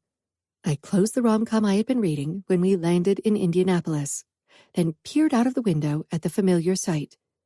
I had lost count of the times I'd been at this airport. In the first few years after my accident, my mother had taken me to specialists all over the world in the hope of giving my legs their previous functionality back. I had been relieved when she'd finally given up. It had been a sort of closure I'd needed to really start feeling comfortable in my new skin. Samuel and Renato rose from their chairs and came toward me. Renato glanced at my book, then shook his head. A book like that is what makes life for men today difficult. Women expect too much. I pursed my lips. I'll tell Georgia to lower her expectations for you. Samuel chuckled at Renato's less than amused expression and clapped his shoulder. When Samuel, Renato, and I arrived at Danilo's mansion, I spotted Georgia's brother's car out front. I only felt a brief sense of homesickness when I moved toward the front door with Samuel by my side. Behave, Samuel muttered under his breath a moment before my brother opened the door. He definitely hadn't meant me. That he had to remind Renato of it rubbed me the wrong way. I had to talk to Georgia first, before any insane deals were struck. Danilo gave Samuel and Renato terse nods before he bent down and pressed a kiss to my cheek. I gave him a smile. Are you all right? He murmured as he scanned my face. I had trouble sleeping since Samuel came home stinking drunk, but of course I couldn't mention that to my brother. I am. Georgia and her brother are in the living room. I thought her mother wanted to come too, I asked. Her brother is the master of the house. He has the last word on her future, not her mother, Danilo said. I moved toward the living area, where I found Sophia in conversation with Georgia while her brother checked something on his phone. Georgia pushed to her feet and rushed toward me, hugging me tightly. I, too, had missed her, and only realized how much I did as I clung to her. I can't wait to live close to you, she whispered. I pulled back. Sophia had gotten up as well, and so had Georgia's brother. I greeted him with a smile and Sophia with a hug. I hope my brother behaves himself.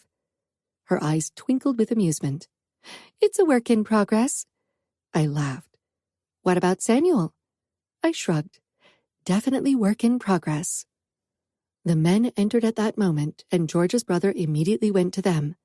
They greeted each other with handshakes, but the atmosphere was way too testosterone-fueled for my liking. Sophia cleared her throat. I'll go into the kitchen and let them know we're ready for coffee and cake. Renato sent Georgia a smile that had her brother scowl. It was a little too intimate. Georgia and I need to have a chat while you exchange your official pleasantries, I muttered, and motioned for Georgia to go ahead. I led Georgia into the lobby and shook my head. Really? Him? She pulled a face. He's the best option, Emma. I don't have an underboss jumping at the chance to marry me. I'll be 18 soon.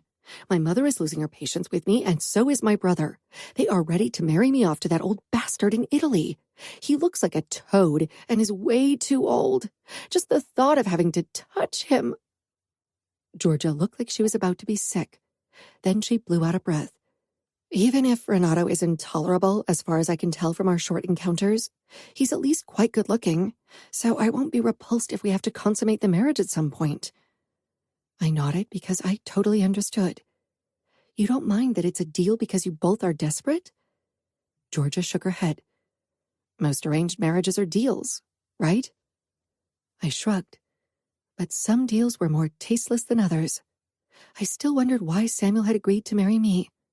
That argument of strengthening the bond between our families was nonsense, that was for sure. Samuel mentioned that Renato isn't the faithful type. Georgia chuckled. He's a Casanova and way too sure of himself. He's cocky and annoying. He'll drive me up the wall. That doesn't make him sound like marriage material. He's not. But I picked him. Mom will be annoyed that she won't get her way, and I'll figure out a way to deal with Renato once we're married. I sighed. I'm just happy you live close to me. She grinned. See? That makes marrying him worth it. When Georgia and I returned to the living room, the men sat around the table and were already discussing wedding dates from the look of it. It looks like you'll become my wife, Georgia. Your brother showed me your doctor's statement that you're fertile, so let's hope you'll be pregnant with my heir by the time I turn 30. My lips curled in disgust. That was also part of the deal? Georgia had to give him an heir for him to inherit everything? I sent Georgia a disbelieving look. She gave me an embarrassed smile. That's a tasteless deal.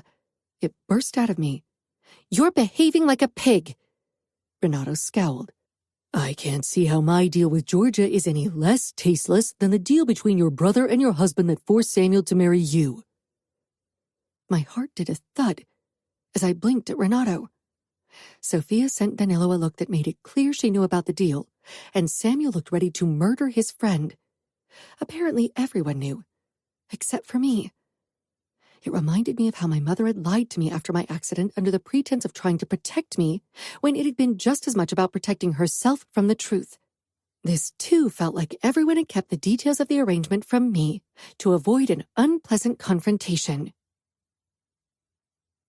Samuel. Fuck it.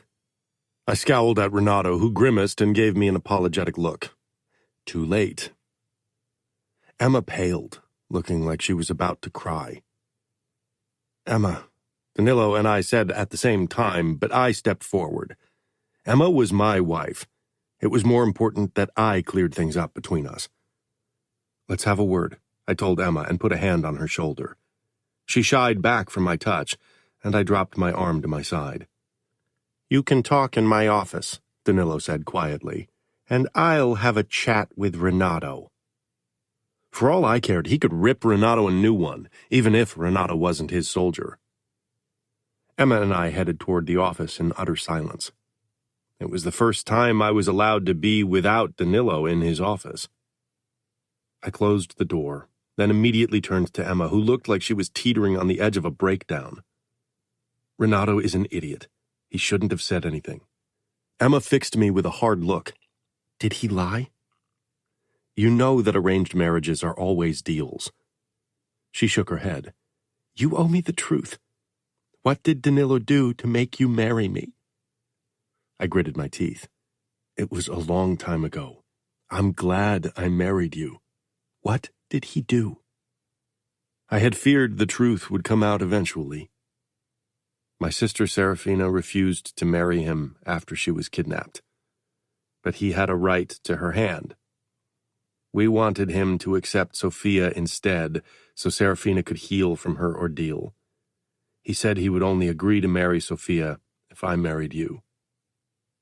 I worried about what Emma would make out of this deal. She turned her wheelchair, so I had to look at her brown hair. Her voice was thick with tears when she spoke. You must have hated to be blackmailed into marrying me. I walked around so I could look at her. She was clutching her hands and tears were running down her cheeks. Your brother didn't blackmail me, Emma. We had an agreement, one like almost all marriages in our world are based on. I understand your anger. Sophia was angry too when she found out. Emma swallowed thickly. I hated not seeing her face, and so I squatted in front of her and took her hand, despite her tension at my closeness.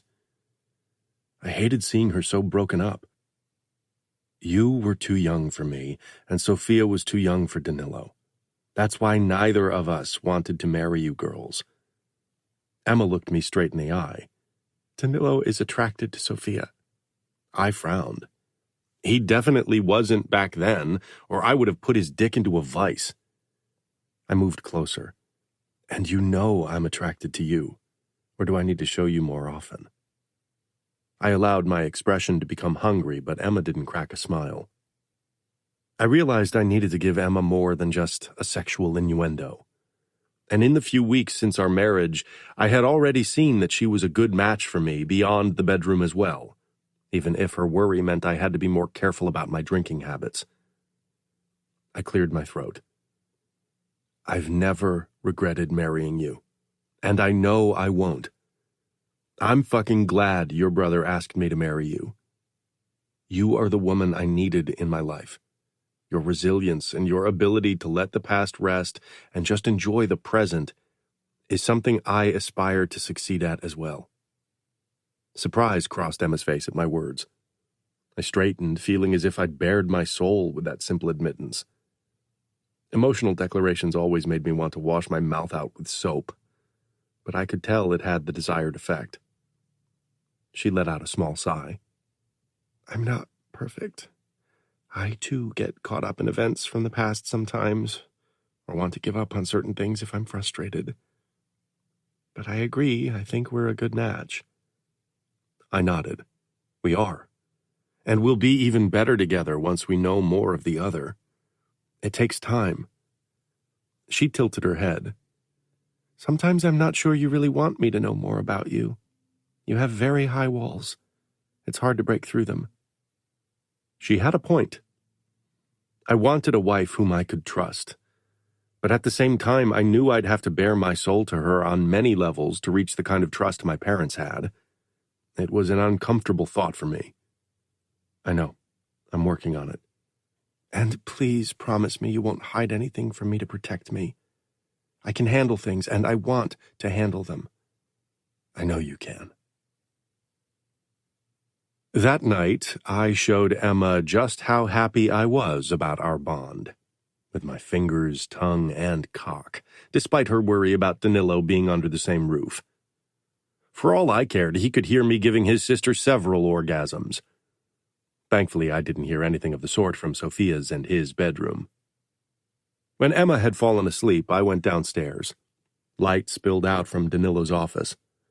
I needed a drink. The flask I'd taken with me was already empty. I knocked briefly, then entered the office. Danilo sat on the sofa with a tumbler in his hand, and across from him was Renato. I need a drink, too. Danilo scanned me. My hair was slightly disheveled, and I was only in pajama pants and a shirt since it was past midnight. His expression darkened further when Renato wiggled his eyebrows. I accepted the glass with whiskey that Danilo held out to me, then sat down in the armchair beside Renato. I was still pissed at him. We chatted about casinos and brothels, staying away from the topic of our wives. I was more than glad not to discuss my marriage with Danilo. Eventually, Danilo stopped drinking, while Renato and I began a new bottle of whiskey that he offered us. It was past 2 a.m, and I could tell that Danilo would have gone to bed if he trusted us alone in his office. I thought you wanted to leave early in the morning, he asked. We do. Then you'll need a driver. I cocked an eyebrow.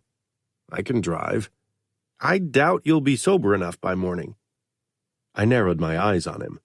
That's none of your business. But my sister's safety is my business. A drunk driver ruined her life. I gritted my teeth. Stay out of my fucking business, Danilo. Come now, let's not get into a fight over this.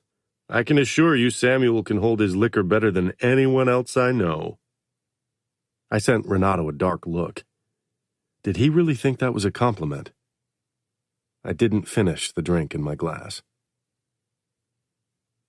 Danilo hovered when Emma, Renato, and I got into the rental car. But he obviously realized I wasn't still drunk. I hadn't even been drunk last night, and let us leave without another argument. I had a feeling he had said something to Emma about my drinking, though, because she was a little tense during the ride to the airport. I didn't ask. It wasn't a topic I wanted to discuss with her or anyone. Chapter 23. Samuel. A little over a month after our wedding, Emma and I had to attend our first social event in Minneapolis, my mother's 51st birthday party. Emma looked stunning in a terracotta evening dress that accentuated her narrow waist. The neckline was low, giving me a tantalizing look at the swell of her breasts. Jealousy reared its head when I considered the view many men would get. As usual, my mother had to invite the families of every captain. Sophia had flown in for one night too, but without Danilo, who was busy with business. Dante and his family were there too, minus my cousin Anna, who was in Paris. Dante's presence meant Dad and I could talk to him and Leonas later. I greeted most people with a brief nod and shook the occasional hand. Most of the guests had been at our wedding as well. I could tell Emma felt uncomfortable under the force of everyone's attention. Eventually, when we settled a little to the side in the living room with glasses of champagne, I told her, "You'll get used to it." "I'm used to it," Emma insisted, "but that doesn't mean I like it. I keep hoping people will start ignoring me." "You're the wife of the next underboss. Nobody is ever going to ignore you. You married the wrong man for that kind of life. Will you be okay with it?" Emma pursed her lips, then gave a small shrug. "I don't have a choice, right?" I shook my head. She didn't. She'd have to attend even more social functions than me in the future to schmooze the wives of the captains and certain politicians. "I just wish people would stop giving me that look." I let my gaze wander over the gathered guests, but people were careful to keep their faces neutral when they felt my eyes on them. Still, I caught the occasional look of doubt. "What look?" "Like I'm a liability," Emma muttered, her eyes full of indignation. I emptied my champagne. They are ignorant. Eventually they'll realize they were wrong. When people looked at us, they pinpointed Emma as the weakness in our relationship because what people perceived as her flaw was apparent to the naked eye. My flaws were well hidden. One of my great-aunts, who was only invited because honor dictated it and not because my parents liked her, approached us with a benevolent smile. She stopped in front of us and supported her weight on her walking stick. She was probably around 90. "Samuel and his wife," she said with a too bright smile, but her eyes were like those of a hawk. "When can we expect offspring?" My mouth set in a tight line. Emma took a sip from her champagne, her expression pinching. "That's a very private question, Aunt," Dante said as he came up behind her. She clucked her tongue but excused herself with a tight smile. Valentina and Leonas joined us a moment later. Dante gave Emma a small smile before he turned to me. "How about we discuss Leonas's stay now?" "Business talk at your sister's birthday?" Valentina asked with a frown. Emma shrugged and rolled her eyes. "It's not a milestone birthday," I said. Mom had celebrated her 50th birthday with a huge party last year. "Excuse us," I told Emma and Valentina. I knew Valentina would keep Emma entertained until my mother could evade the chatty wives she was stuck with. Leonas gave me a bored look. "Samuel? Leonas?" I returned in the same tone. Dante and I walked ahead toward Dad's office. I didn't see him anywhere. Maybe he was already waiting for us. Leonas trailed a few steps after us, letting his cool gaze scan the crowd, but nothing seemed to catch his interest. Knowing him, he preferred a very different kind of celebration, with pot, booze, and girls. As suspected, Dad was in his office, probably already tired of socializing. He greeted us with a new bottle of bourbon and handed glasses to Dante and me. Leonas scoffed. "Come on, Uncle Pietro. I'm a made man. I fuck girls, I kill, I torture, and you refuse to give me a drink like I'm a little kid?" Pietro looked at Dante, who had the last word on the matter. I didn't remember the first time I'd had a drink. Maybe after my first time when I was 14. "As with almost everything, it's a matter of moderation," Dante drawled with a hard look at Leonas. "Why would I want to fuck in moderation?" "You won't ever talk like that in front of your mother. She knows I'm not a virgin anymore. There are no virgins in the Mafia." I could tell he was riling up his father on purpose. I remembered times when I was like that too. "One drink," Dante clipped. Leonas winked at me. Dad handed him a tumbler, and we finally clinked glasses. "Woo!"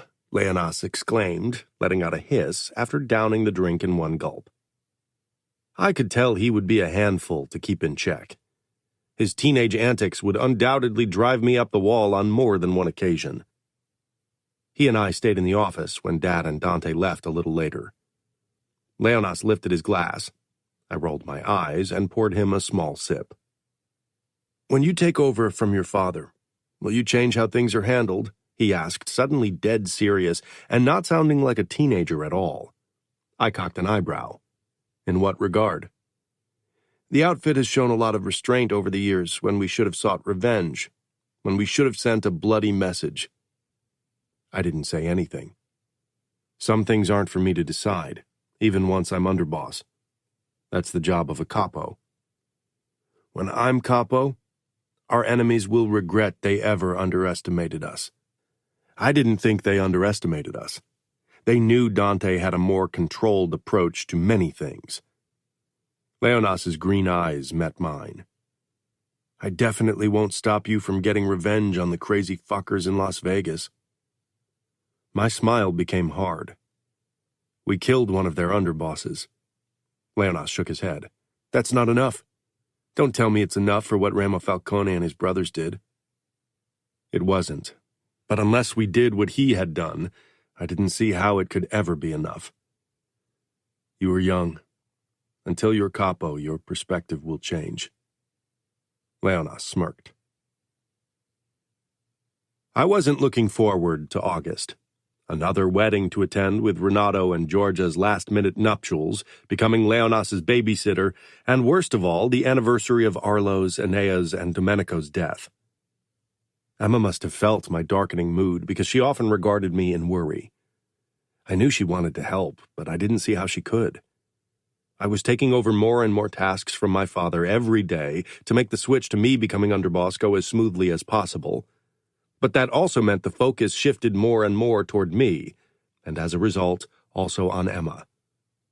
Our life would remain in the spotlight for a while, especially with people wondering when, how, and if we'd ever have children. I wasn't too keen on becoming a father yet, not with the tasks ahead in the next couple of years. Emma and I had never discussed the matter of children or the prevention thereof. I hadn't ever used protection, so I couldn't help but wonder if Emma could conceive. We had only been married for 6 weeks, so it wasn't as if it was unusual, even without protection, that she wasn't pregnant. Still, I was reluctant to approach the subject of children with Emma. I didn't want to rip open certain wounds. But I also despised relying on the tasteless rumors making the rounds to build my knowledge. After dinner, I had gone to my office to check the documents our accountant had sent us for the dummy corporations we upheld to launder our drug money, but now I went in search of Emma to finally bridge the subject with her. I found her in the living room, huddled into a corner of the sofa with a book. Emma looked up from her book, her brows pulling together as she scanned my face. I gave her a tight smile and sank down on the sofa beside her. She watched me curiously. "Is something the matter?" "As you know, we're expected to have children," I said carefully. I was tired of the subtle and not-so-subtle comments from friends, soldiers, and distant relatives. My parents rarely bugged me with this, regarding our non-existent chances of having children. I wanted certainty. She put her book aside and leaned back, pursing her lips. "You want to discuss it now?" I couldn't determine the emotion in her voice, but she was not happy about the topic. "I think we should do it sooner rather than later. You never mentioned if the accident caused any injuries that would affect us having children, and whether we might need help becoming parents." She tilted her head, regarding me with a quiet intensity that almost made me squirm. "Of course, it's always good to be prepared. But what makes you think we need help?" The way she emphasized help made it clear she didn't like my choice of words. To be honest, I had never researched the matter and didn't know what exactly needed to be done in our case. "Emma," I said firmly. Despite the short time we were married, I knew she didn't like to be reduced to her wheelchair, but we needed to face the reality of the situation. I didn't have any detailed knowledge about the extent of the injuries she'd suffered in her accident, And I didn't trust Danilo or my mother-in-law to be honest with me. You know what I'm talking about. I do, she said with a small sigh. You think I'm infertile because I'm in a wheelchair, like so many rumors are suggesting, which is another reason I was labeled damaged goods. You could have asked me instead of believing the rumors. Emma calling herself damaged goods made my blood boil. Nobody had dared to call her that in my presence, or they would have suffered a similar fate as the useless recruit. She was right. My assumption was based solely on the information that had been making the rounds in our circles, and that even my parents had shared, which neither Emma nor her parents had ever contradicted. I assumed the injury to your spinal cord resulted in infertility issues. Fuck, I wasn't a doctor. And like many men in our circles, I really didn't like to think or talk about women's issues. It can cause certain issues to keep a pregnancy or become pregnant at all. But in my case, it doesn't. Of course, there might be other issues that have nothing to do with the accident that might lead to the same infertility issues every woman might be affected by. I'm as fertile as a woman with working legs can be. I can get pregnant, and I can bear children, and my doctor assured me that I don't have a higher risk of a miscarriage than any other woman does. All right, I said slowly, feeling relieved. If that's the case, then why didn't you or your parents say something to dissuade the rumors? She smiled bitterly. Because, she said, my fertility isn't anyone's business. You make it sound as if I should have defended myself. My value isn't based on my reproductive organs, Samuel. I'm telling you now because you asked, and because, as my husband, you deserve to know. But anyone else can just assume whatever they want. When she was angry like that, with her skin flushed and her hair a little messy from her agitation, she was even more gorgeous. She was always lovely, not just when she was angry, but then in particular. It would have killed the rumors. People would have found new things to gossip about, she said with a small shrug, but I could see that it bothered her. They always do, I agreed. I assume you want children. I had to admit I was relieved we wouldn't have to use additional help. The idea of having to shoot my load into a little cup so doctors could get Emma pregnant just made me uncomfortable. It was ridiculous, but I simply wanted to get her pregnant the natural way. Her expression softened. I do. I nodded, glad we'd discussed the matter. I never use protection, and we have sex a lot. I couldn't stop the smirk from appearing on my face. Emma nodded. I'm taking the pill. I narrowed my eyes in thought. Shouldn't you have told me? Up until now, you didn't seem to be concerned about contraception. I assumed you didn't care. Why are you taking the pill? Do you feel too young to become a mother? Maybe, to a small degree, but mainly I don't think we're ready for kids yet. We still barely knew each other. Things were getting easier by the day, but I was definitely still emotionally detached. I wasn't sure when and if that would change. Our marriage is still young, but many couples in our world don't let that stop them. Emma bit her lip. Do you even want children now? I didn't have a deeply buried longing for children. I wanted them at some point. I'm more curious why you don't want them now. Something in her expression set my alarms off. She leaned forward and touched my hand. Samuel, I'm not stupid, nor am I blind.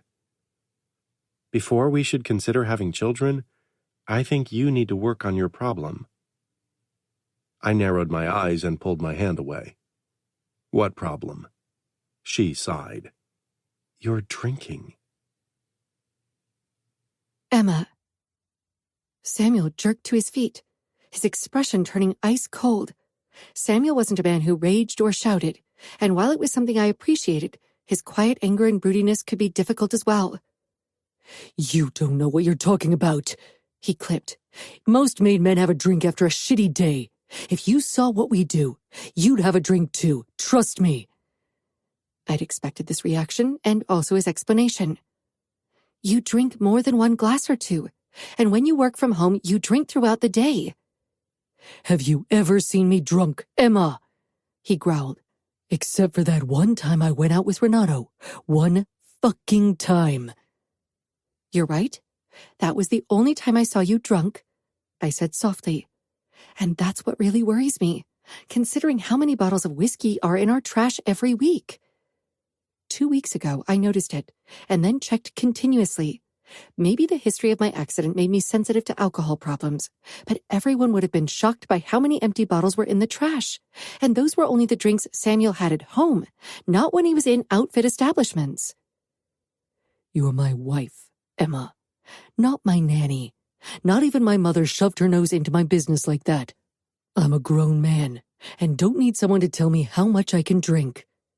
He glanced down at his watch. It's getting late.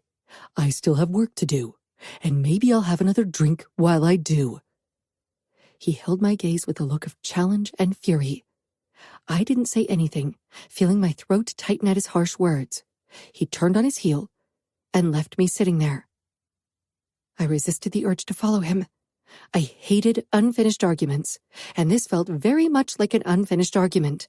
He obviously felt attacked by my words when I was only driven by concern.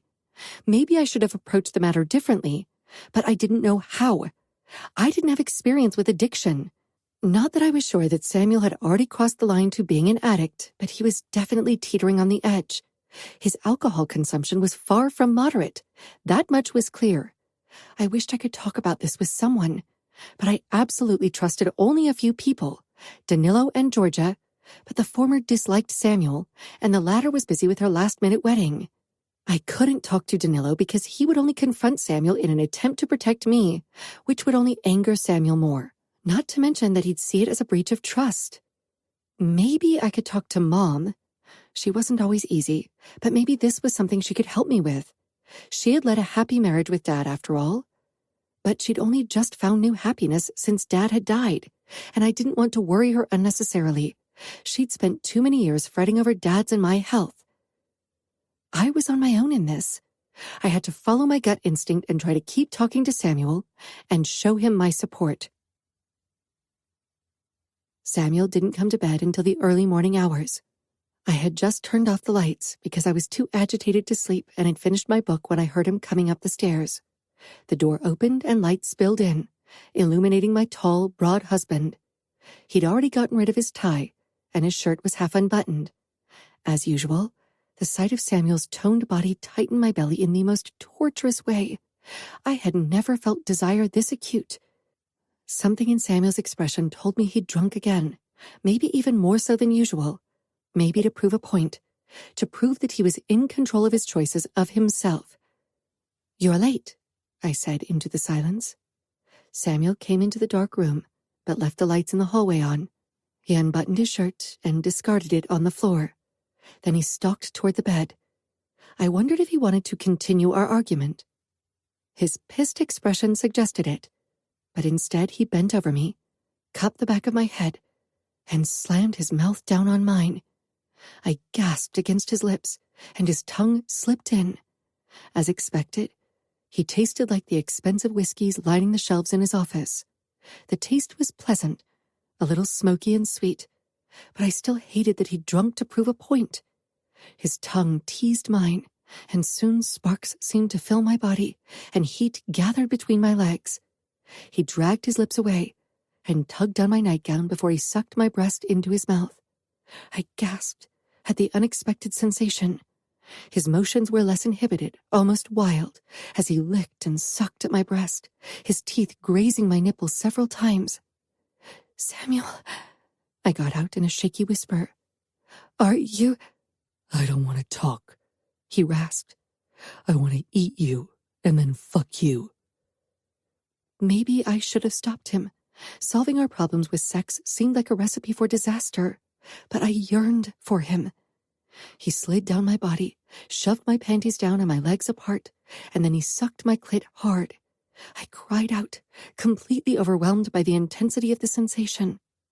He released my clit after another slightly softer tug and pushed his tongue into me. I gasped as he slammed his tongue into me hard and fast and spread me even wider open for better access. His stubble lightly scratched my ass cheeks and inner thighs, and the friction turned me on even more. He'd never been this dominant and demanding before. I squirmed helplessly on the bed, my fingers digging into the sheets, my shock-widened eyes peering up at the shadowy ceiling as Samuel teased my opening relentlessly with his tongue. There was something animalistic about his unrestrained, barely controlled touch.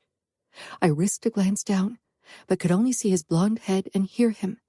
He didn't let up his penetration. I rocked my hips desperately, wanting to be touched where I throbbed fiercely. Samuel pulled back and I whimpered. "Hold still," he ordered in a low growl. I bit my lip, my nails scratching over the linen, waiting for Samuel to continue. But he waited almost a minute, as if he wanted to see if I would obey him and really lie still. His fingers spread me open, and I shuddered at his touch. Then he pushed his tongue into me so very slowly, still not touching my clit. He slid back out unhurriedly. I was incredibly aroused, almost delirious with the need to come. Samuel circled my opening with his tongue, and I moaned. "Samuel, I need—" "No," he clipped, then fucked me slowly with his tongue again. I squeezed my eyes shut, panting. I wasn't sure how much more I could take of Samuel's teasing. Maybe it was even a sort of punishment.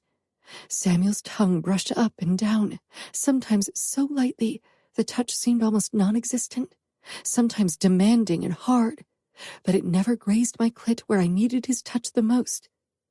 Soon he turned his attention back to my opening. His tongue began to circle me, teasing me again. Even though he never touched my clit, I could soon feel an insistent pounding in my sensitive nub. Maybe I would come without being touched there. He pulled away, and I whined in protest. He chuckled low in his throat. "I love how wet you are. I can taste how much this turns you on. You are dripping on my tongue." Embarrassment washed over me, and I felt myself blush fiercely. Luckily, Samuel couldn't see it, but he probably knew. I'd never been this wet, not even close, but Samuel's touch lit my body on fire. "You're going to come now," he growled. He slammed 2 fingers into me and sucked my clit, and I shattered under the force of the pleasure. I could feel my flesh pulsating against his mouth as I shoved my head into the pillow, my fingers raking over the sheets. Samuel groaned against me. I was still reeling from my orgasm when Samuel pushed to his feet and rolled me over on my belly. I heard him open his belt, and the rustling of his clothes told me he was getting naked. My core clenched in anticipation, even though I wasn't sure how much more my body could take at this point. His weight pressed down on me, his hot breath against my shoulder as he kissed me there, then my throat. I panted against the pillow, unable to move. He rubbed his tip along my opening until I was panting for more. Holding my hips, he pushed into me. My breathing hitched when he settled all the way inside me. I felt so full, and the angle offered a new, more intense sensation. "You feel good, Emma," he murmured, his lips gracing my cheek as he slowly eased out of me before he thrust back inside. He snaked his arm under me and pressed his finger against my clit. The intense pressure of my clit and his deep thrusts soon had me moaning uncontrollably into the pillow. Samuel always made me forget everything else in these moments when our bodies joined. The feel of him on top of me, inside me, his warm breath against my neck, his deep moans, became my sole existence until stars exploded before my eyes and the waves of pleasure coursing through my body blasted away all else. His release spilled into me, and I shivered under a new wave of pleasure. Samuel became slack on me, his breathing still hot on my neck, and his cock softening inside me. His fingers still pressed against my clit, but didn't move anymore. I wanted to stay like this forever. I didn't want to return to being mad at each other. Yet Samuel took a deep breath and got off me. I stayed on my belly, too exhausted to move. Samuel moved in the room and returned a moment later with a washcloth that he used to gently clean me. The caring gesture made my heart thud madly in my chest. Then he stunned me by kissing my ass cheek. I love your ass. It's beautiful, like the rest of you. Beautiful inside and out. His words were laced with tiredness and alcohol. Had the whiskey spoken? Or had it only teased out words that he'd usually keep to himself? Thank you, I said quietly. Samuel stretched out beside me and fell asleep without another word, his breathing deep and low. I was wide awake. My pulse was still racing, and Samuel's words kept repeating in my head. They had been tender and affectionate. I could feel myself falling for him, having already had a crush on him even before we'd married. But should I turn a blind eye to his struggles for now? Should I allow our bond to grow before I tried again? Would he ever even let me get close enough to admit any problems to me? Chapter 24. Samuel. I glared at the whiskey in my hand. Since Emma's words, every drop had tasted bitter, laced with guilt. What right did she have to judge me? She didn't know anything about me. Even if I drank a bit too much on occasion, with the shit I had to deal with on a daily basis, this was to be expected. I set the glass down on the side table and leaned back, staring up at the ceiling. In the past, I'd only drunk at parties or to celebrate something with fellow made men. Drinking alone had started after Serafina got kidnapped, and my friends died because of my idiotic attempt to save her. Alcohol had become a way to numb the guilt, the anger, the worry, the sadness. In our world, men were supposed to appear invincible. Admitting any kind of weakness was out of the question. Maybe I had a problem, but I was in control. I could stop if I wanted to. But if I refused to drink with company, people would eventually ask why. If I mentioned I didn't drink at all, they'd think I really had a problem. They'd see it as a weakness, something I couldn't risk. I was in control. Emma was simply sensitive because of her past. I got it. The past clung to me too. I downed my whiskey. I was in control, and Emma would soon realize it. In the following 2 weeks, I tried to drink only with company and not at home. It worked out except for a few minor slips when Leonas drove me up the wall with a risky maneuver. The brat wouldn't get himself killed while under my protection. But my good intentions went to hell when the anniversary of my friend's death loomed on the horizon. Renato offered to join me at their graves, but I declined. This year I didn't feel like company.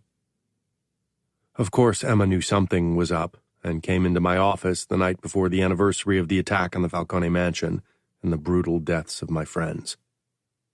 She was already in a flimsy white nightgown, her curls trailing down her slender shoulders when she moved toward me.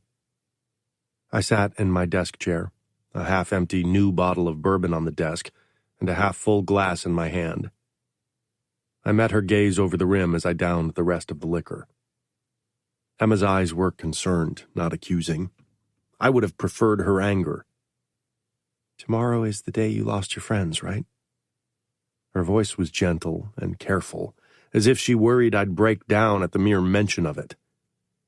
I had never broken down in public. I hadn't even cried after their deaths. I kept my emotions bottled up as deeply as I could. "The day they got murdered because of me, yes," I said, pouring myself another glass. Emma watched but didn't say anything. "It's okay to be sad, you know. Even as a made man, it's okay to be sad to have lost someone." Sadness wasn't at the forefront of my emotions anymore. It hadn't been in a while. Now it was mainly guilt, regret, and bitterness. Mostly I'm angry with the stupid Samuel of the past, I admitted after another gulp. Heat spread in my insides, and the numbing effects of the alcohol were becoming apparent.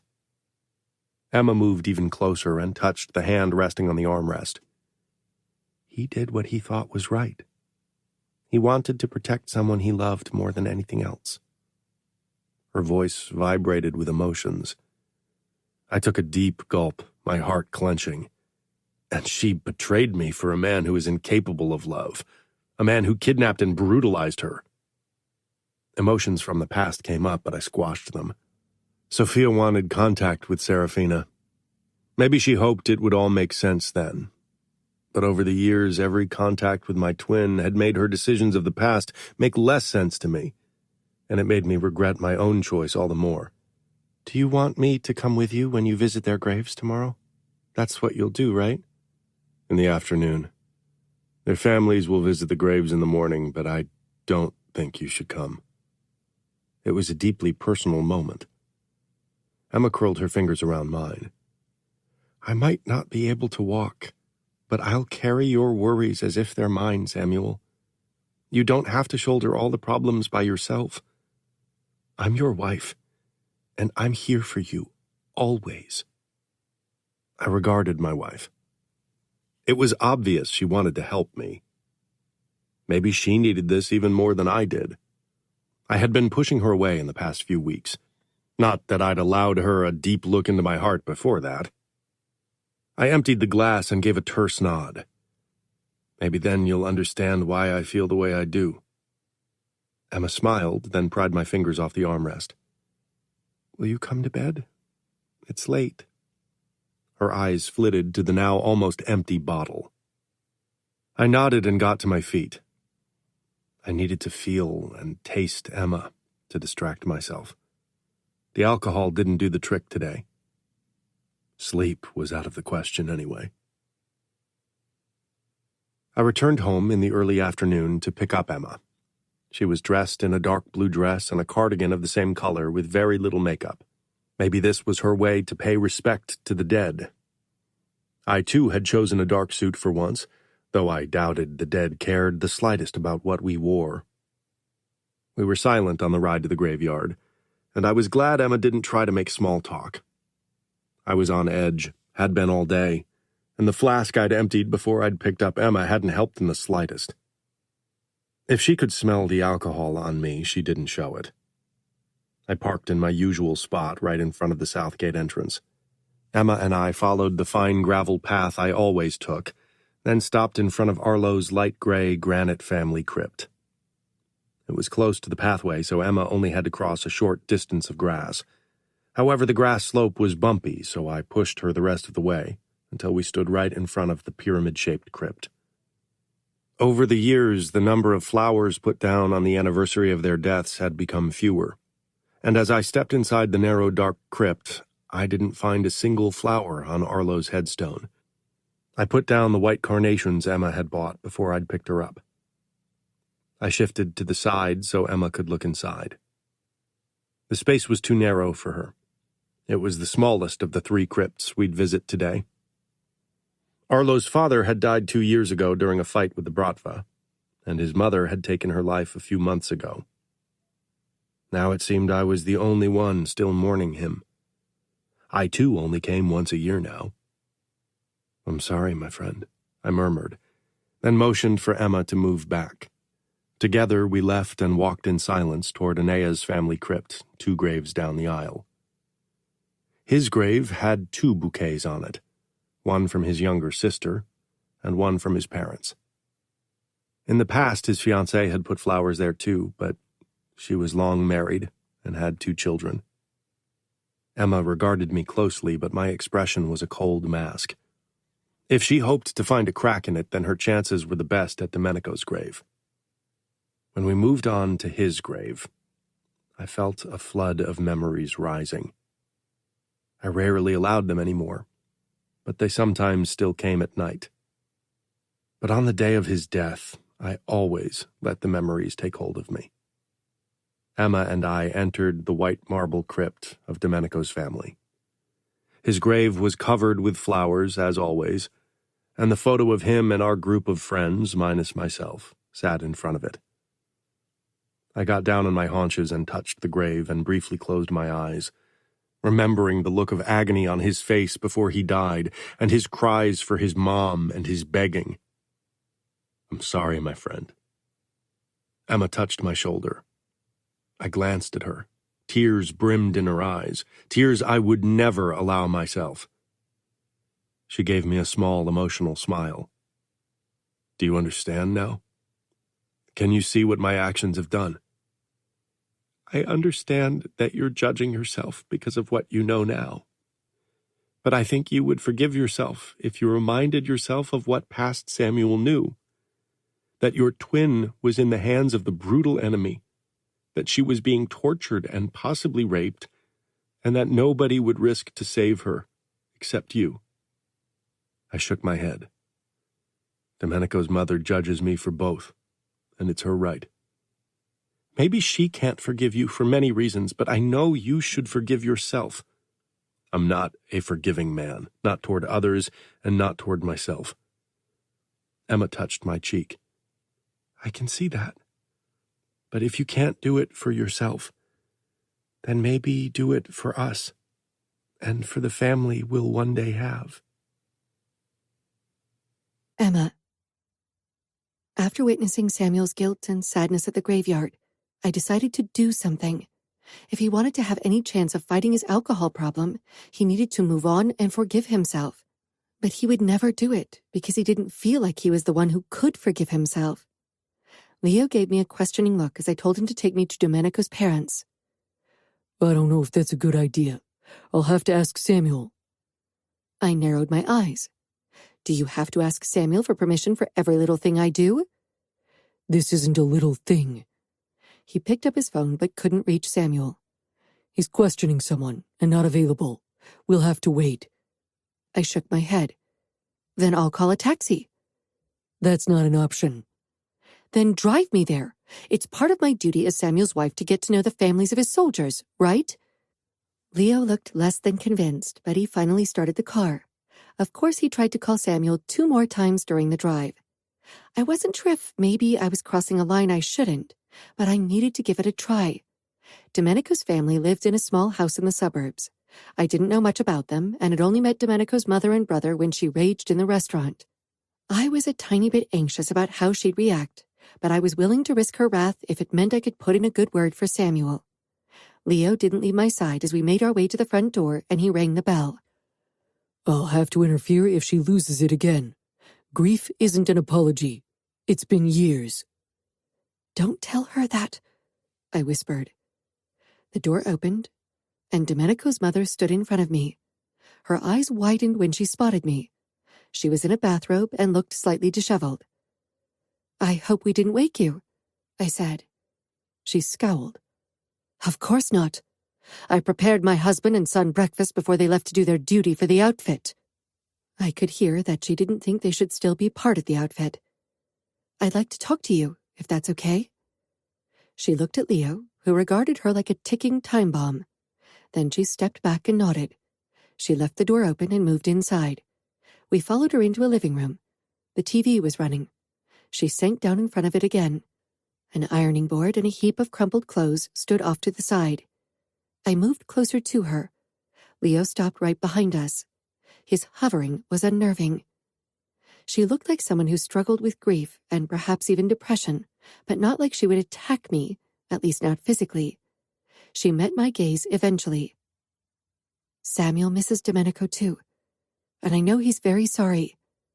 Leo made a sound that suggested it wasn't something I should say. Was it really so bad if a man, even one with power, admitted that he was sorry for something like this? "I just thought you should know. I know that doesn't bring you your son back, but Samuel never meant for any of this to happen.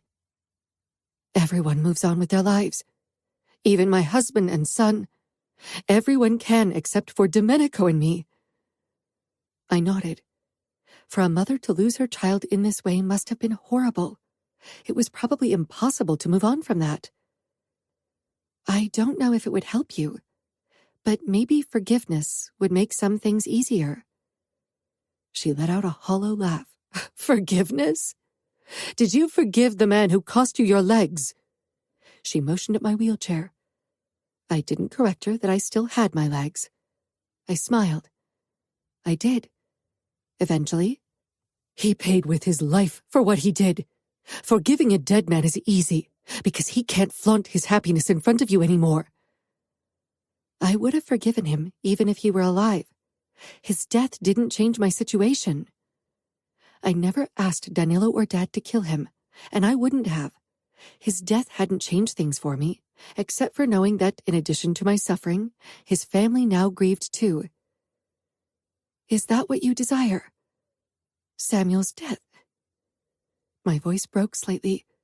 I was falling for Samuel a little more every day. Maybe I even loved him, and I wanted to see him fully happy. Thinking that someone, other than our enemies, wanted him dead hurt my heart. Her eyes glazed over in thought.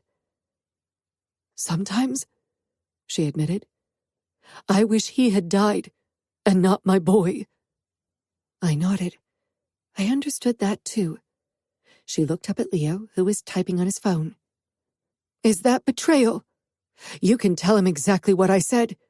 I would tell him and his father to their face. They can kill me if they want. Then I'd finally be united with my boy again. Leo frowned at her as he lowered his phone, but he didn't say anything. I realized she would never give Samuel her forgiveness. That would require her to move on, and she would never allow herself to do so. For her, it would feel like betraying the child she lost. I squeezed her hand. I don't understand your pain. Nobody who hasn't experienced it can. But I am sorry for your loss. I know the things we lose always echo the loudest. She swallowed hard and nodded. Samuel came home early that day, and one look at his tense face as he stepped outside on the porch where I was doing origami told me that Leo had told him everything. Not that I had expected anything else. Samuel probably always got a detailed rundown of my day. I wasn't sure if it was concern or his need to control everything. That was very foolish, he said quietly. His quiet rage was always the most potent. I sat up straighter and put the origami flower down. Georgia had asked me to do them for her wedding as table decorations for their wedding gift. If wanting to help my husband makes me a fool, then I don't mind being one. Samuel shook his head and squatted before me with a look of intense frustration. Do you realize how much danger you were in? I visited a mother who's caught up in grief and depression, not the enemy. Grief can turn men into monsters. Men, certainly. She's a woman. Samuel glared. This isn't the time to be witty. What if she decided to pay me back and hurt me by hurting or killing you, Emma? Did you consider that? Leo was with me, and killing me wouldn't have hurt you in a way she might desire. For her to have any chance of getting even, she would have to kill someone you love, like your mother or Sophia, not me, because you don't love me. The words ached, but I didn't shy back from a hurtful truth. I never had. Samuel regarded me without saying anything. Right? I whispered, and I wasn't sure why I did it. Samuel straightened and looked out over the lake. I told you, she won't forgive me. She can't, because she would feel guilty. It isn't even about you anymore. It's about her feeling obligated to stay in the past and not move on like everyone else. I want to move on, now more than ever, because of you. He looked me in the eyes, and the look in his made my heart speed up. Samuel wasn't a man for emotional declaration, but this felt like one. Chapter 25. Emma. Georgia was a stunning bride. Her sweetheart neckline accentuated her showstopper neckline, and her copper hair contrasted beautifully with the white of her dress. Renato's expression was more than appreciative as he took her in, and definitely not fit for church. I rolled my eyes, annoyed. Samuel squeezed my hand, and I slanted him a look. Maybe she can get him in line, he said under his breath as the priest continued the ceremony. Made men can be extremely set in their ways. Samuel let out a low chuckle and raised my hand to his lips to kiss my knuckles. The gesture, in public no less, surprised me. You would know all about it. Indeed, I whispered, then turned back to the front of the church to watch Renato and Georgia exchange their vows. During the congratulations in front of the church, my eyes briefly drifted to Fiorentino and his father. While the boy gave me a brief smile, still thankful for my help, his father pointedly ignored me. He was furious because my meddling had led to his son being a part of the outfit. Afterward, we gathered in a massive ballroom in one of the best hotels in Minneapolis. Georgia's mother had picked it because of its sheer size, as she'd invited pretty much everyone she knew. Georgia was worried you'd be mad because their wedding has more guests than ours, I whispered. Because I was Georgia's maid of honor and Samuel was Renato's best man, we shared a table with their families. A man who worries about losing face because his friend has a bigger wedding has already lost. I smiled, pleased that Samuel shared my opinion. Let me guess. Your mother was enraged about the insolence. I giggled. Of course. She'll be offended for a while. Samuel shook his head with a wry smile and took a sip from the champagne. After dinner, Georgia and Renato had their dance. I smiled as I watched them. Even if Georgia's red face told me her husband had said something very naughty, I really hoped she'd managed to rein him in. When the dance floor was open for the rest of the guests, Samuel rose from his chair and held out his hand to me. Will you give me the honor of a dance? I bit my lip with a nod. I took his hand and followed along until we reached the edge of the dance floor. This time I managed not to roll over Samuel's feet. No bruised feet this time, he said. I flushed. Did you have bruises? I didn't pay attention to your feet on our wedding night. That's right. You usually get distracted by the upper half of my body. My face grew hot. I looked around at the guests to see if anyone had heard the comment, but the music was too loud. Samuel! He chuckled, obviously amused by my embarrassment. Don't pretend you care about my feet. They look good in heels, so I sometimes look at them, he said. The song ended. I licked my lips. Could we do a dance with me in your arms, like at our wedding? Samuel bent down and picked me up, then pushed the wheelchair to the side with his foot. I wrapped my arms around his neck, bringing us closer as he began to sway to the music. Our gazes locked, and I smiled at how different this dance felt compared to the one at our wedding. We had been strangers back then, and now we weren't. I felt comfortable in Samuel's arms, safe and at home, and I realized this was the first social event where I had thoroughly enjoyed myself. I'm really enjoying myself. You are like my personal shield that keeps away the negative energy. Samuel's lips twitched into a brief smile before the aloof expression he usually had in public returned. I'm glad you feel that way. I want to shield you from all the darkness in our world. I kissed his cheek, but he turned his head and pressed a kiss to my lips. When this song ended, Samuel and I returned to the table. Georgia was there, talking to her mother and Renato's. She sent me a pleading look. Can I kidnap Georgia for a moment? Of course, Georgia's mom said.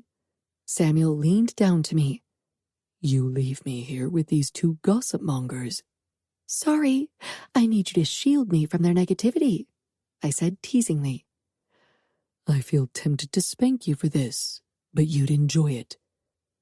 My cheeks burst with heat, and I quickly followed Georgia, who sent me a questioning look. We crossed the room toward the double doors. Samuel, too, escaped the table, obviously not in the mood to chat with the gossip mongers.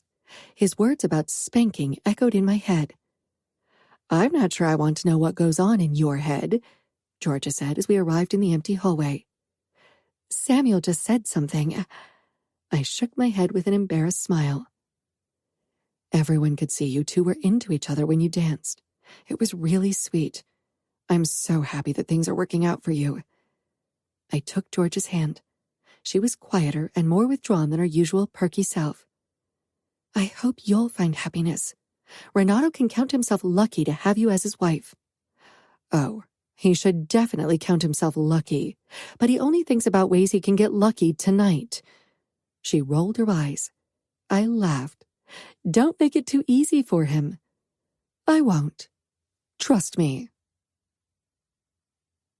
The Miones had invited my mother, Danilo, and Sofia to celebrate Christmas with us in their mansion. I was excited to have my brother with me for the festivities. I'd never celebrated Christmas without him, and hoped it would stay that way. Danila and Sofia stayed in a hotel around the corner from the Mione mansion, not taking us up on our offer to sleep in one of the guest rooms. Danilo probably wasn't too keen on being under the same roof as Samuel or Pietro. Samuel and I arrived at his parents' late in the afternoon on Christmas Eve. They also lived in the Lake of the Isles neighborhood and had a beautiful lake view. Their mansion was built at the beginning of the 20th century, and not newly built like our home. When Samuel and I entered the mansion's entryway, my eyes grew wide. Beside the old wooden staircase that led to the first floor was a new elevator. It looked like an alien amid the last-century decor. I gaped at Inez and Pietro, then peered up at Samuel. "Did you know?" He nodded with a small smile. The same elevator company that did the one in our house built this. I was incredibly touched by the gesture. I moved over to Inez and took her hand. "You really didn't have to do this. This doesn't match your house's historic decor." Inez let out a small laugh. "We want you to feel at home here, and that requires you to be able to access every part of this mansion. Would you like to try it out?" I nodded and pressed the button that opened the doors. It was a tube-shaped elevator with just enough room for my wheelchair and another person. I rode to the first floor, then back down again and grinned. "It's perfect. Thank you." The doorbell rang and Pietro opened the door for Danilo, Mom, and Sofia. They had arrived only today, so I hadn't seen them yet. After greeting Inez and Pietro, Mom immediately came towards Samuel and me. She gave him a dazzling smile before she pulled him into a too enthusiastic hug. Danilo gave me a look that almost made me burst out laughing. After hugging Mom too, I moved toward Danilo to give Mom some time to schmooze Samuel, as she seemed very intent on doing. At least Mom shows some enthusiasm about her new family. Danilo bent down and hugged me. If I hugged your husband like that, he'd kick my ass. Neither of us are into public displays of affection, and my affection is still limited with him. I pursed my lips. "You should try to like him. He's my husband." Is he a good one? Then I might consider it. "Are you a good husband?" Danilo glanced at Sofia, who stood beside Inez with an arm wrapped around her. Something in his gaze had definitely changed since I'd last seen those two. And when she looked back at him, I realized the same could be said for her eyes. I smiled. "I think you're doing better." Danilo sent me a stern look, but I merely smiled. Samuel came to my side, probably worried Danilo was asking too many questions about him. We finally moved into the living room, where a huge real fir illuminated the room with the dozens of real candles on its branches. Dinner was delicious, but I was utterly stuffed after 4 courses. Danilo and Sofia excused themselves for a short walk along the lake, while Inez went upstairs to look for the photo albums she wanted to show us. Pietro disappeared into their wine cellar to look for a special drink for the occasion. Samuel and I went out into the garden to enjoy some fresh air and solitude. I sucked in a deep breath. It was bitterly cold outside. Samuel shrugged out of his jacket and draped it over me. Your brother is practically undressing my sister with his eyes, Samuel muttered as he released my shoulders after a moment. I stifled laughter. Sophia did the same, you know? It had been quite embarrassing and endearing at the same time. I hoped I never looked at Samuel like that, considering I felt the same strong pull toward him that Sophia felt toward my brother. I tried not to think about it too much. Samuel looked as if he'd bitten on something very bitter. I feel very tempted to leer at you the remainder of the evening just to spite Danilo. I laughed. That's horrible and childish. I pursed my lips. And I don't want you to leer at me for any other reason than because you feel like it. Samuel cupped my chin and tilted my head up, then braced himself on my wheelchair with his other hand, bringing our faces very close together. Trust me, Emma. I always want to undress you with my eyes and my hands, but unlike your brother, I have an ounce of decency and won't do it around my parents. I rolled my eyes. Danilo and Samuel were like cats and dogs. Samuel pressed his lips against mine. Especially when you disrespect me like this. I want to kiss some sense into you. I gave him a doubtful look, though I had to admit that his kisses definitely wreaked havoc with my senses. He deepened the kiss, his tongue demanding as it teased me. I knew someone could come out at any moment, but I simply couldn't find the strength to end our kiss. Samuel tasted of the red wine that he drunk, tart with a hint of berries. Soon my skin was flushed, and my lap felt hot. Samuel got down on his knees and pressed his face in my lap with a groan. I want nothing more than to eat you right here. I tugged at his hair. The pressure of his face against where I ached for him, and the additional heat almost drove me insane. But we couldn't do anything in his parents' house. That would be absolutely uncouth, how Samuel would put it. Samuel looked up, and I knew we'd be in trouble. Don't, I whispered, but it sounded half-hearted. Samuel raised his brows. Don't what? His low voice sent a shiver down my back. He reached one hand under my dress, stroking along the lacy top of my stockings, before he pushed 2 fingers into my panties, finding me damp. His eyes challenged me. Don't what? The alcohol had definitely lowered his inhibitions. I wished I had the same excuse, but my body simply ached for his touch. Steps sounded. My eyes widened in anxiety. Samuel quickly extracted his fingers from under my skirt, pushed them into his mouth to lick them clean, and straightened just when Inez appeared behind the window and raised 4 thick photo albums with a delighted expression on her face. I quickly excused myself to the bathroom to freshen up before I returned to the living room. Danilo, Samuel, and Pietro were already tasting some expensive port. Samuel's eyes locked on mine, and a new wave of heat rushed through my body. I tore my gaze away as I moved towards Sophia and Inez, who sat at the coffee table with one of the photo albums open in front of them. The men quickly excused themselves to Pietro's office, obviously not in the mood to take a stroll down memory lane. It was quite late when Samuel decided it was time to head home, and that was when the atmosphere became uncomfortable. Can one of your men drive Sophia and me to our hotel? Danilo asked Pietro. I don't drink and drive since Emma's accident. Pietro nodded. That seems wise. Danilo sent Samuel a hard look. What about you? I'm sure your father can also spare another man to drive you home. Samuel narrowed his eyes at my brother. You could spend the night here, Inez said with a disarming smile at Samuel. Then we could spend Christmas morning together. We were invited for lunch anyway. That sounds wonderful, I said quickly. I didn't want to stab Samuel in the back by expressing my unease of having him drive us home in his state. He didn't have any outward signs of being drunk, but I doubted the men had held back while they chatted in Pietro's office. Samuel was confident in his abilities, but I didn't want to tempt fate, not after my accident. Your present is at our house, Samuel said. We can exchange presents later. I don't mind. Samuel looked into my eyes for a while. Then he gave a terse nod. Why not? Danilo gave me a small nod, obviously pleased with the outcome. I sent him a warning look. A comment from him might provoke Samuel again. When Samuel and I lay in bed a short while later in the dark, he murmured, You trust your brother's judgment more than mine. I tensed. He was pressed up behind my back, and in the dark, I wouldn't have had a chance to make out his expression anyway. I trust you, I said. But I don't trust the alcohol, especially not when it comes to driving. A drunk driver almost killed me, Samuel. I know, Samuel rumbled, then pressed a kiss to my neck.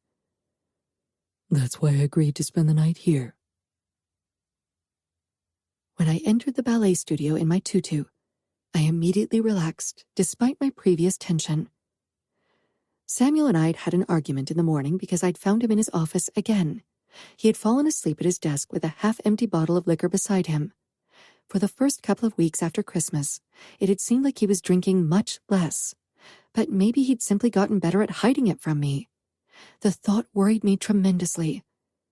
I touched the gold necklace of an origami crane that Samuel had given me for Christmas and took a deep breath. Dancing had become my new reprieve. In the past, it had been a source of pressure and anxiety for me, so I'd never missed it as much as I thought I would. But now, freed by expectations, I had rediscovered my love for ballet. Our dance teacher and Albert were already there and caught up in a conversation. Leo sank down on the bench in the hallway, right in front of the door to the studio as he'd done the last few times. By now, everyone had grown used to him being there, and I didn't feel like an alien among them anymore.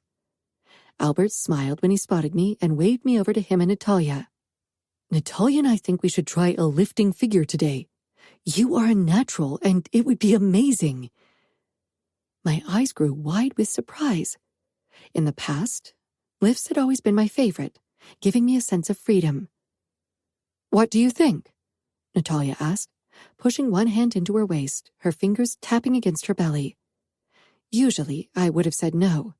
A lift always meant more closeness than other dance figures, and I had a feeling Samuel wouldn't like that, considering his jealous reactions before.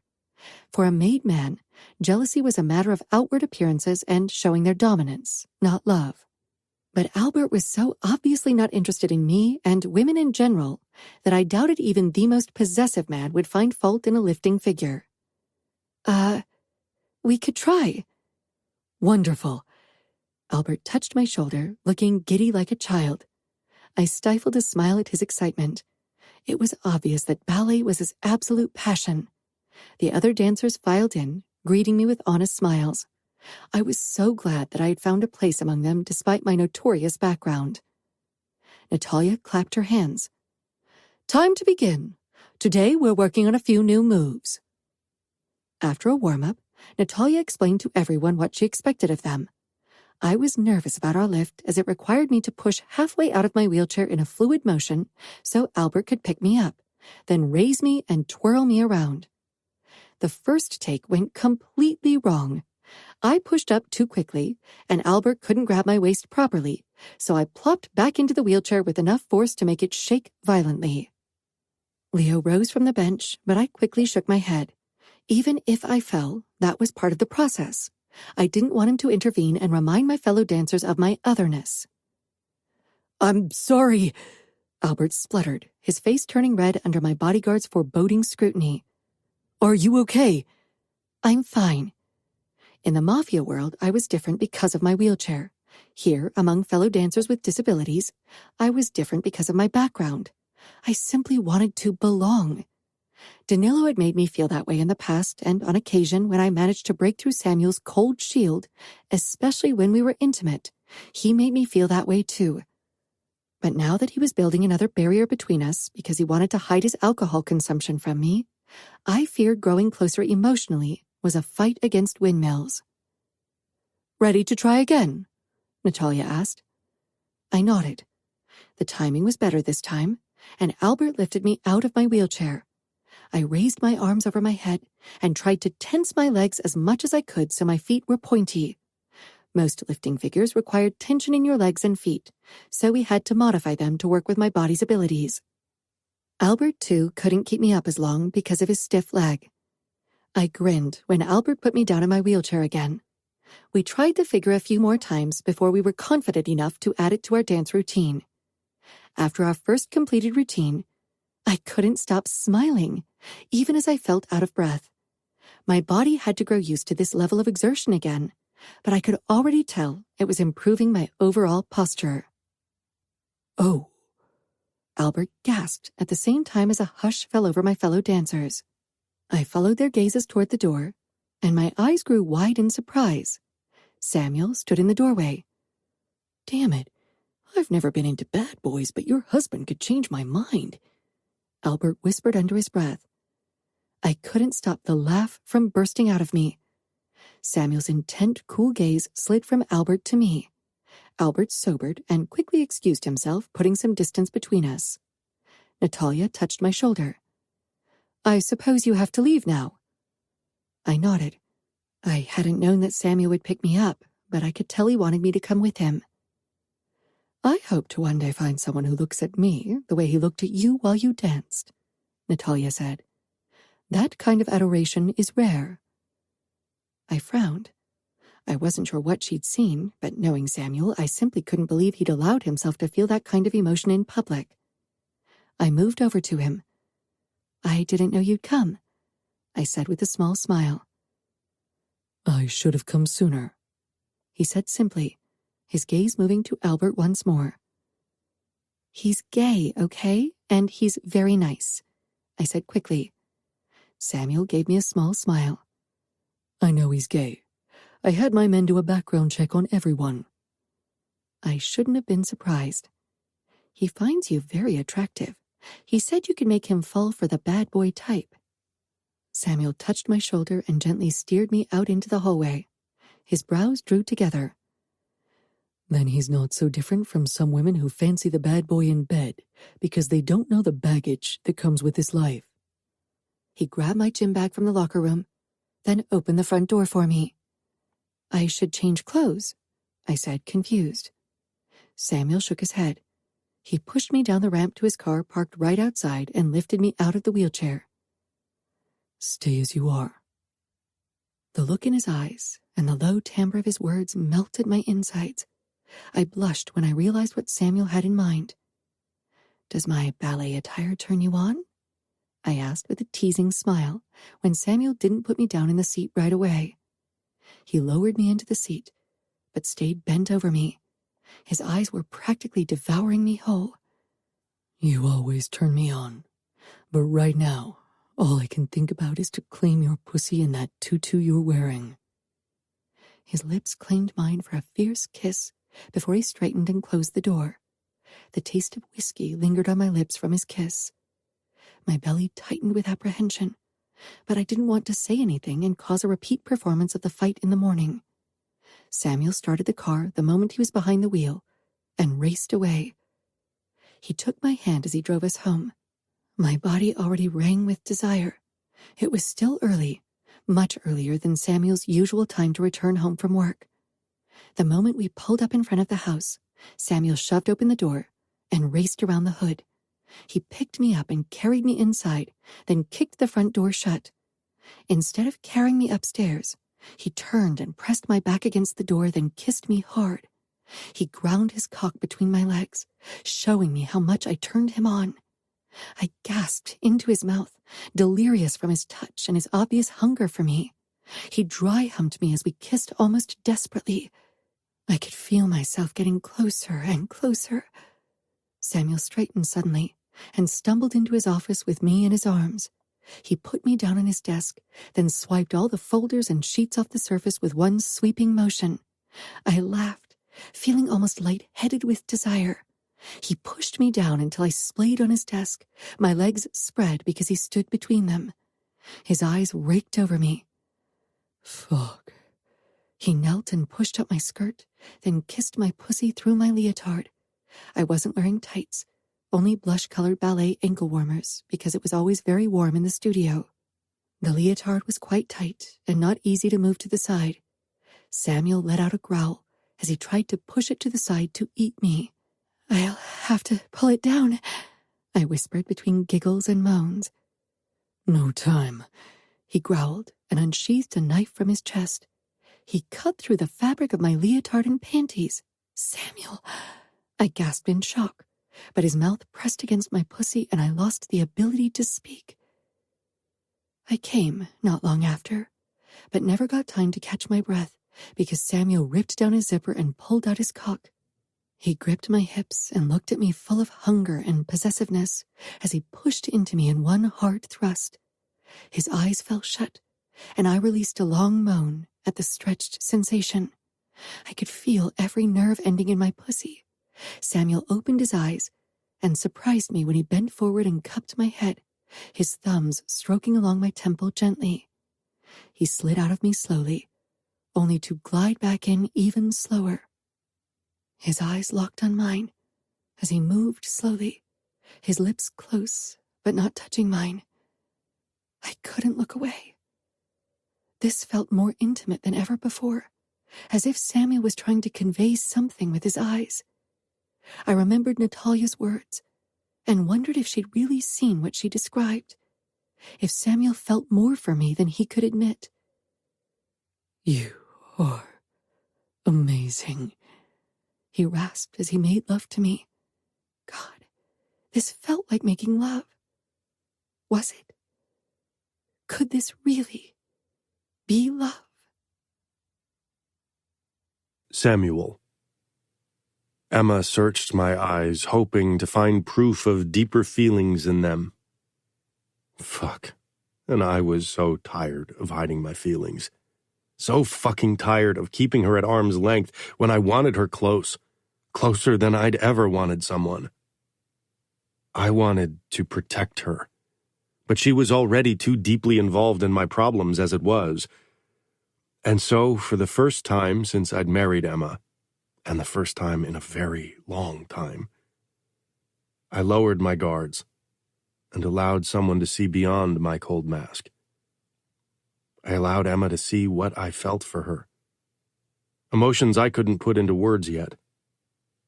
Sometimes I wanted to have her as close as possible, and sometimes, particularly when she commented about my drinking, I wanted to push her far away. Tears welled in her eyes and her breathing hitched. She opened her mouth to say what I couldn't say because her eyes had screamed her feelings for me for a while. I kissed her to silence her, then murmured, "No words, Emma. Not now, not yet. Let me be the first to say them. Soon I'll be ready." She nodded and swallowed hard. "Until then, let me show you what I feel." I made love to Emma until we both found release. Then I sat back in my desk chair and pulled her in my lap. She snuggled against me and touched my heart.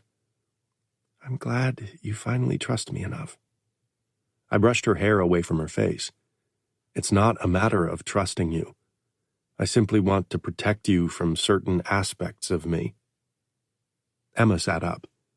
"Samuel, I'm not blind. I'm not stupid. I know you're struggling, and it doesn't lessen my feelings for you. You're human.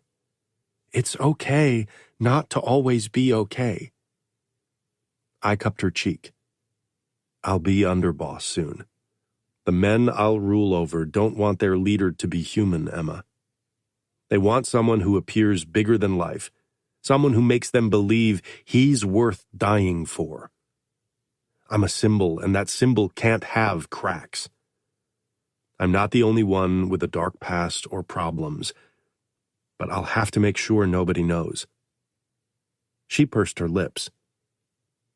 "I know your men expect you to be strong, but emotions don't make you weak.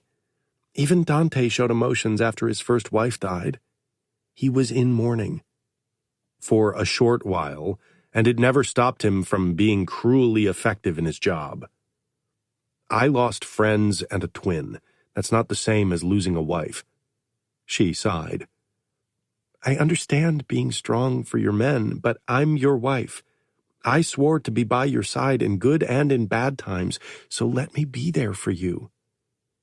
I brushed a strand from her sweaty forehead. "It's my job to protect you." Her expression darkened. "Yes, and it's my job to take care of you. Let me help you. Don't push me away. Don't keep me out. That hurts me more than your problems ever could." I kissed her. "I'll try. I'm used to keeping people out, so this will be new for me." She smiled slightly. "That's okay. I'll hold you accountable, okay?" "Okay." "Maybe it would be a good start to talk about your drinking." I tensed, my defensive walls jumping into place. "I drink often, you're right." "Every day," Emma said quietly. I gritted my teeth. "How would you know?" Because I can smell it on you, Samuel. I thought you wanted to confide in me. I sighed, not liking feeling cornered like that. I felt the strong desire to lock her out again, to raise my protective walls. I don't keep track, but you could be right. I have been drinking a bit more than I should in recent months. Emma nodded, her eyes soft and understanding. Alcohol kept me company and listened when I couldn't open up to anyone else. Now that I have you to confide in, that won't be an issue anymore. Emma gave me a small, hopeful smile, but I could tell she wasn't quite convinced. Neither was I. But I had survived torture and several attempts on my life. Alcohol really wasn't an opponent I was worried about. My father asked me about children today, I said. After the thing with Serafina, he's always concerned something could happen to me too. I suppose he needs to make sure our bloodline continues. Emma regarded me with wide eyes. Okay. She tilted her head curiously. Your mom got really emotional over photos of you, Serafina, and Sophia as babies. Maybe that's why he feels like grandchildren would be good, to cheer up your mom, you know? I nodded. She's made peace with having lost Serafina, but sometimes it catches up with her again. That's why I knew it was a bad idea to look at those photos. Are you still against kids? She frowned.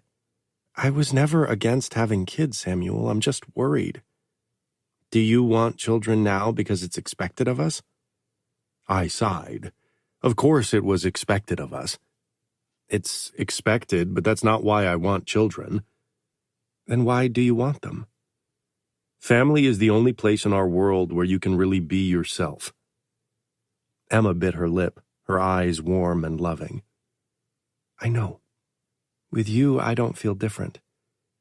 I just feel like me, because you only see me. I cupped her cheeks. I feel the same with you. I knew I still wasn't the epitome of emotionally available, but I wanted to let Emma in. I want children.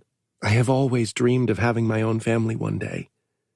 For a long time, I didn't dare dream it could become a reality, Emma whispered. She searched my eyes. Do you want them now? I shrugged.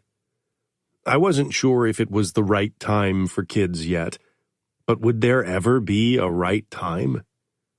Getting Emma pregnant would definitely get some people off our backs, and maybe it would help me focus on the present and not let the past catch up with me so often.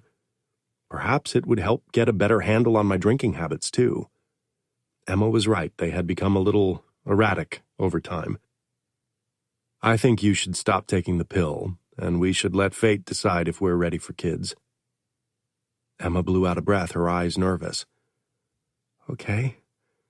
I only have 5 more pills, and I won't start the new prescription after that.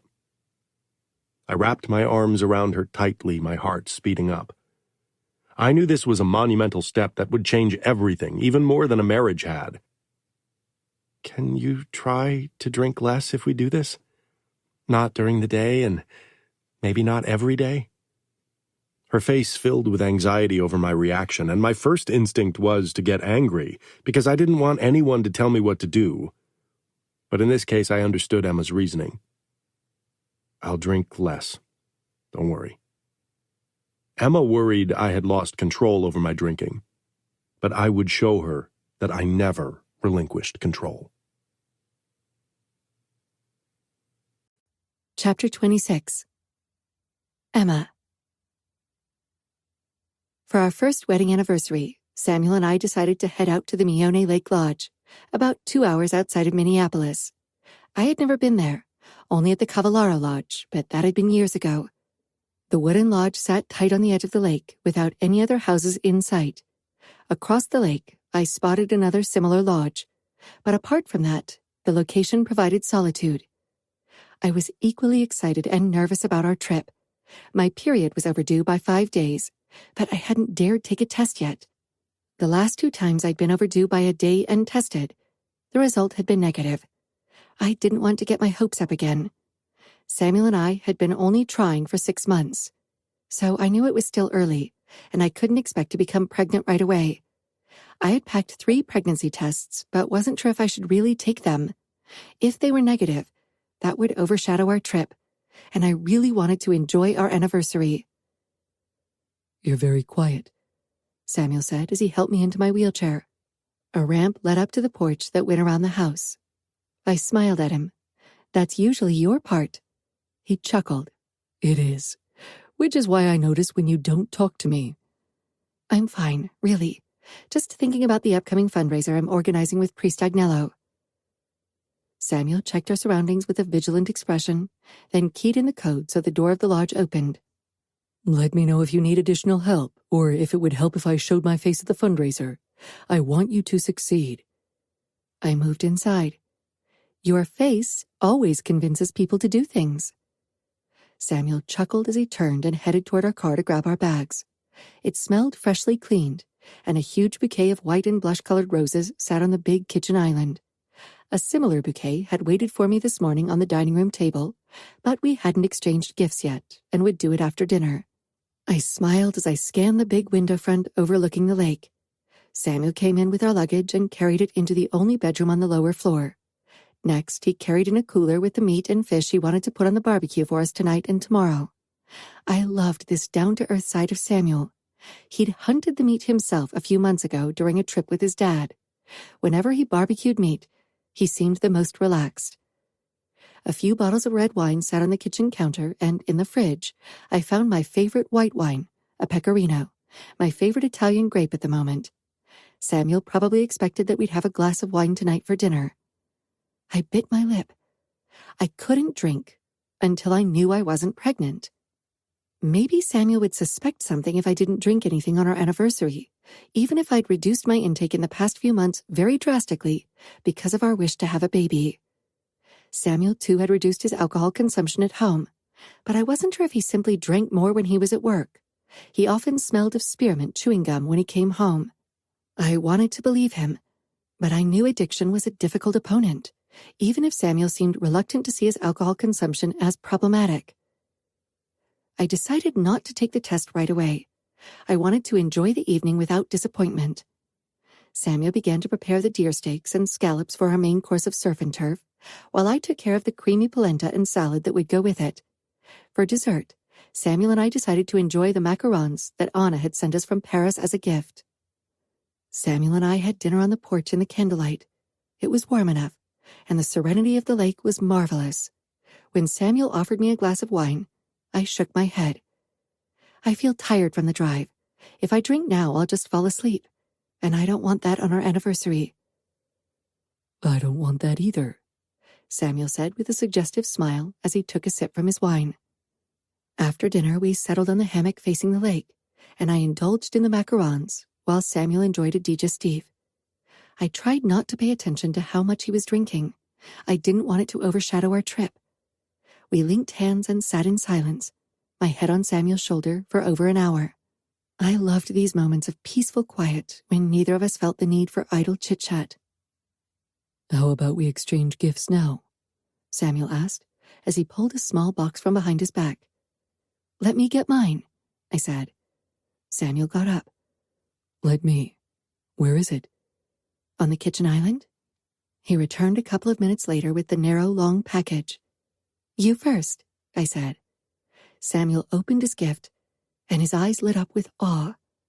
I bought a custom-made hunting knife for Samuel, with a mammoth tooth for the handle, and Samuel's initials were carved into it. This is beautiful. I'll take it with me for the hunting trip with your brother, Leonas, and my dad. I smiled, glad he loved it. Samuel bent forward and kissed me. This is the best gift I ever got. He held the small box out to me. Your turn. I took the box and unwrapped it, then opened it. My lips parted. It was a delicate gold bracelet with a ballet shoe pendant studded with small diamonds. Samuel helped me put it on. It's beautiful. I leaned forward and kissed Samuel. Our kisses quickly became heated. Samuel got down on his knees in front of me, lifted my skirt, and ate me out. I raked my fingers through his hair as his tongue and lips teased me to my first orgasm with a beautiful view of the dark lake. I was still panting when Samuel picked me up and carried me inside. He kicked down a few cushions and blankets, then put me down on the floor in front of the big window before he got out of his clothes and covered my body with his. He held my gaze as he entered me slowly and didn't speed up as he kissed me. This felt like making love again. Sometimes Samuel and I were hungry and urgent, and that was when we fucked. But sometimes our touches were loaded with emotions that Samuel never put into words, and I didn't either, because he wanted to be the first. Afterward, Samuel stayed in me, my face cradled in his palms. The look in his eyes made my throat feel tight. It's hard for me to put words to my feelings. Loving someone gives them power over you. I ran my hands through his hair.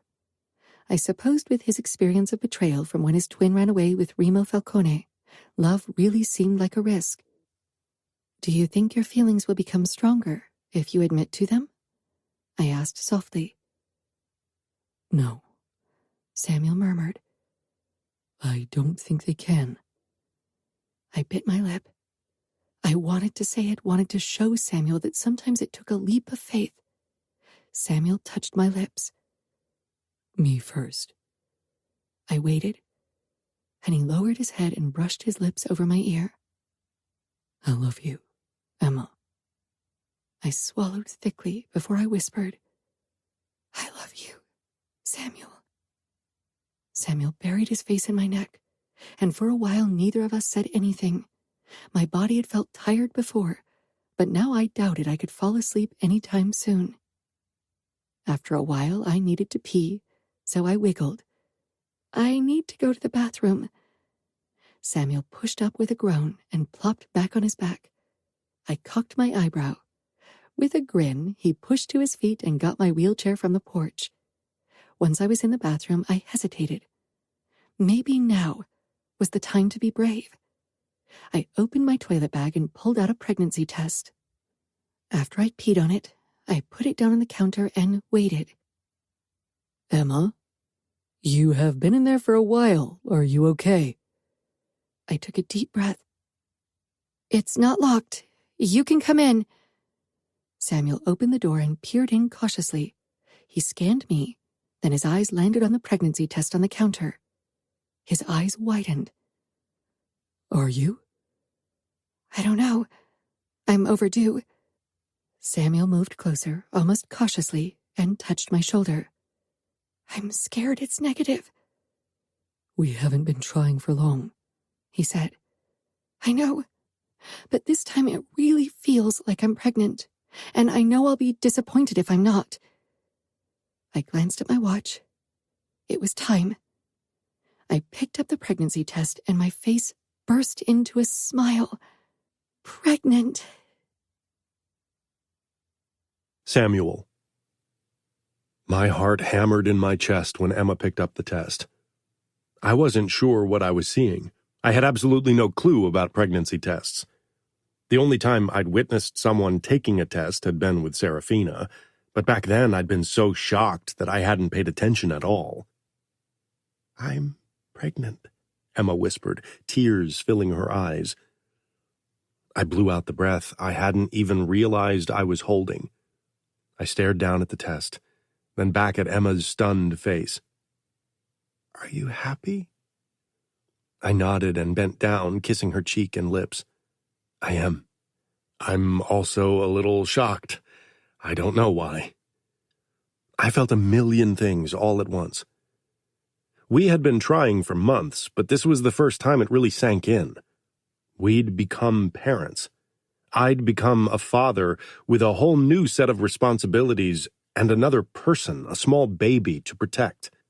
I am too. Shocked, and happy and scared, maybe even terrified. I pulled back a little and looked at Emma's widened eyes. Are we ready to become parents? I chuckled. I think we have to be. Emma nodded, then looked back down at the test.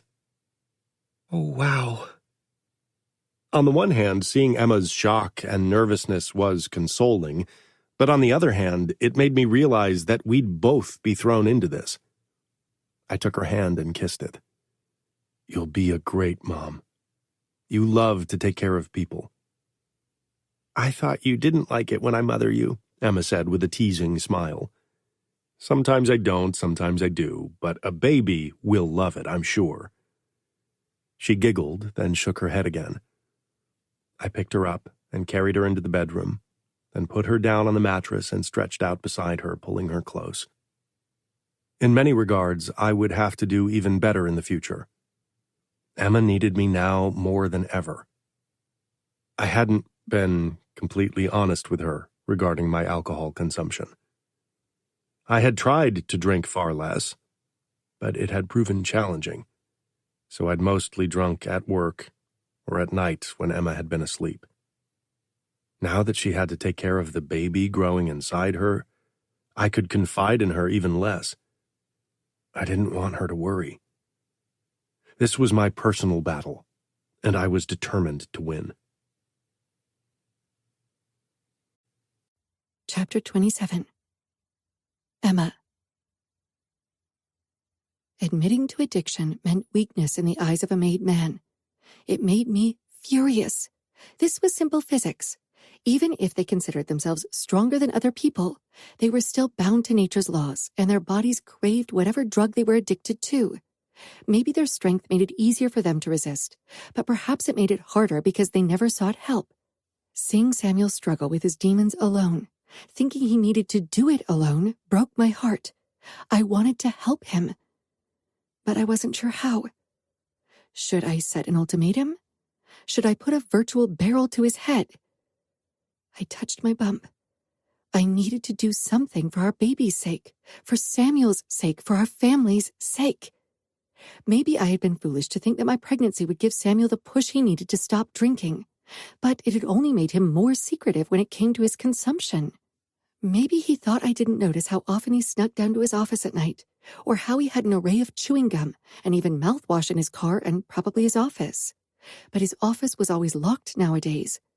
I hadn't cornered him about it yet, still foolishly hoping things would solve themselves. In December, I finally gathered my courage. There were only 3 more months until my due date, and I knew time was running out if we wanted to tackle Samuel's problem before that. Samuel and I had dinner together like every evening. Samuel had his usual glass of wine, never more, at least not in my presence. But I'd smelled the hint of alcohol on him when he'd returned earlier. My sense of smell had improved over the course of my pregnancy, so it was almost impossible to keep something like that from me. "I know you're drinking when you're not home," I said quietly. Samuel's expression darkened. "Emma, what if you're intoxicated when I go into labor?" His gaze slid down to my prominent bump. "I could still drive you, and I'll stop drinking once your due date is close." Did he really think it was as easy as that? That he could just decide when to stop? What if the baby comes early? Or what if it comes many days after the due date? Can you stay away from drinking for weeks? Do you really think it works like that? "I'm not an alcoholic, Emma. I like a drink or two, especially on stressful days, but that doesn't mean I have a problem." So that's where we were at? Back to complete denial. I wasn't sure what to do. Deep down, I knew I couldn't leave him, not just because our world didn't allow it, but because my heart simply forbade it. I didn't want to leave Samuel alone. I wanted to be his anchor. Your friends fought for you, and you lived. Honor them by allowing yourself to live fully. Do it for us and our baby. I hoped my speech had gotten through to him. I wasn't sure what else to do at this point. He thought he was in control. He thought admitting he wasn't would make him weak. I never saw Samuel drink a single drop in the following weeks, but my intuition told me he was hiding it from me. I needed to know for sure. So when Danilo and Sophia came to visit us for Christmas, I approached my brother. "Can you teach me how to pick a lock?" I asked casually. Danilo gave me a worried look. "Why?" Because it could come in handy one day. Children sometimes lock themselves in. I want to be able to open a locked door. Danilo's suspicion remained. Why didn't you ask Samuel? I was treading dangerous ground. I trusted my brother, but he and Samuel weren't friends. They were civil toward each other, and their relationship had improved since their hunting trip, but they definitely didn't go out of their way to spend time with each other. If I revealed Samuel's alcohol problem to Danilo, Samuel might see it as betrayal, and it probably was. Still, I wished I could talk to someone about it. It was a heavy truth to carry. Eventually, Danilo showed me how to pick a lock with a professional pick, and he even gave it to me. I wondered if he had his suspicions. Later, after dinner, which Samuel missed because of work, according to him, he cornered me. Is Samuel keeping any secrets from you? I gave him an amused look. All made men are, right? There are secrets that need to be kept and secrets that don't.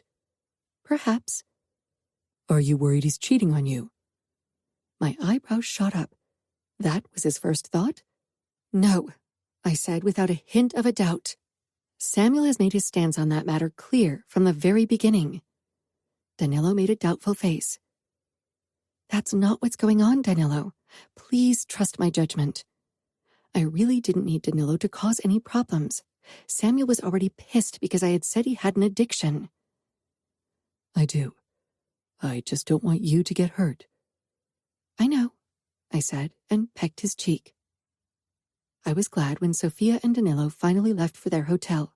Even if I'd enjoyed their presence, I was too eager to try out my new skills. Despite my guilt over breaking into Samuel's office and thus breaching his privacy, I saw no other way. I trusted my gut on this, and it told me that Samuel was keeping his drinking from me. I needed to know this for a fact to make up my mind about what to do next. After 3 tries, I managed to unlock Samuel's office door and walked inside.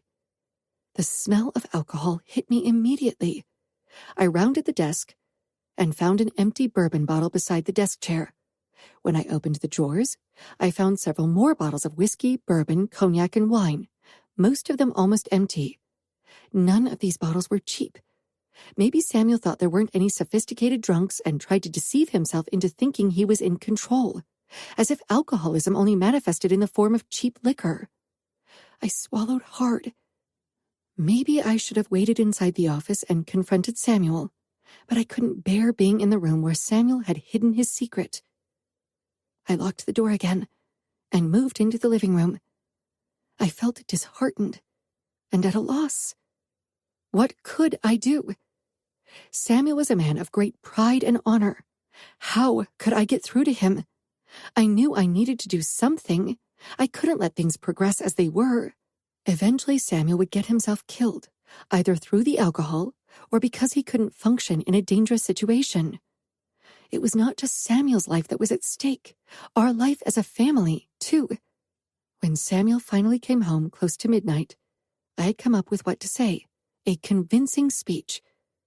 But one look at his face told me he'd had a bad day, and I knew what that meant.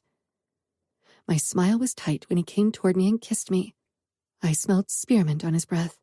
His habit of chewing bubblegum during the day had set off my alarm bells, and today, my fears were proven right. In the beginning, I had even tried to convince myself that it was an innocent new habit to distract him from his desire to drink, but I knew deep down that it wasn't to take the place of one addiction, but to cover up one. One look into his eyes told me he had drunk quite a bit, far more than the days before. If he weren't such a trained drinker, he probably would have had a slur and trouble walking.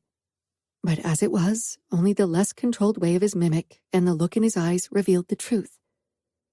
How was your day? I visited the graveyard today. It was meant as a final goodbye. Now that we'll be parents soon, I thought it was time to let the past rest. Ah, so he wanted to dull his pain with alcohol. My heart ached for his anguish, but at the same time I felt angry, so very angry, because he lied to me, because he was forcing me closer to a decision I didn't want to make. I loved Samuel. I loved him so much. But I was at a crossroads. and only one road allowed me to stay with him. Could I really set an ultimatum like that? Could I not? Could I let our baby be born into a household with an alcoholic father? What if he lost control because of it one day? I didn't believe it, but wouldn't it be negligent of me not to think about it? Samuel cleared his throat and ran a hand through his hair, squinting toward his office door. I need to work a couple more hours. Maybe you should go to bed. I pressed my lips together. I think you should come to bed with me. My eyes pleaded with him to follow me.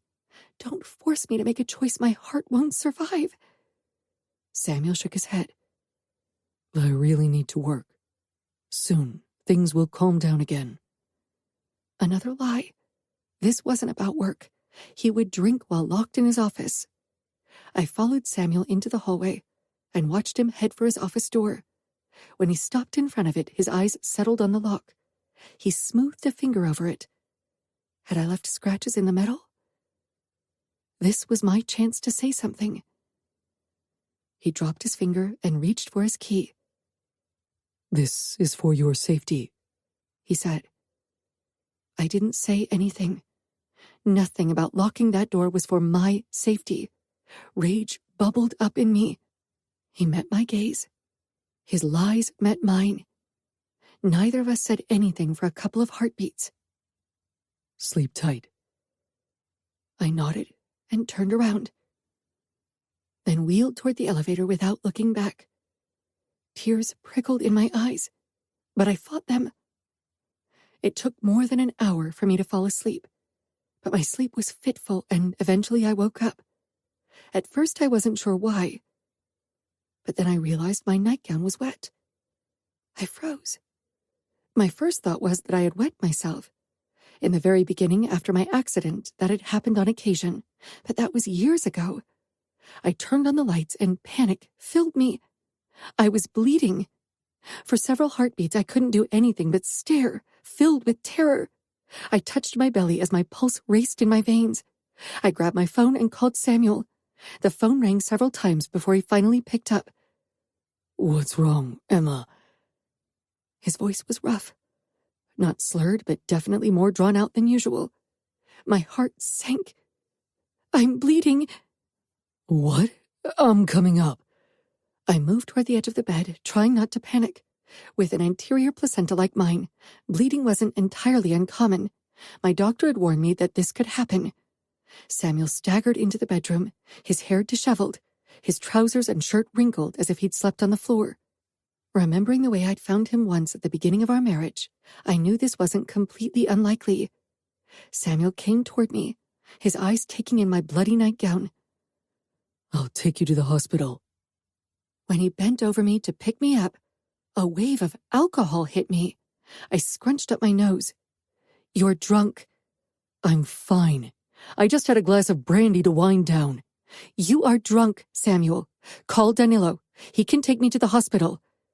Samuel's eyes flashed with anger. I'm your husband. I'll take you. I'm in control. I pressed my lips together, fighting an onslaught of emotions as he carried me down the stairs. Samuel, I'm fine. We don't need Danilo. I shook my head again. You aren't fine. His gait was steady despite the heavy note of alcohol on his breath and the slightly feverish look in his eyes. Maybe he could drive, but a warning voice in my head reminded me of the past. Fear gripped me. Samuel! He put me down on the passenger seat and buckled me up. We'll be quicker if I drive than if we wait for an ambulance or for your brother to arrive. We need to get you to a doctor as soon as possible. He was right, but still... I touched my belly, focusing on my baby. Samuel got in the car and started the engine. My stomach constricted. Hazy memories from a crash long ago that changed my life resurfaced. My bodyguard had also smelled of alcohol. It hadn't been the first time he'd been drunk on the job. I had noticed the stench before, but he'd never had trouble driving before. A vivid image of the car swerving to the side, of a truck heading our way, and the lights blinding me shot through my head. After that, everything was black. It was the moment that changed my life forever. I swallowed hard. My instincts screamed at me not to let Samuel drive. But if I called Danilo or Pietro, they would know something was wrong, and they'd figure out that Samuel had a problem with alcohol. I couldn't betray Samuel like that, right? Samuel drove too fast. I clutched the seat, fear clogging my throat. "Samuel, slow down!" "You need help," he muttered. He drove way too fast into a curve, and the car swerved toward oncoming traffic. The headlights of a car blinded me. I screamed, raw fear ripping the sound from the depths of my body. Not again! The car jerked to the side, barely missing the other car. I was flung against the door. Then we jolted to a stop. Samuel breathed harshly. Emma, are you okay?" I blinked, trying to breathe in and out as a myriad of images I hadn't remembered up until that point flooded my mind. Being stuck in a wreck, my bodyguard trying to talk to me, the acute pain in my head, blood everywhere. Samuel touched my shoulder. "Emma." I unbuckled myself. We were on the side of the road, parked at a bus stop. Samuel shook me slightly until my eyes focused on him. "Emma, say something." He had a cut on his temple where he must have hit the side of the car. Blood was trickling down his face. The driver of the other car got out of his car and gestured wildly at Samuel. "I'm okay," I pressed out. Samuel nodded, then he grabbed his phone. "Dad, I need you to come quickly and pick Emma up." An ambulance arrived before Pietro did. Samuel sat silently beside me, ignoring the other driver who tried to argue with him. "I'm riding in the ambulance," I told Samuel. "I should come with you." I wasn't sure if I wanted that. I knew once the shock had lessened, I'd be furious, not just at Samuel, but also at me for getting into a car with a drunk driver. I should have known better. He should have too. But he was in denial of his problem and I wasn't. Samuel regarded me. "Or I could drive there. I can't leave my car here after all."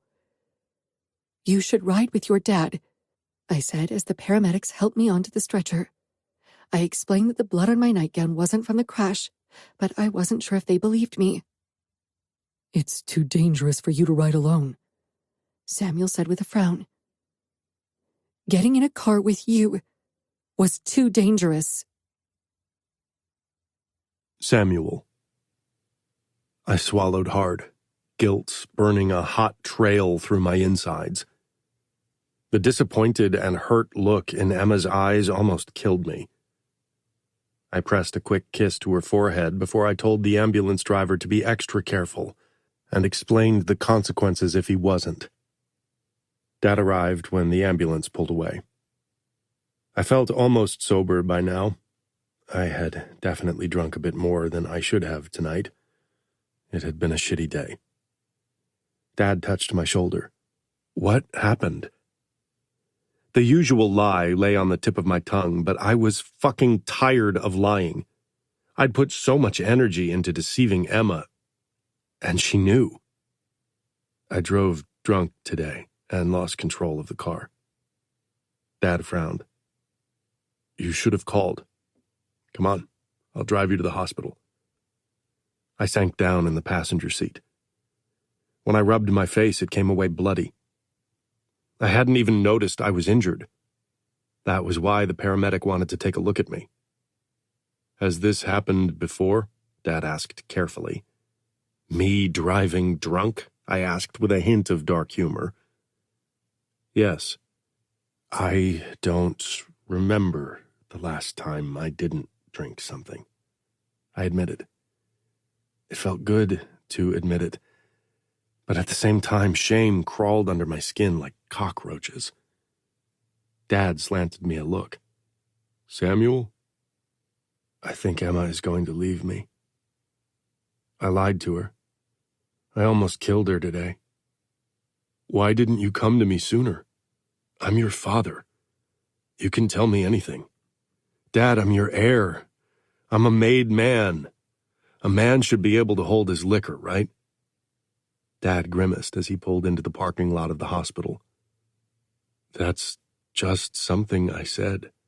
It doesn't mean you should get drunk every day. I'm not drinking to get drunk. I hardly ever get drunk anymore. I just drink to function. I laughed bitterly. How was that for staying in control? Samuel Mione, the Ice King, losing control of his life and body. A shame. A fucking disgrace. We'll grab a coffee or two before we head to Emma. You smell of alcohol. We need to get you sober before you see her again.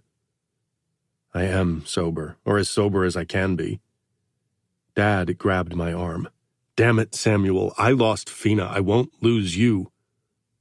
I nodded mutely. Fina. Is this because of her? Did you start drinking because of her? Because of the friends I killed. Because of my inability to protect those I care about. Because I lost her to a madman. The list is long, Dad. The funny thing is Emma makes me happy. But I still drink. Why? Because I can't stop, I admitted, and shook my head. Because of the guilt. Because I'm scared to mess up and get Emma or our baby killed. I almost did today. You need to stop. I nodded. I knew that. What if it was too late? What if I'd already lost Emma? Chapter 28. Emma. I watched the young female doctor in trepidation as she did the ultrasound. Samuel leaned against the wall next to me. I had ignored his outstretched hand and hadn't said a single word since he'd entered the room 5 minutes ago. I couldn't bear his touch right now. I was too agitated. With the doctor present, he couldn't really say much either, which was a relief. My anxiety spiked to unbearable levels as the seconds trickled by while the doctor checked on the baby, when suddenly a heartbeat sounded. I smiled, hope banishing the acute fear I'd felt. Is everything okay? Samuel murmured as he straightened, the cold mask on his face slipping for the first time since he'd entered the room. His worry dulled my anger briefly, but I reminded myself of the close call we'd had today. The doctor nodded before she gave me a small smile. I can't detect anything out of the ordinary. Your bleeding could have been the result of a hematoma bursting. This area, she motioned at a darker area on the screen, looks like a burst hematoma to me. And the crash? I whispered. I hadn't hit the side of the car very hard, but I could feel a bruise blooming on my upper arm. Samuel crossed his arms in front of his chest, the tension returning to his body. I don't see any injuries. You don't have a concussion either. We have to wait on the examination of your arm to see if it's only bruised, but I think you were very lucky. Samuel met my gaze, the regret in his eyes melting through my anger. I bit my lip. There would be time to talk about all this later. My mind was still too chaotic. Samuel pushed the hospital wheelchair closer to the bed, and I lowered myself into it since we'd left mine at home. With my growing belly, it wasn't as easy as it used to be, but I didn't want Samuel's help. Please proceed to your room for now. My colleague will come to see you very soon. The doctor opened the door for us, and Samuel pushed me out into the corridor. Pietro was waiting for us. He gave me a tight smile before he leveled his gaze on Samuel, who still looked slightly disheveled. Nothing an outsider or someone who didn't know him would notice, but it was obvious to his dad. How about you go freshen up and grab another coffee, and I'll take Emma to her room. Samuel met my gaze. I kept my face straight.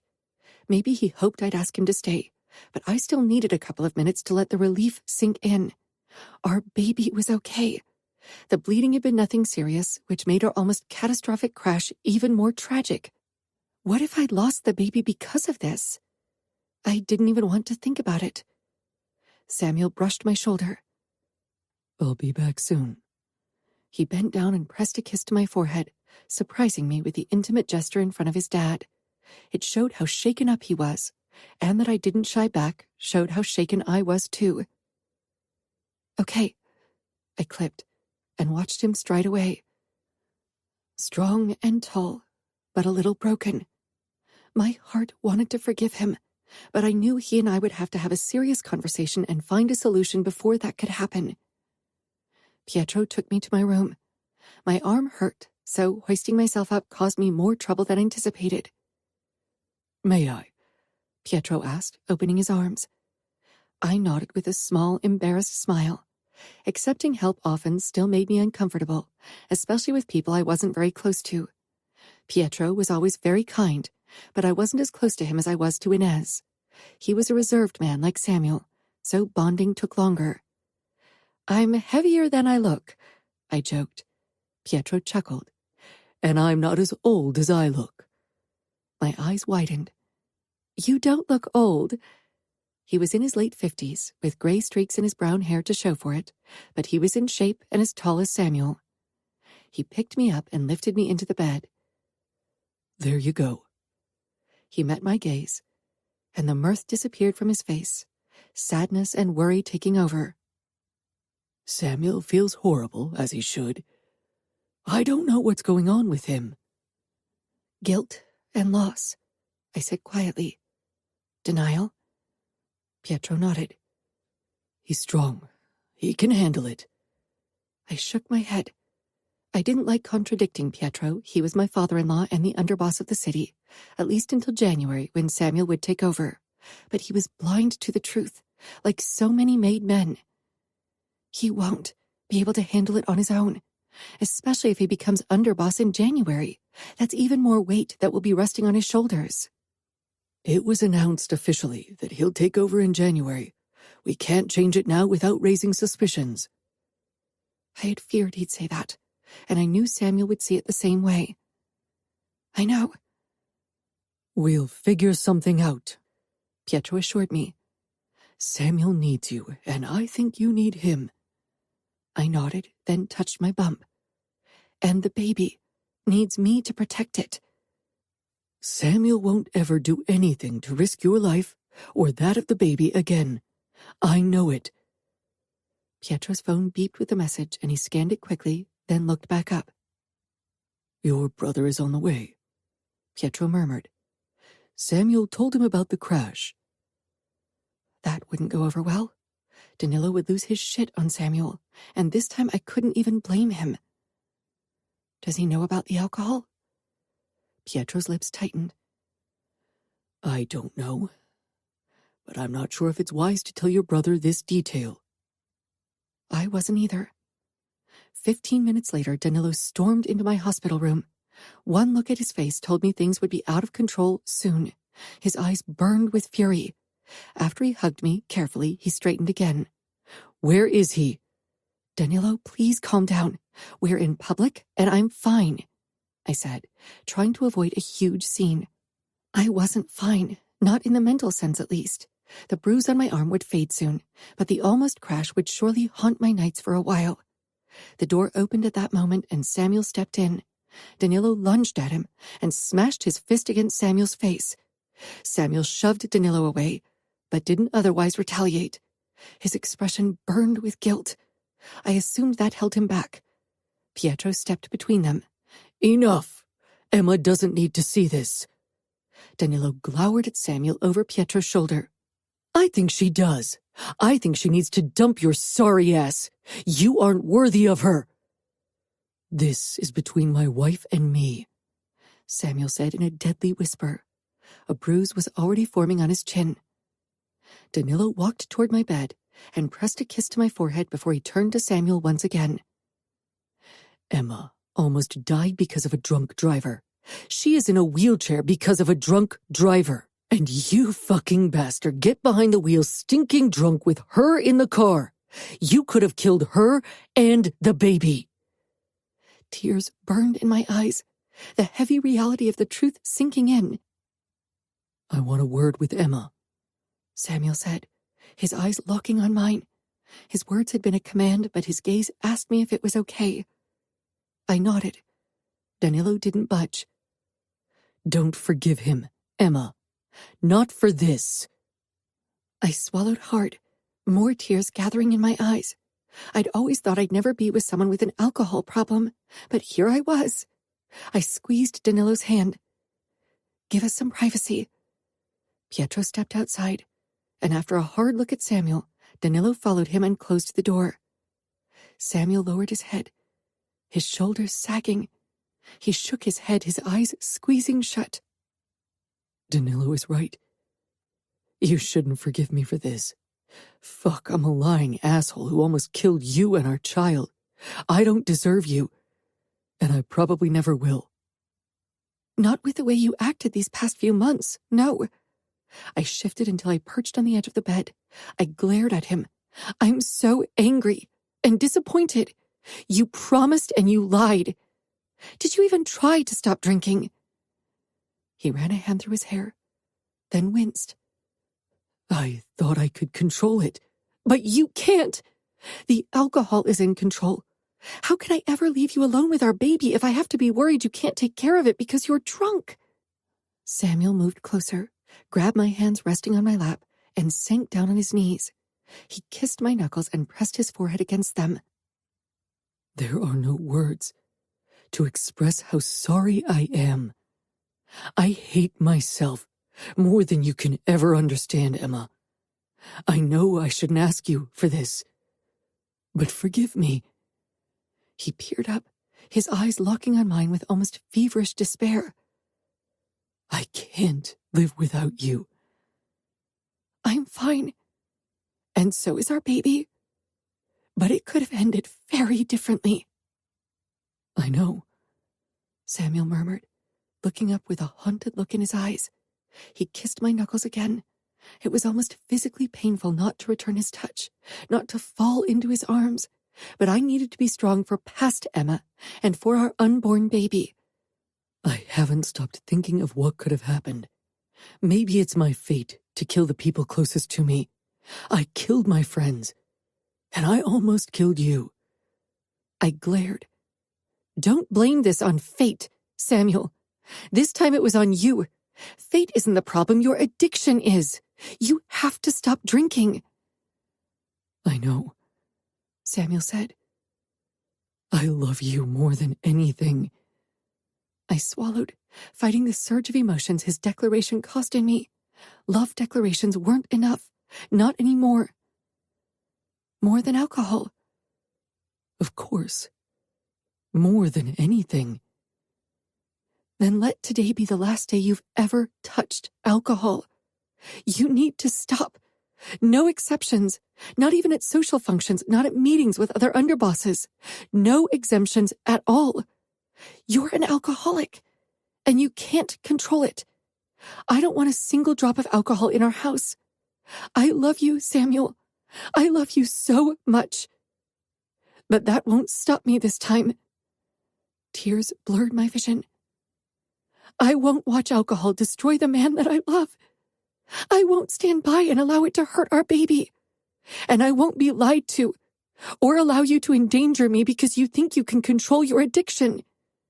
I have fought too hard for this life to allow anyone to destroy it. Not even the man I love. Emma, I swear on everything I hold dear that I won't drink ever again. You're right. He swallowed hard. I'm not in control of this. He let out a bitter laugh. I thought I was too strong to become an alcoholic, but I'm not.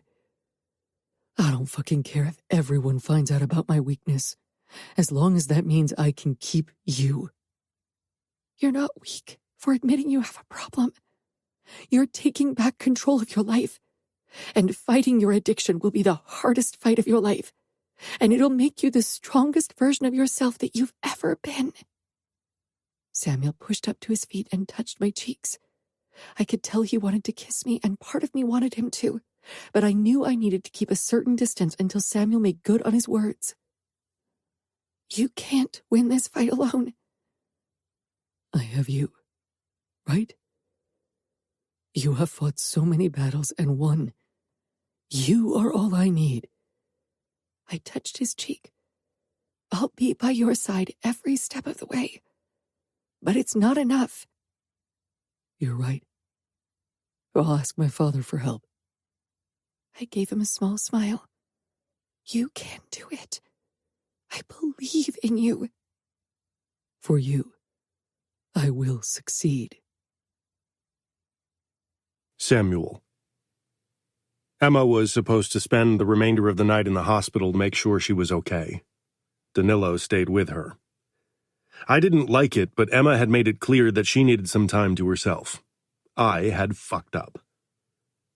If Emma or the baby had gotten seriously hurt, I would have never forgiven myself. Losing my friends would have been nothing in comparison. My pride had almost hurt the person I loved the most. Dad kept glancing at me on our way home. Emma had asked me to spend the night with my parents so they could make sure I didn't drink. Right this moment, I was still too furious at myself to drink, but I wasn't sure how long that would last. I couldn't deny my problem anymore. I had lied to myself and to Emma for far too long. Exhaustion caught up with me. It was 3 a.m, and I hadn't slept more than 15 minutes. But I knew I wouldn't find peaceful sleep tonight. In only 2 weeks, you'll take over from me. That won't change.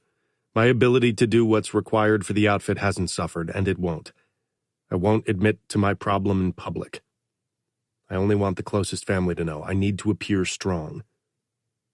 Dad nodded. We'll handle the situation as a family. Even though I wish we didn't have to tell your mother. She'll be worried sick. Guilt filled me. Mom had had enough reason to worry over the years. I hated to cause her additional turmoil. I really didn't want to see Mom's reaction to the news.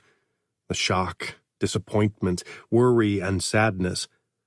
But I knew I had to face this problem head on. I'd ignored it for too long. I wasn't a fucking coward. We have to tell her. I don't want any more secrets. This problem won't go away by itself.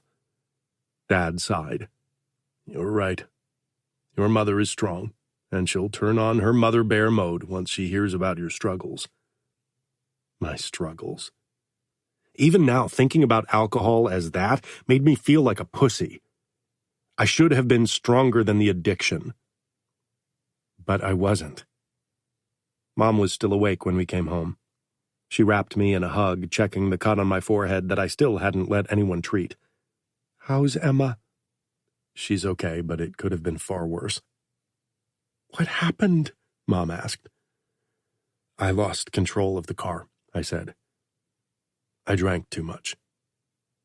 Mom's eyes widened. Samuel, how could you? You know what happened to Emma. And what about the baby?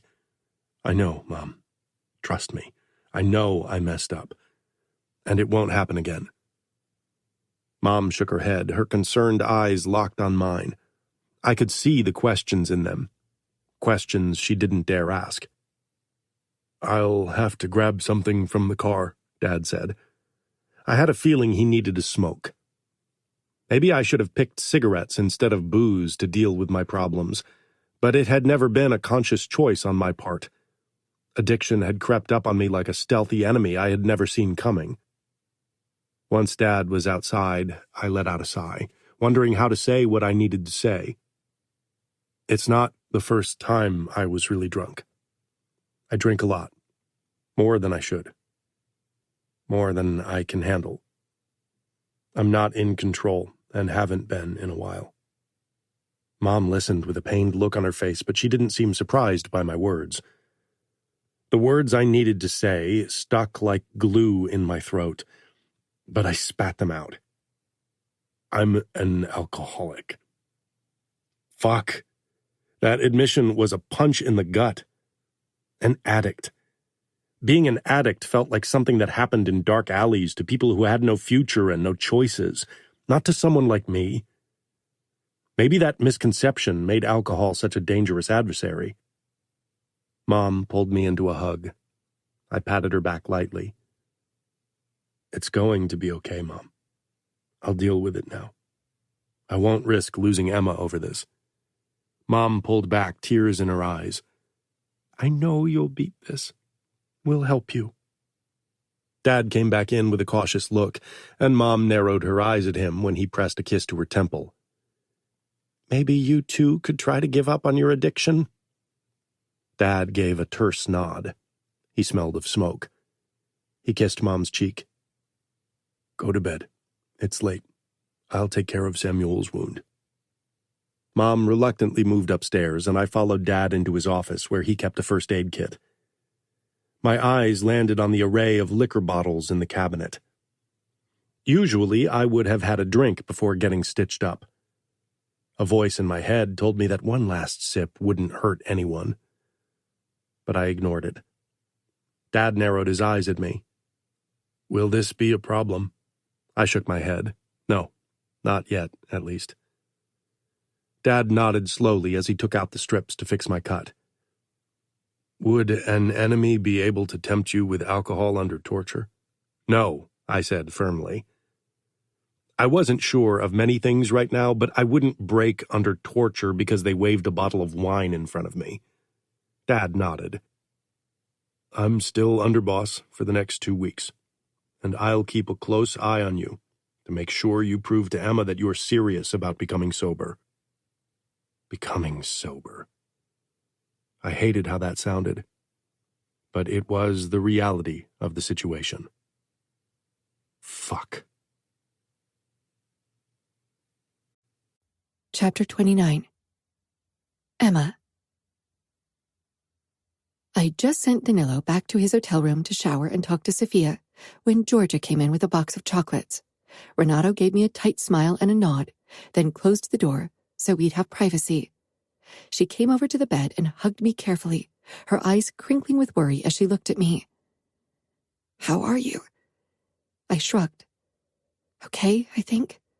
A little shaken from the accident. Georgia shook her head. This is the second time you scared me to death. Can you stop? I let out a small laugh. I'll try. She pulled the chair closer to the bed and sat. I got chocolate truffles for you. Don't worry, they are without alcohol. I smiled and took one of the small treats. Do you want to talk about what happened? I swallowed the chocolate, then released a small sigh. You can't tell anyone, not even Renato. But maybe Samuel would tell him. He's his best friend, after all. I'll keep your secret. I confided in Georgia and immediately felt a weight being lifted off my shoulders. For the road ahead, both Samuel and I needed support, and Georgia had always been my best friend. Pietro picked me up at the hospital with my wheelchair. Samuel hasn't drunk anything since the car accident, Pietro said as we headed to their mansion. That's a good start. That was only 12 hours, but I hoped it was really the beginning of him winning this battle. When Pietro and I entered the mansion, both Inez and Samuel waited for us in the entry. Samuel came toward me, looking his usual sophisticated self, but for once in slacks and a sweater. How are you? He murmured. Better, I said. And the little one? He brushed his fingers over my bump. Kicking me all morning. Samuel smiled, then straightened. Inez took his place and pulled me in a tight hug. Would you like a tea? I nodded. I need to have a word with Samuel first. Samuel led me toward his father's office. I immediately noticed that all the liquor bottles were gone from the cabinet. Dad hid them this morning when I slept on the sofa. That makes sense. You think I have so little restraint? He asked quietly, stopping in front of me. What do you think? He sighed and squatted before me. I know it'll be hard. Really hard. But I know why I'm doing it. And I won't fail. I touched his hand and he linked our fingers. I think we should move in with your parents for a few days until the absolute worst of your withdrawal is over. It's Christmas, so nobody will be surprised if we decide to be close as a family. Samuel nodded. Perfect timing. Trying to get sober during Christmas time. It would be the best Christmas present I could imagine if you didn't drink until Christmas morning.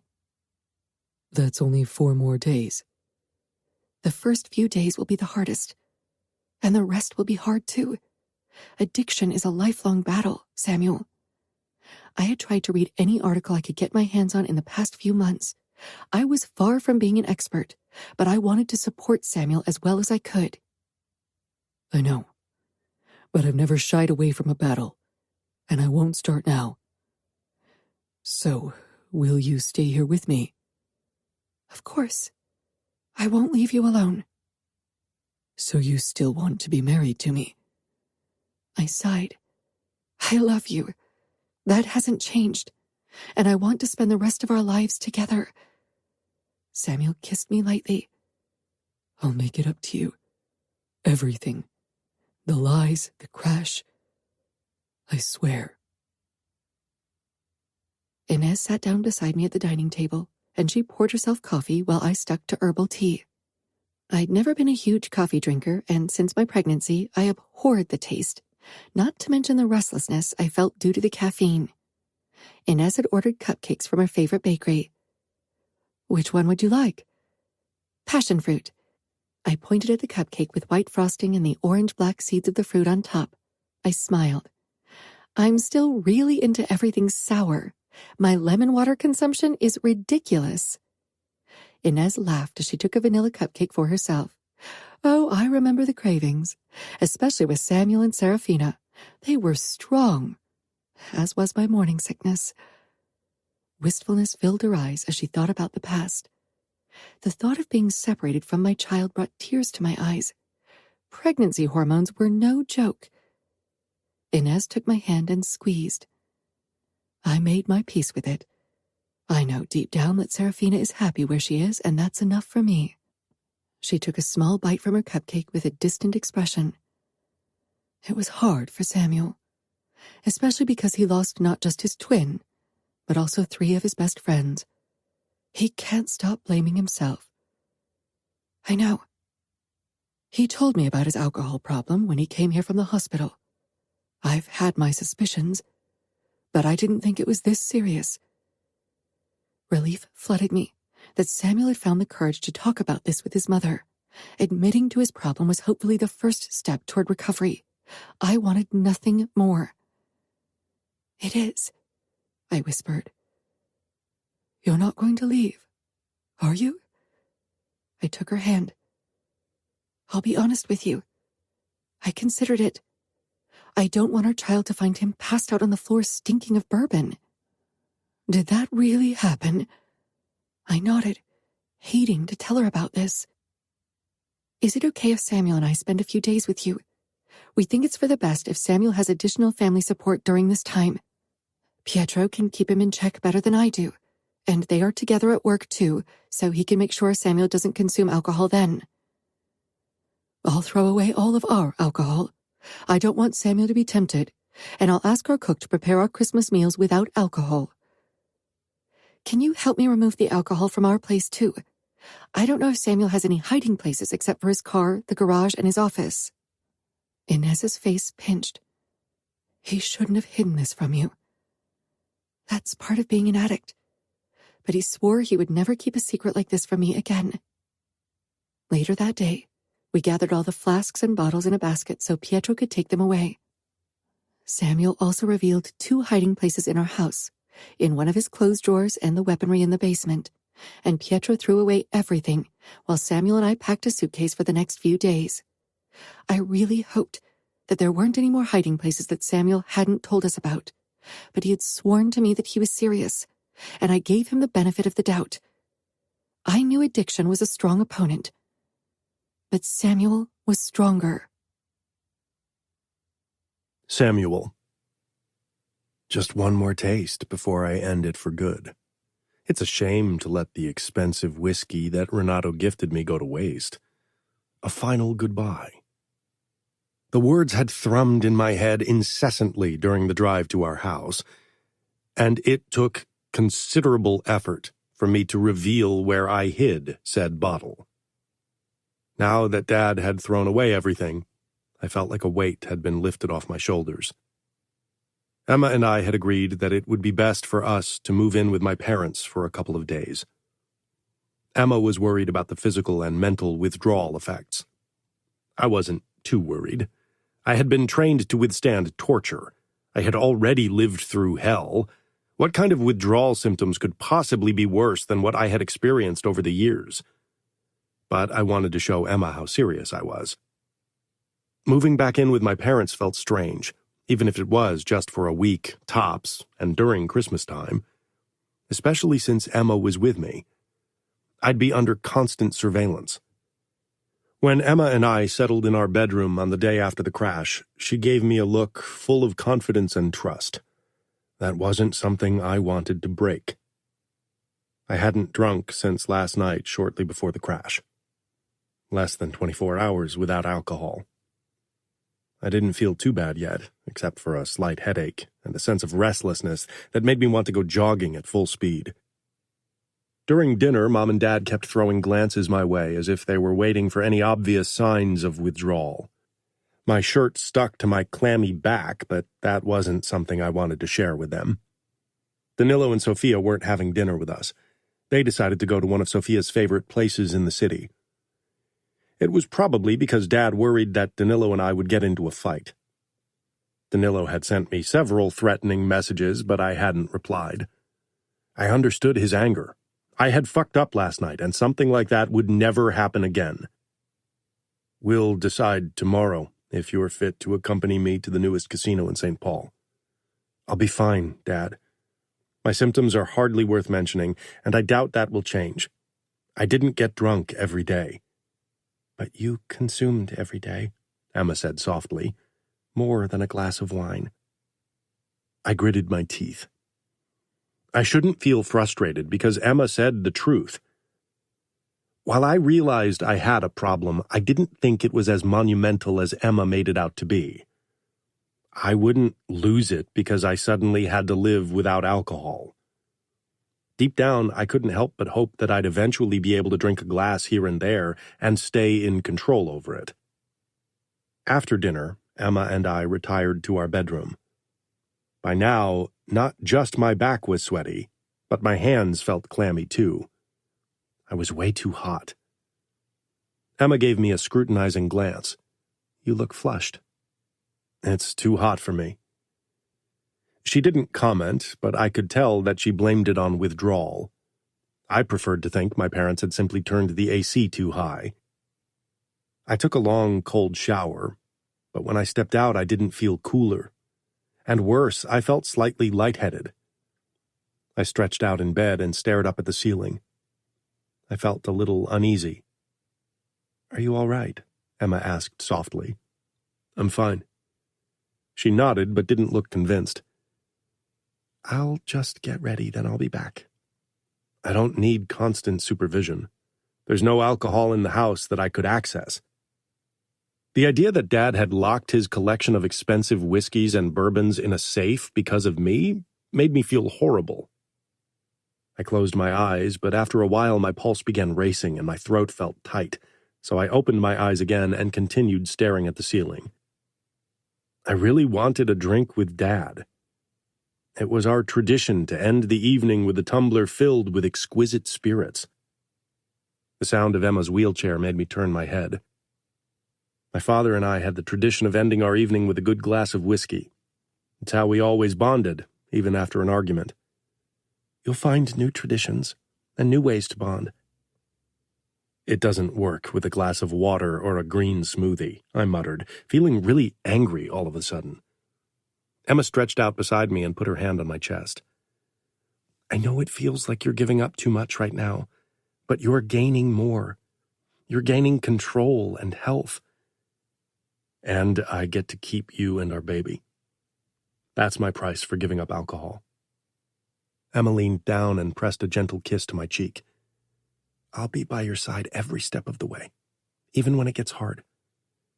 I nodded and stroked her cheek. My headache had worsened and was impacting my vision. Let's sleep, Emma suggested. She turned off the lights. Despite my pulse picking up once again, I didn't ask her to turn it back on. Whatever was happening with my body, I could handle it.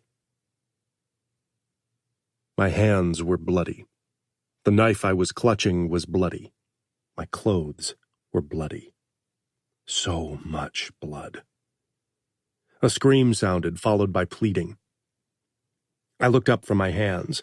Renato was chained to a chair. His body was covered in cuts and burns, and skin was missing in parts. Stop. Please stop. I don't know anything. Have mercy. He pleaded with me. I was the one torturing him. I wanted to stop, but my hand with the knife moved toward his chest. I couldn't stop it. The moment the tip of my knife bored into his skin and slid beneath the upper layer, he let out a hoarse scream, his features twisting in agony. Suddenly, his face morphed into that of Anea. Stop, he cried. Stop, I repeated, almost as desperate as he was, but I didn't stop. I couldn't. I watched myself torture my friend like a bystander, unable to help him, unable to protect him from myself. Samuel. My cheek stung. Samuel. My eyes opened to brightness, the contorted face of Anea dissipating, and Emma's pale face taking form in front of me. She looked horrified. I sat up and raised my hands before my face, turning them over and over. They were covered in blood. I looked around for the knife, but there was none. I shoved to my feet and searched the floor, then checked my bloody hands again. Samuel, what are you doing? Where's the knife? Emma gave me a pained look. There is no knife here. Your gun is in the drawer of your nightstand, and you left your knives downstairs. I opened the drawer where I found my gun, but no knife. I moved into the bathroom, desperate to wash my hands, but when I looked at them this time, they were clean. No sign of blood. I was covered in sweat, and my hair was drenched. Slowly, I walked back into the bedroom. Emma perched on the edge of the bed, watching me with concern. I sank down on my side. I needed a moment to gather myself. The linens and covers were damp from my sweat. It was me who tortured Anea, I croaked. You pleaded and screamed. A knock sounded. I jerked to my feet and drew my gun. Come in.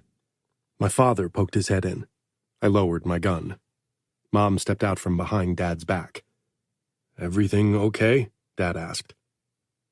I had a nightmare, I said, realizing nothing had actually happened. It had felt more real than any dream before. Mom came in and quietly talked to Emma, who nodded. Mom gave me a shaky smile before she moved back out. Will you be okay? Dad asked Emma. Yes, she said firmly. Dad met my gaze, concern shining in his brown eyes. I gave him a firm nod, and he nodded in turn, then took Mom's hand and led her out. After they'd left, I took another shower. Do you want me to change the linens? I asked Emma. She shook her head. We can do it in the morning. It's almost 4 anyway. My side is dry. You could put towels over yours, or we take the spare blanket from the wardrobe. I leaned over her and pressed a kiss to the top of her head. I won't sleep again. I'll go watch something downstairs. Do you want me to come with you? You need your sleep. I gently caressed her belly before I walked out. I sucked in a deep breath and made my way downstairs, where I grabbed a Coke from the fridge and downed it in one draw, then walked back out of the kitchen. My gaze lingered on the door to Dad's office. I knew the safe was impossible to break open, yet a desperate part of me wanted to try. Just one sip. One fucking sip. I could simply head out for a drink. There was a bar not too far from here. Maybe they were still open. Or I could go to Renato. He always had enough liquor at home. I closed my eyes. I promised Emma. I wouldn't risk losing her because of this weak voice in my head. I was stronger than an addiction. I stopped and took a deep breath. My hands became clammy and my heartbeat picked up for no fucking reason. Damn it. I'd had a slower pulse when being shot at, and here my body was acting up because of a drink. I'd go to the living room and wait for morning. In a day or two, I'd be through the worst. At least that was what I hoped. Can't sleep? Dad asked as he appeared at the end of the hallway. I could, but I won't, I said simply and strode toward him. The hallway ended in the entry where Dad waited for me. He was still in his pajamas like me. Want some company? I nodded. I wanted to do this alone, but I knew I needed all the help I could get. Dad and I moved into the living room together and sat on the couch across from the TV. Dad picked up the remote. What do you want to watch? Something that distracts me. Dad zapped through several streaming platforms before he settled on a cooking show. I slanted him a confused look. A cooking show? He shrugged and settled against the backrest. Watching other people cook delicious meals calms me. Do you have a secret identity as a chef? Dad chuckled. I can't cook to save my life, but I like eating. I patted the small belly he'd developed again over the past year. He was still in much better shape than the majority of men his age, but he'd definitely enjoyed food a bit too much recently. Maybe because he'd given up cigarettes for many months. Until yesterday. I can tell. Dad scowled at me. Careful, he said, playing offended. Your mother likes it. The dad bod is all the rage now. I scoffed. Sure. Mom's just happy you finally gave up cigarettes. I really hoped yesterday hadn't set him back again. Your mother is still very pleased with me in every regard. The way he said it made it clear he was referring to their sex life, something Dad usually never did. Maybe late-night talks in dire situations had that effect. I grimaced. Thanks, Dad. Now I definitely have other images than a glass of bourbon in my head. Dad kept his eyes on the screen where someone cracked eggs into water that he was spinning around with a spoon. No clue what he was trying to accomplish there. Maybe a fancy way to make scrambled eggs. You'll get through this. Temptation will cross your path constantly in the future. But know that resisting will get easier over time. Dad had tried to stop smoking several times over the years. He'd once stopped when he'd married Mom, but had picked the habit up again after Serafina got kidnapped. What do you do when you feel tempted? Dad glanced my way with a look of regret. Sometimes I give in, like yesterday. But I really wish I hadn't. That one cigarette really didn't accomplish anything but worry your mother and make it harder for me. There's always the temptation. But mostly I'm good at resisting. When there's a long meeting and others start smoking, or after a particularly delicious meal. Do you think you'll be back to smoking constantly because you took a pull yesterday? Dad smiled sadly. I'm not sure. I can tell that my body is already craving another cigarette. I made things harder for myself. When I had a smoke after finding out Serafina was kidnapped, I was back to smoking a package a day, and the second time I started smoking again as well. Maybe some people manage to smoke only on special occasions and aren't tempted otherwise, but I'm not one of them, and I don't want to risk it. Your mother would be really upset if I started smoking again, so I'm determined to let yesterday's cigarette be the last one. She thinks my life's dangerous enough. I don't need to do other things that put me in an early grave. I want to believe that I could handle drinking sporadically at some point, but I know it won't be that way. And I don't want to disappoint Emma. You shouldn't. She's a good woman, and soon the mother of your child. What do I tell people?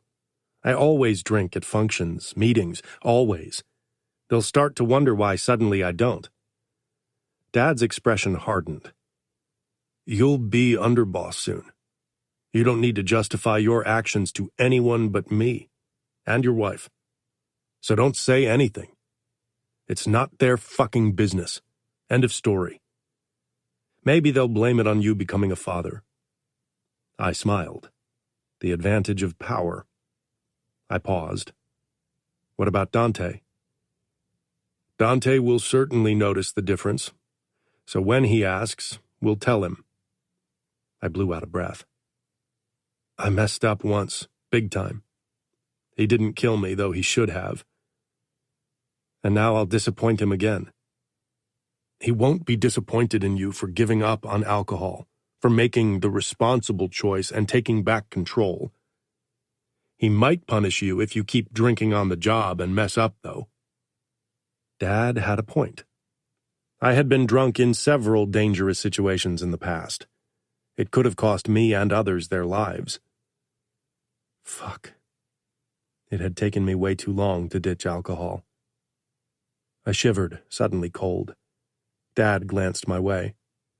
"You've got chills." Perspiration appeared on my forehead. "I'll be glad when this part is over," I admitted. "The physical withdrawal symptoms won't be the hardest part. Your mind telling you to drink will be much harder to bear." I leaned my head back against the backrest.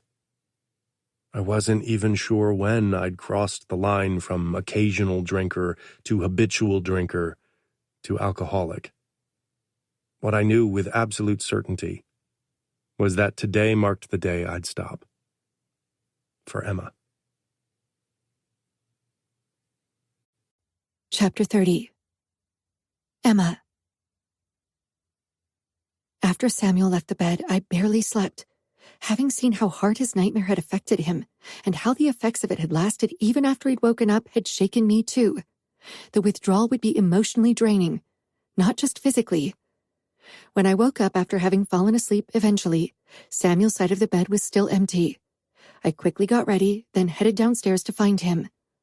A small part of me was worried that he'd found a way to drink. When I found him on the sofa, asleep with his head on his chest and covered with a cozy blanket, guilt overwhelmed me. I needed to trust Samuel, but I knew addiction was a tough opponent.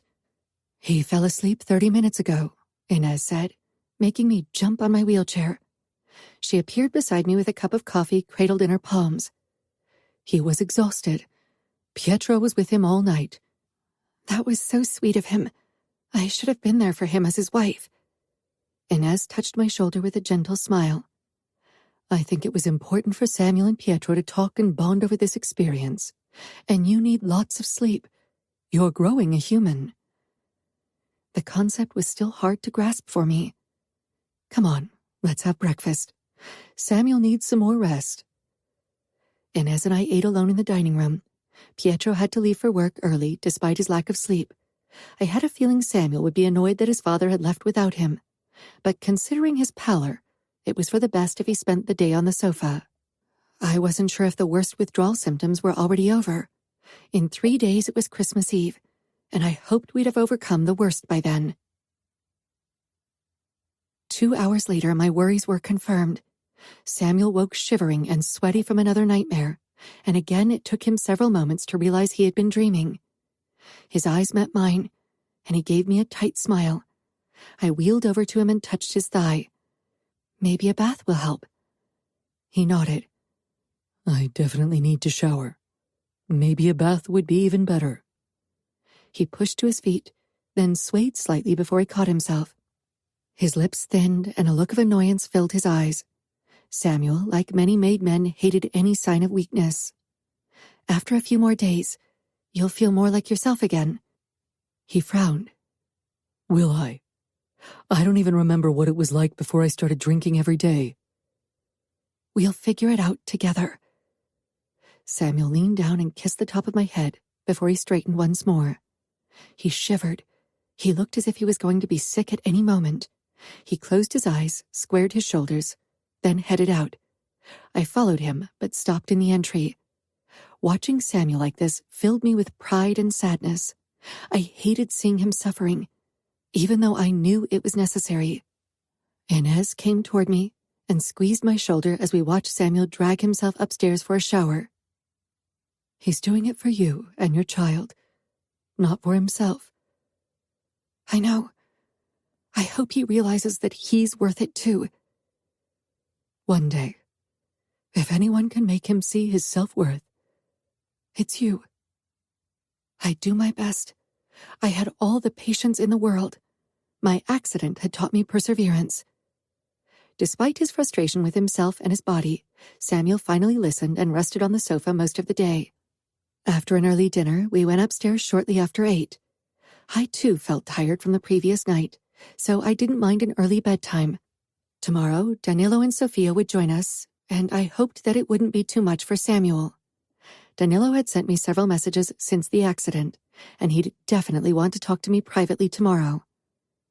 Samuel watched me from the bench in front of the bed as I changed into my nightgown awkwardly.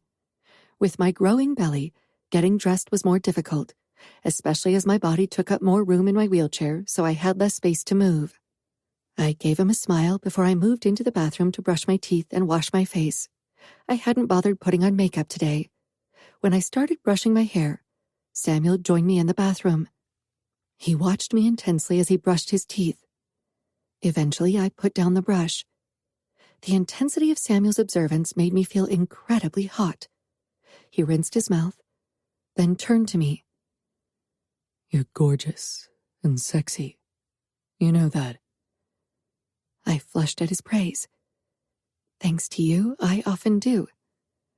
He came toward me and braced himself on my wheelchair. Then I'm doing it wrong. You should always feel that way. I smiled. Nobody always feels sexy and gorgeous. Samuel leaned down and kissed me. One of his hands cupped my face and throat, tilting my head back so he could deepen the kiss. My body sprang to life at the passionate kiss, at the incredible heat he emitted, and the way his tongue played with mine. I want you. Let me make love to you. I hesitated. Samuel had had a hard day. His body had been put through the ringer, and I was worried that it would frustrate him if he didn't perform like he was used to. Samuel was proud, and he'd definitely see it as a hit to his manliness. But I longed for him. Maybe he needed this to prove to himself that we were still okay and we'd get through this. I wanted to show him that everything would be okay. Perhaps he needed more than words to truly believe it. Samuel pulled back with a bitter smile. I guess my performance today wasn't a huge turn-on. I frowned. That's nonsense. You always turn me on, Samuel. You're sexy. I ran my hands down his chest, then slid my fingers under his shirt and brushed his arms and chest. I'm just worried that you're demanding too much from your body. I know my body might ruin things for me, but I don't care. I need to make love to you. I need to feel something good. I need you, Emma. Oh, Samuel, I whispered. And I'll make sure you come, even if my cock fucks up. I don't care about coming. I want to be with you. That's all. His lips crashed against mine once again. Our kiss banished the last doubt from my mind. I tugged at his shirt, desperate to get him naked. I never got enough of seeing Samuel naked. He was Adonis in human form, and he was all mine. Every glorious inch of him. Samuel dragged his shirt over his head, and my fingers mapped his skin as my eyes admired it. I tugged at the waistband of his pajama bottoms until they slid down his hips and pooled at his feet, revealing his half-erect cock. I took him in my hands and leaned forward, eager to pleasure him. Samuel let out a groan when his tip slid into my mouth. He regarded me through half-lidded eyes, but from the tight set of his shoulders, I could tell he was tense. As I circled him with my tongue and cupped his balls, he grew harder immediately. Samuel stroked my hair out of my face to get a better look. This is about you, Emma, not me. This is about us, I corrected, and sucked him slowly into my mouth until his tip hit the back of my throat. With my eyes on him, I let his cock glide out again, then sucked it back in. Samuel held my head as I pleasured him with my tongue and lips. Samuel stepped back and grabbed my hips, then hoisted me up on the counter.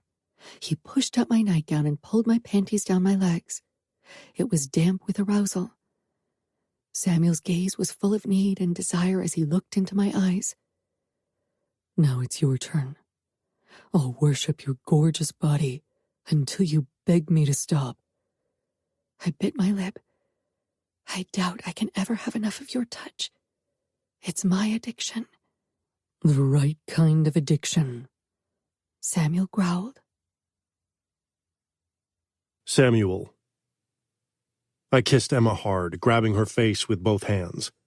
She tilted her head up eagerly. I tugged down her strap and freed one perfect breast. I released her lips and moved lower so my lips could cup her nipple. She arched against me, and I sucked more of her breast into my mouth. My other hand massaged her hip, then stroked along her thigh. Emma was panting as I lavished her nipple with attention, and the scent of her arousal flooded my nose like an intoxicating perfume. I released Emma's nipple and leaned back to get a better view as I slowly pushed her legs apart, revealing her glistening pussy. Emma exhaled with a look of anticipation on her face.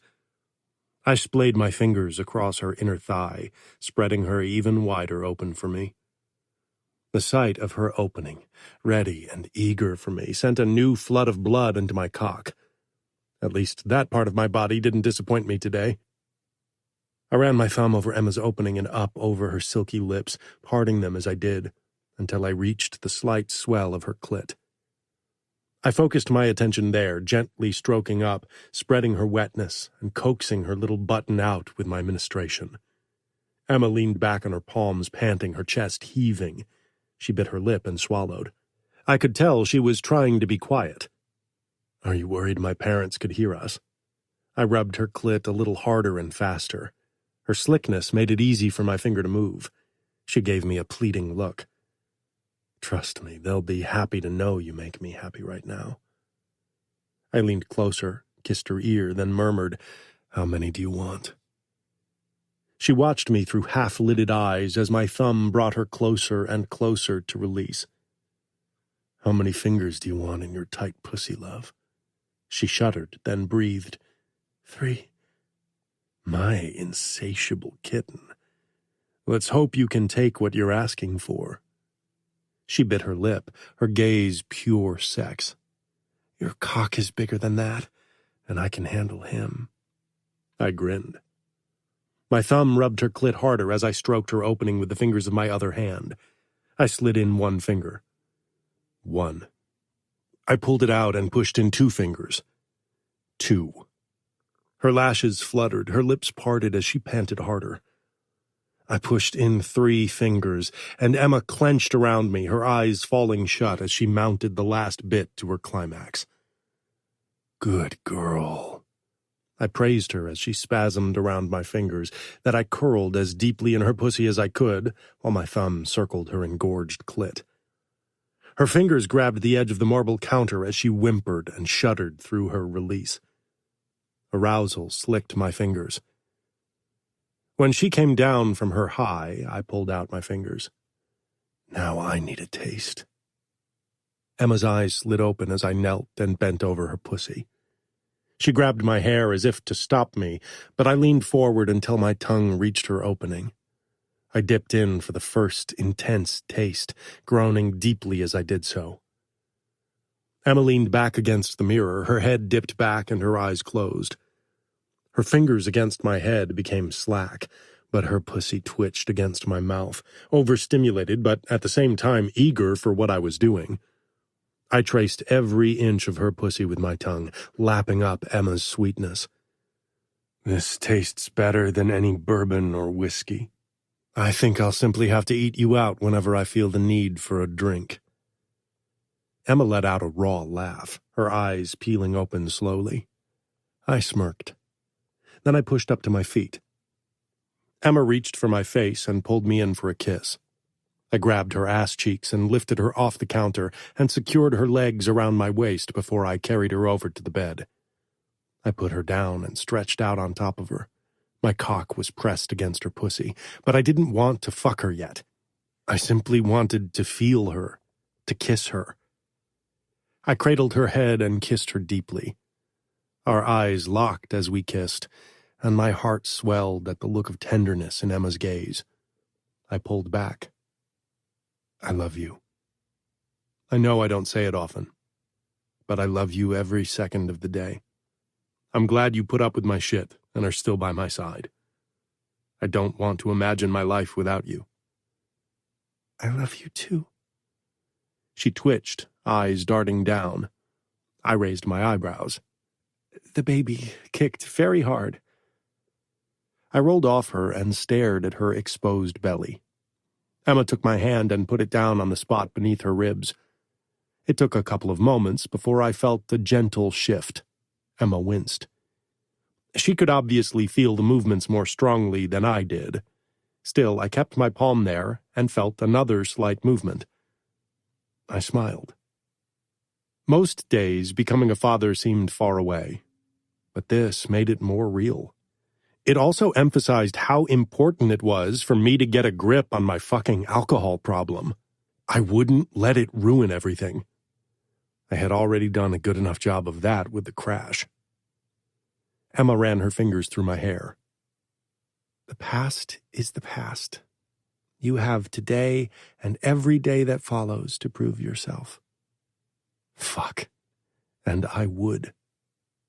I pressed my ear against Emma's belly, wondering if I could hear anything. Except for the low rumble of Emma's belly, there was nothing. I cocked an eyebrow at Emma. Hungry? I asked suggestively. Emma gave me an embarrassed smile. For food, yes.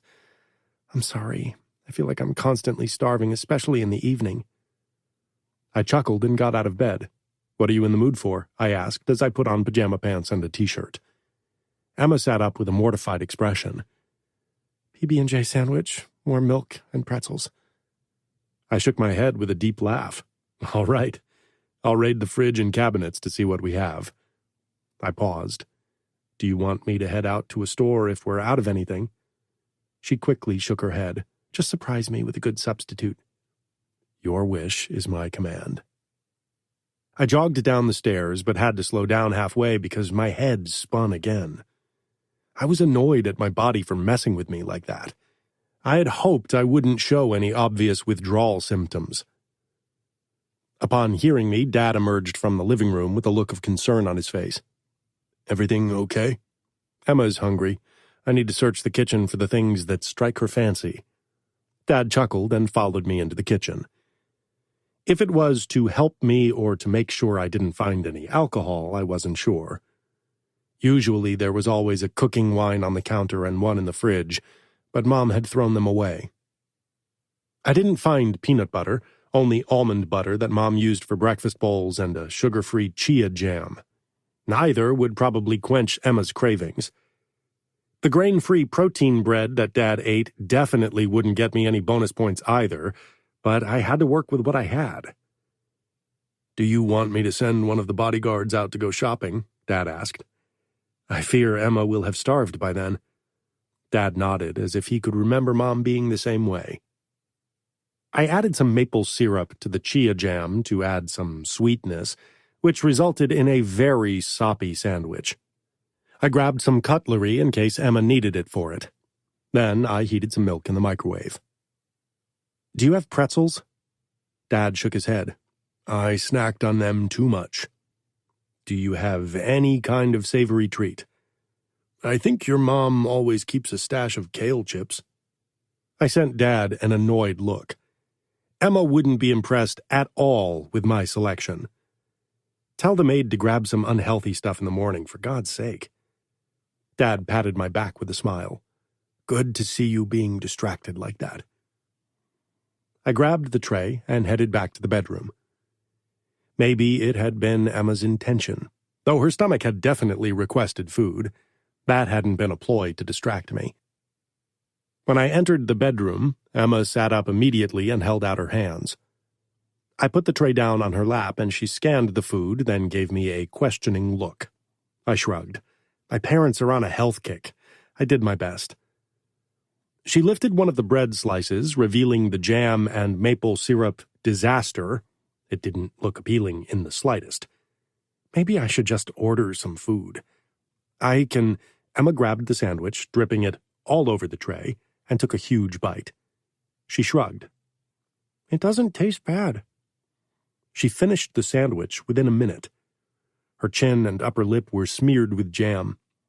I shook my head and grabbed a towel from the bathroom. I'd forgotten napkins. By the time I returned, she was eating the kale chips. I sank on the edge of the bed and regarded her as she downed half of the milk. Then she gave me a pleased smile. This wasn't so bad. I don't suppose there's a piece of chocolate somewhere in this house. I chuckled and pushed to my feet. You keep me busy, and not the way I had planned. Emma gave me a sheepish grin. Sorry, it's the hormones. But we can still continue where we left off later, if you want.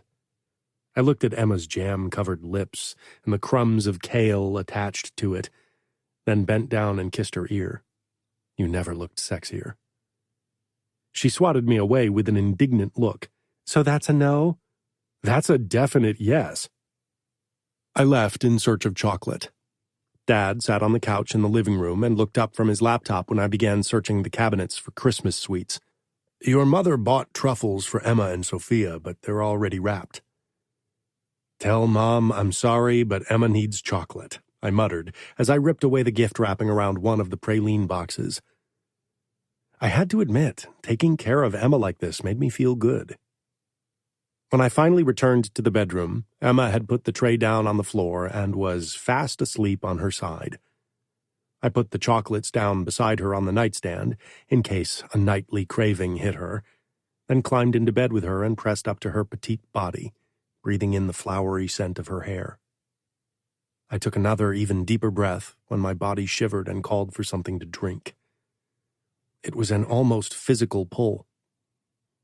But I held Emma. She was the reason I was doing this. And she was also why I wouldn't fail. Chapter 31. Samuel. 3 weeks sober and a week as underboss.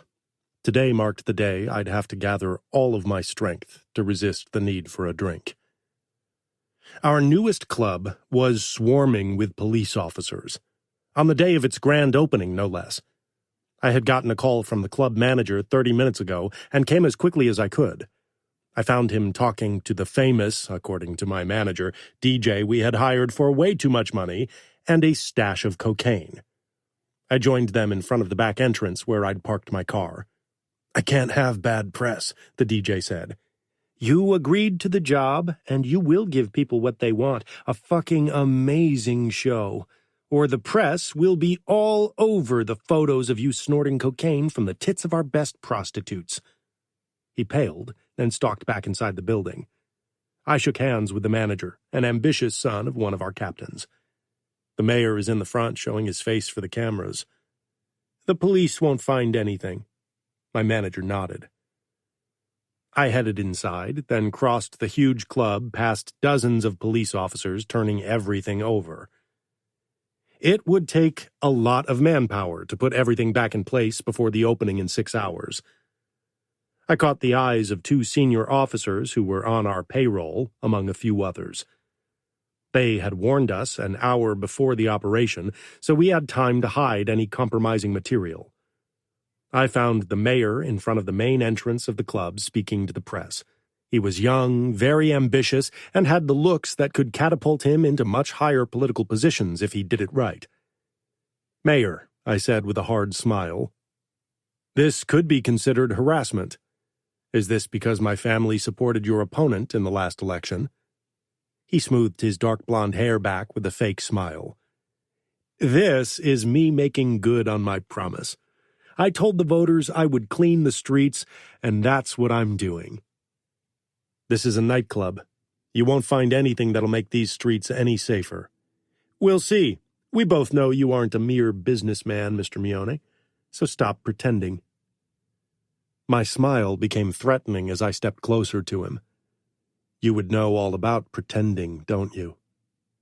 He was a hardliner and propagated traditional family values in a very adamant way, which wasn't too far from the values the outfit upheld. But I knew his interest in women was non-existent. I personally didn't care if someone fucked guys or women, but I cared about ambitious politicians ruining my business. Something flickered in his eyes, then he gave me a terse smile and glanced at his watch. I have more important matters to deal with. I'm sure, I drawled and pushed my hands into my pockets, then watched him drive away. I gritted my teeth and returned to the club. My manager was at the bar, shaking his head over a few liquor bottles that had shattered on the floor thanks to careless police officers. I stopped beside him, but regretted it immediately when the strong odor of bourbon and martini wafted into my nose. I need a drink. What about you? he asked. I stiffened and shook my head. My phone rang at that moment, and I picked up. "There's a big fight between made men in my grandparents' restaurant," Renato said. "I'll head there." It was only a 10-minute drive from where I was. "Make sure everything is ready for tonight," I told the manager before I left the club. I'd have to discuss with Dad how to keep the mayor in check. I didn't want him to start investigating more. When I pulled up in front of the cantina, one of the front windows was broken, and I could hear screams and shooting inside. I pulled my own gun. I hadn't thought it was this serious. Damn it, what was going on? I ducked my head and ran toward the front door, then peered in. 2 of my soldiers were caught in a shooting match, one hidden behind the bar, the other behind an overturned table. I could see Renato's grandfather peering out of the kitchen, a gun in hand. "Put your weapons down now," I ordered. "It's me, Samuel." Another shot was fired from behind the bar. "He fucked my wife." The voice sounded raspy and weak. "Weapons down! That's a fucking order!" The soldier behind the table tossed his gun to the center. Then, nothing. I slowly walked inside as Renato's grandfather stepped out and looked at something behind the bar. He bent down, then straightened and shook his head. Fuck. I stalked toward the guy behind the table and dragged him to his feet, but he moaned and clutched his bleeding side. "Call our doctor," I shouted. Renato's grandfather picked up his phone. "What the fuck happened here?" He winced, holding his side. "I slept with his wife, and he found out. I came here to grab dinner for my family before the restaurant opened, and he cornered me." I pushed him down on a chair with force. "I suppose your wife doesn't know you fucked around." He shook his head, paling more as he lost more blood. I headed around the bar where the other man had bled out from 2 shot wounds to his belly. I looked around. 2 windows were broken, glass everywhere, several tables ruined. The restaurant wouldn't open tonight. I didn't need word about this to spread. The mayor might try to use it against us until I'd figured out a safe way to get him under control. "Thanks for coming," Renato's grandfather said, and handed me a bottle of vintage Brunello, one of my favorites. I took it, then called our cleanup crew and headed back to my car. I put the bottle down on the passenger seat. I really wanted a drink. Emma wasn't home yet. She was with Georgia. She wouldn't find out if I had a drink, if I showered and brushed my teeth.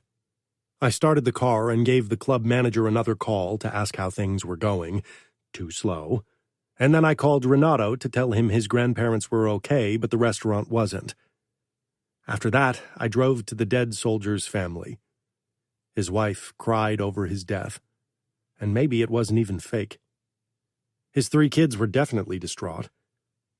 I hated being the harbinger of bad news like that, especially when my own men were responsible for a death. I'd have to figure out how to punish the surviving soldier. He, too, had kids. When I arrived home, I stayed in the car for a while, debating if I should take the wine bottle with me. I messaged Emma. "I got my favorite wine as a gift today." It was only a small part of the story, but I knew it was enough. Immediately, Emma's name flashed across my screen. I took a deep breath. I shouldn't have disturbed her. Now she'll feel obligated to return home early. I picked it up. "I'll be home in 30 minutes, she said. She probably wasn't alone. "It's fine. You don't have to rush. I've been alone with the bottle for a while now." My voice sounded relaxed and certain, but my insides craved that wine. "I know it's going to be fine." Emma, too, sounded sure. I wondered if she was. "But I'll be home soon. I'm tired." I hung up and grabbed the bottle, then walked into the house. I could hear pots clinking in the kitchen, but I walked straight to my office, grabbed a glass and a bottle opener, then sat on the armchair in front of the fireplace. The familiar scent of berries and tannins flooded my nose as I poured myself a generous glass. I watched the dark red liquid and whirled it around in the glass so it could breathe and really develop its aroma. Would a drink get rid of my problems with the mayor? No. Would it help me find a just punishment for the cheating soldier? No. But it would surely make it seem that way for a little while. Emma. I found Samuel in his office, sitting in his armchair in a half-unbuttoned shirt and swirling a dark red liquid in a wine glass. His jacket and tie lay discarded on the hardwood floor. His blonde brows pulled together as he regarded the alcohol in the glass. I stopped in the doorway, waiting for him to look up, but he didn't, only kept staring at the glass. Today was a shitty day. A police raid in one of our clubs because the new mayor wants to show us who's boss. He smiled grimly, as if the mayor would learn soon enough that it wasn't him. A fight among made men, because one slept with the wife of another. One guy dead, the other badly injured. Of course, the one who stole the woman. Now I need to decide what to do with him. They both have young children. He finally looked up. Sounds stressful, I said softly, gliding closer until I came to a stop before him. I motioned at the wine glass, my belly tightening in apprehension. Samuel had fought so hard these past 3 weeks. This would set him back. I glanced at the bottle beside him on the small table. It was still mostly full, except for the wine in his glass. And is it helping? He chuckled darkly, and finally set the glass down on the small side table and took my hand instead. He kissed my palm, the hint of stubble tickling my skin. Never. And I didn't drink anything. I gave him a questioning look. He leaned forward and kissed my lips, maybe so I could confirm that he didn't smell of alcohol or spearmint. I wanted to. Believe me. It was a gift from the restaurant manager, Renato's grandfather. I fucking wanted that drink after this long day. But even more than that, I wanted to be stronger than a goddamn drink. I wanted to win against the need to drink. I think I've been staring at the wine for close to an hour before you arrived. You didn't drink. That's all that matters, I said. I knew more battles would follow. Most of them would get easier over time. Some not. Yeah, he murmured in a low voice, leaning forward and pulling me closer. He brought my arm to his mouth and dragged his lips over the sensitive spot on my wrist. I bit my lip when the sensation traveled up my arm and through my entire body until the tingling settled between my legs. The only thing that really helps after a day like this is you, he continued, his lips traveling higher and his tongue darting out to taste my skin. Goosebumps erupted all over my body, and my nipples pebbled against the lace of my bra, becoming very apparent through my thin silk blouse. Samuel hummed, his eyes registering my body's reaction to his touch. And I wasn't the only one who was affected. A tent was slowly building in his pants. Samuel grabbed me by the hips and hoisted me on his lap. His growing erection pressed against my butt in an unmistakable way. His lips returned to their discovery of my body, now stroking along my shoulder. He unbuttoned my blouse with steady fingers and slid it off my body, then hooked a finger in my bra strap and slowly pulled it down, laying one breast bare. My nipple was hard and lusting for attention, but Samuel's lips dragged over my collarbone, and his fingertips simply stroked along my arm. My breast tightened even more, and the accompanying tugging between my legs made me shift, so his cock pressed against the spot that ached for attention. "Samuel," I whispered softly. "Touch me." Samuel's lips brushed across my neck, but his hand cupped my naked breast. Finally, I arched into the touch, and Samuel took one pebbled nipple between his fingers and twirled it gently. His skin rubbing along my sensitive nub sent a shiver down my body, and the skin of my breasts became almost painfully tight. Finally, his mouth reached mine, and I immediately kissed him. He growled against my mouth, and his fingers on my breast tugged my nipples a bit harder. Our tongues brushed, our pants mingling. I wrapped my arm around Samuel's neck, bringing us closer. His hand left my breast and stroked along my bare belly, following the dip between my legs to the hem of my skirt. He inched it up, his fingertips raking along my inner thigh until they arrived at my pussy. Samuel groaned when his fingertips brushed my soaked folds under my lace panties. Your panties have to go. I smiled against his mouth, my cheeks becoming warm. You say that every day, so maybe I should stop wearing any. Samuel growled low in his throat. Well, the thought is very tempting. He rumbled against my neck, his finger rubbing my clit lightly. I don't want to risk anyone seeing my pussy. Your pussy, Only my pussy, Samuel said as he rubbed me harder, making me moan deeply.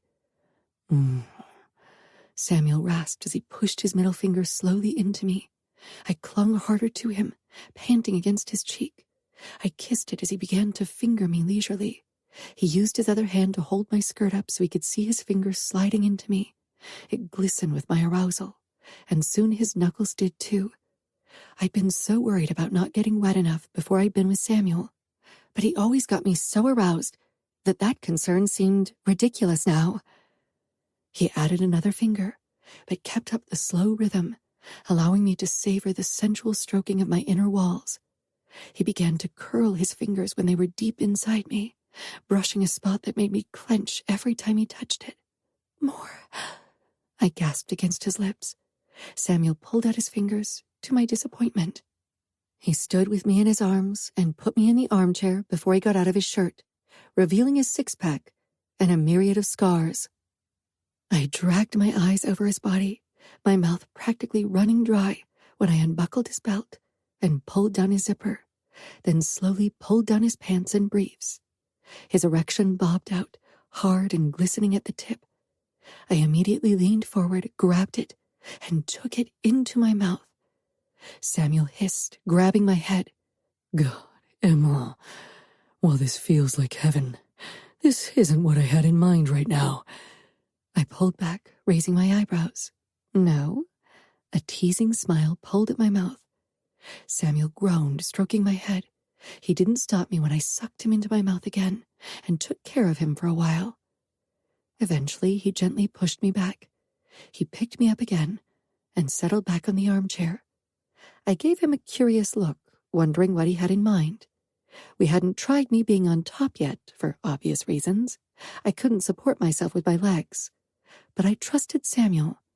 He'd know what to do, and would make sure not to put me in an uncomfortable position.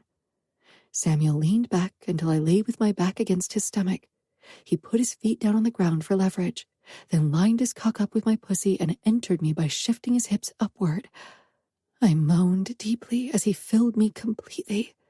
This position didn't allow as deep a penetration as some others, but I loved being pressed up to Samuel, and it was more comfortable for me with my belly. Samuel hooked my legs over the armrest and wrapped his arms around me as he claimed me slowly. I tilted my head to the side until our mouths found each other. Before we had dinner, Samuel dumped the wine in the sink. I was proud of him for resisting despite being faced with temptation. Later in bed, when I lay in his arms, I told him as much. He kissed my temple. It's nothing. But it is. It takes enormous strength. I'm really proud of you. Epilogue. Emma. My doctor pursed her lips. Due to the nature of your injuries, you probably won't feel labor pains the same way as someone without them does. You might feel them only one-sided, or not at all, though I don't think the latter will be the case. But I will know when I'm in labor, right? I'm sure you'll feel something as you're not a paraplegic, but there is still the option that your womb can't produce contractions at all, which is why I'd recommend a C-section. I nodded, trying to assure myself that it would be fine. I didn't want a C-section. I had endured so many surgeries in my life. I didn't want to have to go through one again unless necessary. And I will be able to push the baby out to give birth naturally. At this point, I can't give you a definite answer. The risk of complications would definitely decrease if you opted for a C-section. So you think it's safer for the baby? She nodded. I sighed, then glanced at Samuel, who had simply listened. I knew he was in favor of a C-section because he worried for the babies and my safety, but he wanted me to decide. It's your decision. If this is about you being scared of witnessing the C-section, there's still the option of anesthesia. I hated feeling helpless, so that wasn't an option. Despite my anxiety, I agreed to have a C-section 2 weeks before my due date. I woke up. Not sure why. Something felt off. I blinked into the dark, listening to Samuel's reassuring breathing beside mine, glad for his presence, glad that the days I'd find him in his office drunk in the middle of the night were over. I pushed myself to the edge of the bed, then froze because the sheets were wet. I swallowed. Has my water broken?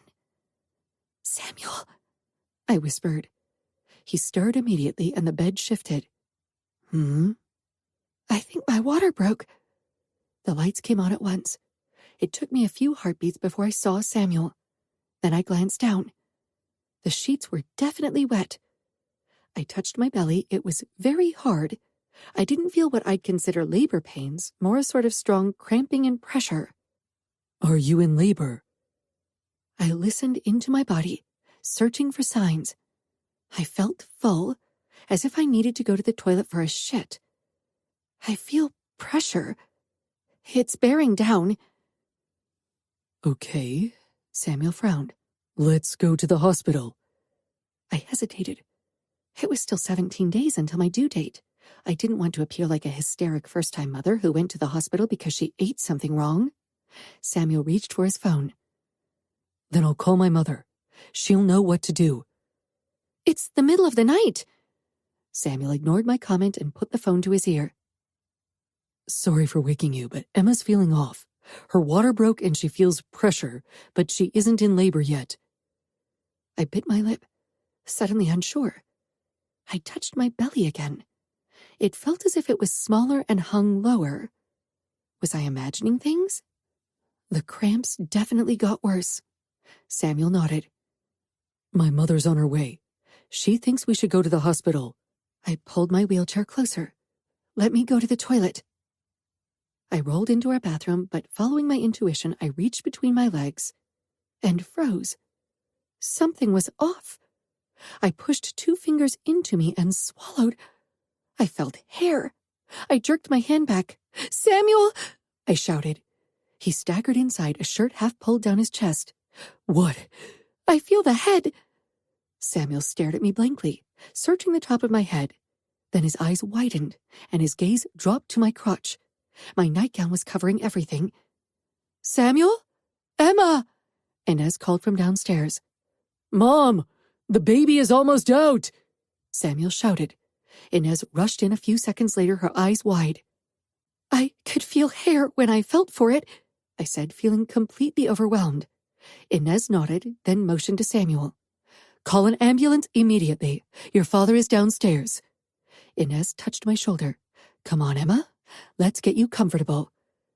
I allowed her to push my wheelchair toward the bed. What if the baby's stuck in the birth canal? What if it's been stuck for a while? What if it can't breathe? Fear choked me. I didn't even know if it was a boy or a girl. I wanted to be surprised. Everything's going to be fine. Soon, sirens sounded close by. Samuel disappeared to let the paramedics in. Everything else was a rush. I was lifted on a stretcher, and we managed to reach the hospital in time. We arrived in the delivery room, and a midwife touched my shoulder before she took her position between my legs. When our baby's rhythmic heartbeat sounded, I breathed a sigh of relief. Explain to me what exactly you're feeling. I feel pressure down there, as if I need to go to the toilet. Can you give in to the pressure, just like you would when you go to the toilet? I nodded. And suddenly, the pain increased drastically. What had been an intense, uncomfortable pressure before became hard to tolerate. Now? I did. The pressure shifted, but continued, and so did the pain. Good, pause. I stopped. Samuel held my hand, looking disheveled and concerned. Is everything okay? The midwife didn't look away from me, but nodded. We're in the home stretch. I almost laughed at her wording, but then she said, again. and I tried to allow the pressure once more despite the intense pain. This went on for a while until I felt like I couldn't go on anymore. "The head's out. Give me your hand." I gave her my hand and she put it on a small head. I swallowed, completely stunned. "Ready for another push?" I nodded, even though I wasn't. This time the pressure lessened considerably, and suddenly the midwife put a baby on my chest. I stared down at the small human, then at Samuel, unable to believe that I'd given birth. And then I began crying, impossibly grateful for what my body had accomplished, how far it had taken me, and what kind of gift it had just given me.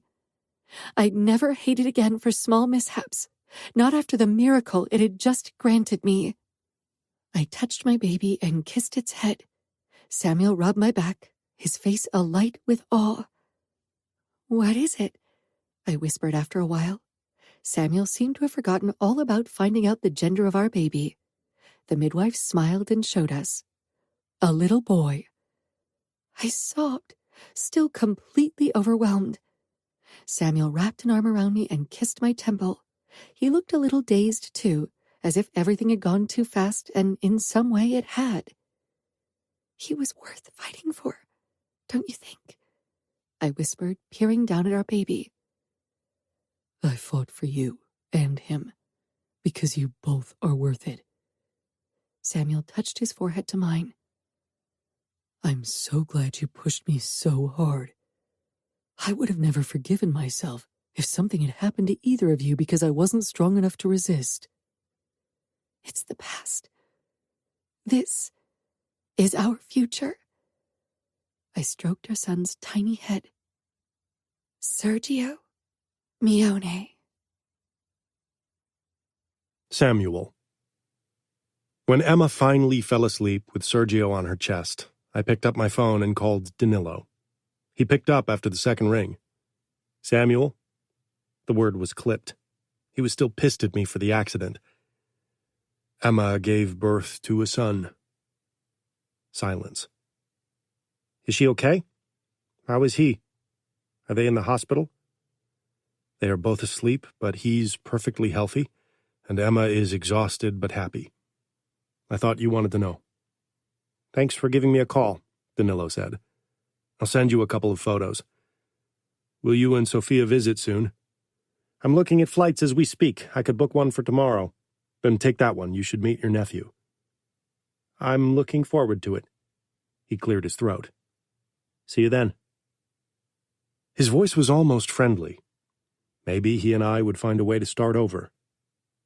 I picked 5 of the 50 photos, plus a video I had taken, and sent them to Danilo, Sophia, Georgia, my parents, and Emma's mother. Then I hesitated. "You look sad," Emma whispered, startling me. She gave me a tired smile. "Not sad. A little wistful, perhaps." "Why?" "I just sent our families and Georgia a few photos, and I realized one person was missing. Serafina." I nodded. I hadn't messaged her in almost a year, but I realized that I didn't want to strike her out of my life completely. "Send her a message. I'm sure she'd love to see Sergio." I nodded. She would be happy for me. She had kept writing me even though I never replied. I picked a few photos that didn't give any hints to our exact whereabouts and sent them to my twin. To my surprise, she came online almost instantly and began replying. "Oh, Sam, he looks like you as a baby. I'm so happy for you." Emma took my hand and squeezed. After a moment, I put my phone aside. I'd message Fina again later. Right now, I wanted to focus on my wife and son. Emma's eyelids fluttered again. "Sleep. I'll keep watch." Emma nodded, her lids drooping. Once again, I was in awe of my wife as I watched her hold our son. I was overwhelmed with gratitude and happiness, and also with a lot of smugness, because Emma giving me an heir would piss off all the gossip girls who thought she was a bad deal when I married her. I would have still worshipped her, even if she hadn't been able to do so, something these ignorant scarecrows would never understand, but flaunting our happiness in their faces would definitely be very satisfying. Emma had always taken their rumors and tasteless comments with dignity, not deigning them with a reaction. I'd often wanted to lash out at them, and still wanted to, but I knew it wasn't what Emma wanted. She was too classy and way better than any of them. They didn't bother looking past her wheelchair. Fools. In the very beginning, before I'd gotten to know her, I definitely shared some of their ignorance. Now I only saw Emma, the woman who'd helped me claw my way out of a dark place where I'd started feeling way too at home. The woman who'd stood by me with love and patience even when I failed, even when I lied to her to hide my failing. The people who only saw her wheelchair, who thought that piece of metal defined who she was and told them anything about her as a person, I pitied them because they missed out. Emma was the strongest human I'd ever met. She fought her battles with grace, a trait I was still trying to adopt but often failed at. She was a survivor, and it showed every day. She taught me how to be one too, how to survive guilt and addiction and come out stronger. Emma and our son looked peaceful in sleep, and I too felt at peace at that moment. I didn't believe in fate, but there was no other explanation for what had happened. I knew with certainty that Emma was the perfect woman for me, the only woman who could have helped me the way Emma did. She was my fate, and every dark moment of my life had led me to her, which was why I could finally make peace with my past. I kissed her hand that I was still holding. I had arrived in the present. Finally. The end. This has been A Touch of Fate, written by Cora Riley, narrated by C.J. Mission and Lucy Rivers, both members of SAG-AFTRA, produced by Aaron Spencer of One Night Stand Studios, post-production by One Night Stand Studios, text copyright 2025 by Cora Riley, production copyright 2025 by Cora Riley, all rights reserved.